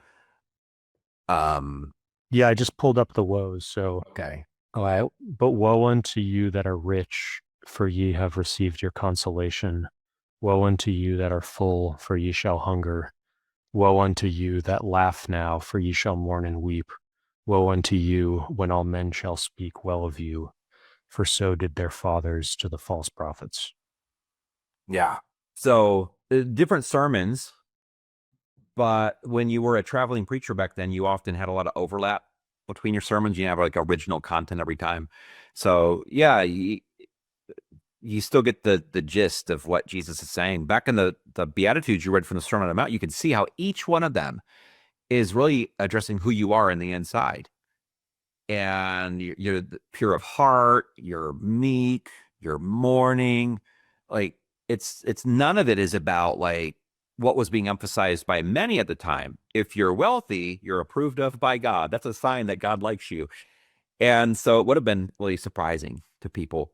But it again plays into that main point of the Sermon on the Mount, that you need to be the same on the inside as you are on the outside. So he starts out talking about who you should be on the inside and how that's not a bad thing to be these things. So, and there's what the AI is putting here is the theme of the great reversal. So there's this sort of antithesis of there's this thing, but then it's going to be the opposite, sort of alpha and omega, or first shall be last, last should be first. Yeah, made me think of that. Yeah, very good. Okay, so the next shelf here. Got some heavyweight ones here. Yeah. Well, the Gospels are pretty big, in terms of their content, and there's a lot of help available. So, yeah, these are all, I mean, I can't see a commentary here I wouldn't recommend to somebody. They all Bach. Yeah. Yep. That's kind of one of his magnum opuses. Yeah. Cleaner. Yeah. I mean, that is a monster work, the book on Acts down there. And there's a lot of stuff by Craig Keener. I don't know. He just keeps going. But like those Acts commentaries down there, they're like half footnotes, and if there's, I mean, you can't see how big they are here, but they're very large volumes. And I like what he says in the beginning. He's like, there's a lot of work to still be done on Acts and a lot of stuff that I don't cover. You're like, wow, what are you not covering again? And so really, but there's a lot of geographical sort of traveling in Acts. Yes, which is sort of what I was thinking about when we were talking about the geographical commentary is sort of moving around the empire and spreading the gospel. Yeah. Keener is just really well versed in classical literature, and he makes connections for the first time that a lot of other people haven't made. But after he makes it, everyone knows it. And we're like, thank you. How did you know that? Who would have ever thought? And I do wonder about AI in the future, how well it's going to be able to make connections that nobody's made in a bigger way when it comes to ancient literature or seeing parallels. How can I understand this passage, whether of the Bible or of Plutarch, and it would have easy access to large amounts of data to tell you right away. But for now, in the age of humans, like Craig Keener, he's like just a computer, man. He's just like, how does he know all this stuff? But he does. Really great commentary series. But it would be overkill for most people to get that. Some people might say, oh, I want to get that too. Like, so what are you going to do with it? I mean, you're going to read pages and pages on like 2 verses. And most people don't want that, so it seems extreme and cool. Isn't it sort of a reflection of that? And maybe I'm wrong about this, but Acts is sort of like a lot of different things and fairly shallow on them. So you need a lot of background on a lot of different things. Yeah. So Acts isn't there to like be this encyclopedia of everything that it talks about or of even the people that it talks about. It has one main point, and it's the main point of this 28 chapter book of the Bible is to answer the question, how did the gospel go from the capital city of the Jews to the capital city of the Gentiles? Because it's a really big question. Like, how would you say that, biblically speaking, that the Messiah would come and bring this message, the gospel, and the Bible's been taking place in Israel ever since it began, like with Genesis chapter 12. So, like, what's going on geographically? God is doing something outside of Israel now. What is this? And it's like, it's explained how that happens. How does the gospel move from being in the capital city of the Jews to the capital city of the Gentiles, which is Rome? And that's what it's about. So it's not a story about people. It's called the Acts of the Apostles. That's the title we give it. But it's a story about a message and where the message is going and what the message is doing and why the message is going to where it's going. So once you understand that, you're like, oh, okay, that's why it's not telling me like what happened to Peter after Acts chapter 12. Like, everyone wants to know, what's the life story of Peter? Well, Acts was not written to tell you the life story of Peter. It's written to tell you about how the gospel as a message went from Jerusalem to Rome, because that's a pretty big question, biblically speaking. That's weird. We might take it for granted in hindsight, looking back from 2,000 years after Christianity began. But at the time, like, that's, like I said, it's just a weird phenomenon you would not have expected biblically. So but he does a good job still getting down, if you have a question about a specific verse or word or phrase, like, he's going to tell you quite a bit about it. It's called an exegetical commentary, meaning he's mainly focusing on the text itself and understanding the text itself, not, like you said, on the geography or on the theology. He's not expanding to say, here's what it all means. He's just telling you, here's what it says. And here's how we know that it says what I'm telling you that it says, with some support from other ancient literature. But it is pretty cool one. But, like, if I'm doing a lesson on Acts, you might think, man, you would spend a lot of time in that. And I thought maybe I would a long time ago when I first got it, but I don't go to it very often. When I do, I think it's cool, and I'm like, wow, there's a lot more than I thought of this passage. But it's so it's probably the largest single set on a single book of the Bible that you have. I'll bet in the modern period, at least. Like, we had seen a long time ago Joseph Carroll's 12-volume set of practical observations on Job, but that's a collection of sermons. He didn't think, I'm going to write a commentary on Job. He just kept preaching through it slowly. So yeah, I think in the modern period, probably in English, that's the biggest. There's another 6-volume series on Acts, but it's not that, the books are not nearly as big as those. And so it's very unique. if I was going to recommend anything here to people, I'd definitely recommend that Bach book on Luke, not just that one, but that series in general called the Evangelical Commentary in the New Testament, and anything that comes out, and that's going to be really solid academically. But at the same time, you can have confidence if you're an evangelical and you believe the text of the Bible. You don't have to worry about it trying to tear the Bible apart, and look at it in obscure ways that would, I don't know, just kind of violate, I would say, common sense, like some commentaries do. It's just going to be helpful. So it's a good set, very accessible, not too expensive. And yeah, most of these that's a good set, very academic. The International Critical Commentary set, Acts, has 2 volumes of it, C.K. Barrett. But it uses a lot of untranslated Greek. But if you know Greek, that's probably one of the most valuable academic sets you can get.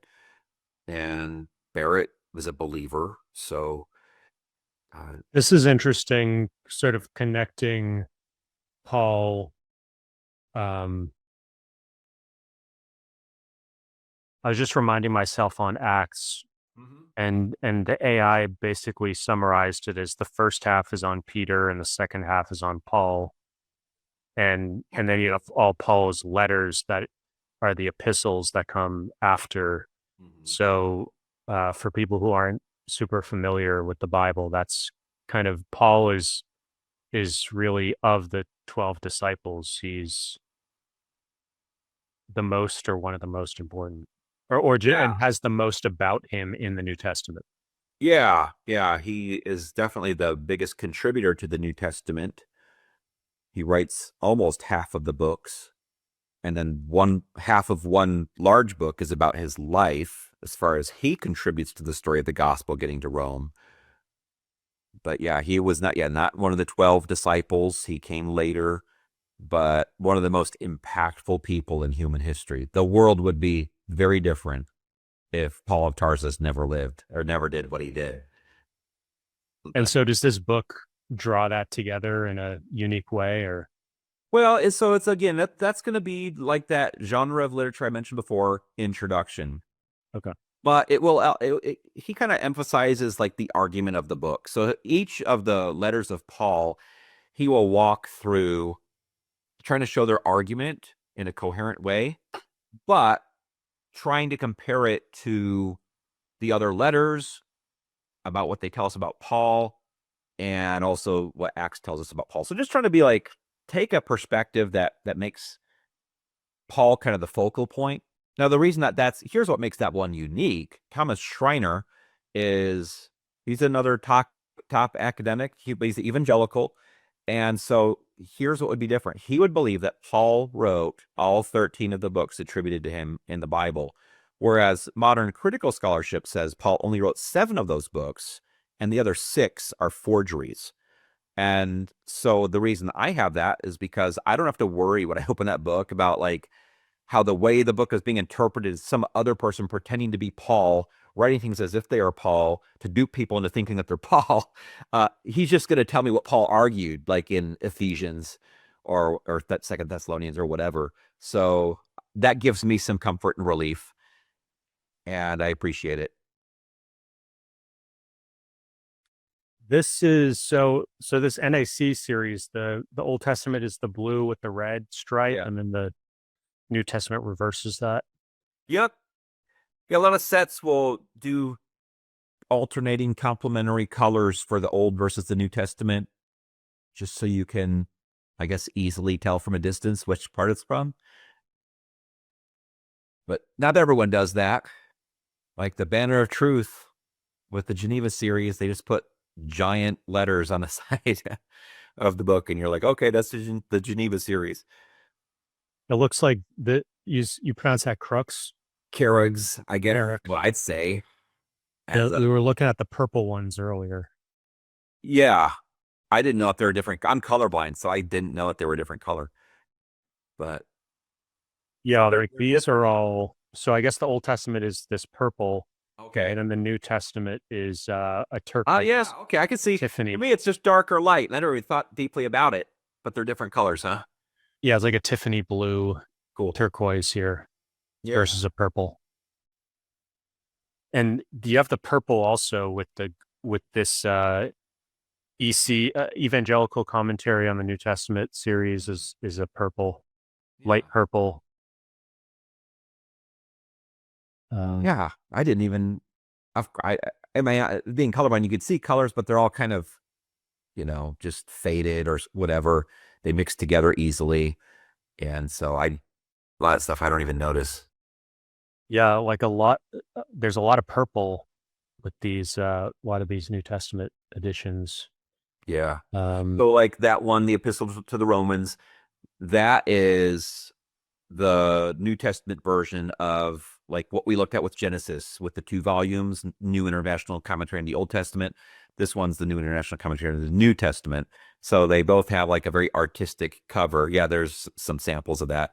The Old Testament one has a picture, I believe, of Abraham with the 3 angels coming to him before the Sodom and Gomorrah story. And the New Testament, I think, has the Annunciation of the angel to Mary about the birth of Christ. And so just kind of, if people are interested in the artwork there, they're very pretty covers when you look at them. Of course, kind of through a filter of a single color, but yeah. This looks kind of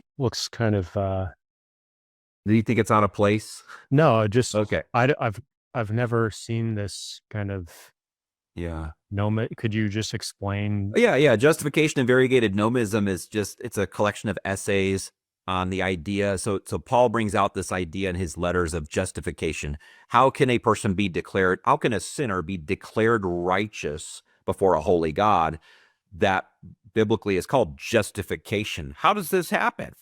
And it's all been debated since this guy named E.P. Sanders in 1977 published a book, I think, called Palestinian Judaism, where he showed that he tried to argue that Paul was not so much interested in people being declared righteous as sinners as much as he was saying, how do people who are not part of the people of God become part of the people of God if they're Gentiles? And there's a lot more to it. I might be reciting it poorly compared to how an expert would. Variegated nomism means various ways of viewing the Jewish law.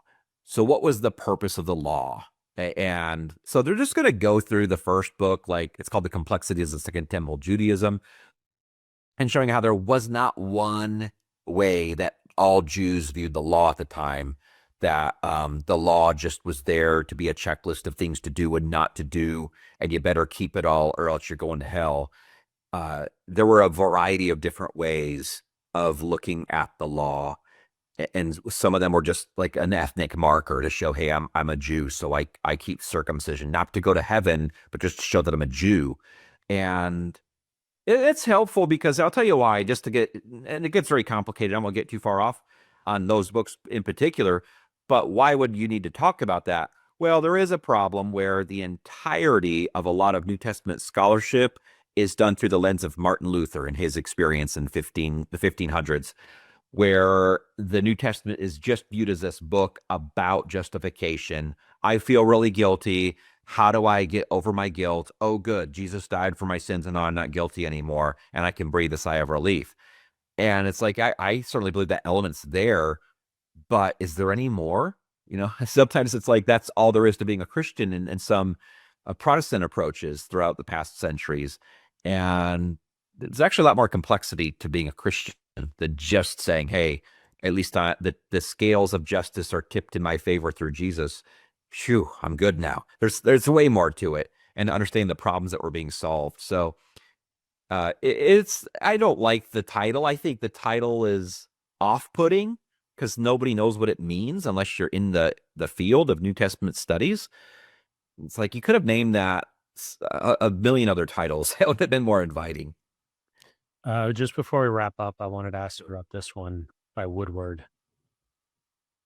The glossa. Oh yeah, glossa ordinaria. So throughout the Middle Ages, when manuscripts were copied, there were a lot of notes on the side, glossa, and they would be recopied as well. And they kind of the notes that would accompany the written manuscripts of Scripture kind of become a genre in themselves, little comments on a passage. And obviously that would be really important, because if you have this same comment that's always copied over time, it's going to be influential on the church. And so that's just a collection of those notes that were kept on Romans throughout a large part of the Middle Ages. And yeah, I seem to remember something about the history of the Bible where when they started printing it, they like got rid of a lot of that stuff. Is that right? well, yeah, and that would make sense, because if you're just interested in the text of Scripture, it's not going to include that.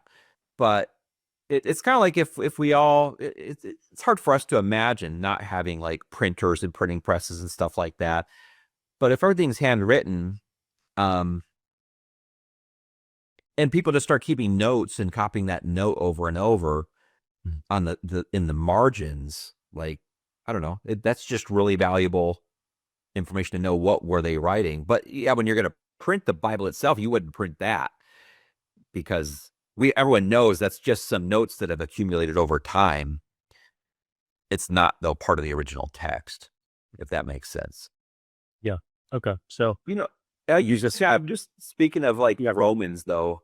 I was going to say, I used to have a lot more Romans commentaries, but I thinned those out years ago too, because I thought, why would I need this many commentaries on Romans? It makes no sense. It's probably the most important letter of Paul, no doubt. But after a while, it's like, if you have 3 or 4 good commentaries, there's not much reason for a fifth. So I could give that piece of advice to people. yeah, and I just noticed the Anchor Bible goes from blue to red here. So Yeah.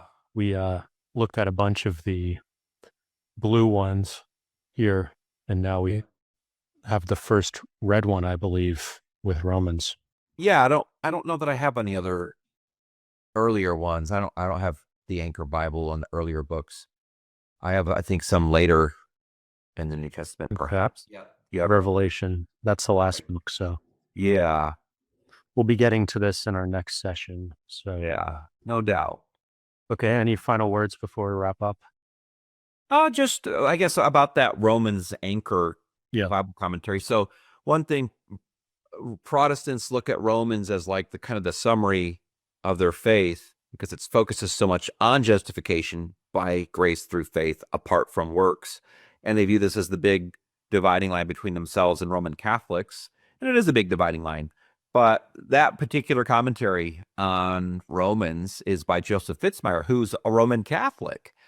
And what I think is interesting, and I'm not trying to like synthesize Roman Catholicism and Protestantism, they can't be synthesized, but for the most part, that commentary is pretty easy to read. All he does is follow the argument, and you don't feel like you're coming out at the end like, whoa, I just read this really different perspective on Romans. And so one of my points in saying this is say, when you have a good commentary, it's not about so much about the author and his perspective as it is about how well can he explain this book of the Bible in its context, according to what it says, without trying to make it say something else. And so what is the commentaries are good commentaries. So what is the part of Romans that is sort of like, is there a key passage in it or element that is sort of generally referenced in this faith versus works? Oh yeah, it's the first part of chapters 1 through 6. I mean, that section runs to chapter 8, but 1 through 6 is where Paul is just developing this argument where he shows how all of humanity is condemned, no matter who you are, by your sin before God. Whether you are a person who's never even heard of the God of the Bible, or you're a Jew who has the Bible, like you have the Old Testament, or you're a Gentile who's worshipped idols. Like, he just shows everyone's condemned by their sin. And he makes this argument in chapters 1 through 3. That's his big point. And then he says, but good news, God has a way of dealing with this by sending his son into the world. and he makes this propitiation for sin, which is a big word. I mean, he appeases the wrath of God against you for your sin by laying down his life in your place. And he kind of talks about how this comes by faith and not through works in chapter 4, where he's like, look, even Abram, before the law came, was declared righteous by his faith, according to Genesis 15:6. And he's like, that's still the case for everyone, whether you're a Jew or a non-Jew, a Gentile. And he shows how it's rooted in, like, in chapter 5. I'm just like going through this really quickly, but in chapter 5 of Romans, he shows this is really just rooted in the fact that everyone's in one of two categories. You're either in Adam, the first man who sinned, or you're in the second Adam, which is Jesus. And he comes as the true man. And it's like, which category do you want to be in? You can only be in that category, the category of being considered in Christ, in the second man, by faith in him. And that's a quick summary, but it does seem like he talks quite a bit throughout that about the fact that you cannot merit such a thing. That's an absurd idea in Paul's mind, that you could merit having your sins forgiven, because God he's a good judge, and a good judge can't just say your sin is okay because you did a few good things. Just like a person stood guilty before a judge today and committed a serious crime, he can't say, well, I shouldn't be punished because, like, I helped my neighbor bring their groceries in their house the other day. Like, it doesn't mean anything in reference to the justice for the crime. And so he's like, God has to judge sin, but the good news is he judged humanity's sin on the Son of God, who became a man and represented everyone. Anyway, there's a lot more to it, but that's a big dividing line between Roman Catholics. I'm not saying Roman Catholics don't believe the book of Romans. Of course they do. But Protestants have generally seen them like avoiding the actual argument Paul's developing in the first book. Yeah. Yeah. We were talking about Sermon on the Mount, and I remembered several sessions ago we talked about like the part in Matthew where he says stuff like, you heard that it's said of the old, you shall not murder, but I say to you that everyone who's angry with his brother shall be liable for judgment. And then you have heard that it said, you shall not commit adultery, but I say that everyone who looks at a woman lustfully has already committed adultery with her in his heart. And other stuff like that, where it's the way I framed it was sort of, it's going from doing things physically in the world to a more psychological inner world and disciplining of inner thoughts, inner activity, as opposed to just outer activity. And we talked about the whitewashed sepulchres, where it's like the difference between inner and outer. And so that dichotomy it sounds like that's the core element of this first section of Romans that Paul is getting at. And that, faith versus works is that dichotomy. Yeah. They're both addressing the same thing, but from different perspectives. Jesus is like saying, if you want to be my follower, we don't just say, hey, I don't commit adultery with my neighbor's wife, but I sure do think about her all the time and how much I want her in my bed. He's like, that's not my disciple. My disciple doesn't do any of that, because you have to be the same person on the inside as you are on the outside, which is given over wholly to God. Paul, of course, is talking about something a little bit different.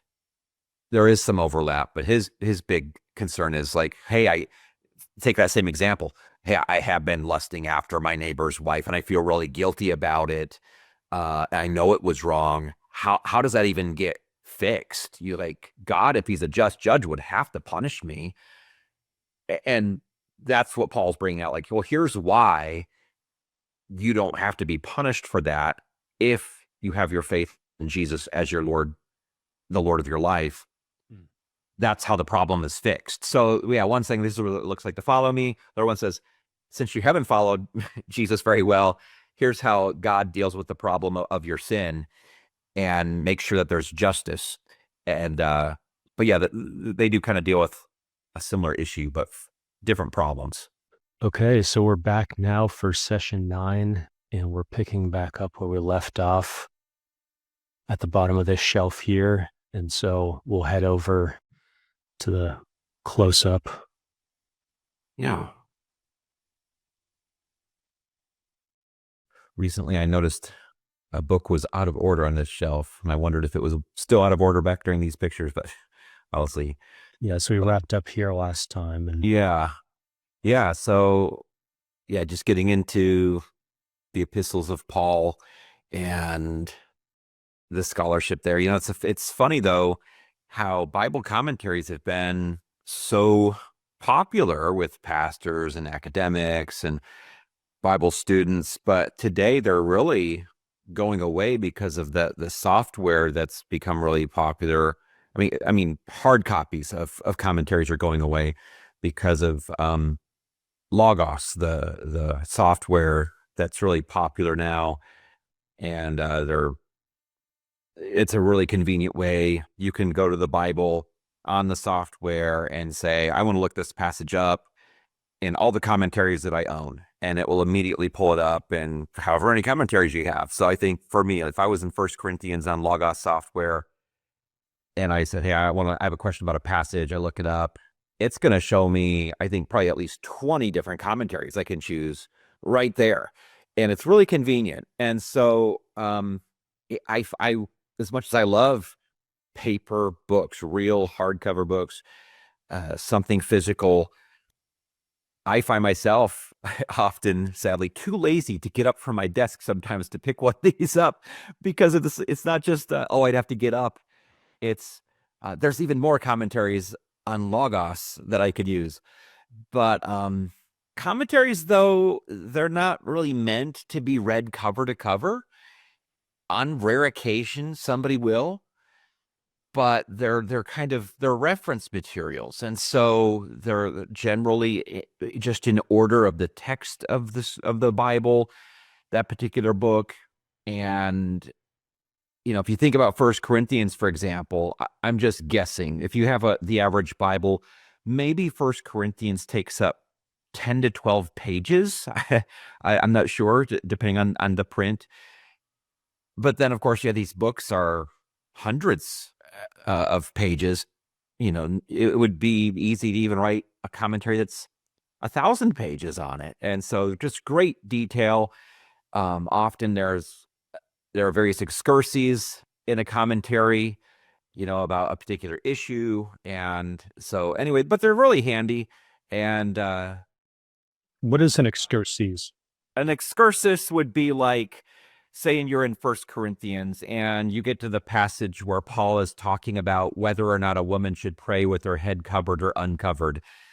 There might be a section in the commentary that says, hey, the author says, I'm going to spend 5 pages talking about head coverings in the Greco-Roman world, just how that played out in culture in general and how that changed throughout the first century, just to give context. So those are always fun to read. But yeah, I worry too about AI, because it will be so easy, I think, for a Bible student to just simply say, tell me about this passage. What are the various interpretations? And I even find it to be very helpful with Greek words. I can say, hey, does Herodotus use this particular Greek word that Paul uses, or whatever? And it's going to tell me, and so I'm thinking, man, it's pretty good now. It's only going to get better. And so you do kind of worry about just even the future of reference materials in any field. Does Logos have AI incorporated into it? Like, what level of integration have they done? They do. I don't even use that aspect of it. I've seen that in the because the AI thing is just part of what they're trying to sell you. So Logos is always, it's a business. They're always trying to sell you new commentaries, new packages, and then there's like AI features. And I never buy anything from Logos after the initial package.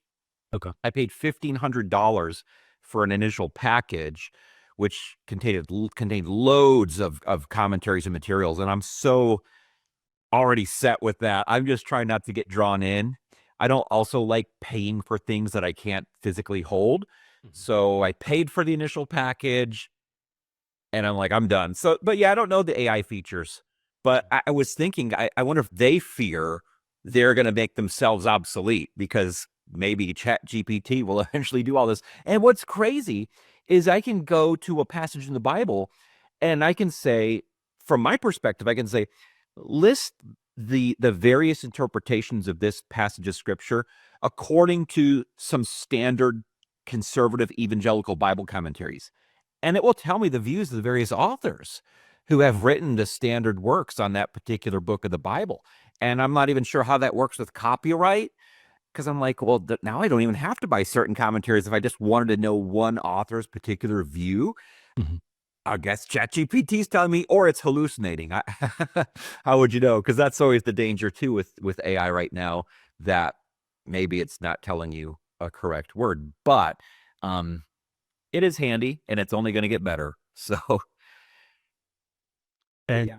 I think for people unfamiliar with just these letters in general, they are sort of more applications based a lot of times. And so stuff like the head covering, Yeah. that's, that's how it kind of applies to everyday people's lives, is these sort of rules and norms and just sort of day-to-day things. So they're kind of a heavy concern.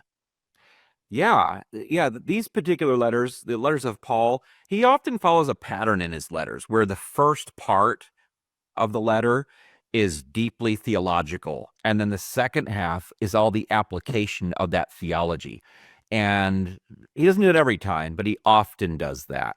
And so it's very convenient, for somebody who likes both theology and its application. And but yeah, Ephesians. I was going to point out that commentary it's called Ephesians, an exegetical commentary by Honer. He was my teacher in seminary, though he taught me Romans. He a class just on the book of Romans. But that's an example. That I don't remember how many pages that commentary is, but it's enormous. But Ephesians is only 6 Bible chapters long. It's almost, on a small print Bible, it could be 3 pages.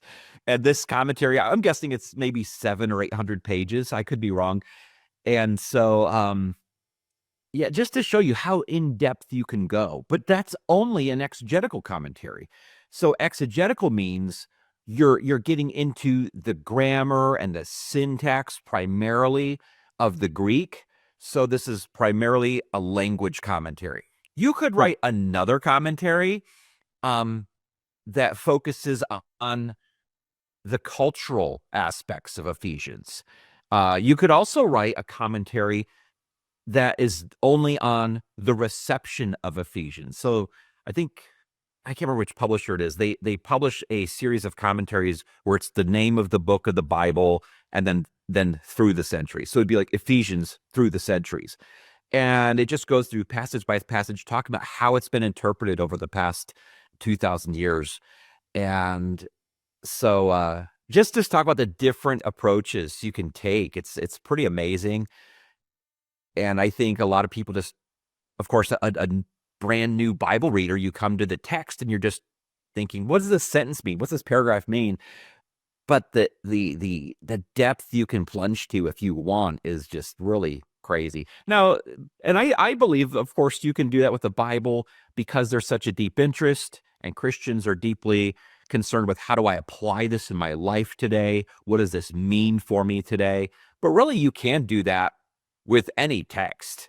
It's just we have so many questions about the biblical text because of its authority in the lives of Christians, its impact on history, and I mean, just a number of other ways to look at it. So, yeah, and then looking at the Philippians commentary right now, that's actually the one that's out of order, so it should be up one. So there's no reason that it's there other than a mistake. But I'm actually using the Big Greek Idea series right now because I just began a series on Philippians on Sunday mornings at my church.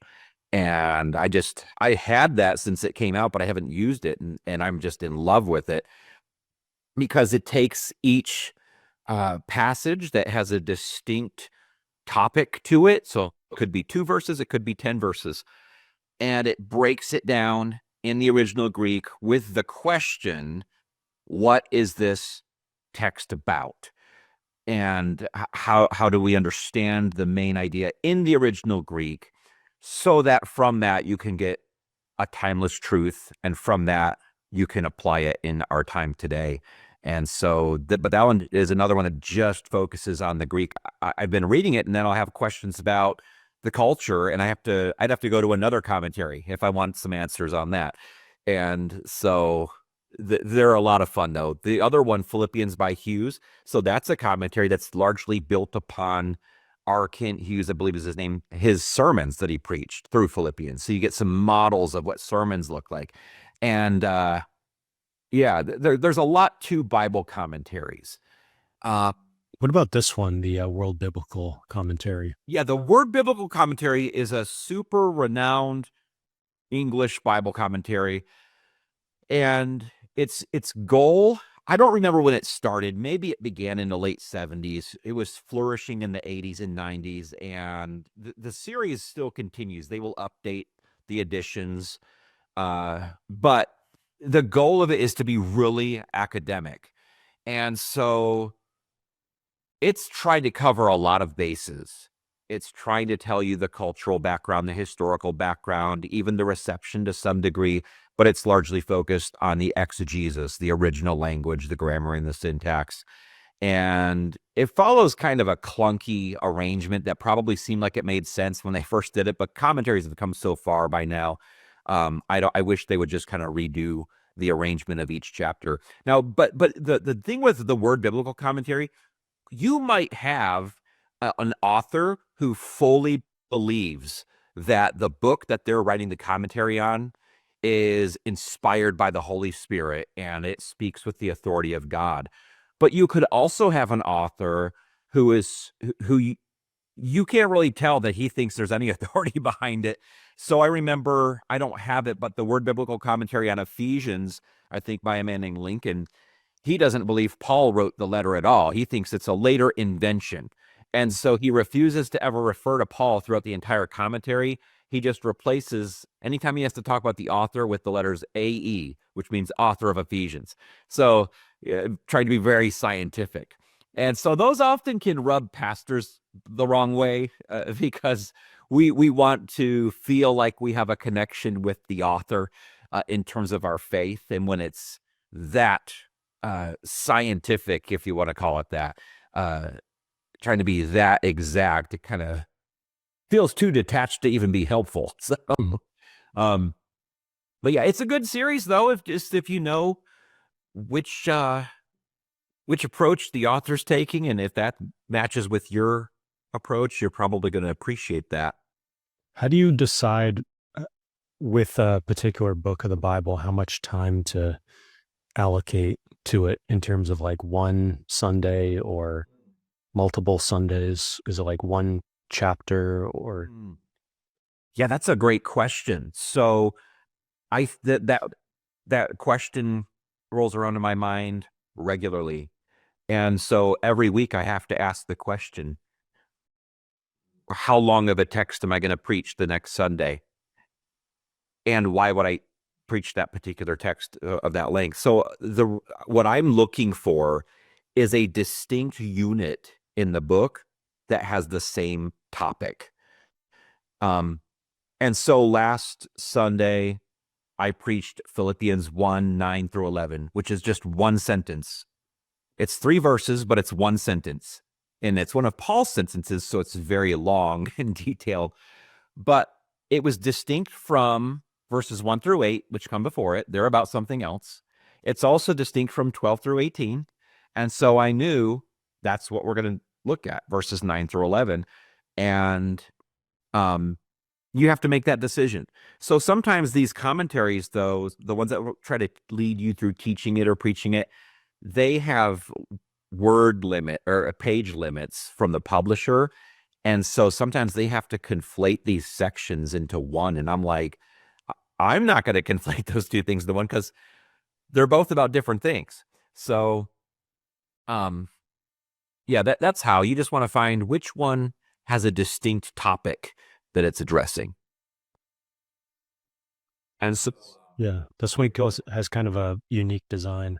Well, actually, there was a related question to that, which is Um, does the resolution of the way these commentaries work, they could refer to a specific verse, they could refer to a section like the three verses you mentioned, they could refer to a chapter, and then um how does that work with different commentaries must have different ways they break up the text to Yeah. sort of link to it.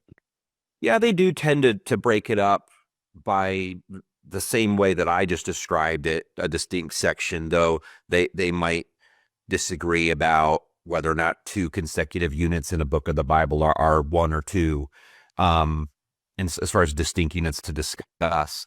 And so, but they do tend to follow the same pattern, but I can always say they tend to. Now, J.B. Lightfoot, there's those two next to each other. He was a really well-known Bible scholar of the 19th century, and he was just a top quality scholar.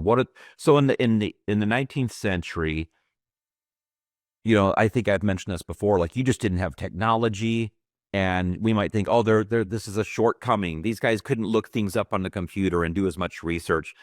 But if I just wanted to have technical acumen, aptness, the ability, I would go with these guys over a modern person any day, because the absence of technology allowed them to focus so much more on languages and texts outside of the Bible that they just knew to compare things to.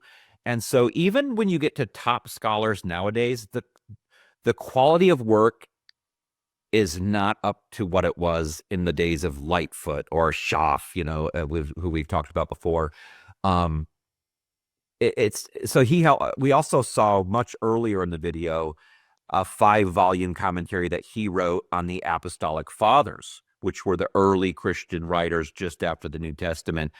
And when you read it, it is just astonishing how much information this man was able to gather about the Apostolic Fathers, and just by comparing them with each other and other church fathers and with the New Testament, the original languages, and then comparing it with the Syriac and the Coptic, and they had all this competency. And so I just wanted to comment on that, because we often like whatever's new, but they don't make them like these guys anymore as far as scholars go.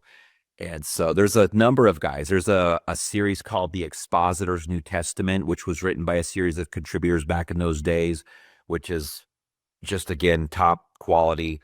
And anyway, it's awesome stuff. I wish we were at that level, but we all spend too much time on our phones, so we're not there anymore.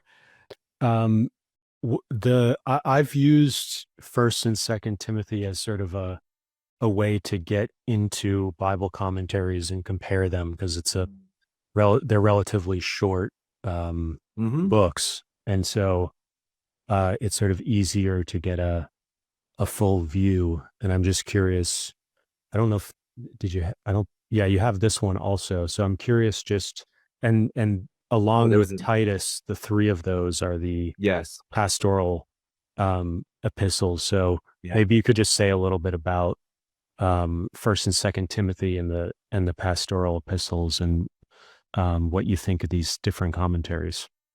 Yeah, so Timothy and Titus were both missionary partners of the Apostle Paul, and so they would travel with him as he would move throughout the Roman Empire, planning churches, revisiting churches, and even authoring letters to churches. There's a time where Timothy's name is included with Paul's at the beginning of a letter, as if he's a contributing author. And so the pastoral epistles, which is a name for this subdivision of Paul's letters, First and Second Timothy and Titus, are letters not by Timothy or Titus. People sometimes get that mixed up. They think Timothy or Titus wrote these. These are written by Paul to Timothy and also to Titus. And so Timothy is a young pastor, and he's serving in Ephesus, and Paul writes First Timothy to him to give him some guidance about several things in the church. Who can be an overseer or a pastor or an elder, whatever you want to call them, who can pastor the church. Here are the qualifications. Who should be a deacon? How do you set up the widow's ministry? Who should be helped? Who should not be helped? So they're really practical, very personal, because it's just Paul to one individual rather than Paul to an entire church. And they're very valuable for Christians because of their discussion about church structure. Now, Second Timothy, though, is a letter that's written later in Paul's life, toward the end of his life. It's generally seen as the final letter that Paul writes. And Paul is alone. He seems to be awaiting execution.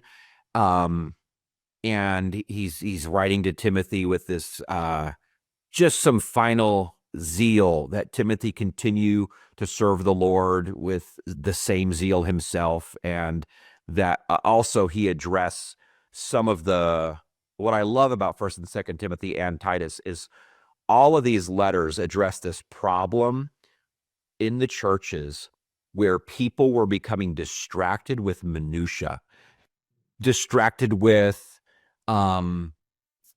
what we might just call, okay, today people can easily get distracted in the Bible about this thing, the Nephilim. You can find a million videos on YouTube about the Nephilim, which are this really obscure group in Genesis chapter 6, where we have all these interpretive difficulties. Are these giants that are coming from these unions between demons and human women? And it's so sensational, but it's incredibly short in Genesis chapter 6. So people love to talk about it. And I find it's that some people are way more interested in talking to me about the Nephilim than they are about their prayer life, or how do I develop self-control? How do I lead my family well as a parent? They don't care about that. What about the Nephilim? So First and Second Timothy and Titus, people are the same in every age with their tendencies. Paul's like, these people need to stop focusing on what he just calls fables or genealogies or disputes about words. What he means is like trying to find secret meanings behind words. We could even think back to the 1990s. There was a series of books called The Bible Code. And it was like, if we set up the Hebrew text in a special way and do these math equations, we can find secret codes that will tell us current events, people who will be assassinated or something like that. And Paul would have said, this is nonsense. Focus on the plain meaning of the words. It's not that there's a secret meaning. It's just read the sentence, live it out. And so I love that about them, because that's a deep concern of mine as a pastor in our time, where people are so distracted by everything in the world except the plain meaning of the Bible. And so, but they're very valuable. They're disputed by, I'd say, secular scholars of the Bible. They would say that they are later fabrications, First and Second Timothy and Titus. There's not much of a basis for this. I just finished a book called Counting Paul. It is an amazing book. I think it is going to change the face of Pauline studies moving forward, because, and I'm not to go off too far on it, but I would highly recommend it to anyone who's interested in Paul. If you go to the secular world and just study the Bible as literature, removing the idea of theology from it altogether, the approach to a lot of Paul's letters is that he didn't really write them. They are invented later by somebody pretending to be Paul, to pretend to be him, so that they could have his authority and get their way in the churches. And so secular scholars would say First Timothy was just a creative way to write a manual for churches. And I remember reading not long ago one scholar puzzling, like, why did Paul why did these people who pretended to be Paul want to write a manual as if they were Paul writing to Timothy? Why didn't they just write a manual? And so they're puzzling over this. And I'm thinking, maybe Paul did write it, though. A lot of early Christians are referencing it. But this book, Counting Paul, it shows the history of this idea that we can distinguish Paul's style from certain letters that we do believe he wrote, and compare other letters against that style. This guy, I think his name is Benjamin White, who wrote that book. He shows that the studies that have been done, of course, beginning in Germany in the 19th century, have never conclusively showed Paul to have a distinct style. And you can match these alleged styles with all kinds of other books that Paul clearly didn't write, like First Clement, which is an apostolic father. How can you match up Second Thessalonians or First Thessalonians, which they think he wrote, with First Clement, which is clearly by somebody else? But you can when you do this whole style thing. And anyway, it's a long story. What the book does is it really leaves no room for the whole argument that, hey, there's a distinct style that Paul wrote in, and this other letter is not written in that style, therefore it's not written by Paul. That's the reason. And what that also shows you is how secular scholars can often seem to just have such esteem in some quarters because they are dispassionate. They don't have a dog in the fight. They're not theological. So whatever they say must be scientific. But what he shows is this idea has just been repeated from one generation to another, but nobody has ever really gone back to check the work. And I think that's very helpful to be aware of. And in his favor, at least with this book, this author doesn't even really think Paul wrote all of the letters of Paul in the New Testament, that he doesn't even claim to say which ones are by Paul and which ones aren't. He's a little skeptical about some, but he's like, I have no real basis for it. So he's not some conservative evangelical who's just trying to fight for conservative evangelicalism. So anyway, that's just an interesting little thing to talk about. It happens in a lot of areas. An idea in the academy seems to have esteem. You hear it from your teacher and think, oh, I don't want to be in disagreement with my teacher. I better repeat that. And that's happened for almost 200 years in Pauline studies. So I'm really interested. This book just came out. I think it was published either by Oxford or Cambridge, but I'm so eager to see the impact that it has because, for example, the Word Biblical Commentary there on the Pastoral Epistles by Mounts, he has to spend 40 pages, I believe, arguing that Paul wrote First and Second Timothy and Titus. He's in favor of that, but I think a lot of the stuff he had to spend 40 pages writing about probably would be unnecessary now because the research he's battling has been debunked. And so I don't know what direction they're going to go, but. So there are two things there. Yeah. The first is I vaguely remember reading something about how maybe Paul was dictating to a scribe, and that's how a lot of people, or maybe not a lot of people, but that was more of a thing back in the day of, you might dictate a letter and somebody else would write it down, and that could also introduce certain stylistic elements. Have you ever seen something like that? Absolutely. Yeah. It's called an amanuensis, and that's a big word for a secretary. There's only one time in the New Testament where Paul refers to an amanuensis, and that's Tertius, who Paul dictated the book of Romans. Tertius wrote it down as Paul dictated it.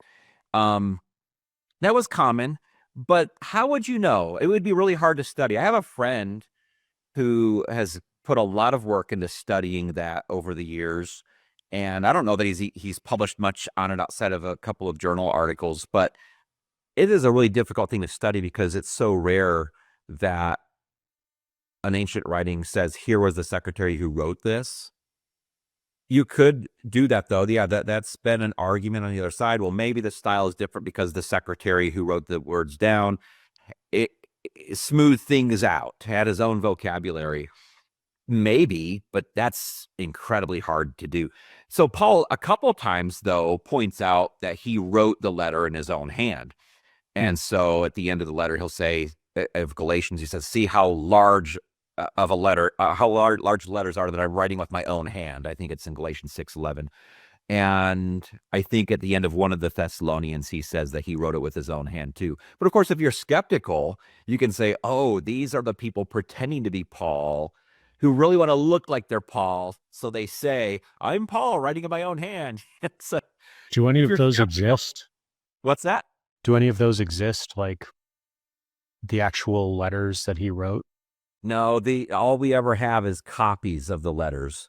So the originals, which the technical word is the autograph, the original writing, are all missing. And so that's how it is with almost every ancient writing, unless you find a letter in a garbage dump in Egypt or something. All literature that we have is a copy of a copy, and people sometimes speculate if some of the early handwritten copies we have were copied from the original, but you could never know. Yeah.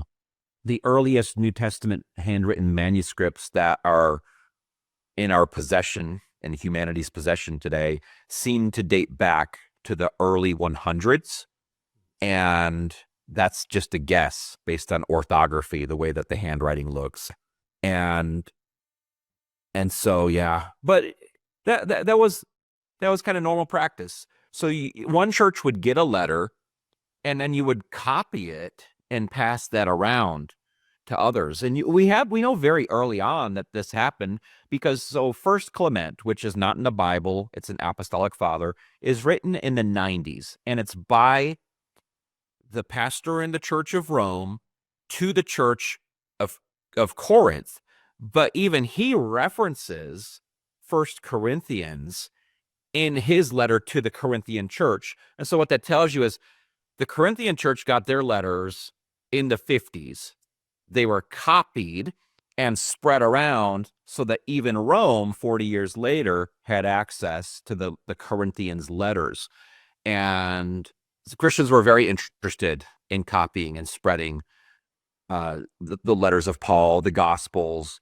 And so there's a whole industry of just copying letters. And that was actually work that a lot of slaves were involved in too. Some slaves were good at copying. Some didn't even know what they were doing. Some slaves had the job of copying manuscripts, but they didn't really know how to read. So they were just doing their best to write out the letters that they're seeing on one page and then copying it to a fresh page. And it's interesting, the whole culture of that back then. Is there a scholarly name for that kind of, or both, is there a scholarly name for that sort of, you said it was a whole industry of copying biblical letters, but also, is there a special name for that type of slave that does that kind of work? I don't know. There is a whole new science of studying enslaved people in the ancient world. I bet somebody has a term for it. I wouldn't know what to call that particular class of slave. But I mean, people often think of slavery through the lens of American slavery, race-based slavery. Imagine slaves getting beaten and terrible things happening. But back then, you could have a servant who was a doctor, and very skilled. And you could have servants. A lot of times you had a servant who tutored your children, even if you were a wealthy person. And you could afford great education. You might have a slave who teaches your children, just give them their education. So even Epictetus in the first century, he's a well-known Greco-Roman philosopher. He had been a slave, but he wrote books that are still around today, very valuable. So yeah, it's interesting. A whole different world back then. So could you say a few words about Moonspeed, or if that's how you say it? Because I feel like I've seen Mounts, because I feel like I've seen his name. Bill Mounts is an awesome guy. So the reason you might have seen his name is he wrote the standard Greek textbook that's used in Bible colleges and seminaries to teach first year Greek. So it's called Greek Grammar, the Basics, or something like that.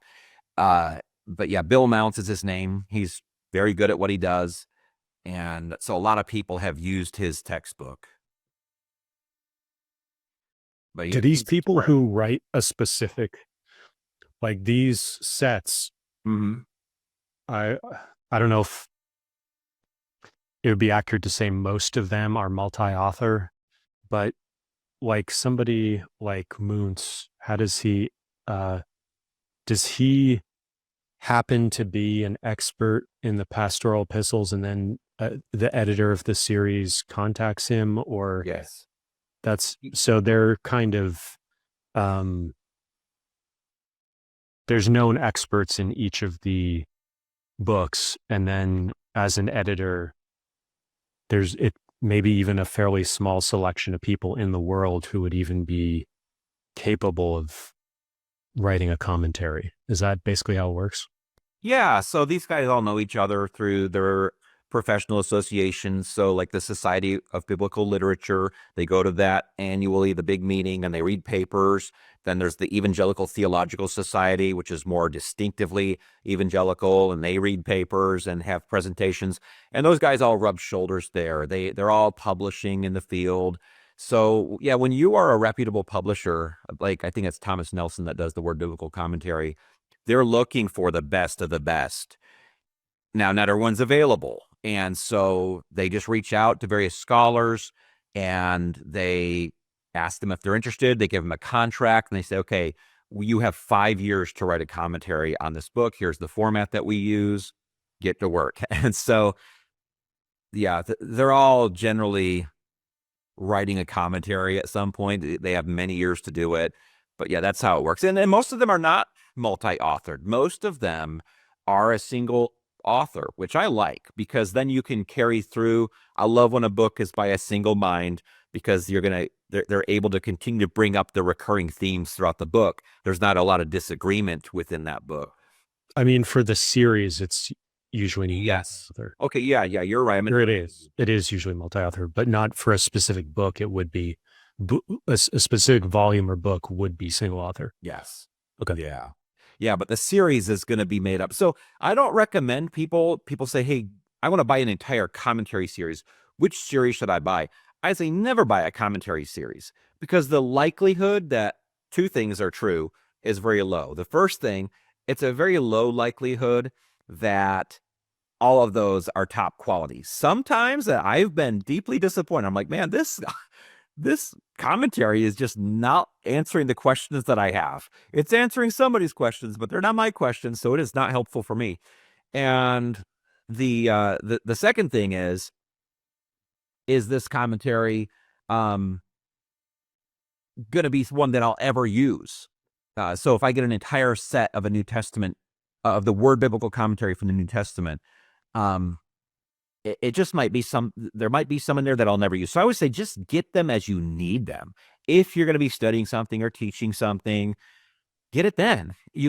So many commentaries are available used online for a really good price. But when you buy a complete set, you're paying top dollar. And like I said, just a lot in that set you're probably never going to use because it's just, so you can't get to everything in your lifetime. And so, yeah, that's my recommendation. Ephesians is misplaced as well. That really bothers me. So that's supposed to be on the shelf above. I don't know how those get there, but yeah. So how are these generally peer reviewed by somebody? Oh yeah. So yeah, in your journals, the quarterly journals put out in academia. I mean, the world of academic biblical studies is huge. I mean, prior to publication. Okay. No, you're only okay. I'm thinking of like the book reviews in the journals, because those are always really important. You're just having the people at the publisher look over it, but it's not. So it's not like an acknowledgement section. They probably will say, I thank Dr. So-and-so at this place for reading the manuscript before I sent it to publication. You'll see that a lot. But no, I don't think there's not a process of peer review before it's published outside of the publisher themselves, and maybe they're having someone informally read it for them. And then the other thing I was wondering about is, what is the general price you would pay, or what is the range if you do get an entire commentary set of the Old Testament and New Testament? Is it like $1,000, $500? I don't know. I'm just guessing. Say Word Biblical, which has the entire Bible published as a commentary. I'm pretty sure. I don't know. I don't have it off the top of my head. It could be around $1,000 plus or minus $200. And yeah, so and that might seem like a deal. But at the same time, like I said, man, how many of them are we going to go through? Like, I think about the Revelation commentary in the Word Biblical series. It is 3 volumes, and reading it is like, it's just like reading computer code or something sometimes. It's just like, is there any literary value to this? It's just referencing languages and, pseudepigraphal references. And anyway, so there's just a lot of stuff that it's not really worth getting. So you're reading reviews from journals in order to figure out which commentaries to get for each, or recommendations from friends? Yeah, me personally, I know a lot of the authors in the field. What I look for, it depends on what I want. So if I'm going to preach through a book of the Bible, and so I'm going to look at a commentary that's going to be designed to help preachers and teachers. What I look at is who wrote it, where did he go to school, and that tells me a lot right there. A lot of times I might just know the author, though, so I don't have to worry about it. If it's Craig Keener, I'm not worried. I just know who he is. But yeah, if I don't know who the guy is, I'm like, where did he go to school? When you say you know them, is that like you've read their work before, you've met them at conferences, or? Oh, just I'm not very familiar with them. So yeah, like everyone knows Craig Keener, in the field. Like he's top scholar. And Are these guys tend to be on YouTube a lot, or is it mostly written? Some of them are. They tend not to be, because YouTube needs kind of some kind of a charismatic voice, a little bit of sensationalism, right? And so they tend, anything that you'll find by them on YouTube just seems to be boring to people, and it will have like 57 views, even if it has really important information. And so Craig Keener is a great example of that. He does have a YouTube channel. He will put up his PhD Zoom sessions with his PhD students, where they're just looking at a passage in Revelation. It's him and 3 of his students. They're carefully talking about the Greek text of Revelation chapter 13, for example. It is so full of valuable information. Nobody's watching it because it's not designed to get attention. So anyway, but that's not really what you asked. You just asked, like, how do you know these people? It's when you're in a field, you just know. Like some people I know, if they were at Dallas Seminary, I know a lot of those guys. That's how I know who Harold Honer is. Darrell Bach was my teacher. Daniel Wallace was my teacher. Like a lot of these guys, I just know who they are. But when you go through seminary, so when I was at Dallas Seminary, you're just kind of swimming in the world of New Testament scholarship, and you're talking about these guys all the time, and so it's just on your mind. One of these sort of experiments I did with, what I was talking about earlier with looking at different commentaries on the pastoral epistles, is I tried to find like a YouTube playlist, kind of like what you were talking about. I found a few that were in person that were just going through 1 Timothy, 2 Timothy, and they were maybe 6 to 12 lectures, which would be a semester. And I was just thinking, how would a pastor be able to go through the whole Bible at this pace? It seems like that would take like 10 years. It would take far longer than that. Or 20 years, yeah. If you'd have to be going pretty fast to get through the whole Bible in 10 years. Now, that might sound crazy, but it's not. So a lot of guys who try to carefully preach through the book of Romans, for example, because it's often seen, at least by Protestants, as the most important book of the whole Bible. And which one was that? Sorry, Romans. Romans, right. Because of its focus on justification and salvation. But anyway, so that easily will take a preacher, if he tries to do it really carefully, 1 to 2 years. It took me a year to go through 1 Corinthians. So I've just resigned myself to the reality. I'm not going to preach through the whole Bible on Sunday morning. And there are things that the people that I'm pastoring might never need on Sunday morning, like the Song of Solomon, which is like a romantic poem from the ancient Near East. And so very valuable information there, but I'm probably never going to preach through that. Thankfully, at churches, we have things outside of the Sunday morning preaching as well. So I teach 2 other Bible studies during the week where people are invited to come. And I also teach Sunday school class, which is an education. So I'm teaching at least 4 times a week to adults. I also teach to children twice a week. And so you can have all these other opportunities as well. So like one of the things I'm about to start in Sunday school is just a 40-week overview of the Old Testament, just to get an overview of it. And many of those weeks will just be me teaching for an hour and 10 minutes of the big picture of a particular book, which normally we don't get. We walk slowly through books a lot of the time. So yeah, now there have been a couple preachers who have said, it was said about them that they preached through the whole Bible. And generally they're always old. They had a long career. But even then, if you go back and look at some of their sermons, they were probably lumping large sections together on occasion. John MacArthur, who died not long ago, was a very well-known conservative evangelical pastor out in California. And he was famous for having preached through the whole New Testament in a very careful way. So the commentaries on my shelf by John MacArthur are actually just kind of taken from his sermons and put into a commentary form. And so he was just glad to have gotten through the New Testament, but he started preaching at his church in 1969. I always thought, that's crazy. Guy could preach, go home and watch the original series of Star Trek, which was in the first run on TV. And then he preached all the way until, I think, earlier this year is when he died. And it's like, wow, what a long span of time. But he rarely preached from the Old Testament. He was just so focused in the New Testament, getting through it. When you look at all of his sermons that you could listen to today on his website for his ministry, the New Testament's packed with options to listen to. The Old Testament's very sparse, and it's just occasional. He'd dive in, dip in here briefly to address an issue, and then get right back to the New Testament. Were there any other items on this shelf you wanted to talk about? I mean, that one old one, the Expositor's Greek Testament, that's one that I referenced before with those older scholars. That's part of a much larger set. It's hard to read the cover. It's the oldest looking one there. I just would tell people, if you're a Greek student, if you've gone to Bible college or anything, you just have some even beginner Greek, that's a great series to have. There's a ton of them floating around. You can get them used online for a great price, and it's really great scholarship. Yeah.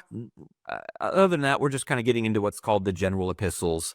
And so what's special about this? Oh, it's just top scholarship that you don't get anymore. That's largely from the late 19th century, I believe, maybe early 20th century. Just those guys that knew the languages really well. And it's weird. It sounds really boring. I'm going to go too long on it. But one of the things I'm deeply interested in when I'm reading the New Testament, especially, is conjunctions. And so, like, the language is so important to follow when you're following the argument. You want to know even the parts of speech. And so if I see Paul using a hina clause or a hadi clause, or you want to know, okay, how is this connecting what came before with what came next? And those guys are doing that. That is just so important. That's how you understand the argument of a passage. So anyway, not to go off too far on that. That's pretty boring for people. And then, yeah, we get up to the end of the New Testament here. I think people that are this deep into it probably find that stuff interesting, so we don't have to. That's true. That's true. You're right. The people are not casually watching it at this point. So, yeah, getting up to Revelation, obviously that's probably the most important, I would say most important, but most interesting book to most people. And there's a joke among pastors that, if you ever say to your church, what do you want me to teach next? It's always the same answer, Revelation. So I often tell my church, all right, guys, like in one of my Bible studies, hey, we're nearing the end of one book. If you have any ideas of what you'd like to study next, let me know. Give me some ideas. Just don't tell me Revelation. And because I know that's what everyone would just say right away. Is that sort of like the Nephilim in that it just has like a lot of action? It's sort of like an action movie more than some other ones. Yeah. It's because of the mysterious nature of apocalyptic literature and the symbolism. And, it's where the word apocalyptic comes from, that we even use today, from the Greek word apokalypsis, which is where we get revelation. It's the translation of apocalypsis or apocalypse.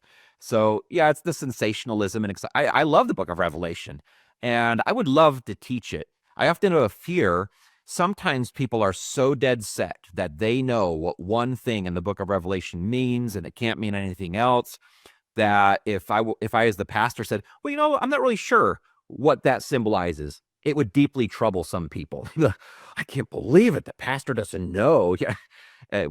We all know what the locusts symbolize, in this particular passage. Why doesn't he know? And it's like, well, I don't know if it really means what you think it means. And it creates a lot of contention unnecessarily. So, I've preached through sections of Revelation. Chapters 2 and 3 are easy to preach through alone as a set unit. And one Easter, I preached chapter 1. A lot of great stuff. The whole book's awesome, but it just can be so. I think you mentioned a series earlier, reading X in context. Yeah, that is a series. And I can't remember what the other books are in the series. I think that's the only one that I have from it. Oh, okay. But no, you might be thinking of something else, though. A book through the centuries. Oh, yeah, Through the Centuries. Okay. Yeah. And I don't remember if they have that published in that series yet. But this is a series. But I don't remember what that series is even called. Okay. And so, yeah, this 5-book series by Schurer is pretty old, and it's still published, and people buy it up. It's the history of the Jewish people in the time of Christ. And it is very readable. The font is not small, so you might think 5 volumes. How can I do it? It's you could keep turning that page because the font's so big. But it's just really good at giving you this basic overview of the situation at the time of Christ. Who were the Sadducees? Who were the Pharisees? What was the relationship with Rome like throughout that time? What was the background and history? And it's an interesting set of books, and it's often not expensive. So you'd think it would be. It's well bound, but it's usually for sale through Christian book distributors for a great price. So that's good. What about this light? Yeah, that's a very well-known book. Deisman was a scholar who began to look at the papyri. The papyri is just the term for all these ancient scraps of paper that we have from the ancient world that we can dig up, particularly in dry climates. So we have this direct access to a lot of literature, letters, receipts, marriage contracts, business contracts, all this stuff. And he dove into that and he studied it. That was his thing. He was the first scholar to make a career out of studying the papyri. And then he compared it to the New Testament to show how we can learn new things about the context of the New Testament from all of this cultural data. And that was a big breakthrough book, very, very important in New Testament studies. But then look right next to it, More Light from the Ancient East, which was just published a couple of years ago. And it's updating some of the research and just showing how some things that Deisman found were good, some really weren't that great. And it wasn't a groundbreaking piece of information. But those 2 books are still really valuable, and it's a aspect that you don't learn. So if a person went to Bible college or seminary, that stuff really doesn't always get talked about. It does a little bit. I remember having to study Moulton and Milligan, which was a lexicon of New Testament words specifically based on the papyri, but it's still just not commonly talked about. So one of the interesting things I remember learning was how Paul's letters are super long for the ancient world. And the longest letter that we have in the papyri was about the same length as the book of Galatians, which is 6 Bible chapters, not very long. And you start thinking about Paul's longer letters like Romans and 1 Corinthians, and it shows he was really doing something unique with the length of his letters, and that would have stood out to people at that time. So just one little glimpse at interesting stuff there. Yeah, it's sort of makes you think about how maybe doing a different type of activity puts pressure to really, like with these bookshelf tours, it's sort of they're very long interviews, and they're sort of unique in that sense, kind of pushing the boundaries of what people would think of in terms of an interview, but Yeah, there's sort of a reason to it. And so that that's a good point. similar with these Bible commentaries, they are sort of like some of the longest book sets out there, period. Oh yeah, that's true. What about there's PNT1 and PNT2 here? So I uh, think that's. yeah, I'm guessing the name of the series is Papyri in the New Testament. I'm guessing it's a new series. There's not much published in it yet. I think there's one other. yeah. Go ahead. The stuff you were saying about letters, is that from this book on the letter writing? You know, it might be. It might be that. It's easy to get those two. I've read both of those. It's easy to get the information mixed up because they're both about papyri. The cool thing about letters and letter writing, though, the reason it's thicker is because half of it is the actual text of papyri that has never been published before, that's specifically helpful for understanding the New Testament. So you have the Greek text, you also have an English translation.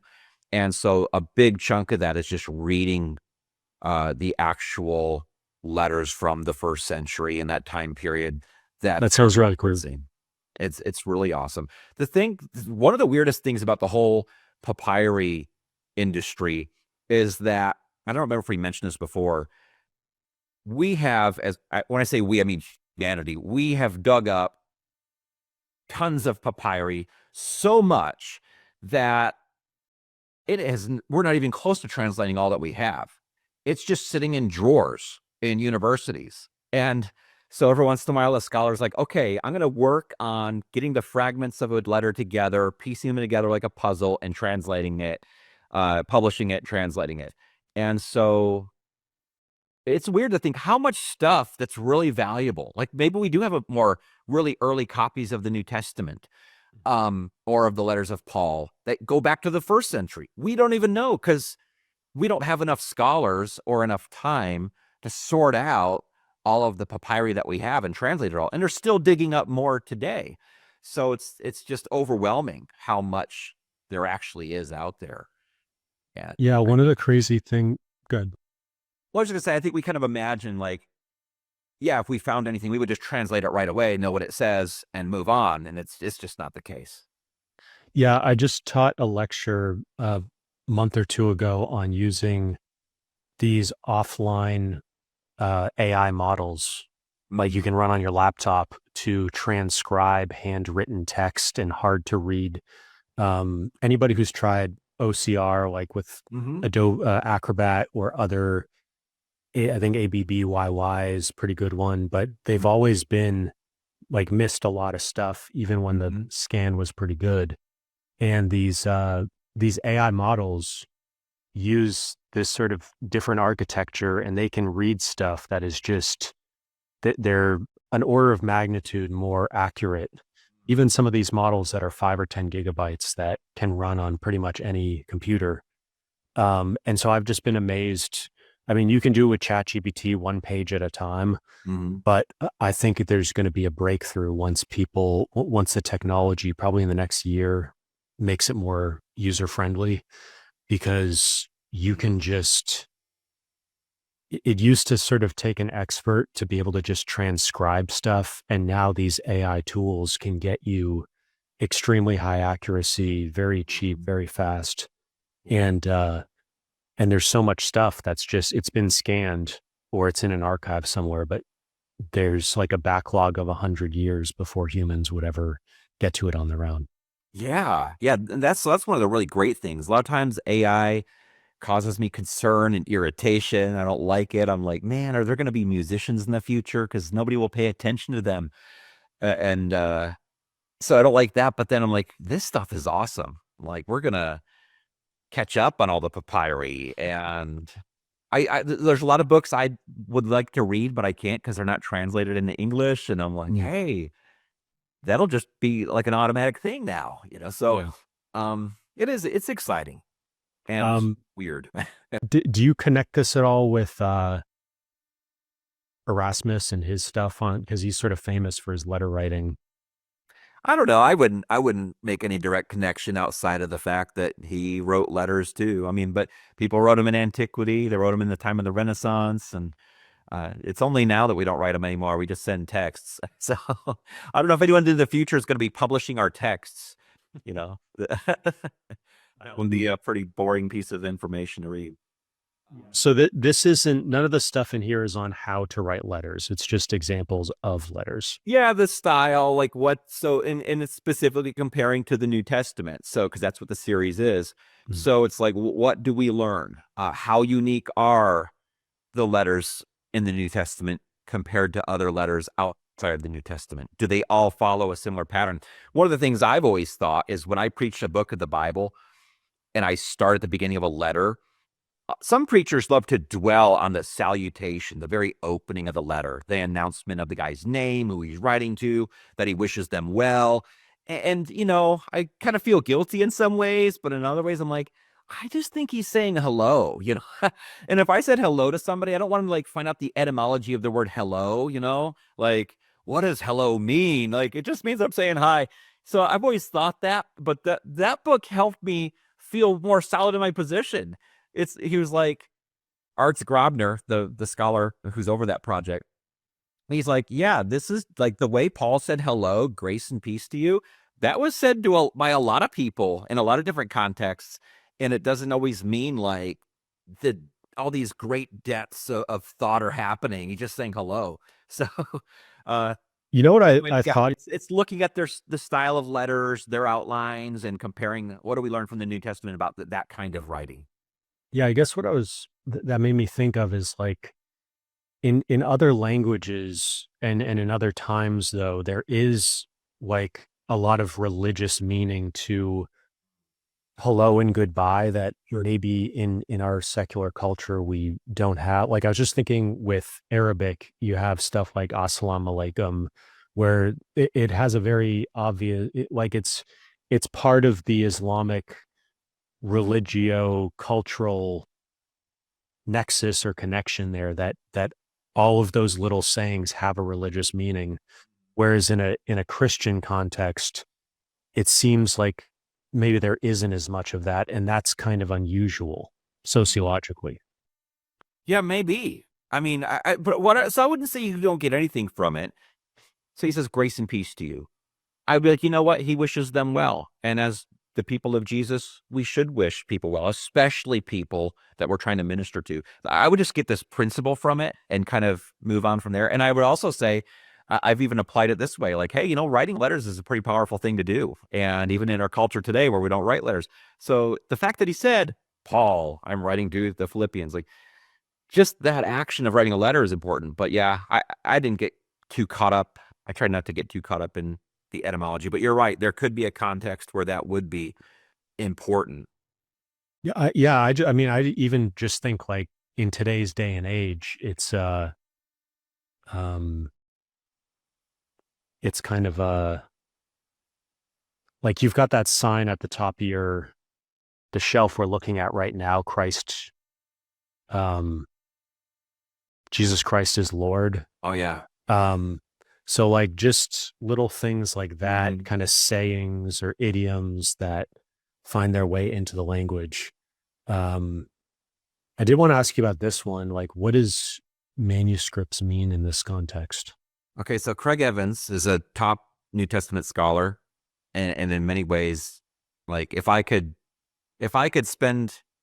go out to lunch with one New Testament scholar and just enjoy visiting with him and asking him questions, it would be Craig Evans. He's just an amazing man with what he's focused on. Now that book, of course, titles are chosen by the publishers, but it's just like a series of studies. They're kind of disconnected from each other. Each chapter is about New Testament textual history. What do we learn from the earliest possible manuscripts about Jesus? Not just going to Matthew, Mark, Luke, and John, but maybe even going to some of the New Testament Apocrypha and other writings. So it's just kind of a manuscript. It's focused on manuscripts. Manuscript just means handwritten documents.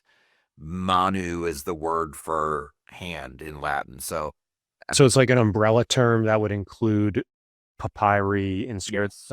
not inscriptions, but Yes. Yeah. okay. Yep. Yeah. Inscriptions are going to be in stone or rock. Yeah. So, and then the next shelf down, it's just a language shelf. And then at the end, it starts getting into some of the Bibles on my shelf. I could talk about a few of these though. Like that's my Hebrew textbook from seminary, and I just have it there. I haven't probably opened it in over 15 years. This is a pretty popular, I recognize this because when I was starting learning Hebrew, I think this is Van Pelt. Yeah, Predico Van Pelt. So two authors. Yeah, so that's the same series as Bill Mounce's New Testament, which is the basics of biblical Greek. So Mounce wrote the basics of biblical Greek, who we talked about like a half hour ago. And yeah, Pratico Van Pelt have written the basics of biblical Hebrew. The frustrating thing for me, that was the required textbook in seminary, but my teacher had his own unique method that he used with his handouts and things. So I never even really used that book except the vocabulary. We would use the vocabulary sections in there, and that was it. But it's been a very helpful book. There's a workbook that goes with it. I think there's a set of videos also I was looking into. So Zondervan's really cool. They have like a whole streaming service set up, and they are publishing like crazy in the language area. You can learn Coptic, Ugaritic, Akkadian, Latin, Hebrew, Greek by getting the book, getting the workbook, and they'll give you videos that lead you through every chapter. And so you could study that on your own really easily. And you can even get the streaming service set up like on your Roku. There's an app for it. So it's awesome. I'm glad they're doing that. I've always thought, man, I'd like to go learn Akkadian, but I realize where I'm at in life and I just don't have time. But yeah, I would recommend anyone. Oh, Syriac as well. They have a Syriac series, which I just think is so cool. I'm like, man, who does this? So, what about Glossa Ordinaria? okay, the Glossa, that book is just there. It probably should be on the shelf above. So the Glossa Ordinaria was a series of notes on the biblical text in the medieval period. So it's kind of weird. So you have these handwritten manuscripts. That's all you have because the printing press hasn't been made yet. And so you have handwritten manuscripts. And what ends up happening throughout the Middle Ages is certain notes start getting put in the margins of the biblical text, maybe explaining a word or saying this refers to this or whatever, just getting an extended series of notes by a particular commentator who helps you get it. And that tradition got passed down. So when the copyists were copying the book of Revelation or any other biblical book, they wouldn't just copy the text of Revelation down in Latin, but they would also copy the notes that they're looking at on the previous manuscript, on the new manuscript. And the Glossa Ordinaria is just the name given to this body of notes and commentary. It's passed down in the Middle Ages. Yeah, I think we did talk about that briefly a while back. So the one of the things I want to point out here, it's at the bottom right of the screen right now. The standard lexicon in for the Greek New Testament is that one, a Greek English lexicon of the New Testament and other early Christian literature. The way that it's referred to is BDAG, which is just the last names of the authors and editors: Bauer, Danker, Arndt, and Gingrich. And so that's like, if you're wondering, if you know a little bit of Greek, what dictionary should I get? What's the lexicon I should get? That's it. That's what you would want.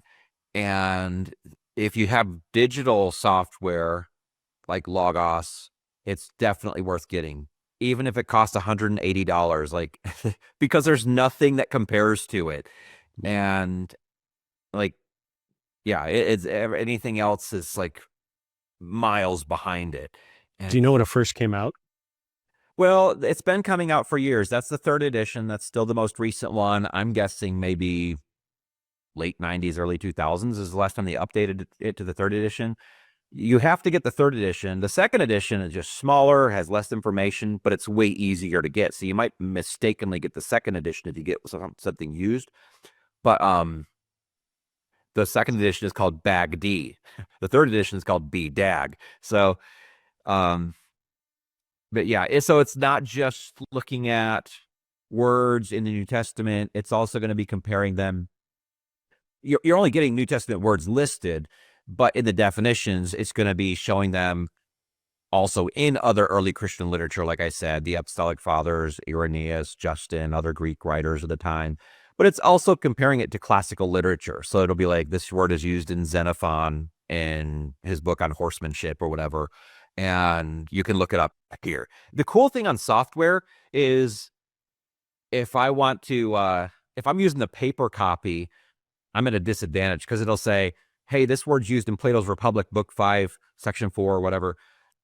I don't have that on my desk, but I can hover over it with the cursor on software, and that passage from Plato's Republic will come up. And so we're just spoiled to have such advantages like that. But it's good. I had to buy it in seminary. I'll bet if I didn't buy it in seminary, I'd just be totally satisfied with it on my computer. I can't remember the last time I got it off of my shelf because it's on my Logos software. What is the difference between a lexicon and a dictionary? Like a Well, a lexicon is kind of telling you it's okay. So say it has like a Greek word, logos. Okay, the lexicon's going to say, here are the words you can use to translate logos and separate it into conceptual categories. So one category is going to be like, it should be translated as word. And then you'll go down. The other category says it should be translated in other contexts when it's associated with these things as a thought or an idea. And so it's really saying, here's how to translate the word based on the context.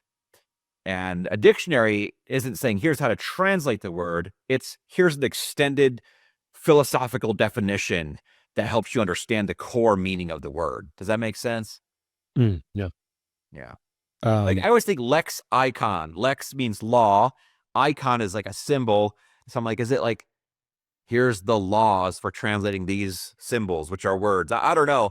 I don't know the actual etymology of it, but it's interesting. Yeah, it's right now we're seeing Grokpedia as sort of a major competitor to Wikipedia and the alleged bias about Wikipedia. One of the former founders is been doing a lot, sort of the rounds on podcasts, pretty interesting stuff on just that sort of battle. And there doesn't tend to be as much talk about dictionaries or lexicons and their influence on sort of the common body of knowledge and what's common sense. But the two of those together are really kind of the bedrock that everything else is built on, along with maybe history. Yeah. Yeah, you're right. I always think if these things weren't written, we wouldn't have any of the advantages that we have today. Even think about AI, which, that's going to obviously take over when the next generation grows up. That's going to be normal to them. But AI only knows what all these Greek words mean because of a lexicon like BDAG, so. Oh, yeah. I actually looked up, while you were talking, I looked up the history of BDAG. Yeah. And it says here that the first edition was published by University of Chicago Press in 1957. And that 1957 volume was a translation and adaptation of the fourth German edition. So the first German edition was published in 1928. And then it went. Bauer was over that one, correct? Yeah. Yeah. So it kind of, when I looked at it, it didn't look like a new book. It like that design of and having a super long title. It looks like a book that's like 100 years old. So I figured it must have some kind of interesting history to it. Yeah. Oh, it's a very well-known one. Let me say one other thing about a book you're about to go past. So Greek Grammar Beyond the Basics. That's like one of the most important books for Greek grammar. That's all you need, really. So I had the privilege of Dan Wallace, who wrote that book, was my advanced Greek grammar teacher in seminary. And I think back, I think about that class every single day. And the class was so stressful. That's when I had to start taking Ambien. I don't take Ambien every night, but I couldn't sleep because of the stress of that class. But it was so valuable.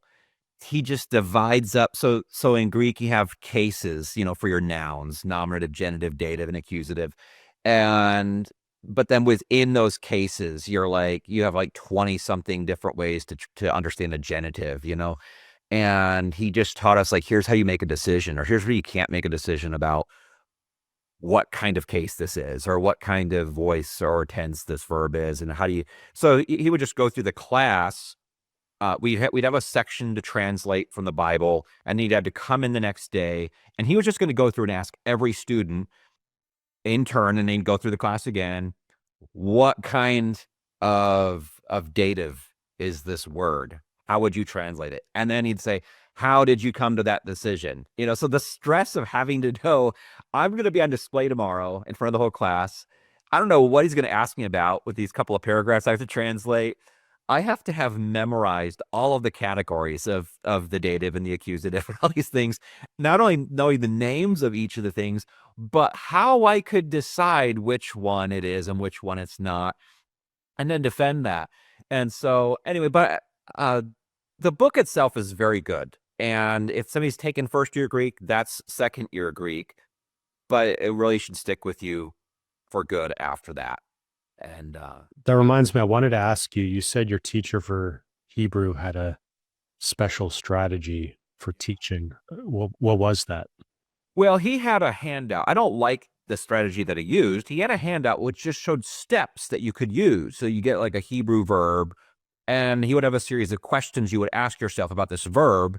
And going through this series of questions, you could make a decision about how to parse the verb. The thing is, I don't remember his series of questions. They were very detailed. It was very exact. I think he felt good that it was a really certain way to parse a verb or whatever. And it was, you would always be right, and you would have no question at the end, but you had to ask like 15 questions to figure it out. So, but Practical Van Pelt would have left you with a little bit of ambiguity sometimes with your vowel points, like which, I don't know which one is supposed to be. And so anyway, but I have not kept up with my Hebrew, just to be honest. I know vocabulary words. So I'll see a word referenced in Hebrew and I'll read it. I'm like, okay, I remember that word. I know what that means. But when I pick up the text, I'm like, I don't remember how to parse this verb, And so, but like I've said, life is short. You can't do it all. I took 3.5 years of Hebrew, and a lot of it's gone. But I'm like, you know what? I got my Greek, and I'm going to stick with that till I die. So I love it. There's actually, since you're into papyri especially, I was just looking, I'm going to be doing some more videos on the Loeb series, and they had a little note on the website that said they've introduced, there's actually some elements of like the early Greek philosophers series, I think. Yeah. Where there's a little bit of maybe Syriac. I think there's a little bit of Hebrew. And so they had to develop fonts to be able to, and that's actually in the Loeb in the green volume. So you might actually have those. Yeah. I don't know if you ever caught one of those, because they're kind of little things just sprinkled in. No, I haven't. I got those not long ago. And it has a lot of the pre-Socratics in it. But I've read the pre-Socratics, and I think it's a Cambridge set too. So yeah, I'll have to take a look. Yeah, once I do some more on that, I'll shoot you a link once I have. Yeah, I'd love to see it. But yeah, the Loeb series was originally supposed to go to the fall of Constantinople, and they later changed that. And what I didn't know that. Yeah, so that was Loeb's original intention. And I think what they're sort of doing now is, I think the Dumbarton Oaks series is really filling in a lot of that gap. And so it's going to be interesting to see. I think they're going to be adding additional languages to it. And so I'm just learning more about that. Yeah, I think the latest Loeb is John of Damascus. I think there's one book by him, I think, which is weird. But he was like in the 750s. And then, of course, on the Latin side, I think the latest is Bede.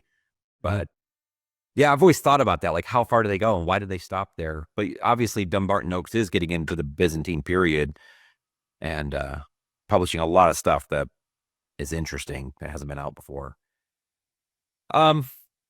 So let's see. I don't know if anything else is interesting here. Are there any Loebs that you're reading right now? No, but I do. So I'm reading another book right now, but I keep thinking before the end of the year, I had read a couple of volumes, the first two volumes of Pliny the Elder's Natural History in the summer.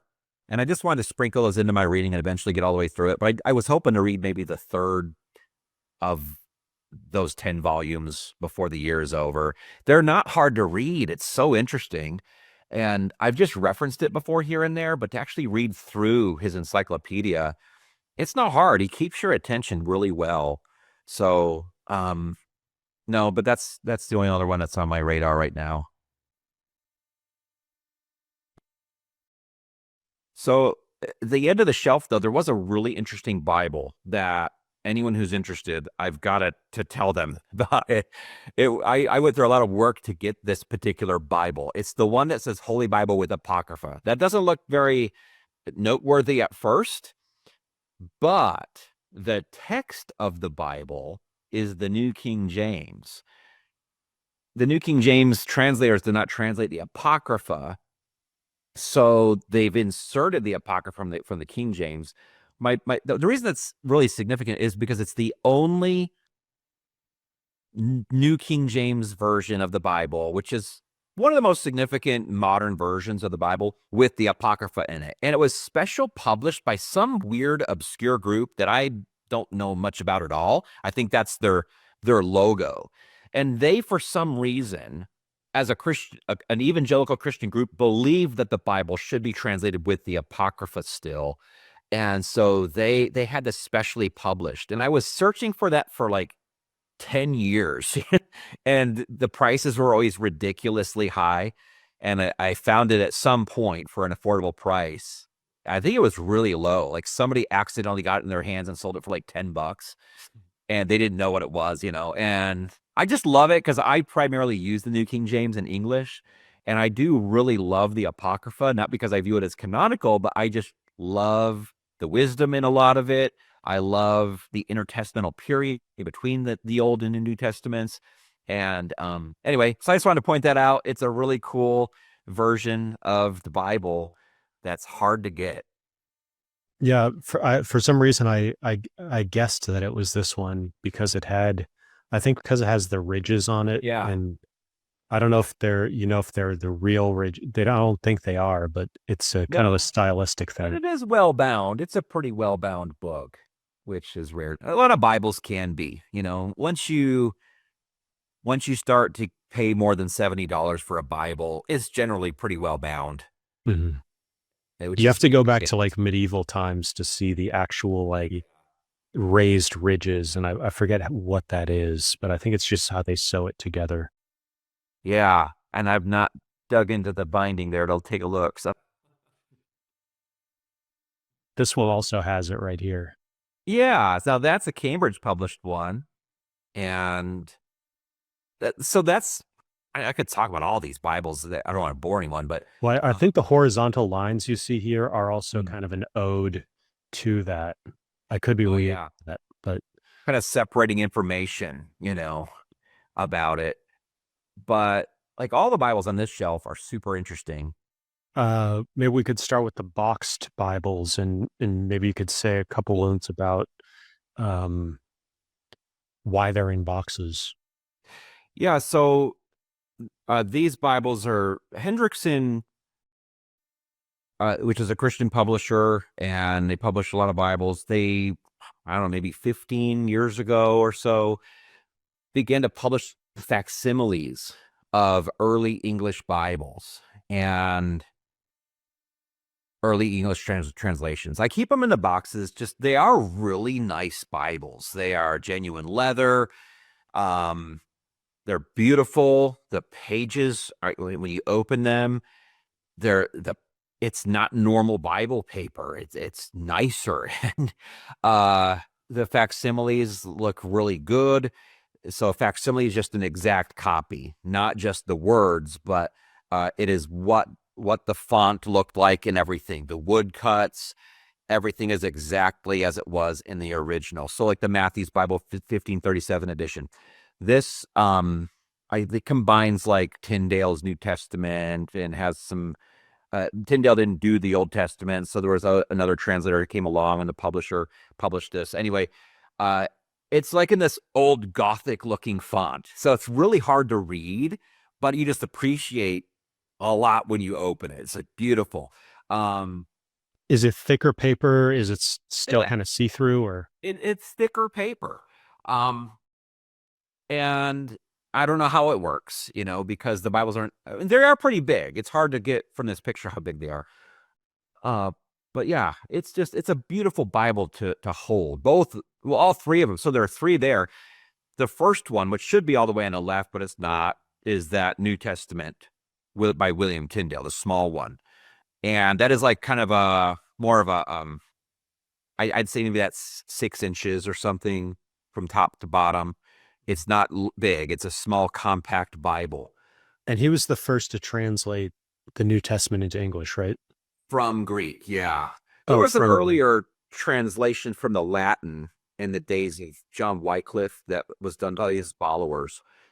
But yeah, this is like, now that they have access to Erasmus's Greek New Testament, which he's published, it's easy to publish or translate the New Testament directly from Greek into English. That's what William Tyndale did. And of course, he was killed for it. And, but of course, the tradition doesn't stop, and eventually it's made legal. And so the Matthew's Bible was allowed. There was another Bible at the time called the Bishop's Bible.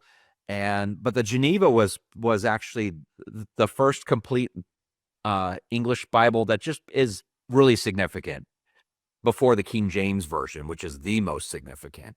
So why was it in Geneva? Well, what you had was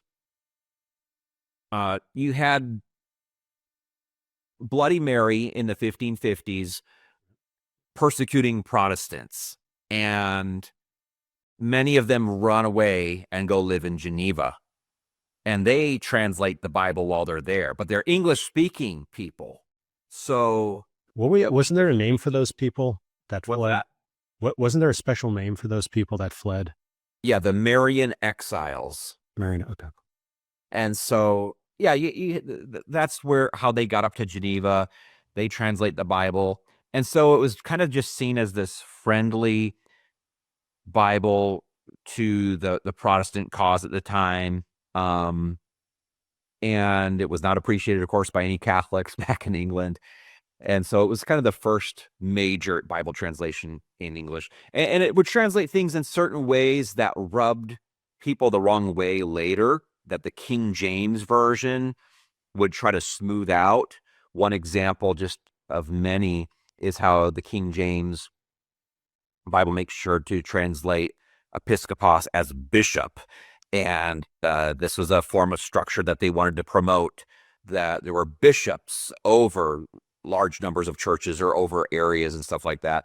And so, but yeah, the Geneva Bible goes its own way. It wasn't so concerned with these issues and trying to accommodate the desires of the king. And so it was almost seen as kind of a rebellious Bible at a later point, that if you still use the Geneva Bible, you're rebelling against the king. And so anyway, there's a lot to it. Super interesting history. But those are definitely very cool Bibles to get, if you can get them.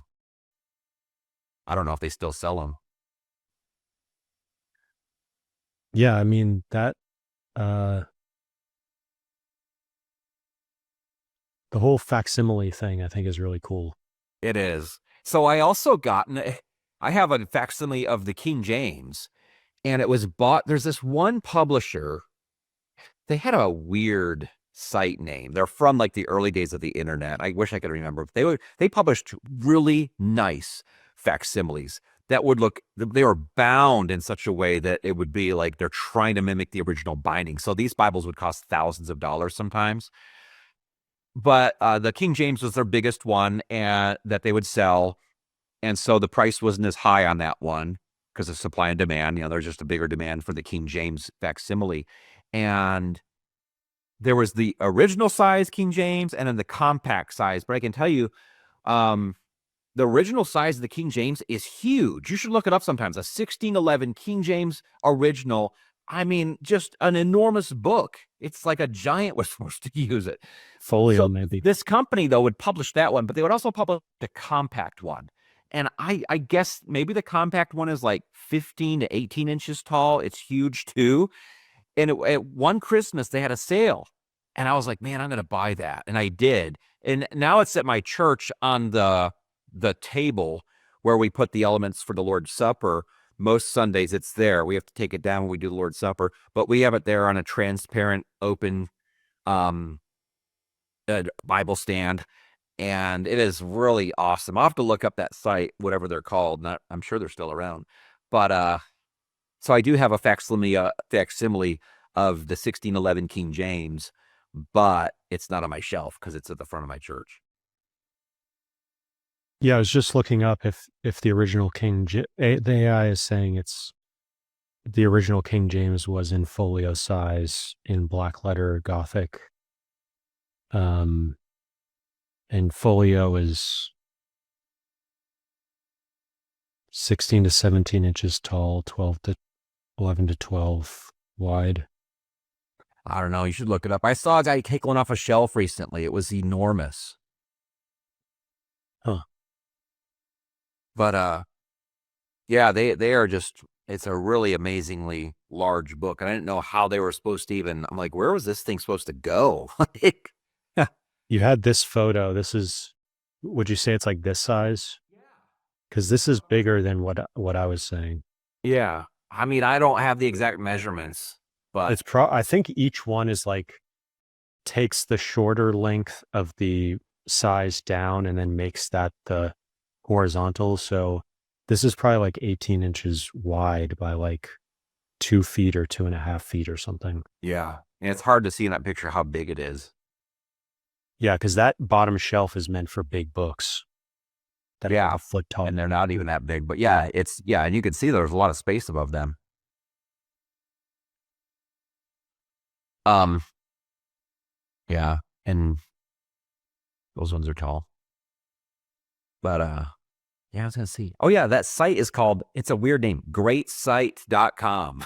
I don't know, maybe they got that site name back in like the 90s and they're sticking with it because they're a great site. But they sell Bible reproductions.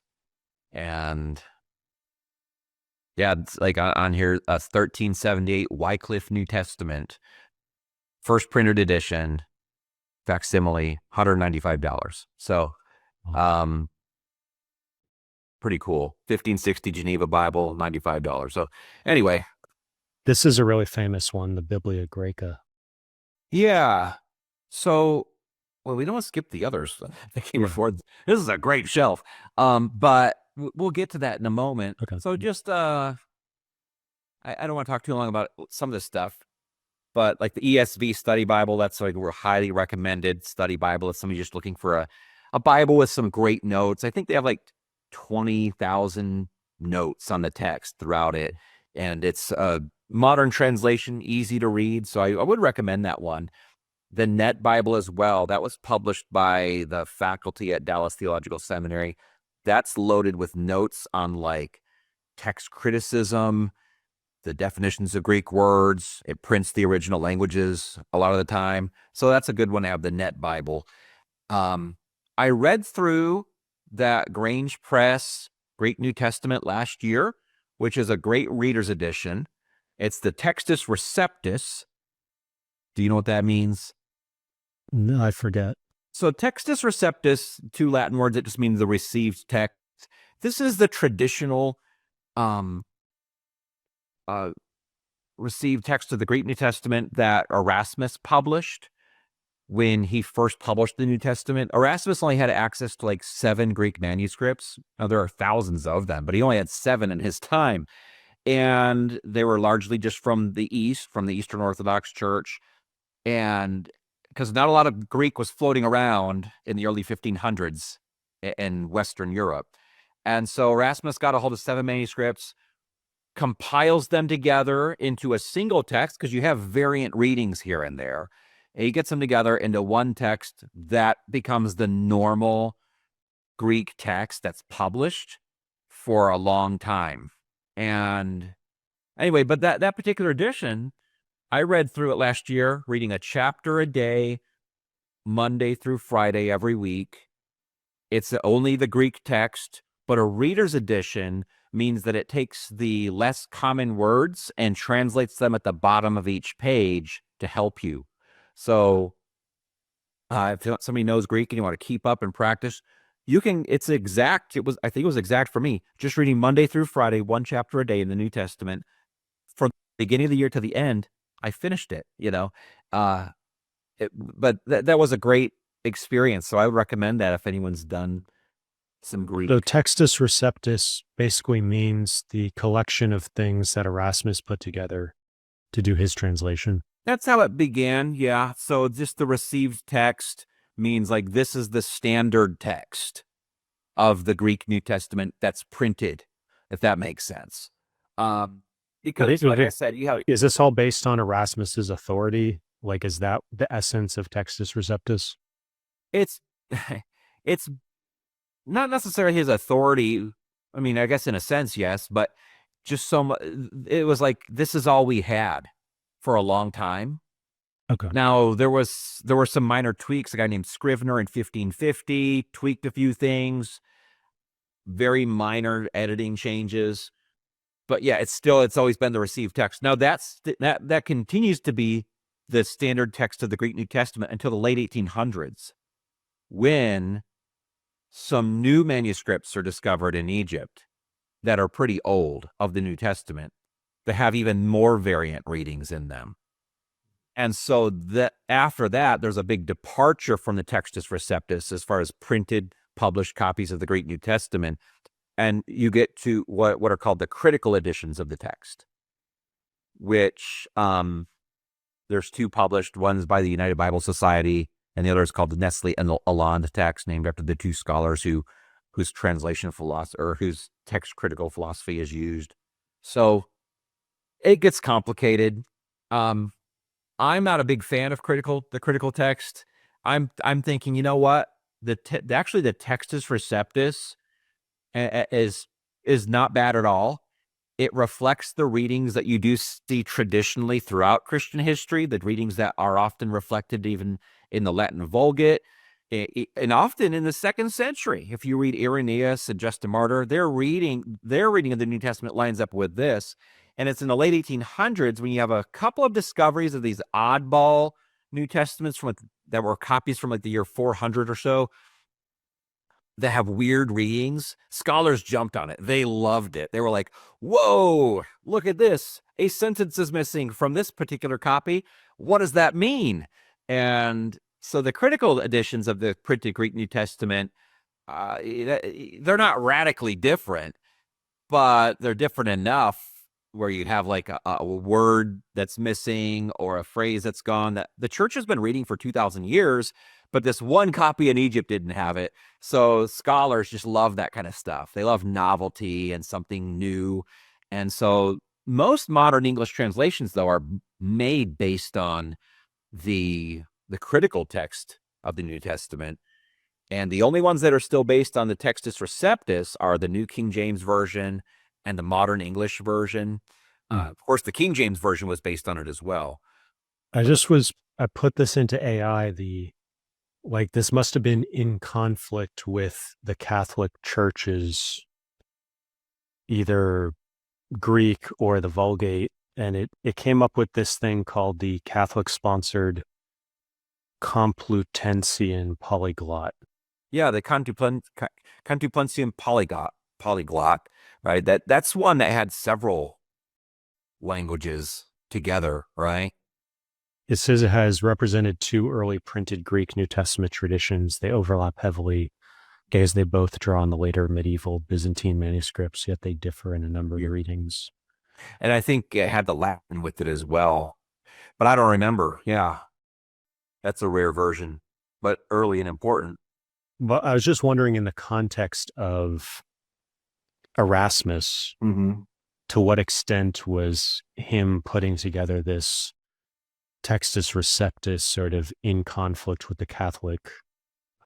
Oh, it was deeply in conflict because the I don't remember if we mentioned this, but people think Erasmus wanted people to read the Greek and get back to the originals. That was not really so much his concern. His concern was he wanted to make a new Latin translation of the Bible so that they would get rid of the Latin Vulgate and use Erasmus from here forward. And he wanted to prove that his translation into Latin was better than Jerome's Vulgate from the year 404 by printing the Greek New Testament next to his Latin translation. And so he was only printing the Greek New Testament mainly to show my Latin translation is the best. Let's all switch to it. So he wasn't saying, hey, I hope everyone gets back to the Greek and starts to dive into the original text. I mean, yeah, it's starting to come back to me now that the whole... What's that? It's starting to come back to me, the whole conflict, because I had just a vague recollection that, like, because Erasmus, what was his kind of place within Protestantism? Well, the Protestants have like a love-hate relationship with Erasmus because they didn't like that he never left the Catholic Church, though the Reformation was picking up in his lifetime. They all think he should have gotten on board with Luther, even though Luther didn't like Erasmus. But anyway, they don't like that he stayed Catholic through his death. He was a Catholic priest to the end. But they do like that he was critical of the Catholic Church in many ways, critical of the papacy, critical of church interpretation of many texts of Scripture, because he was going back to the Greek. And he's like, hey, guys, it just doesn't mean what you think it means. And so they appreciate that. And they do appreciate him because of his publishing the Greek New Testament, even though he wasn't thinking, I hope to publish this so that the Protestants are successful. So, yeah. I'm just thinking strategically, like, how would you place, because I sort of place Erasmus and Luther kind of side by side in terms of they're in a similar point in history and as like sort of the first translator, like coming up with these really historically influential translations into a new into like a more vulgar language for the common people. And so Textus Receptus kind of, like, how would you compare Erasmus and Luther in terms of their kind of strategy for bringing the Bible to the masses, or to establish their translation as like a better translation, or the new one to kind of, a new era? Yeah, that's a good question. So when Luther translates the Bible into German, he's using the Textus Receptus. So he's depending on that. But Luther wants ordinary people to read the Bible. That's his big concern. He wants everyone to read it because then they'll see how many traditions in the Roman Catholic Church are unbiblical. There's no purgatory. There's no indulgences. Like, none of this stuff's in the Bible. And so he wanted normal people to read it. Erasmus was more concerned with clergy. I want the clergy to use my translation when they preach to the churches, the Roman Catholic clergy. Now, I do think Erasmus did want people to understand the Bible, though. I don't think he was ever thinking, I want everyone to own their own copy of the Bible. So Erasmus wrote a series of books called paraphrases. So paraphrases on Matthew is like, he's just like, a paraphrase is where you are explaining a text, kind of rewording it in an easier to understand fashion, giving a little bit of interpretation. And so he wrote paraphrases on the whole New Testament to help people understand it better, but he never made a translation of the New Testament into a language that common people spoke. He only did the Latin translation. And so he viewed himself as a new Jerome. Jerome was the one who first translated the Bible into Latin in like 404. great scholar of the early church, but Erasmus is like, we know more than Jerome now about this thing or that thing, and we could word things better, so I'll make a better one. And you're saying Jerome was also primarily concerned with the clergy, not the lay people? I don't know. I'm not a Jerome scholar or anything. Jerome did want people to have a standard version because before him, there were just widely varying translations into the Latin. Well, I guess the lay people didn't read Latin, so it couldn't have been for the lay people. At what time? When Jerome...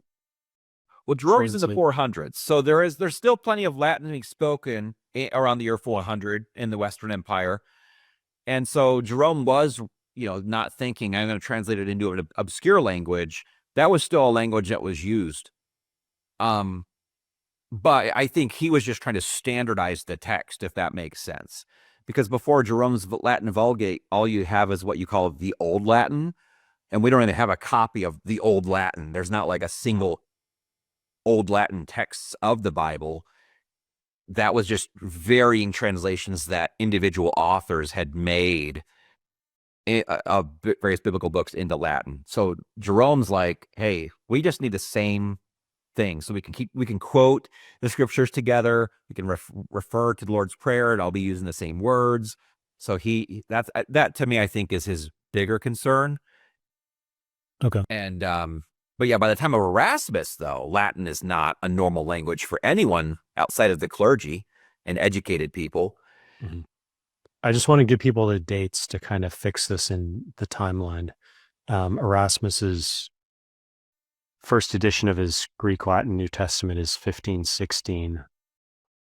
And then Luther's German New Testament is 1522. And his complete Bible, Old Testament and New Testament, is 1534. So there's like a 10-year almost. Yeah. Yeah. Erasmus put out 5 different versions of his Textus Receptus during his lifetime, because there would one example is he couldn't find any manuscripts that had a traditional reading from 1 John chapter 5 in it. And people are like, hey, where's 1 John chapter 5, the end of verse 7 into verse 8? And he's like, it's not in any Greek manuscript. It's only in the Latin. We don't know how it got there. And there's all this outrage, but we know that text. It's been there ever since I was a kid. My grandpa read that text in Latin, and eventually he just puts it in. He just, I don't remember if he said he found it somewhere, but to end the controversy, he just puts the Greek words in the text. And also there's a famous part of the Textus Receptus is he couldn't find any manuscript that had the last 6 verses of Revelation in it. Oftentimes the first or last page of a manuscript ends up getting damaged. And so he couldn't find any undamaged copy of the end of Revelation. All of his copies were missing it. So he had to go to the Latin and retranslate the Latin into Greek to finish out his printed copy.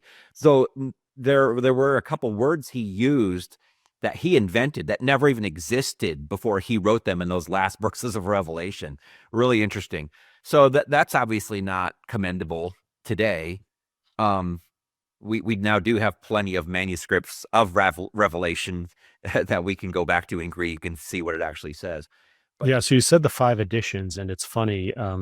So Erasmus's first edition is 1516, and then his third edition is 1522, which is the same year that Luther's German New Testament comes out. And then the 5th edition of Erasmus's, which is the final, is 1535, and that's the year after Luther publishes the complete German Bible, Old and New Testament. So it's they're almost in sync. Yeah, they're getting those out. Yeah. Yeah. And I'm sure Luther was eager to get each copy. It's funny that he was so dependent on Erasmus, because he really, I hate to use the word, but I think he hated Erasmus. When you read how he talked about Erasmus and their exchanges, it's really pretty ugly. I don't like it. But yeah, they were both. But it's kind of a classic thing of do you stay within an institution and try to change it from the inside, or do you step out of it and try to apply pressure or create an alternative institution? Yeah, I think about what it would be like to be Erasmus in such a volatile time period. He had no idea that Protestantism was going to become a thing. He didn't know. I guess Luther didn't really know it either. Luther thought he was just leading a reform movement within the church for a long time until he was kicked out. And so, yeah, we often look back and make these judgments about people. Why didn't they do this or that? It's like, they had no idea what was coming. This was one of the biggest events in Western civilization. Can you remind me when Luther actually did get kicked out? Like, where was he in his life and all this? He was a fairly young adult. He was 1521. He was on trial like before Charles V, the Holy Roman Emperor, and being asked to recant what he had written in his books to that time, which had challenged indulgences mainly. And he refused to. And it was after that he was excommunicated. But he just went back to Wittenberg. Well, he has to be exiled in the castle for a while and translates the Bible. But eventually he just goes back home and he's under the protection of his prince and keeps ministering, and it's really weird that he did that. We might think, well, yeah, he started the Lutheran church, right? Well, he didn't think that. He's like, no, we're just going to keep being Christians, but we're going to try to do it without some of this late medieval baggage that we really don't appreciate.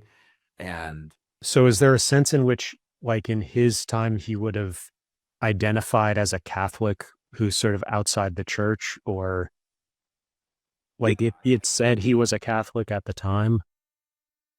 So he would have made the distinction about whether or not you were a papist. He wouldn't have, of course, the church, there's only one Holy Catholic Church. That's what the old creed said, that he would have affirmed. The big question is, does he submit to the Pope? And he would say no. He'd say, I don't have to submit to the Pope. That's ridiculous. So he would have thought in Catholic Protestant terms, though after his death, that starts to become a bigger reality. Protestant begins to develop a meaning that we are protesting, and so nobody used the term Catholic at that time. Yeah, everyone would have used the term Catholic. Oh, they would have, but it didn't have the same meaning it has today. No, yeah, you wouldn't have thought that I have to distinguish Roman Catholic from Protestant in the life of Luther necessarily. At least he never uses the word that I can recall. Maybe I'm way off, but like, was Papist a term that he kind of developed, or was it already in the language at that time? Yeah, I don't know. That's a good question. I'd love to know that. He does refer to, people who submit to the papacy.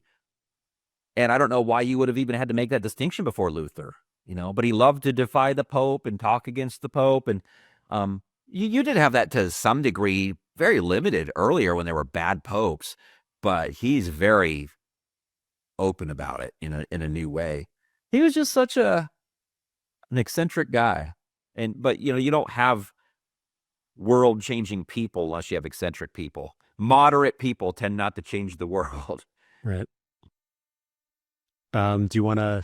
Yes, I want to talk about the Septuagint real quick. Okay. So that's what I'm reading now. So this year, I'm trying to read a chapter a day from the Septuagint, which is much slower because that's the Old Testament. So the Septuagint is the Greek translation of the Hebrew Old Testament. The Old Testament is originally written in Hebrew, and at a later time, as Jews have spread out throughout the Hellenistic world, there's this understanding that a lot of them don't know Hebrew.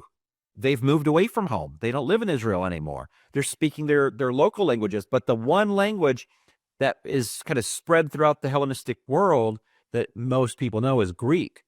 And so down in Egypt, there was some kind of a project that's clouded in historical mystery that some translators got together and translated the Hebrew into Greek. We call it the Septuagint because there's a myth. I don't remember all the details of the myth, but there were 70 translators, and somehow they divided up into various groups, made translations, and came back with their translations from the Hebrew into Greek, and they all matched exactly. Look, God, sanctioned this version of the Bible. And so that's why it's a word that means 70. So the 70 translators did this. But what's true about the Septuagint is there's not really one Septuagint. There's a lot of shared readings between a family of Greek texts that are translations of the Hebrew Old Testament. So there's enough uniformity in them that overall you can kind of refer to a Septuagint reading and usually be the same. But there are times where, like, for example, in that Septuagint, the book of Judges is basically presented in two different versions because there's just two families of manuscripts, Greek manuscripts, that translate the book of Judges, but they're so different, you just might as well print them as separate and compare them with each other. I haven't gotten as far as I wanted. I have had to divide up because some mornings are just too busy to get through a whole chapter. And I've had to kind of divide up and just do half a chapter some days and do the other half the next day. But I'm into Joshua now, and hopefully we'll finish that for sure by the end of the year. But I'm just saying it to recommend that to people. It's if you're a Greek reader, this is the best way to keep your Greek up, is to just read it. And it has the hard to understand words translated at the bottom for you. So if you have your basic New Testament vocabulary, you can make it through the Septuagint. And it's a lot. Do those say like about how big of a vocabulary you need in order to? I can't remember. There's a book that was earlier on my shelf called The Vocabulary of the Greek New Testament, and it has every word that appears in the Greek New Testament sorted by frequency. And if you can memorize all of the words that are used 10 times or more in the New Testament, you'll be good to go in a reader's edition of the New Testament or the Septuagint.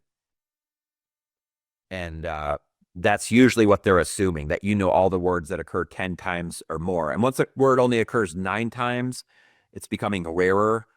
A lot of times you can still figure the word out. It's like a combination of 2 words you already know put into one or something. But then you get to like all the words that occur 1 time. And there's some really weird ones that, you would just never think to study those words. If it occurs once out of like the 180,000 words that are even in the New Testament, you're not going to really rack your brain over remembering it. But anyway, I would recommend that. What about this logo right here? Hendrickson teamed up with someone. I don't know who they teamed up with. It looks like this is the same logo. Yeah, that. I can't remember who that is. Is it United Bible Societies? I don't know. I can look it up. Actually, I have the book right here. So Okay. It might be United Bible Society. But the Septuagint is becoming a lot more popular. Oh, it's a German publisher. Deutsche Bibel Gesellschaft. I don't know what Gesellschaft means. German Bible something. Sure, you'll be able to find it. Gesellschaft. But while you're looking that up, there is like a lot of Septuagint studies are picking up right now. There's a book that's just about to be released called The Authority of the Septuagint, which is dealing with the problem of the fact that the New Testament often quotes the Septuagint when it refers to the Old Testament. And sometimes the Septuagint translators went in a unique direction when they translated the Hebrew. Very creative. And you're like, I don't know if the Septuagint Greek translators were really concerned with accuracy, because this is almost changing the Hebrew sometimes. So you have the New Testament quoting a version that changes the original Hebrew, and you have to start to deal with this problem of, well, there must be some authority to the Septuagint if we believe the New Testament is inspired by God, because it's quoting a translation that's a loose translation of the original as if it's authoritative. Mm-hmm. And so it's an interesting question that some Bible scholars are dealing with right now. But yeah, it's fun that, so later on the shelf, the Biblia Graeca, that's an edition of the Bible that has the Septuagint, obviously, and the Greek New Testament in one binding. It's a fat book when you actually hold it. It's not tall, but it's fat. I think it's like 3,000 pages or something. It's huge. It's a great one to have, but it doesn't have any helps for you for the hard to understand words. It's not a reader's edition. And so if you want to just read through it, you're at kind of a tough spot. I feel like of all the pastor's library bookshelf tours I've watched, this might be like the most popular or common Greek Bible. Yeah. Yeah, So it's definitely like an icon. yeah, it's like the only way to get an all Greek Bible in a convenient way. And the only extras it has is at the bottom of each page, it has what's called a critical apparatus, which is where it just divides out the variant readings. We're going to print this one in the text, but there's a couple of manuscripts that change this word or leave this word out, and they'll let you know that. But yeah, the one to the left of it is, which the black one is from the Trinitarian Bible Society. So that has the original Hebrew for the Old Testament and then the Greek New Testament, but it has no translation. And I had to use that in Bible college. And that uses the Textus Receptus though for the New Testament. That's a very distinct thing from the Trinitarian Bible Society. They're big on that. So does this green, well, yeah, I was going to say the green one kind of go with the blue one? They do. Yeah, it's the same publisher. That's that German publisher. Biblia Sacra Vulgata, that's Jerome's Vulgate. So that's what the church used for 1,000 years in the West. Wow. That was the normal Bible. And that's all people knew until Greek becomes learned by men like Tyndale and a few others in the 1500s. So yeah, it's most of half of Christian history in the West. All they're doing is reading the Latin. Nobody really remembered Greek for a long time, outside of those who were in the Eastern Orthodox Church, where the Eastern Empire had been. So, yeah, really interesting. Great historical value. Does this have any extra stuff? Is it just? It has a critical apparatus at the bottom, but I don't think there's a lot in there so once you have a handwritten document, even like Jerome's Vulgate, you might say, well, can't we just have a standard text that never changes? But anytime something's hand copied, you're going to have variance over time. And so, but there's not a ton of variance in there from what I remember, not like the Greek. Mm-hmm. And so, yeah, those are a lot of interesting ones. The Dead Sea Scrolls Bible, it's just a paperback. That's a really unique one. So in the Dead Sea Scrolls, which were found in Israel in 1947, but they're manuscripts from before the time of Christ. Most of the manuscripts in the Dead Sea Scrolls, or a large chunk of them, are just the Bible.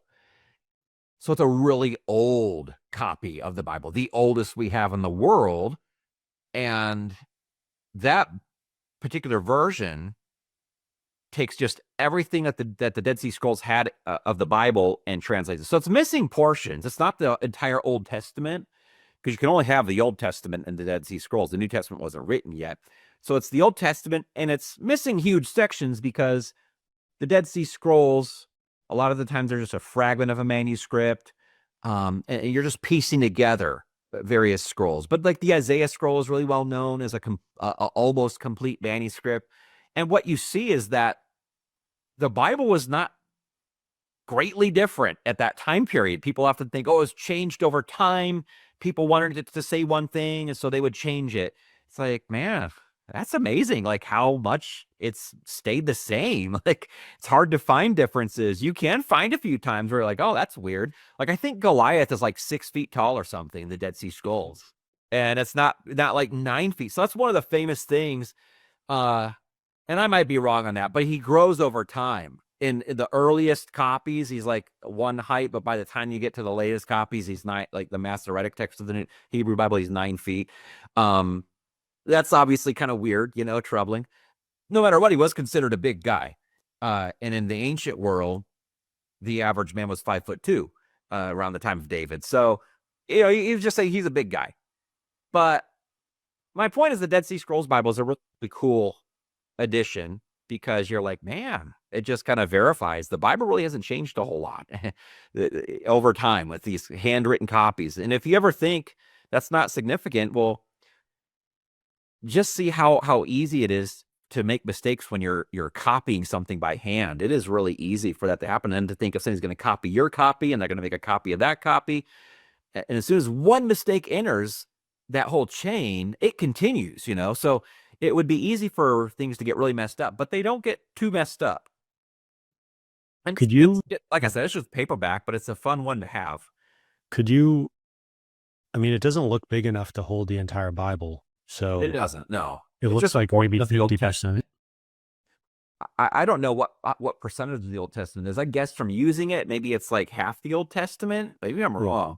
Because the New Testament is like 250,000 words. The Old Testament is like 750,000, right? Yeah, the Old Testament is like 75% of the entire Bible. So Yeah. So like this is the same size as what like a New Testament would usually look like. yeah, you're right. Yeah. So it looks like about a third to a half. And it's not it's printed on regular paper too. It's not Bible paper or anything. So it's yeah, it's a very interesting thing to have, and it's not expensive. So can you just give some rough dates for like chronologically where is the Dead Sea Scrolls in between when Jesus dies and when the New Testament is written? Yeah, they're estimated to be like maybe the oldest is 250 BC, the oldest copy of a text at the Dead Sea Scrolls. And they go up into the 1st century. But that whole community that was maintaining the Dead Sea Scrolls, the Qumran communities, what they're called, they're The which communities? Qumran Qumran. is their name, Qunran. Also, people assume they're the people that are known as the Essenes, a very strict sect of Judaism. And so, by the way, when does the Old Testament end? So we have 250 BC is the oldest Dead Sea Scrolls, but yeah, so that's going to be like the oldest, the physically oldest. Of course, there are copies of texts that were written before that. And so they're all just copies. Everything in that time is a copy, right? Unless you have the autograph. So yeah, the oldest copy physically was something copied. This is all guesswork, but like say it's 250 BC. No, but I'm saying before, isn't there a sort of somewhat consensus date for like when was the last book of the Old Testament written? Okay, so yeah, like let's the traditional date for the last book of the Old Testament, the latest book of the Old Testament to be written is Malachi, and it's guessed it was around 400 BC. Okay, yeah, so 400 BC and 250. Yeah, some scholars are going to place portions of the Old Testament though later, depending. But I'm just telling you the traditional understanding among all people, among the Jews of the time. But it is within like 100, 200 years of when the last Old Testament book is written. So it is pretty close. Yeah, pretty close. I'm not sure. I wonder if Malachi is in the Dead Sea Scrolls. I don't recall if it is. It probably is. But yeah, so I see what you're asking. Yeah, they're pretty close, and there were actually so a lot of scholars believe though that portions of the book of Daniel were written in like the 100s BC, but the fact that they dated some of the physical copies in the Dead Sea Scrolls of Daniel to almost be older than that, it kind of caused a little confusion not long ago. I don't know what ever happened to that research. I'm not super concerned with it, but yeah, they're just an amazing collection. It's so rare. People don't realize what a big deal the Dead Sea Scrolls are. It's like the archaeologist's dream, like would have been that we would stumble across this huge cache of manuscripts that have been preserved for 2,000 years in a dry cave. I mean, it's just crazy. So I often think about periods in history, like the Crusades or something, and I'm like, it's so weird to think the Dead Sea Scrolls were sitting in a cave in Israel, even during the Crusades, like in undisturbed, and they were going to sit there for 800 more years, before we would find them. It's just crazy. So before these were found, what was the oldest Old Testament manuscripts that we had? Yeah, that's a good question. So it was like 900 AD or something like that. So it's pretty much going back 1,000 years early. Yeah. So the medieval copy of the Hebrew that dated back to 900. I don't remember what the name of it is. Well, that particular copy. And so, yeah, really it pushed things way back. You still could go back and find ancient readings. For example, like the Septuagint. You knew the Septuagint was translated from Hebrew, and you could have really old copies of the Septuagint, like physically old copies. But yeah, as far as a Hebrew copy, the oldest was around the year 900 AD. And so, yeah, it was a really amazing find. Do you know roughly when the Septuagint was translated? Or It was maybe, in the 200s BC, I believe. oh, so it was around, that's what I was kind of must have been thinking is like, are these similar in age or vintage? And it sounds like they were kind of made at around the same time, 250 BC. Yeah, in the Dead Sea Scrolls, there are a tiny amount of Greek texts, Oh, and I believe some of them are biblical, which would be the Septuagint. There's Hebrew, Aramaic, and Greek and the Dead Sea Scrolls, but the smallest language represented is Greek because it would have seemed kind of foreign, the most foreign language to those people, the most Gentile language. But they had some things in Greek. because you Yeah, wouldn't they're have a all lot around of the same Greek time. in Israel at that time. What's that? You wouldn't have a lot of Greek in Israel at that time. You would have, you still would have, Oh, just okay. as people were expanding throughout the Hellenistic world, the influence, because there's a lot of Hellenistic Greek literature. And so it would have been there. But, as English speakers, we often think, what language did they speak in Israel in Bible times? And it's like, you don't have to pick. People around the world and through history often spoke more than one language. It's just us Americans that speak one language.